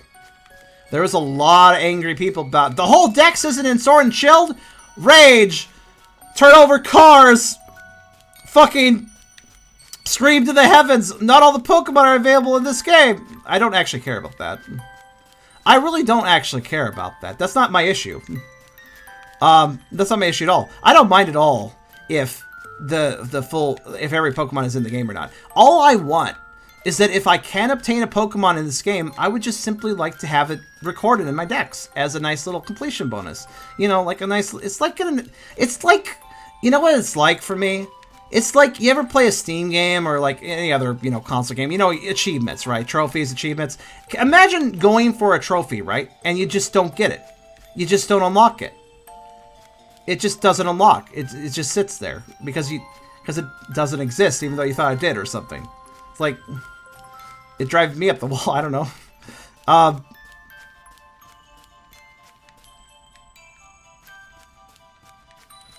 I see, Slayer. Well, maybe I could, like, hawk that at you later so you can give me the Pokeball. But it doesn't really matter unless it has it. Honestly, though, it doesn't actually matter that much. Let me put this out into perspective. It's satisfying to open up the Dex and look at everything I got. The reason I was having fun getting all the form changes for Pokemon was simply because, like, I can go to, like, you know, I can go to them. I can go to them and go, like... I go to them and, like, hey, look, I have, it's a good form change example. I mean, Kingler, I guess, kind of works, but, what's a good one? Let's go with... No.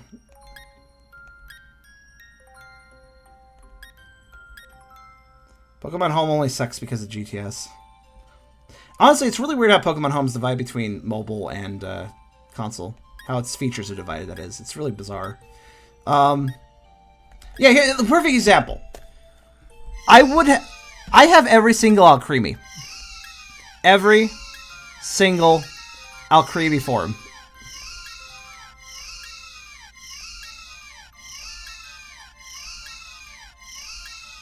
Including Shiny. And I would have never done this. Including Shiny Cake. And I would have never done this if it didn't have a Dex entry. If Alcremie didn't have a Dex entry, I wouldn't have bothered getting all the forms. But because I have a dex entry, not only do I have the dex entry, but I can look at all the forms anytime I want. Right here. Because they all unlocked as I did it. And that's really satisfying for me. This is satisfying. This is a feel good. This is like what I like to do. This is fun. To actually unlock not only the Pokemon in the dex, but also all the different variations that I might have. If Alcremie didn't have a dex entry, this wouldn't have been fun. I wouldn't have bothered to get every form. So yeah, that's just to give an example. This is what I consider a lot of fun, to unlock stuff in the Pokedex. So if they just arbitrarily move stuff from the Pokedex, that removes fun for no reason for me. And also, honestly, like I said, I feel like this experience, this game, this generation has been flawed. But I've been willing to, in the moment of, in the moment of gameplay, I've been willing to overlook that because I'm like, well, okay, the experience is flawed, but hey, let's just go catch some Pokemon and add them to the Dex. That's satisfying, It's fun to do that. Let's add them to the Dex. Like, there may be flaws here, but I can still enjoy that aspect. And then this DLC says, no, fuck you. You can't enjoy that aspect. So it's taking away one of the few things I use for enjoyment and saying I can't have it and not giving me a good reason as to why.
I'm pretty sure everybody stopped listening to me talk for a long time ago, so I just stopped. People got involved in their own conversations and stopped caring about my endless rants, so I just stopped it. At least the Nido King showed up.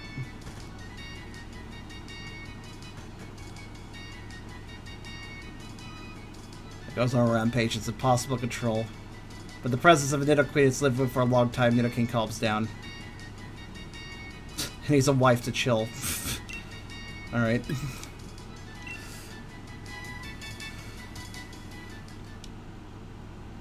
I think everybody missed the ultimate point I was trying to make. Too busy caught up in their own statements.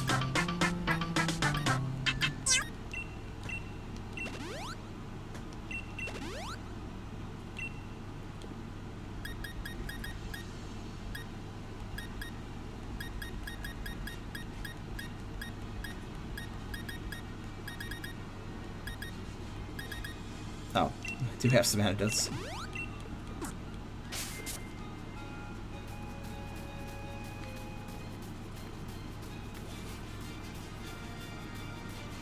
I don't think anybody actually heard what I wanted to say. No, the ultimate point... listen, if you like the game, I'm not saying you shouldn't. I'm just saying on a personal level, the flaws have been glaring for me, and it kind of hurts. I've been part of this series for a long time. It means a lot to me, and it sucks to see, regardless of the reason, and we can go on and on about the reasons, but regardless of the reason, Game Freak isn't able to put together the best games anymore. I'll just put it, I'll word it in that non-committal way.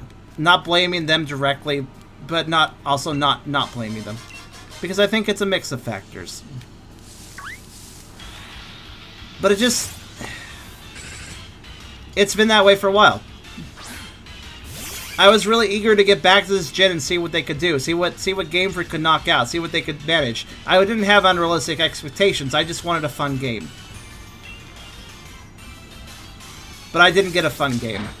I mean, I got a sometimes fun game. Bursts of fun here and there, but also always tempered with some sort of mediocrity. Something that didn't sit right with me. And, well, all the same, I've been able to enjoy this literally year-long series of me playing this game. Because at least I can focus on the 100%. You guys have noticed, probably, if you paid attention during my other parts and stuff, during the first DLC, during the base game, I always focused on 100% goals. You know, gain all the Pokemon, gain all the forms, gain all the gender forms, stuff like that. The reason I was focusing those objectives was because I was making my own fun in an experience that I considered mediocre. And those experiences, those ideas of hunting down Pokemon and all the different forms and stuff, that was still fun. Game Freak didn't mess that up. Until DLC 2, at which point the Pokédex stopped tracking things correctly. And apparently home Pokemon stopped being tracked correctly either, and I had to apparently I have to capture new copies of things, and... the one thing I was focusing on to have a good time with is now bungled as well with this DLC. The one thing keeping me going like, oh, I have a desire, I have a motivation to go and capture everything because, you know, it all gets recorded. Now my motivation is, what is it? To capture everything that actually tracks in the Crown Tundra Pokedex, but ignore the rest? I guess, unless what I'm ignoring also is needed for an event or something, in which case I guess I need to get it for that reason, but I wouldn't know that. The Dex is a very straightforward thing. Either it's full or it's not full. But if there's some Pokemon on the Dex that I need for events, I wouldn't know that unless somebody told me, or I found some kind of clue in game. Like, lady's like, hey, I need you to show me an X. And then I'm like, oh, I don't have X, it's not in the Pokedex, but I can go get it, I guess.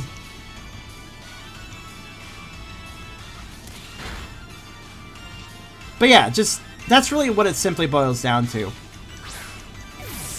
While this generation has been mediocre for me, and again, I'll say for me, because there's multiple factors and I can only speak of them personally. All the same, I've been having fun because the 100% objective has always been intact. But now it got muddy with this DLC. I guess it got muddy when Home released, huh? Like, that's when Pokemon stopped showing up in the decks. But I had every confidence. When the home Pokemon are released and were available in the base game, I had every confidence that once the DLCs came out, those would be in the decks.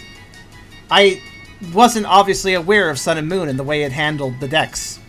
So I didn't consider the possibility that it would repeat what Sun and Moon did. The game does track it. That's the thing that frustrates me. And I'm sure that's the same way with Sun and Moon. I'm sure Sun and Moon also tracks those Pokemon internally, you know, in the code. But it doesn't want to show that tracking. It's really just a case of they're not displaying the tracking that is happening, which is almost it's just removing information for the player. It's just I can't really fathom why it would be a good decision in any fashion.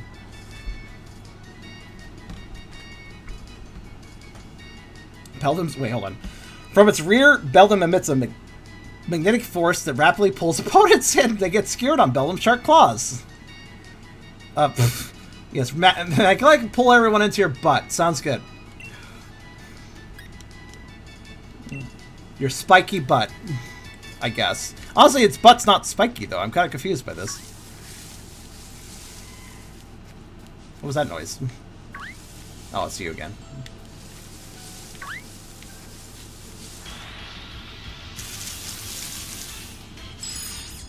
And this is why I like, yeah, dex entries are fun to read, so... And honestly, I think I'm most interested in reading entries for legendaries.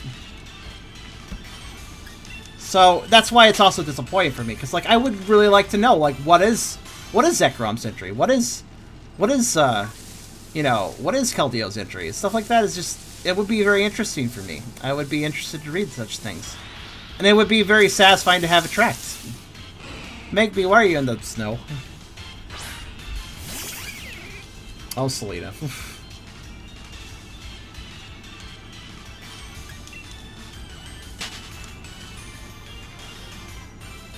But yeah, I admit I'm sometimes picky, but I was like, with this series, with this generation, what I basically did was I expressed my critique, and then I was like, okay, well, that's my critique. I'm going to go focus on what I still enjoy. And that's basically what I did every single time, you know? But now it's just so unfortunate that my focus, my one, alright, I'll just focus on the dex thing is now getting muddy. Because now, like, I don't know what to do. I legitimately don't know what to do. Do I worry about the Pokemon that are dexless? Okay, I'm just gonna go ahead and invite spoilers here. What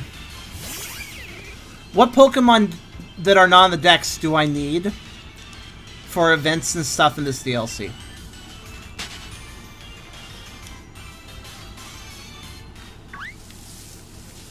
What dexless Pokemon do I have to focus on, basically? Ultra Beasts. Okay. Dude, I wonder if the home copies of the Ultra Beasts that I do have count for anything. Oh wait, do I have Ultra Beasts? Well, I mean, I got Necrozma. Is he in... I don't remember if he's an Ultra Beast. I don't think he's an Ultra Beast, actually. What am I thinking? I don't know, he's weird, but not an Ultra Beast. The Sword Trio. Well, I did get those guys. I mean, I don't mind hunting them again, even though I already had them from home. That didn't really bother me. At least they unlocked dex entries, so that's satisfying. I mean, I feel like I should have had them before, but that's fine. It's not a big deal. That in itself is fine. It's just, you know...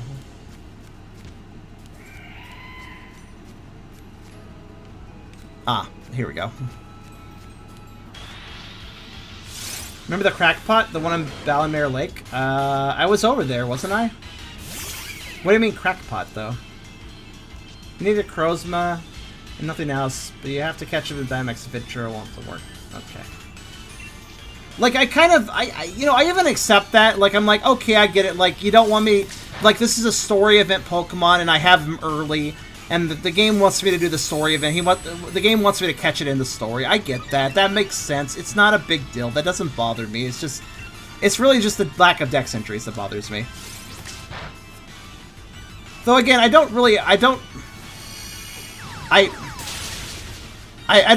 still question, also, he punched a star at me. That's an interesting move.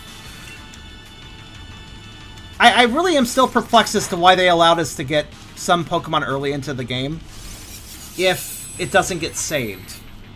You know, I was able to via home, I was able to put Kabalion in the game early. But what's the point? I have to capture him again anyways, you know? Kind of odd.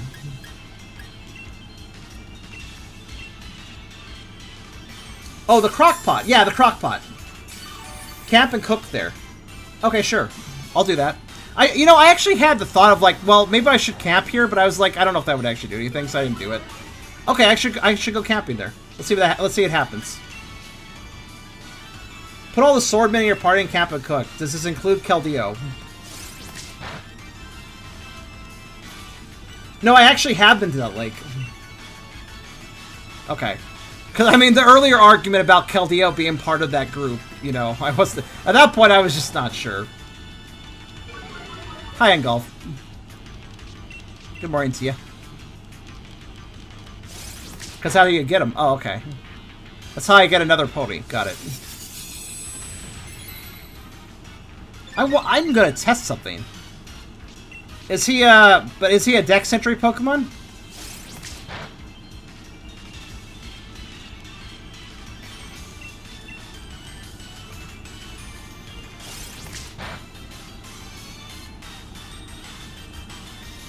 Then it doesn't really matter if I get him or not.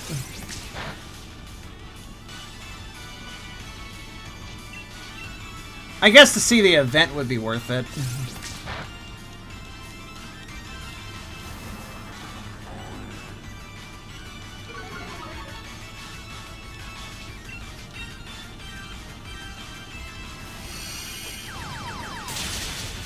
Rude. Punching stars at me. I mean, punching stars sounds pretty cool, but that's rude. Don't do that. I'm a dark type idiot. Oh, okay, I'll take it.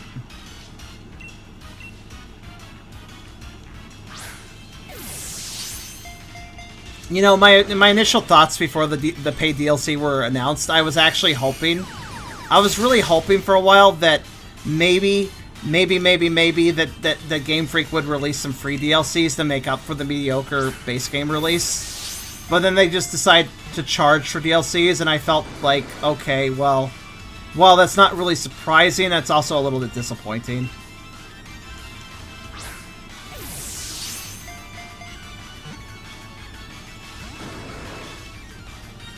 I guess I'll go get Keldeo for your guys' sake. But here's the thing, I don't really care about spoilers if it's something I can't even track, so thanks for telling me about Keldeo, actually. Uh-oh, it's gonna... Oh, it's scary. Oh no, it's so scary. Scary face. Would you get in the ball, please? That's a very big fuck you no if I've ever seen one. At least two of his moves don't do anything to me.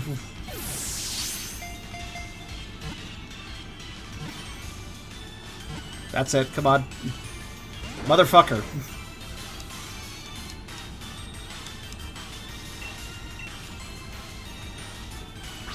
Yeah, see, the preview another reason I got disappointed so much is that a lot of the preview trailers for this DLC made a big deal about all the legendaries. So I was like, okay, cool, and then I was like, oh, a lot of the legendaries don't get tracked. So I was like, okay, well, putting two and two together, the DLC is really focused on legendaries, and the legendaries aren't tracked, so that just sounds like a shit show for me, you know? For me, specifically.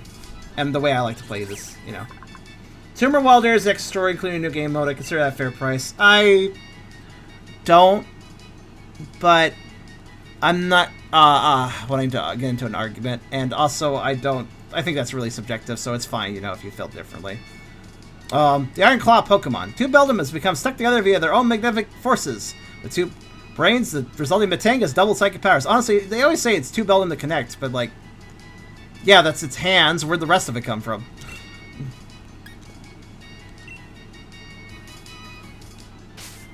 Again, I'm the guy, though, admittedly, though, I want to put into context when it comes to prices. First off, that is a very subjective thing, whether or not people think a price is fair. But, I'm the sort of guy that doesn't like to pay $60 for a game unless it really is something that impresses him. And I feel that Nintendo kind of pisses me off. Keep in mind, I don't just pick on Game Freak here. I also think Nintendo's got some problems as well. One of those problems is that Nintendo thinks they're so fucking special. They're like, oh, we're the best. We've always been the best. We've been around so long. We fixed the video game crash. We're the best. We're always the best. We should charge a lot of money, and people should just deal with it because we're the best. That's kind of Nintendo. And it's true that they make good stuff sometimes, but, like, I really don't like their fucking attitude, you know?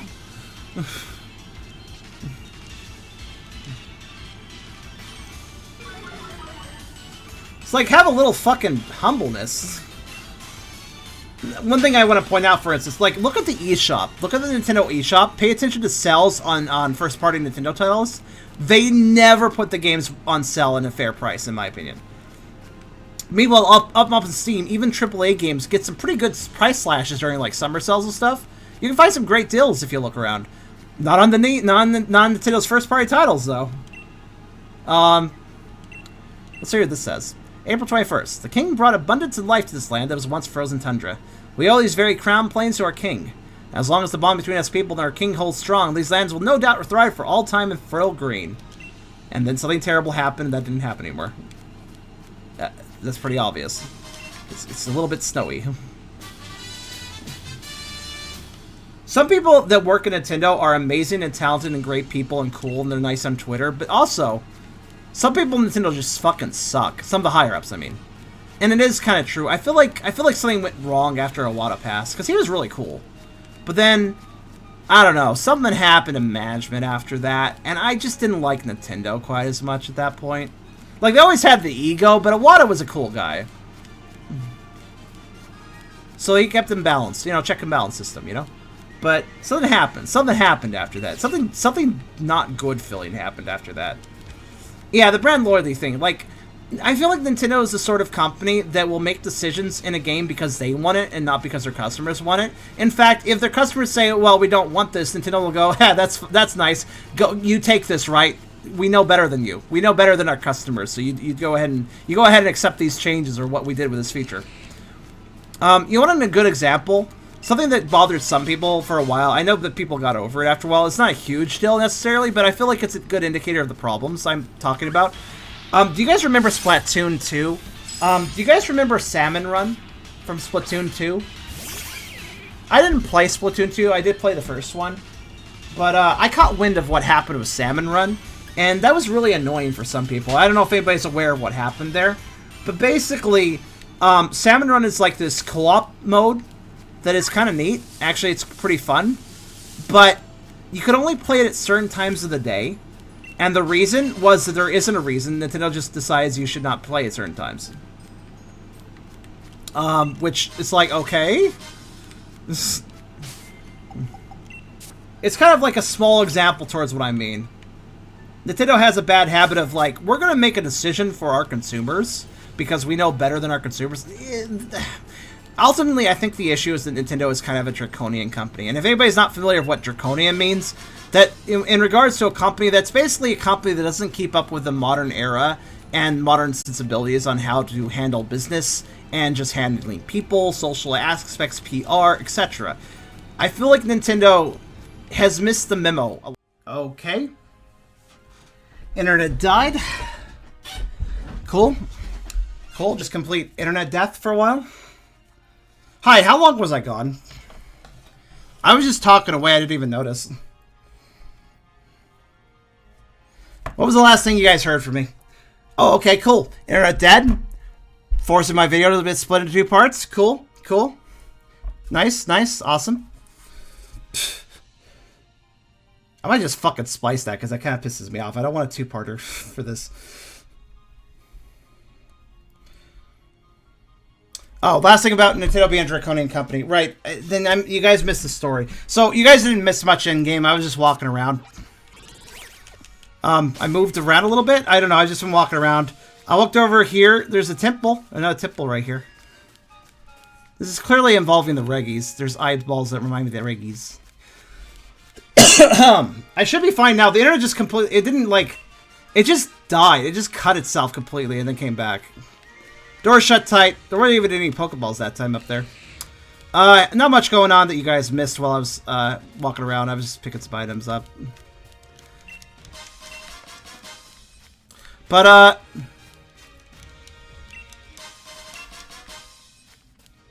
still won by the temple, though. What? Anyways, about the Draconian Company, I guess you guys missed my last point on that. So, I was trying to point out to you guys, do you guys remember... Okay, I'll just repeat the story. The thing I was going to point out as my main example of how out of touch they are. I don't think they're malicious. I think they're just completely out of touch. All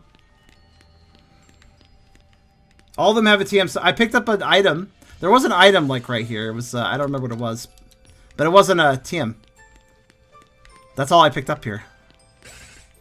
So. Why did the stream suddenly end? I have no fucking idea, man. My internet died. Really suddenly. And then it came right back, but it took a bit. It was just a complete hard cut of the internet. It's like my ISP decided to reset something and didn't tell me. Seems fine now, though. It was fine before, and it's fine now. It just died for a second. So anyways. I'll finish my story, though. Or continue it. Or repeat it, I suppose. So what I was saying was an example of Nintendo being a Draconian Company. Does anybody remember when Nintendo was taking down YouTube videos of Nintendo games, like, really aggressively? And then people got really mad? You remember this? You guys remember this was happening? It was like, I think, like 3 years ago, maybe? And do you remember what Nintendo's response was when they realized that people were mad about them taking down the videos? Do you remember what their infinite wisdom decided to do? Okay, well, I'll tell you. They actually formed a program. I can't remember what the program's name was. Maybe one of you can recall it. But they formed a program. They were like, oh, okay, so you guys don't like us taking down your videos about our games on YouTube. Well, okay, you know, we'll compromise. We'll compromise with you, all right? We'll make this program, and you guys said sign up for it. You can sign up for our program. And if you do that and you give us like 50% or 30% or something of the revenue from the videos, then you can do it. You can record the video. You can record our Nintendo videos on YouTube. You can do that then. Just give us some money. Sign up for this program we made. Give us some of the money, and you can do it. Yeah, that was their idea of a compromise, and I think that was literally an honest like, oh, this is fair. This is fair to them. They legitimately thought that was fair. This explains how out of touch they are. That one really explained how out of touch they were. Taking down the videos is one thing, but then thinking that they're making a fair compromise by offering people the ability to put up those videos if they give some money and sign up for this program that they made. It's just a demonstration of the control that Nintendo wants to have over its consumers, over its market. It's like, oh, if you give us some of the money and also you sign up for our program so we can watch over you like good little children you are, then it's okay for us. Then it's okay for you to do that. It's like, wow. Nintendo made it very clear at that moment for me that they are draconian. AKA, they are out of touch with what it is good, how handling a market, how handling your customers really, what that really means, you know? They don't respect their customers correctly. They think they do. They think they do within their own, like... Again, I'm speaking mostly about the higher-ups when I'm saying this. I don't think the artists, the designers, the people down in the field making the games, I think they're generally good people. But the people up high in the management roles, they're the ones I'm talking about. Yeah, it's sad, honestly. Because Nintendo has so much talent, but... I don't think they respect their customers. Or at the very least, I don't think they respect them correctly. And it's just sad to me.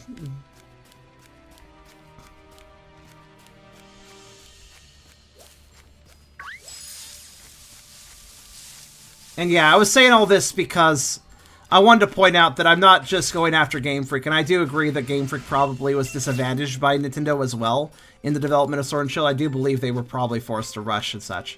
And while I do think some of that is their own fault by, again, trying to develop two games at the same time, I also do believe that Nintendo had their own hands in basically not considering and respecting Game Freak's time and ability.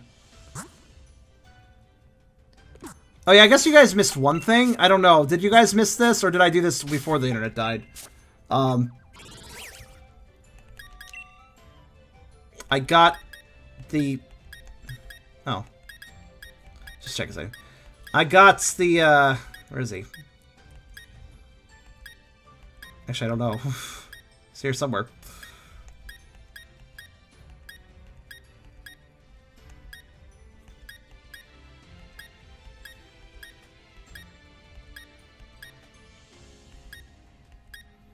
Why can't I ever find things when I'm looking up things in the text? That's what I get for organizing my number. If I organize my name, I can find things, but... Yeah, well, I got Metang. I don't know if I did that on stream or if it died during that grab. Did I get that during the stream or when it was dead? I don't remember. But Metang. That was before Crash, okay. Anyways, let's finish up with this guy.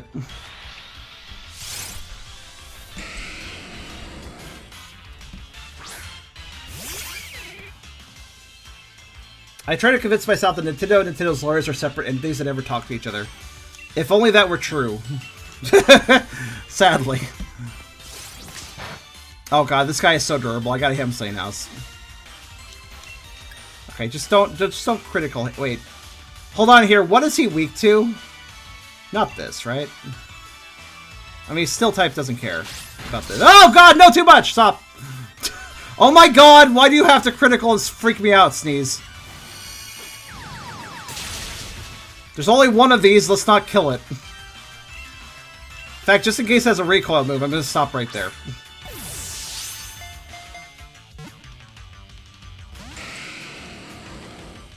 Bug is he's Psychic Steel, shit. Psychic Steel means that he's not super effective, nor not very effective, he's middle. Because Steel makes him resistant to Bug, but Psychic makes him weak to Bug, so it just normalizes the damage. Thank God it normalized the damage or he'd be dead right now.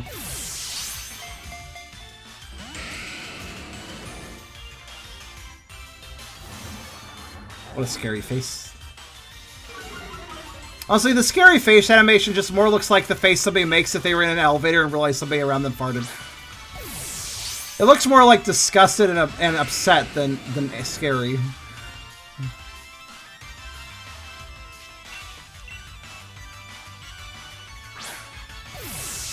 Metagross plus Master Ball was required. I mean, I don't blame you. This thing's hard as hell to catch.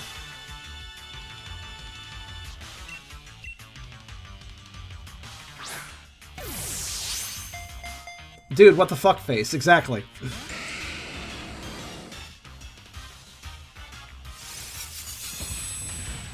It only has one move it can hurt me with, at least. So there's a good odd that it won't attack Sneeze with anything that hits it.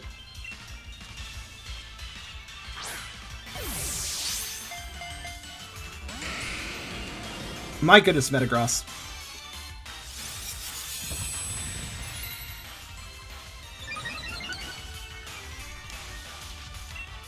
I'm getting a little low on Dust Balls. I've used 2/3 of them already.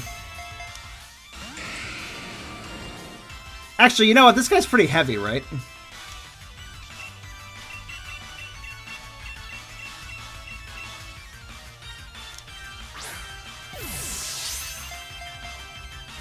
Apparently not heavy enough. Thought he was super heavy, though. Actually, I know he's super heavy.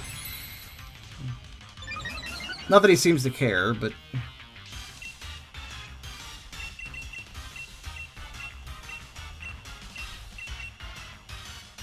Tire Balls might become useful at this point.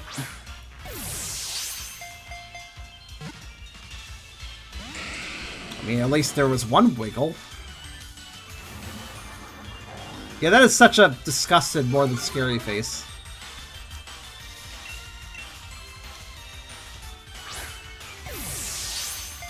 Can I have a critical capture? That would help here.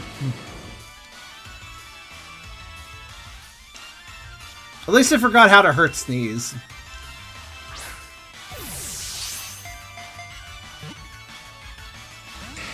Have we ever seen more than one wiggle? I don't know. Oh. Ow.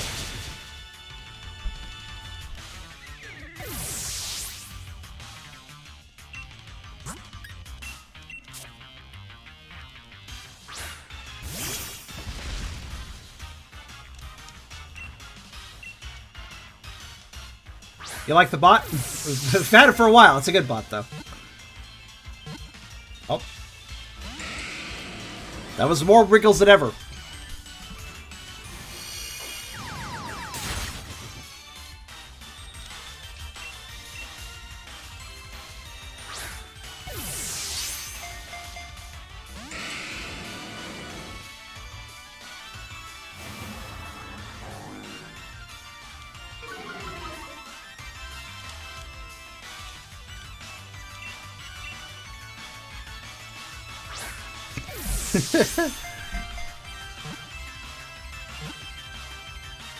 Do it.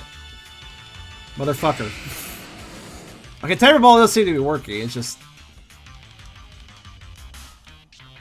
I should have hit it again, actually. Oh well.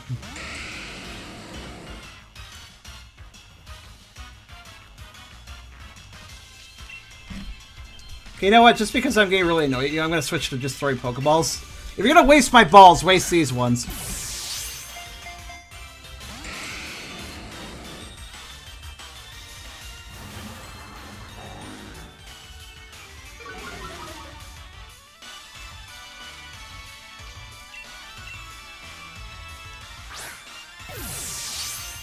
At least this generation had a shortcut for the balls throwing.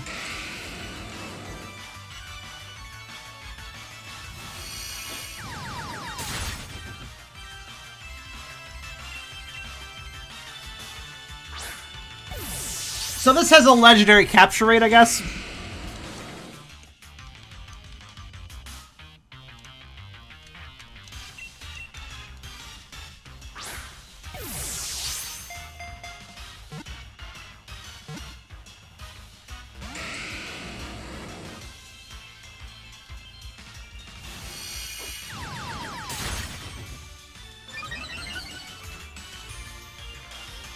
Ray's raising his attack.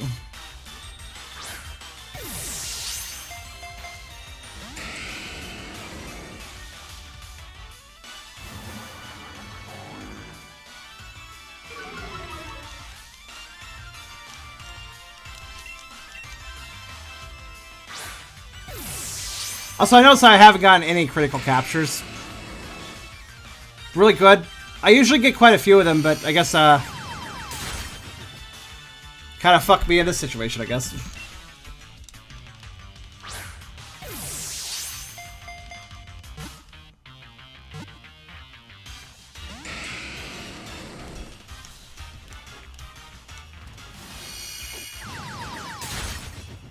Oh, thought he would have survived one more hit. Keeps raising his attack, that's lovely for me. But oh well. Metagross, you're being a real pain in the fucking butt, dude.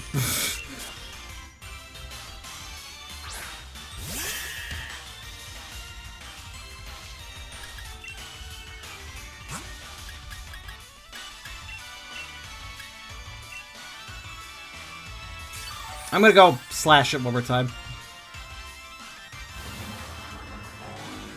Yeah, I can hit him one more time. I didn't think it would be absolutely necessary, but maybe it is absolutely necessary with this idiot. A critical capture might give us the what we need as well, but...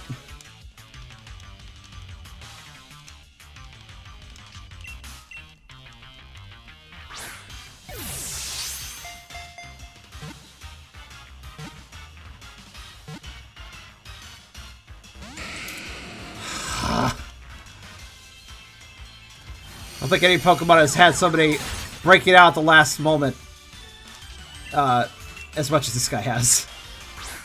Seriously, where are my crit captures when I need them?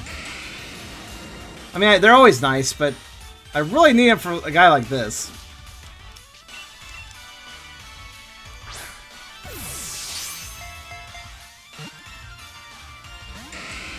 And I do realize the odds are lower with Pokeballs, but it's a much more affordable waste of Pokeballs, you know?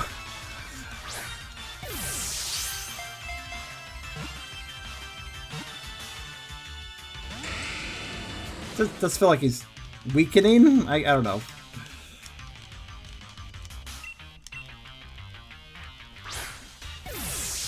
Really, I just want to see a crit capture happen. Yep, but all Pokemon are high level in all the DLC stuff, so...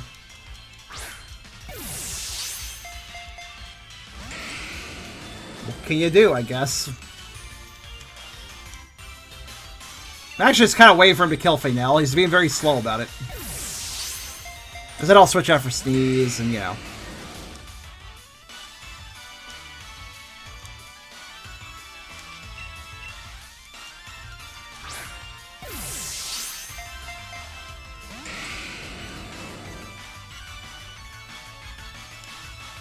He seems to be stuck using Iron... Wait, is he going to struggle eventually? Do wild Pokemon do that in this gen? Kind of does feel like he's running out of moves.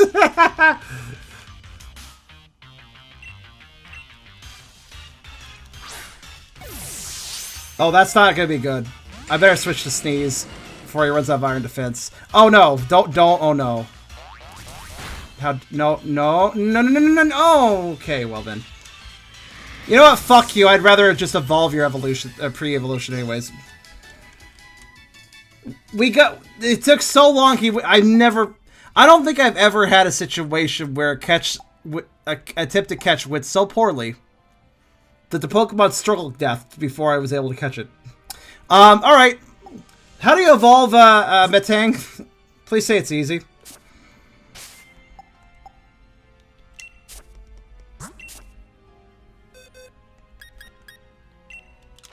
Just level. What level? Please say it's low. It's not low. It's fucking... It's not low. I actually do have a Master Ball. I just don't like using it. I'd actually get upset if I use it on that thing. 55. Okay. What a piece of shit. It honestly wasted a ton of money. I'm glad I switched to using Pokeballs on it, because I would have wasted even more money. Those Dust Balls, I really like them and I need them, but he literally used like 25 of them. Fucking idiot. It's a sure good thing I don't care about living decks. Iron Lake Pokemon. Because the magnetic powers of this Pokemon get stronger at freezing temperatures, Metagross living on snowy mountains are full of energy. As evidenced by the fact they don't stop breaking out of fucking Pokeballs, apparently. So much energy. You don't get your signature move because you suck. Alright, now moving on.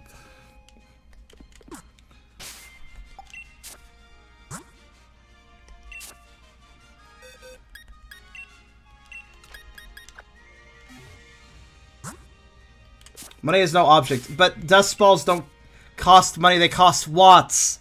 And I need 2 million watts if I'm going to do that other thing. Money is not the problem.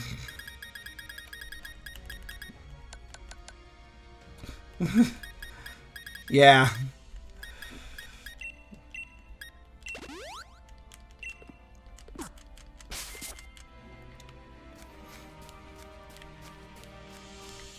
You know, I had a stock 100 at the beginning of this, so just kind of a little bit annoyed about that.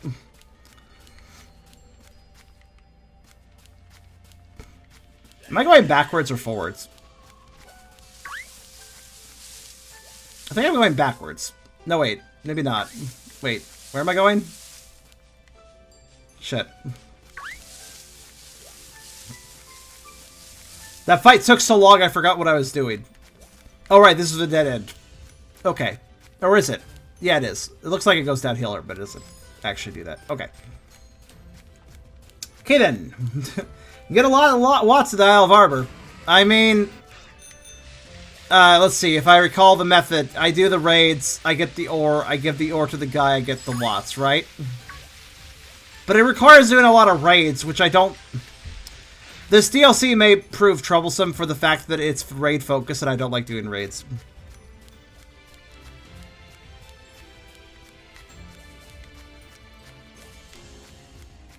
I know some people really like the raids, but I fucking find them slow and annoying. I don't really enjoy them that much. I've tried to avoid raids whenever possible. However, you're right. Unfortunately, that Isle of Armor, the Armorite ores that you get from raids, turn them into that one guy, you get a lot of watts. It's pretty easy to do. It's a pretty easy way of getting watts, but it just means I have to sit through the least favorite part of the battle system for me. which is not great. So, yeah.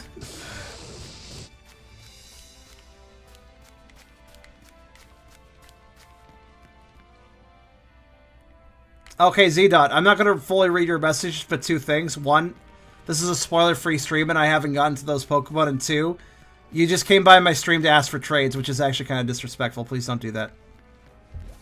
I've had to address this on every, I've actually had to address this on... Ooh, particles. I've had to address this on other streams as well, for Pokemon Sword that I've done. Occasionally we have new viewers that come by, and they're only here to attempt to trade with somebody. They're basically using my stream as a means to trade, and not a means to watch the stream or support the support the streamer, which I think is a little bit on the rude side, so don't do that. Don't do that. Unless you're gonna stick around, but, you know. Typically people don't.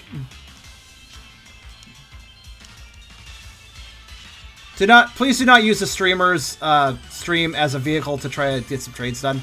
I mean, it's fine if my audience wants to trade, but don't utilize my stream only for that purpose. That's not great. Also, hello, Alwar. How you doing?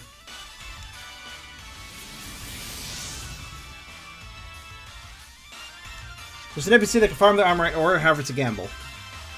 What was it? What do you gamble for that? Is it money? Can't remember.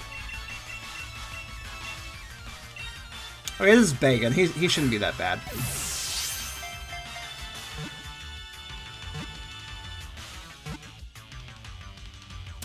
I begged the bacon.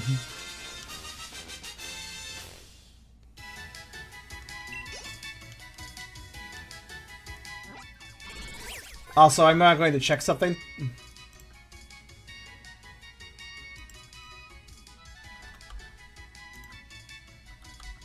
Okay. Name him Bagel. Bacon jumps off cliffs every day trying to grow stronger so someday he may be able to fly. Bacon's not very smart. I don't have wings yet, but I'm going to try to fly anyways. Oh shit, I need to check something actually. Is anybody keeping track of the gender differences stuff still? I'm going to sort by name again so I can check this. But I actually didn't look. Let's see here. Bacon. Bacon has no gender differences between forms. Not sure about its evolutions, though. I understand, Z. This is just a generic message I give to people who come by for only training purposes. It's almost scripted at this point that I have to say this because I've said it a few times now. Someone's in your stream has no idea you aren't that far into the game. The spoiler thing isn't a big deal. I'm not really concerned about that. I want to point that out. I'm not worried about that. That's not a big deal. But the only reason I ask is I'm 209 times. I didn't want a friend on this game. It's not either. I was just searching for help. Admittedly, different streamers might have different opinions on the subject. I'm not sure. But I at least feel like it's kind of maybe more proper to say hi and hang out for a bit before asking about trades at a streamer stream. That's how I would operate in another person's stream, at least, but I don't know. I'll let my audience input what they think on the matter, I suppose. That being said, I'm sure somebody here could probably help you. Thank you for actually giving a response about that. I appreciate that, actually.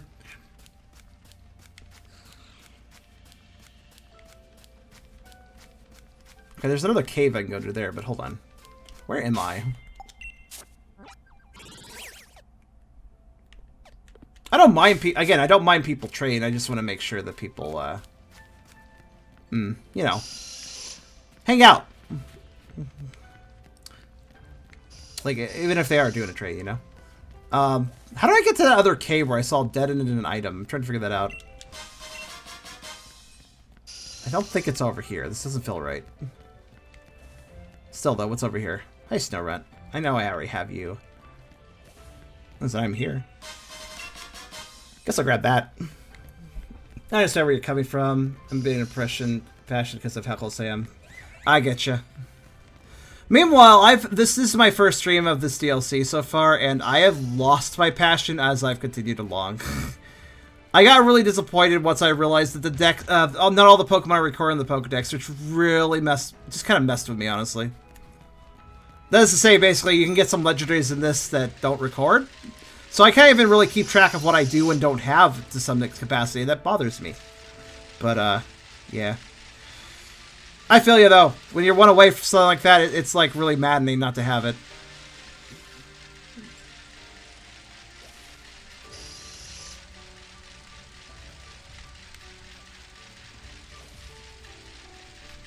How do I get... No, that's like the cave I need. How do I get there? I'm very confused. There's like stuff I want, but I don't know how to get it. Well, there's another cave up. I guess so. Maybe it'll go... I don't know. Let's keep going. I bet it'll loop around.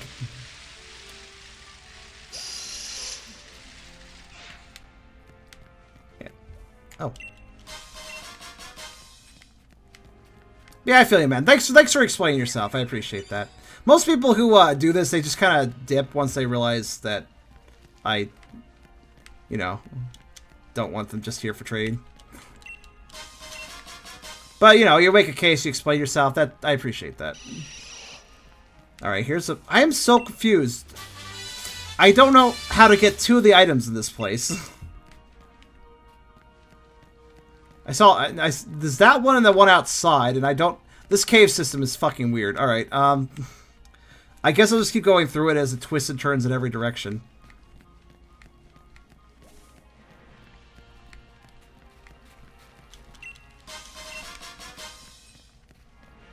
I did get a Zubat. I should be probably... I'm so confused about the caves, I wasn't paying attention to the Pokemon. I'm pretty sure I have everything here, though. So far, at least. Maybe this way has... Is this... Does this go to... Okay, this goes to another dead end. Okay, I'm finding more dead ends. But not the dead ends I want to find. It's so confusing.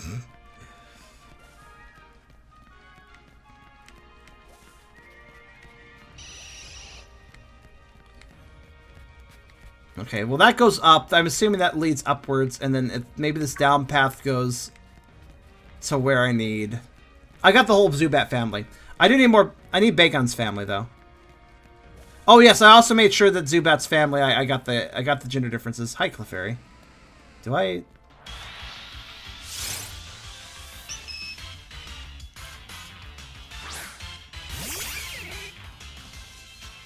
What do I have going on over here? Yeah, I do have Clefairy's family. Okay. Is anybody by chance watching that gender differences list that Beerus tried to get people to look at before he went to bed? Beerus was my spotter for gender differences, but unfortunately he's gone now. So if I run to a Pokemon with gender differences, I'm probably going to miss it, unless I'm careful.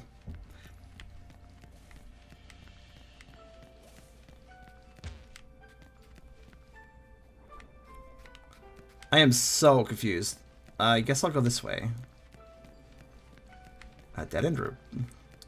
There are lots of those, yes. This is the most maze-like area in this entire game. Like, not just this DLC, but the entire... This is the most maze-like area I've ever... I'm actually kind of happy to see a maze-like area. It's more complex than a lot of the game had to offer. Ow. Don't do that in my right ear. That kind of hurt. Sheesh, Clefable. Okay, now I'm here. Alright. And now what? Star piece. I'm still missing... Two items are currently unaccounted for. I assume one of them will... At least one of them will reveal itself as I keep... Where am I going? This is the most zigzaggy... Okay, that must be forward progress? Alright, let's see. Oh, hi there. Well, I haven't found the middle evolution, but I guess... God, you look stupid when you fly. Sorry, you just do.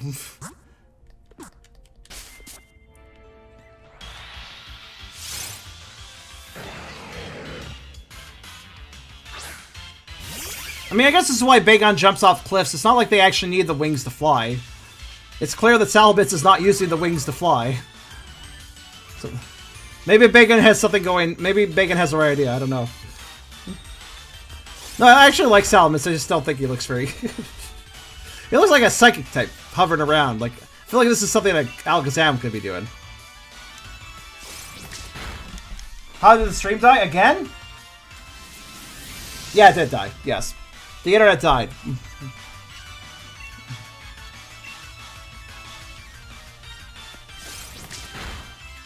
Alright, I guess we're gonna crit him. That's fine if he doesn't do...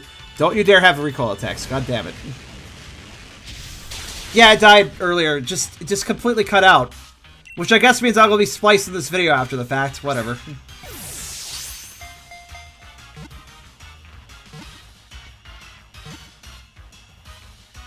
Really? Fucking...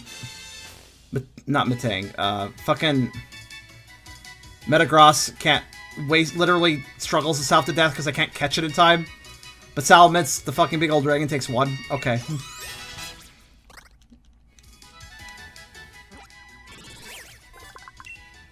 The Dragon Pokemon. Go figure. Salamence was an unusual Pokemon that it was able to evolve a body with wings, just by constantly wishing to be able to fly. When you want something bad enough, your body will evolve to give it to you. What?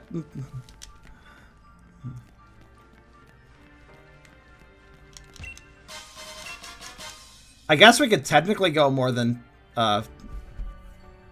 maybe I should use the Electrolyzer on a Electrode. I haven't even seen Electrode. Not Electrode. Fucking Electabuzz. I haven't even seen Electabuzz. Or an Elekid. I assume they're around here, but I don't know where. Maybe a thunderstorm needs to happen for me to see one. Where am I going? I forgot again. Is there a dead end behind me? Oh, okay, good. We found one of the dead ends that I was looking for. Good, good, good, good, good. All that for ally switch. Okay.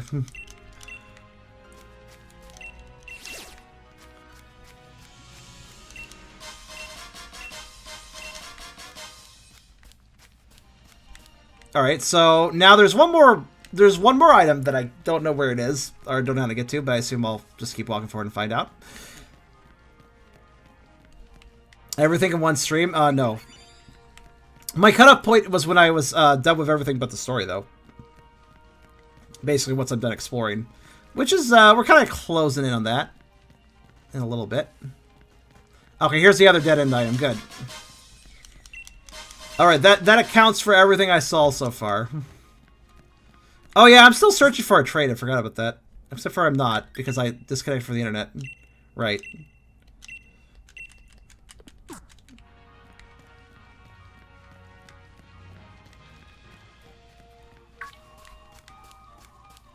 What do I think about the DLC so far? It took away the one joy that was constant between all the other parts of the game that I have been playing over the last year. So, I kind of have some problems with it.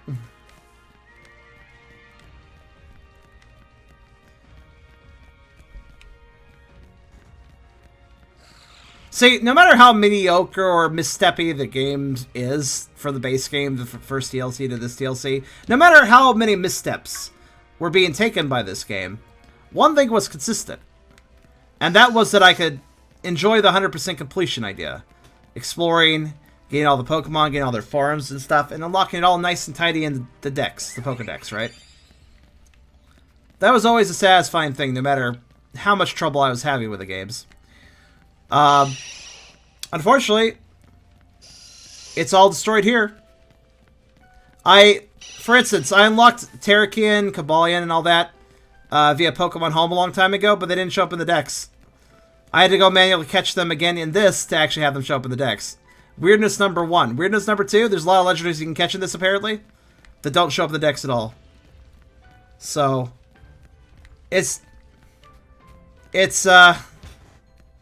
apparently it's not new, because I guess Sun and Moon did this too, which I wasn't aware of. Nobody ever told me that. Nobody ever mentioned it to me. In all the Sun and Moon discussions I've had. Weird thing.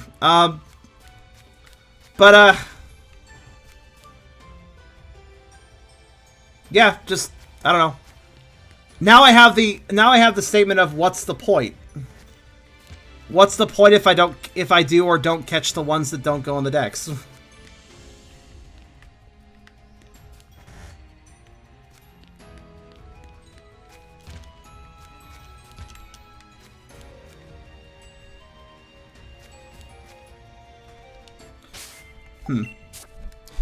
Hold on a sec, I'm just gonna do a quick thing. Actually, two quick things. Firstly, evolve Salamence. Or not evolve Salamence, that's dumb.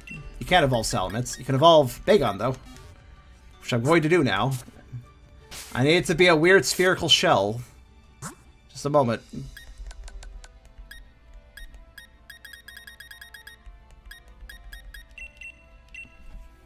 I think it's just, yeah, it's probably just experience. Okay, that looks weird spherical shell. I honestly don't understand this middle evolution.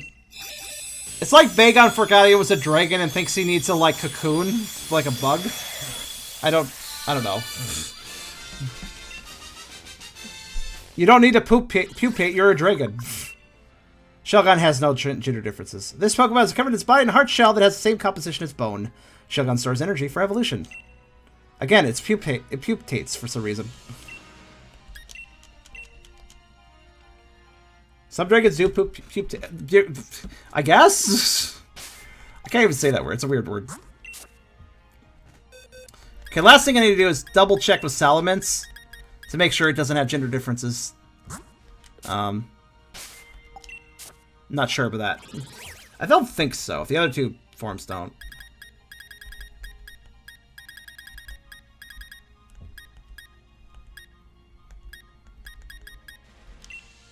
Good. They don't. No gender differences means no gender differences I have to pursue. Hello. Actually, am I injured? A little bit.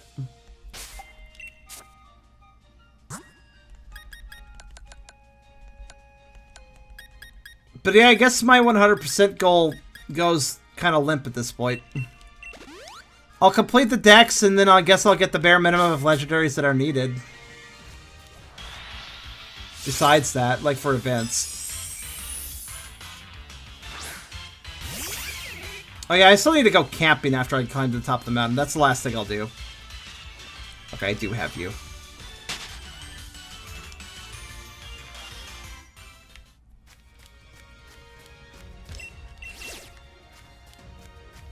I really tried very hard to like this generation. It's not like I completely dislike it, but the missteps just constantly make me shake my head. Oh, hi.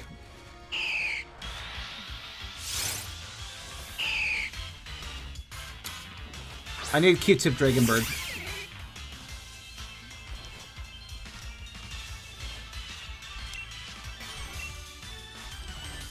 Good thing I held off evolving the other thing. Swablu, that is. Oh no, it's the moon. Ow. That didn't actually hurt as much as I thought it would.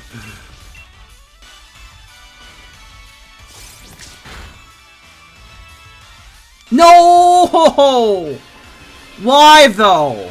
I mean, that's true. They do learn that, but...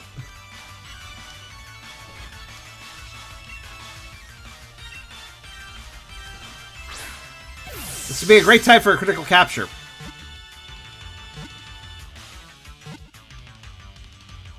I'll accept that, too.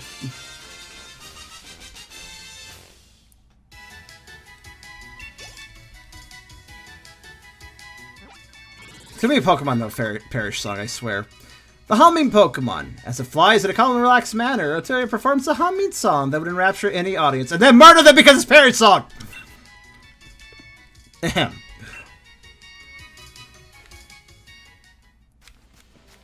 Seriously, they're trying to convince me Altaria has a nice song and tried to kill me with it.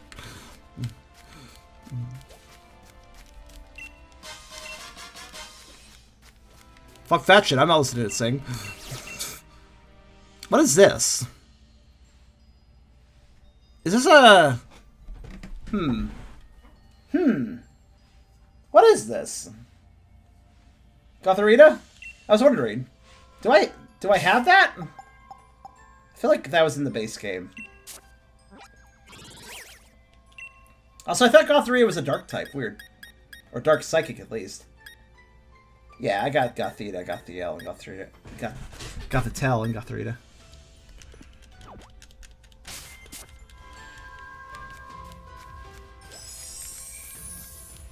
Many frost moths.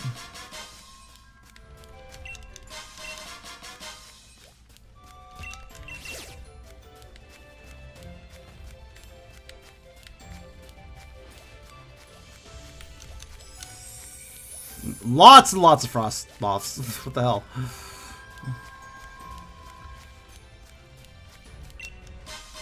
I found the moth party, apparently.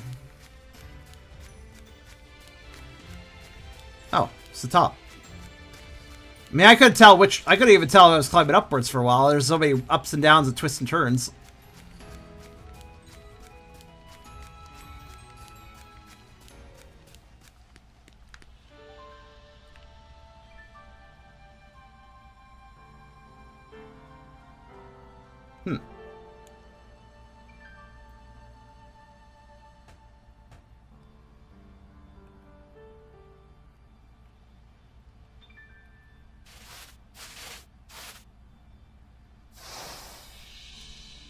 I'm being stalked. It is a predator. You felt the same was watching till just a moment ago.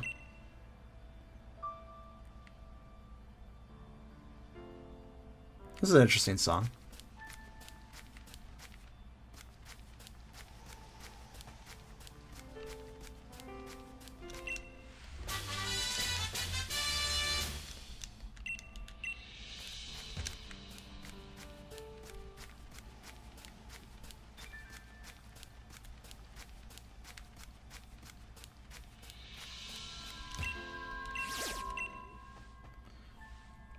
Is that a Anorith? Yeah, rock bug. It's gotta be.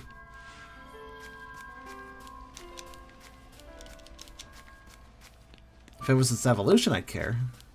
It's weird how many times the raids don't really have much of interest in them.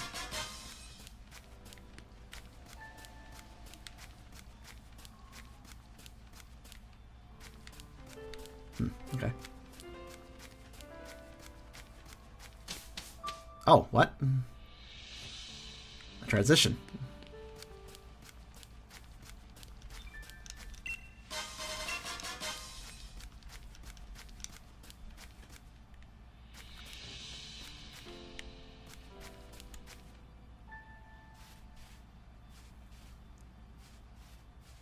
I think I see some...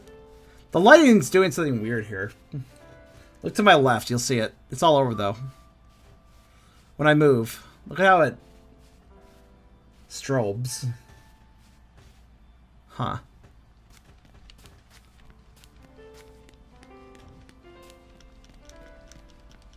I wonder if it'd strobe worse if it wasn't a locked camera or something.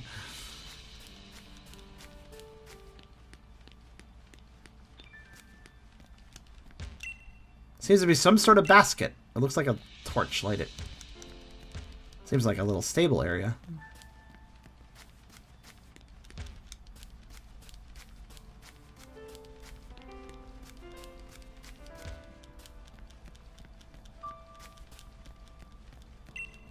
A large root is sticking out of the ground. So it is. I'm not sure why that was interactable. A massive tree is reaching up into the sky.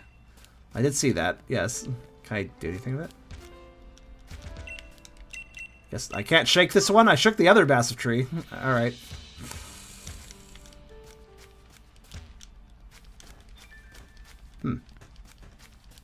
Curious.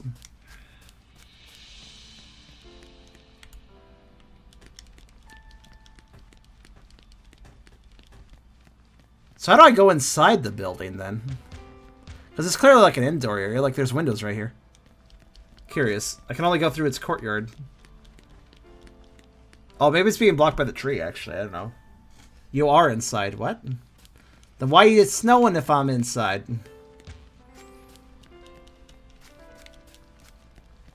How'd the clouds get in? Roof is broken. I guess the tree would do that, huh? It's a very old building, then, I suppose.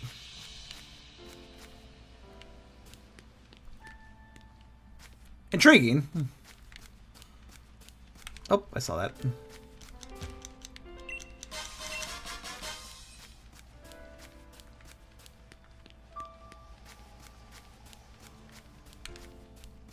Actually, just trying to look up at it. It's kind of hard to, though, because you can't pan the camera very far. I guess the roof is... I assume the roof is broken, yeah.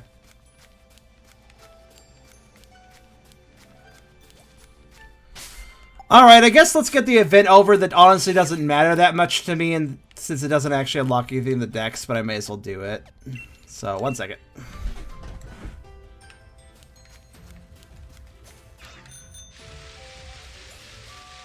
And then we'll look over my decks and oh my god, so many drink sounds.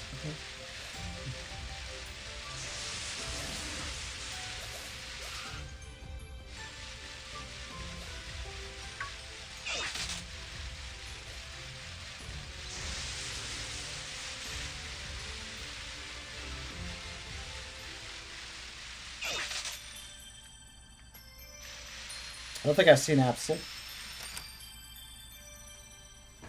That has not been around, as far as I know.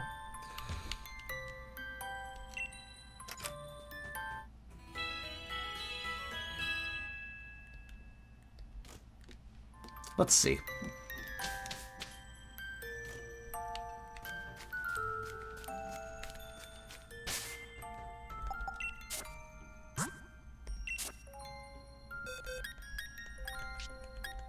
Oh, all these mons were showing up in the wrong box. Whoops.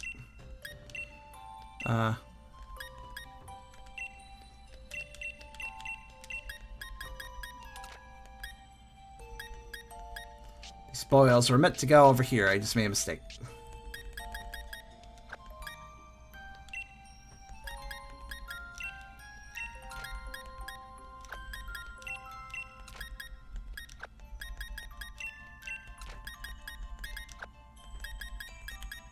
That'll do for now.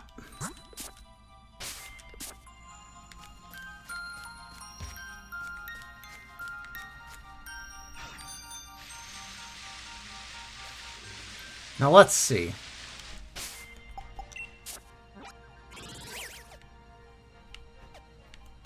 I think it was, yeah, it's over by the lake. Somewhere. Over there. Is it over there? It's over there, right?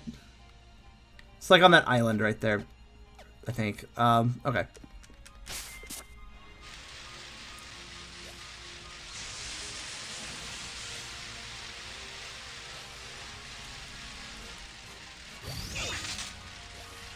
Oh, another Nido King. Okay.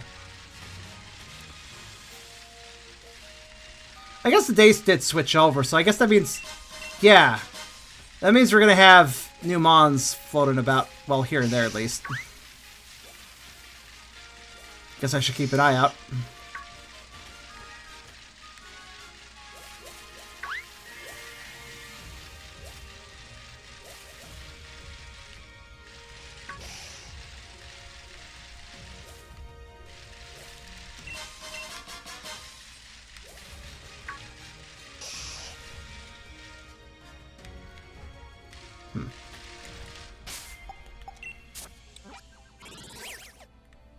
Yes, that's right.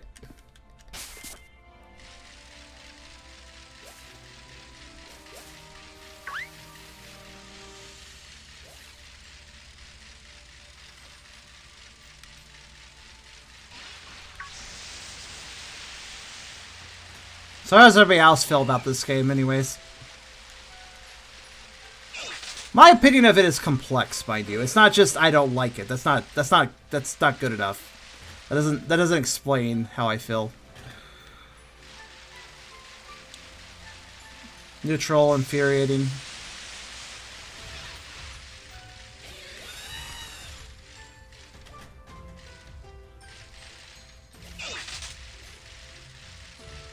Honestly, again, like I said earlier, the spoilers aren't even that big a deal to me anymore. I'd rather not have them still, but... Alright, so I don't really know how I was supposed to figure this out, but apparently I'm supposed to... Hello? What's this? Spoke with evidence unlike any you found before. Oh, okay. Let's save.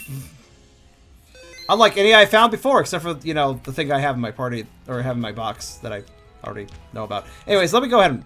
Yeah. Camp, I guess.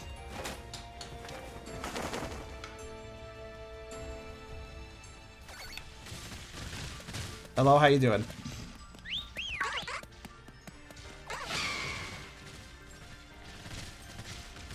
Please don't run at me like that. Quite restless.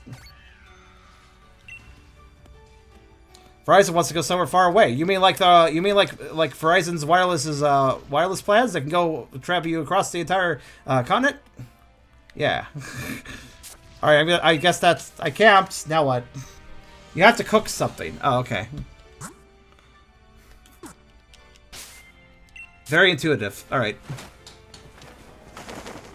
I mean, I've already cooked literally every recipe, but sure.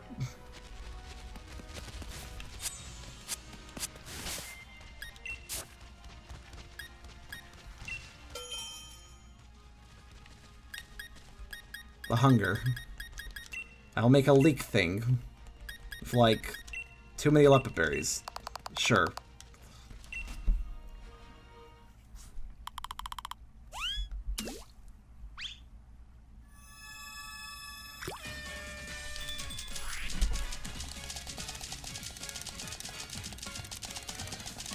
I actually forget how high you're supposed to make the heat.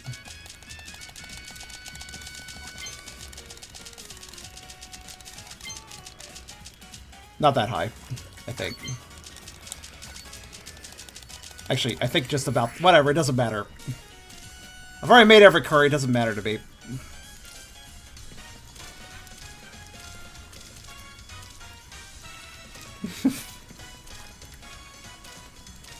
Why do you think there's a pot there? I don't know. Wait, why am I not using my coal pot? The one I earned by doing everything. Wait, I don't have a coal pot. I have a coal fan. Right.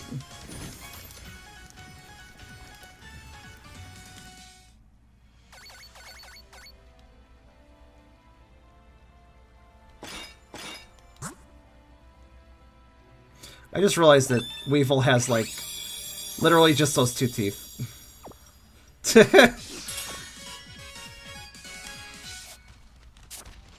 I did it. I camped.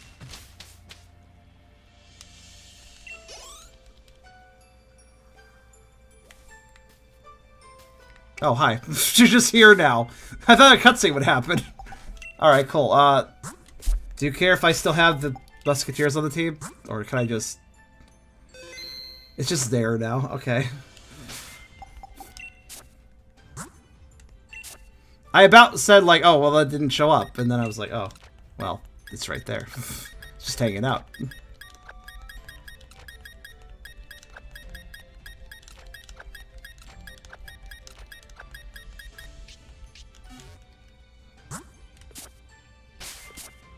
Yep, just hanging out.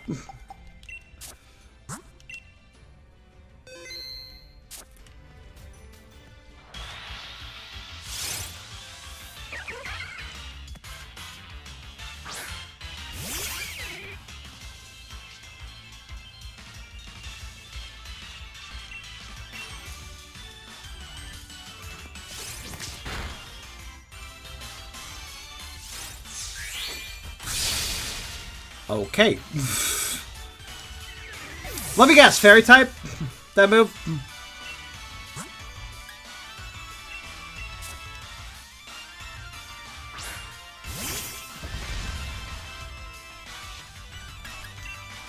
Water fighting. Yeah, that would do it too.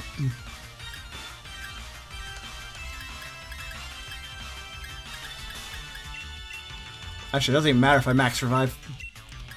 Just anything is fine.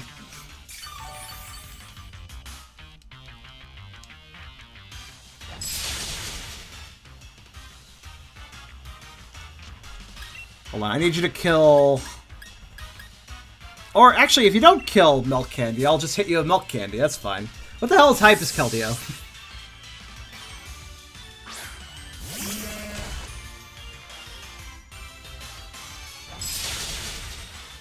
Yeah, I don't think you could beat up the cow in one hit. That was a critical? Huh. Water... No, I was asking what the type of the move was.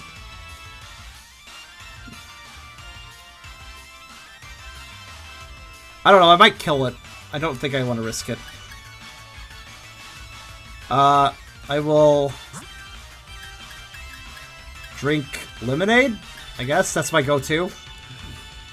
I need to waste time. Hold on.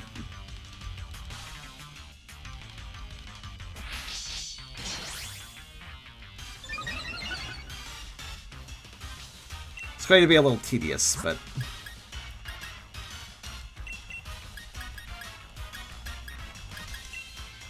yeah, I guess I may as well heal Sneeze, I guess.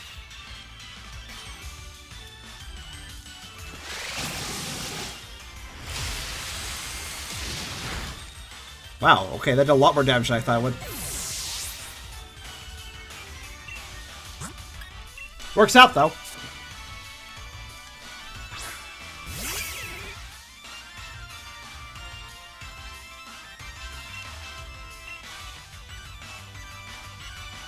A crit would be great right now. Of course not.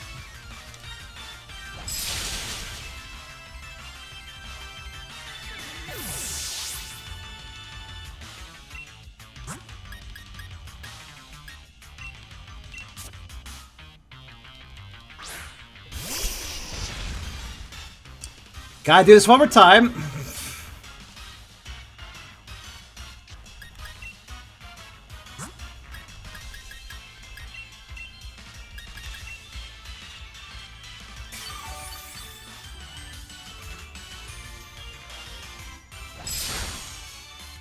Come on, just Hydro Pump. That's what I was setting you up for. Come on. I drink some water. I will hydrate as I wait. Motherfucker, just Hydro Pump. I'll drink more water. Fine. I guess I could throw Pokeballs during this time. Since he's not taking this fight seriously, I may as well. Oh, well, I wasn't... maybe? Okay, sure.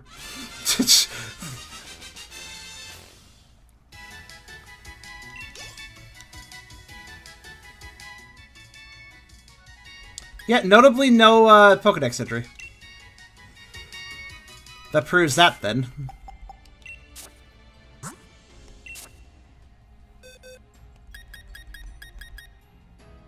Also, that was first try ball too, critical, and I thought he had Sacred Sword twice. I was confused. Like, he has the same move twice. How do you do this? Ah, Ray's special tech explains the Hydro Pump doing so well. Well,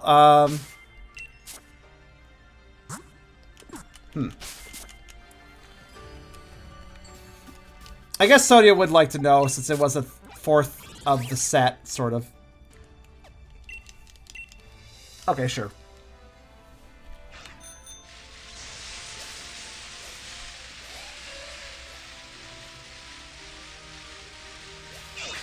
Wait, go back to Sonia's lab, because she left.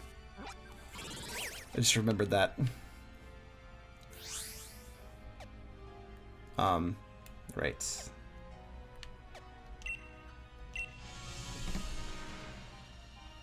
Couldn't even fucking stick around a little bit longer. She's lucky I'm even bringing her this research. After she did literally fuck all in doing the first research. Hey, Lazy, how you doing? What? There's a fourth legendary Pokemon after Cobalion, Terrakion, and Verzian? If only I'd stuck out a bit longer out there. Yeah, I know, right? Balwoof. Exactly. Exactly, Yamper. Well, backup job as always, Charm. Thanks for the report.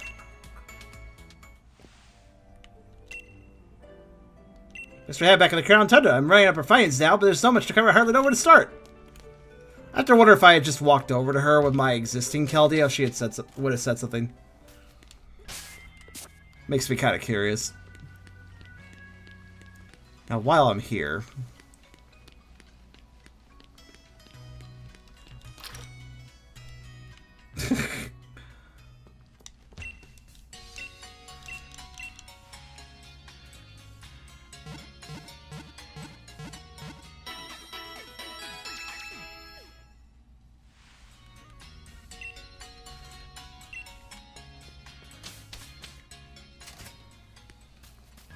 Not the form of troubles.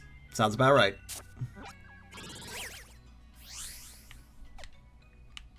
It'll be nice to get teleport points later. I guess to finish off for right now, let's look at our decks real fast. And let's fill in any evolutionary sets that I'm missing. That is to say, basically, if I have, like... We have to sort by number for that to work, but basically... Anything I'm missing of a set, within a set, I should just fill in now. That's what I'm thinking. Then we'll leave the rest alone. Okay, what is... Okay. Curious. Yes, starting with Amara. Let's talk about Amara for a moment. How does Amara evolve? I wish this DLC had more, was kind of my problem with the first DLC.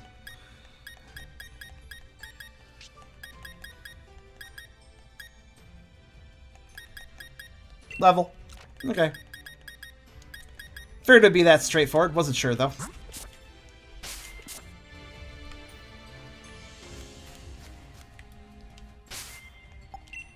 Wait a minute.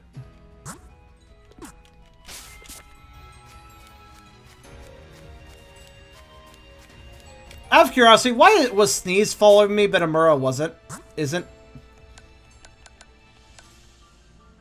Just something I noticed.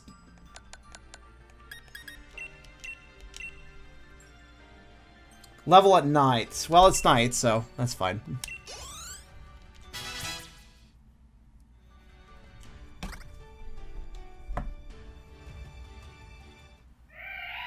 I guess that makes sense. It's kind of based on the Aurora, right?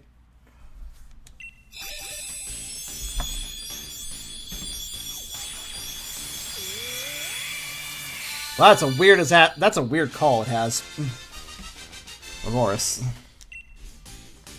And Auroras happen at night, so... Well, usually. Auroras was restored from a fossil. It's said that when this Pokemon howls, Auroras appear in the night sky. The Tundra Pokemon.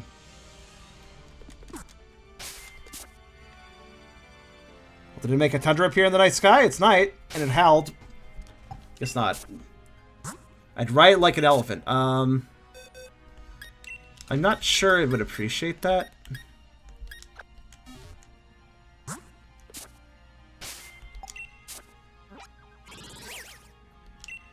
Then I gotta do the check. Nope, no gender differences. Alright. Next we have... what? Okay, it's just by itself, whatever it is. We don't have anything there. Oh, right. Tomato Dragon. Don't... Wait. Trying to remember if this thing has evolutions at all. I don't think it does. Right. I always thought it did for some reason. Right. We're missing Kabuto. Worry about that later. Oh, yes. Tortuga. What is your evolve condition, buddy?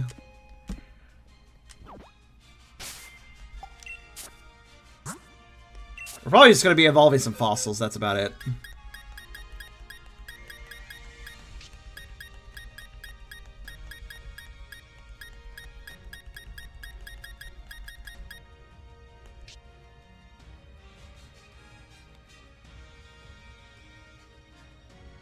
Alternative question. Where the hell is Tortuga? Where is this buddy? Where is this buddy? Also, Lilip needs to be evolved too. I already know that. Let me go ahead and, here, let me just organize a bit.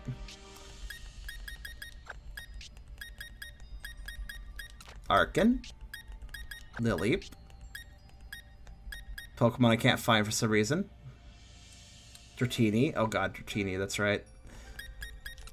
Very true, very true. Let's see. No, seriously, where's my fucking... Oh god, it just got lost, didn't it? I bet it ended up in the wrong box or something. Is it over here?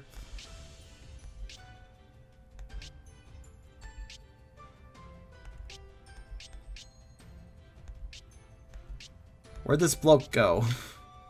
He must have filled some random slot I left open. There he is. I'm actually surprised I found him.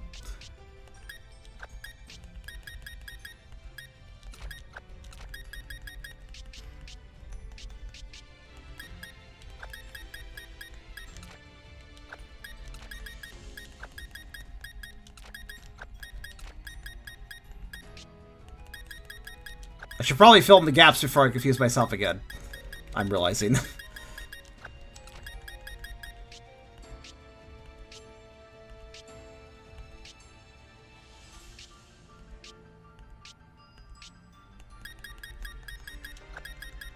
That should do. Yeah, I'll do. Okay. Do we have any weird evolution conditions for any of the Pokemon here in this little set I have?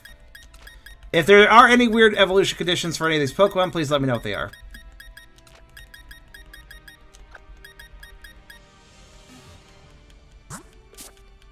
People are trained for the other exclusive and not for Legends. Is that bad? Alright, Leap should be simple. Well, all of them should be simple. I think they're all plenty high level enough for it to be simple. Except for Dragonite, which I'm still not quite remember when Dragonite evolves from Dragonair. But we add a Cradily now. Also known as a Parada plant. 55. Okay, I'm fine then. Thought it was higher than that. The Barnacle Pokemon. It has short legs. It can't walk very fast. But its neck and tentacles can extend over 3 times their usual length and have distant prey. Good work. Now, I do prefer Archean over Archeops, but... because he's cute. But, not that Archeops is bad. Archeops pretty cool, too. Just a little bit frantic. Prefer Archean, he's a little more chill. This very floof bird here, this fella, though. The first bird Pokemon. It needs a running start, take off. If Archeops wants to fly, it first needs to run nearly 25 miles per hour, but lead speed over the course of about 2.5 miles. That sounds like a lot of fucking trouble. I'll be honest, it's a long distance to have to do that. Even airplanes need less space than that. What the hell? Sounds like way more effort to fly than he should be spending.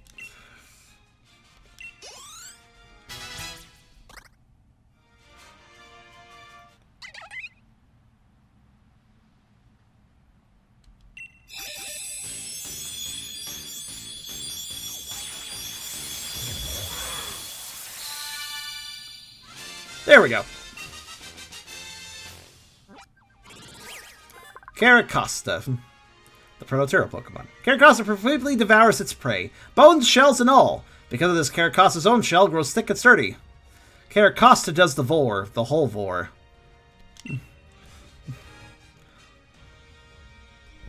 Caracosta does not waste.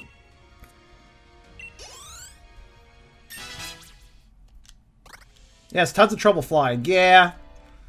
Arcan's better.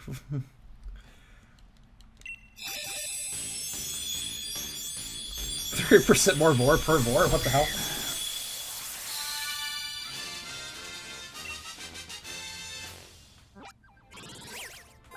Dragonair, the dragon Pokemon. This Pokemon lives in pristine oceans and lakes. It can control the weather, and uses its power to fly to the sky right on the wind. I don't think I've seen it do that.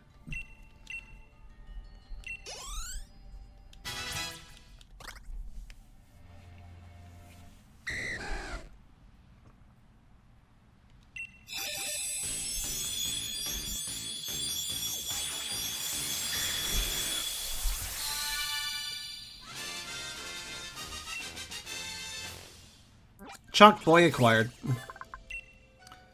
It's a kind-hearted Pokemon. If it spots a dragon Pokemon, person or Pokemon, Dragonite simply must help them. I don't know, seems like an easy snack at that point.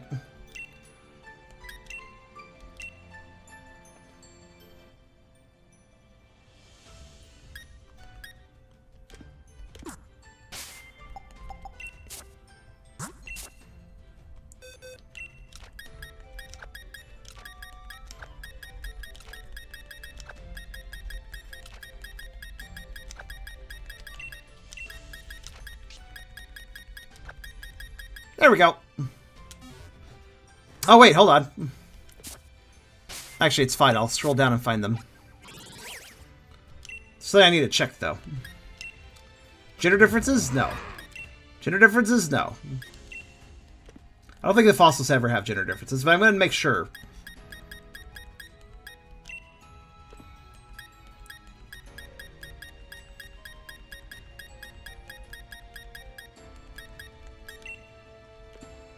Oh, Anorith, yes. Nearly forgot about you.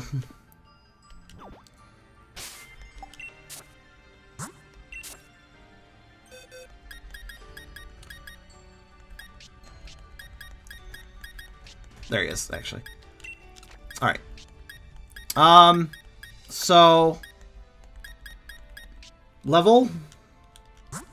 It's a bug, easy to forget. I actually kind of like this bug.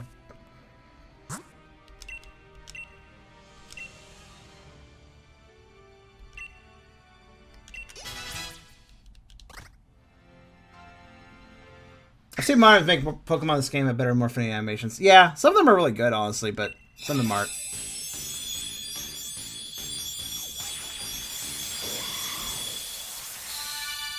You know, while I like Anorith's eyes, I don't really like Armaldo's eyes. Also, why is it called Armaldo, anyways? Sounds like a weird name for some guy. Plate Pokemon. After evolution, this Pokemon emerged onto land. Its lower body has become stronger, and blows from its tail are devastating.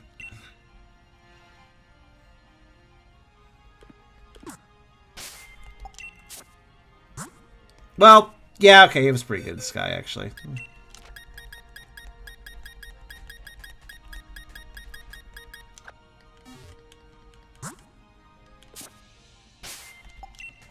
Alright, let's keep looking. So that covers Armaldo, which, again, no gender differences. Relicanth does have gender differences. It's like the only one so far that has, actually. But we got both of them already. This family does not have gender differences, and that brings us down to the bottom of the list. Okay! Could assume legendaries and shit fits here. And, yeah. As far as version exclusives go, what is there to worry about? I mean, I know that it's pretty obvious that, you know, that, the, Kabuto family is needed right there. But aside from that, I'm not really sure. The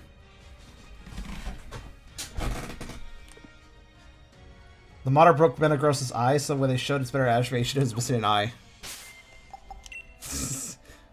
Gained acrobatic skill, lost an eye in the process. So be it. That train he went through was hardcore.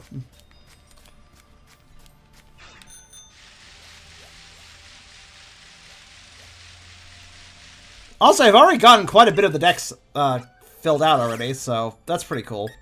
What's the number total again? 207, supposedly. So I'm missing... Wait, that's less than 20. God, that was fast.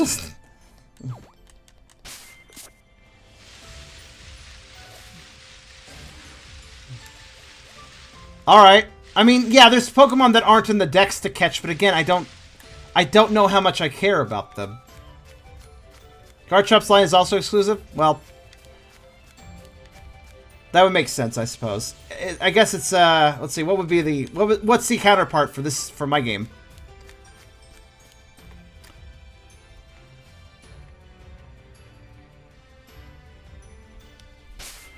Yeah, I mean, again... Whatever is in home. Whatever isn't in home is, I guess I'll get, but like, I guess whatever whatever. I'll figure it out as I go. I don't know, man. The game is both asking me to do raids, which I don't like, and also telling me to collect Pokemon which are on the decks, which demotivates me.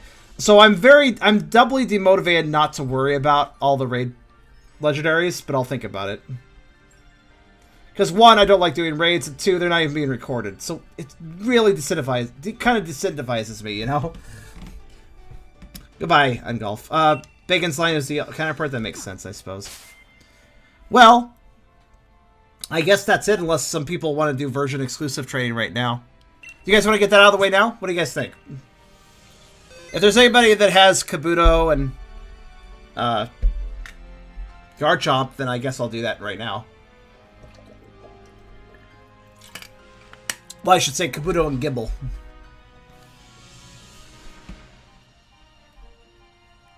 I hate when mods use the words better, superior, and so on because they don't tend to tell you all the bugs that come with said mod. Mods can be buggy. They can be cool, but they can be buggy.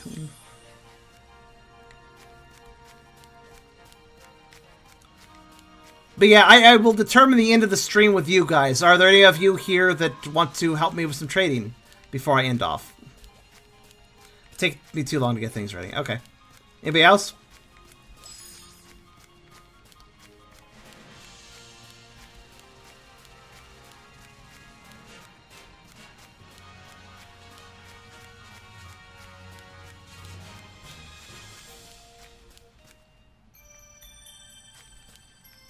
Actually, I'm curious about something.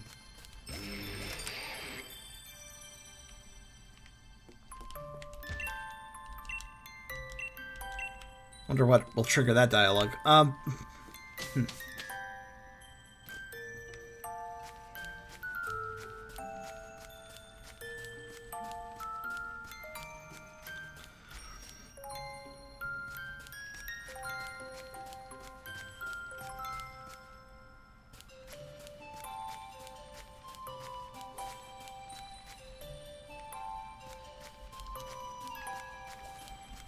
Not that far along yourself, Selena.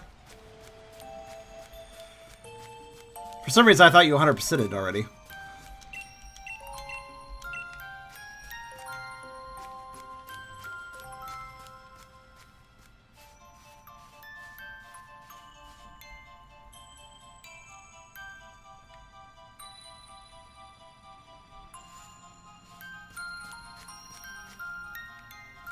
I'm gonna guess Kabuto is found in the same river that I found Omnimite, which is, wasn't it just here? I feel like it was. Well, Selena, if you're not prepared, I think I'll close out for the night. Because, yeah. It's really a question of, okay, am I ending here or is somebody trading me? So I kind of gave you guys some time to, like, consider the version exclusive thing, so...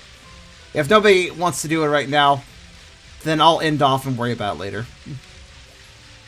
It's been a long stream, and I gotta compile the 2 parts that got broken up now. So, woo! Extra editing time. Yay. But yeah. I guess that'll conclude it for now. Next time we'll, actually progress the story. As I tend to do after walking around a bunch. And then, and we'll see where it goes. We'll probably do the story all next Sunday. So I'm guessing the story will more or less fill the time slot. I assume. We'll see how it goes. But, yeah. And we'll catch some new mons along the way and see about the raid thing. I don't know, man. We'll see how it is. We'll see if it's... I mean, if they don't have shills, it's a little less painful. So, we'll see. But, yeah. Session 1. Not exactly the most stellar beginning, but to be fair... Again... I've kind of had a lot of patience this whole year of this generation, so afford me a little bit of slack on being honest about how I feel.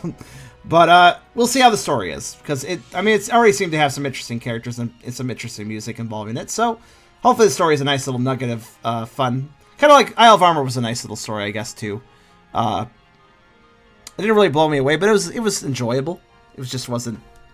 Didn't sell me the DLC, but it was enjoyable. But we'll see how this one is. See if the story's any better. Next session, which will be next Sunday. Until then, come by Tuesday for stuff, and Wednesday will be Poker Roll, and Friday will be more stuff, and then we'll come back to this. So, yeah.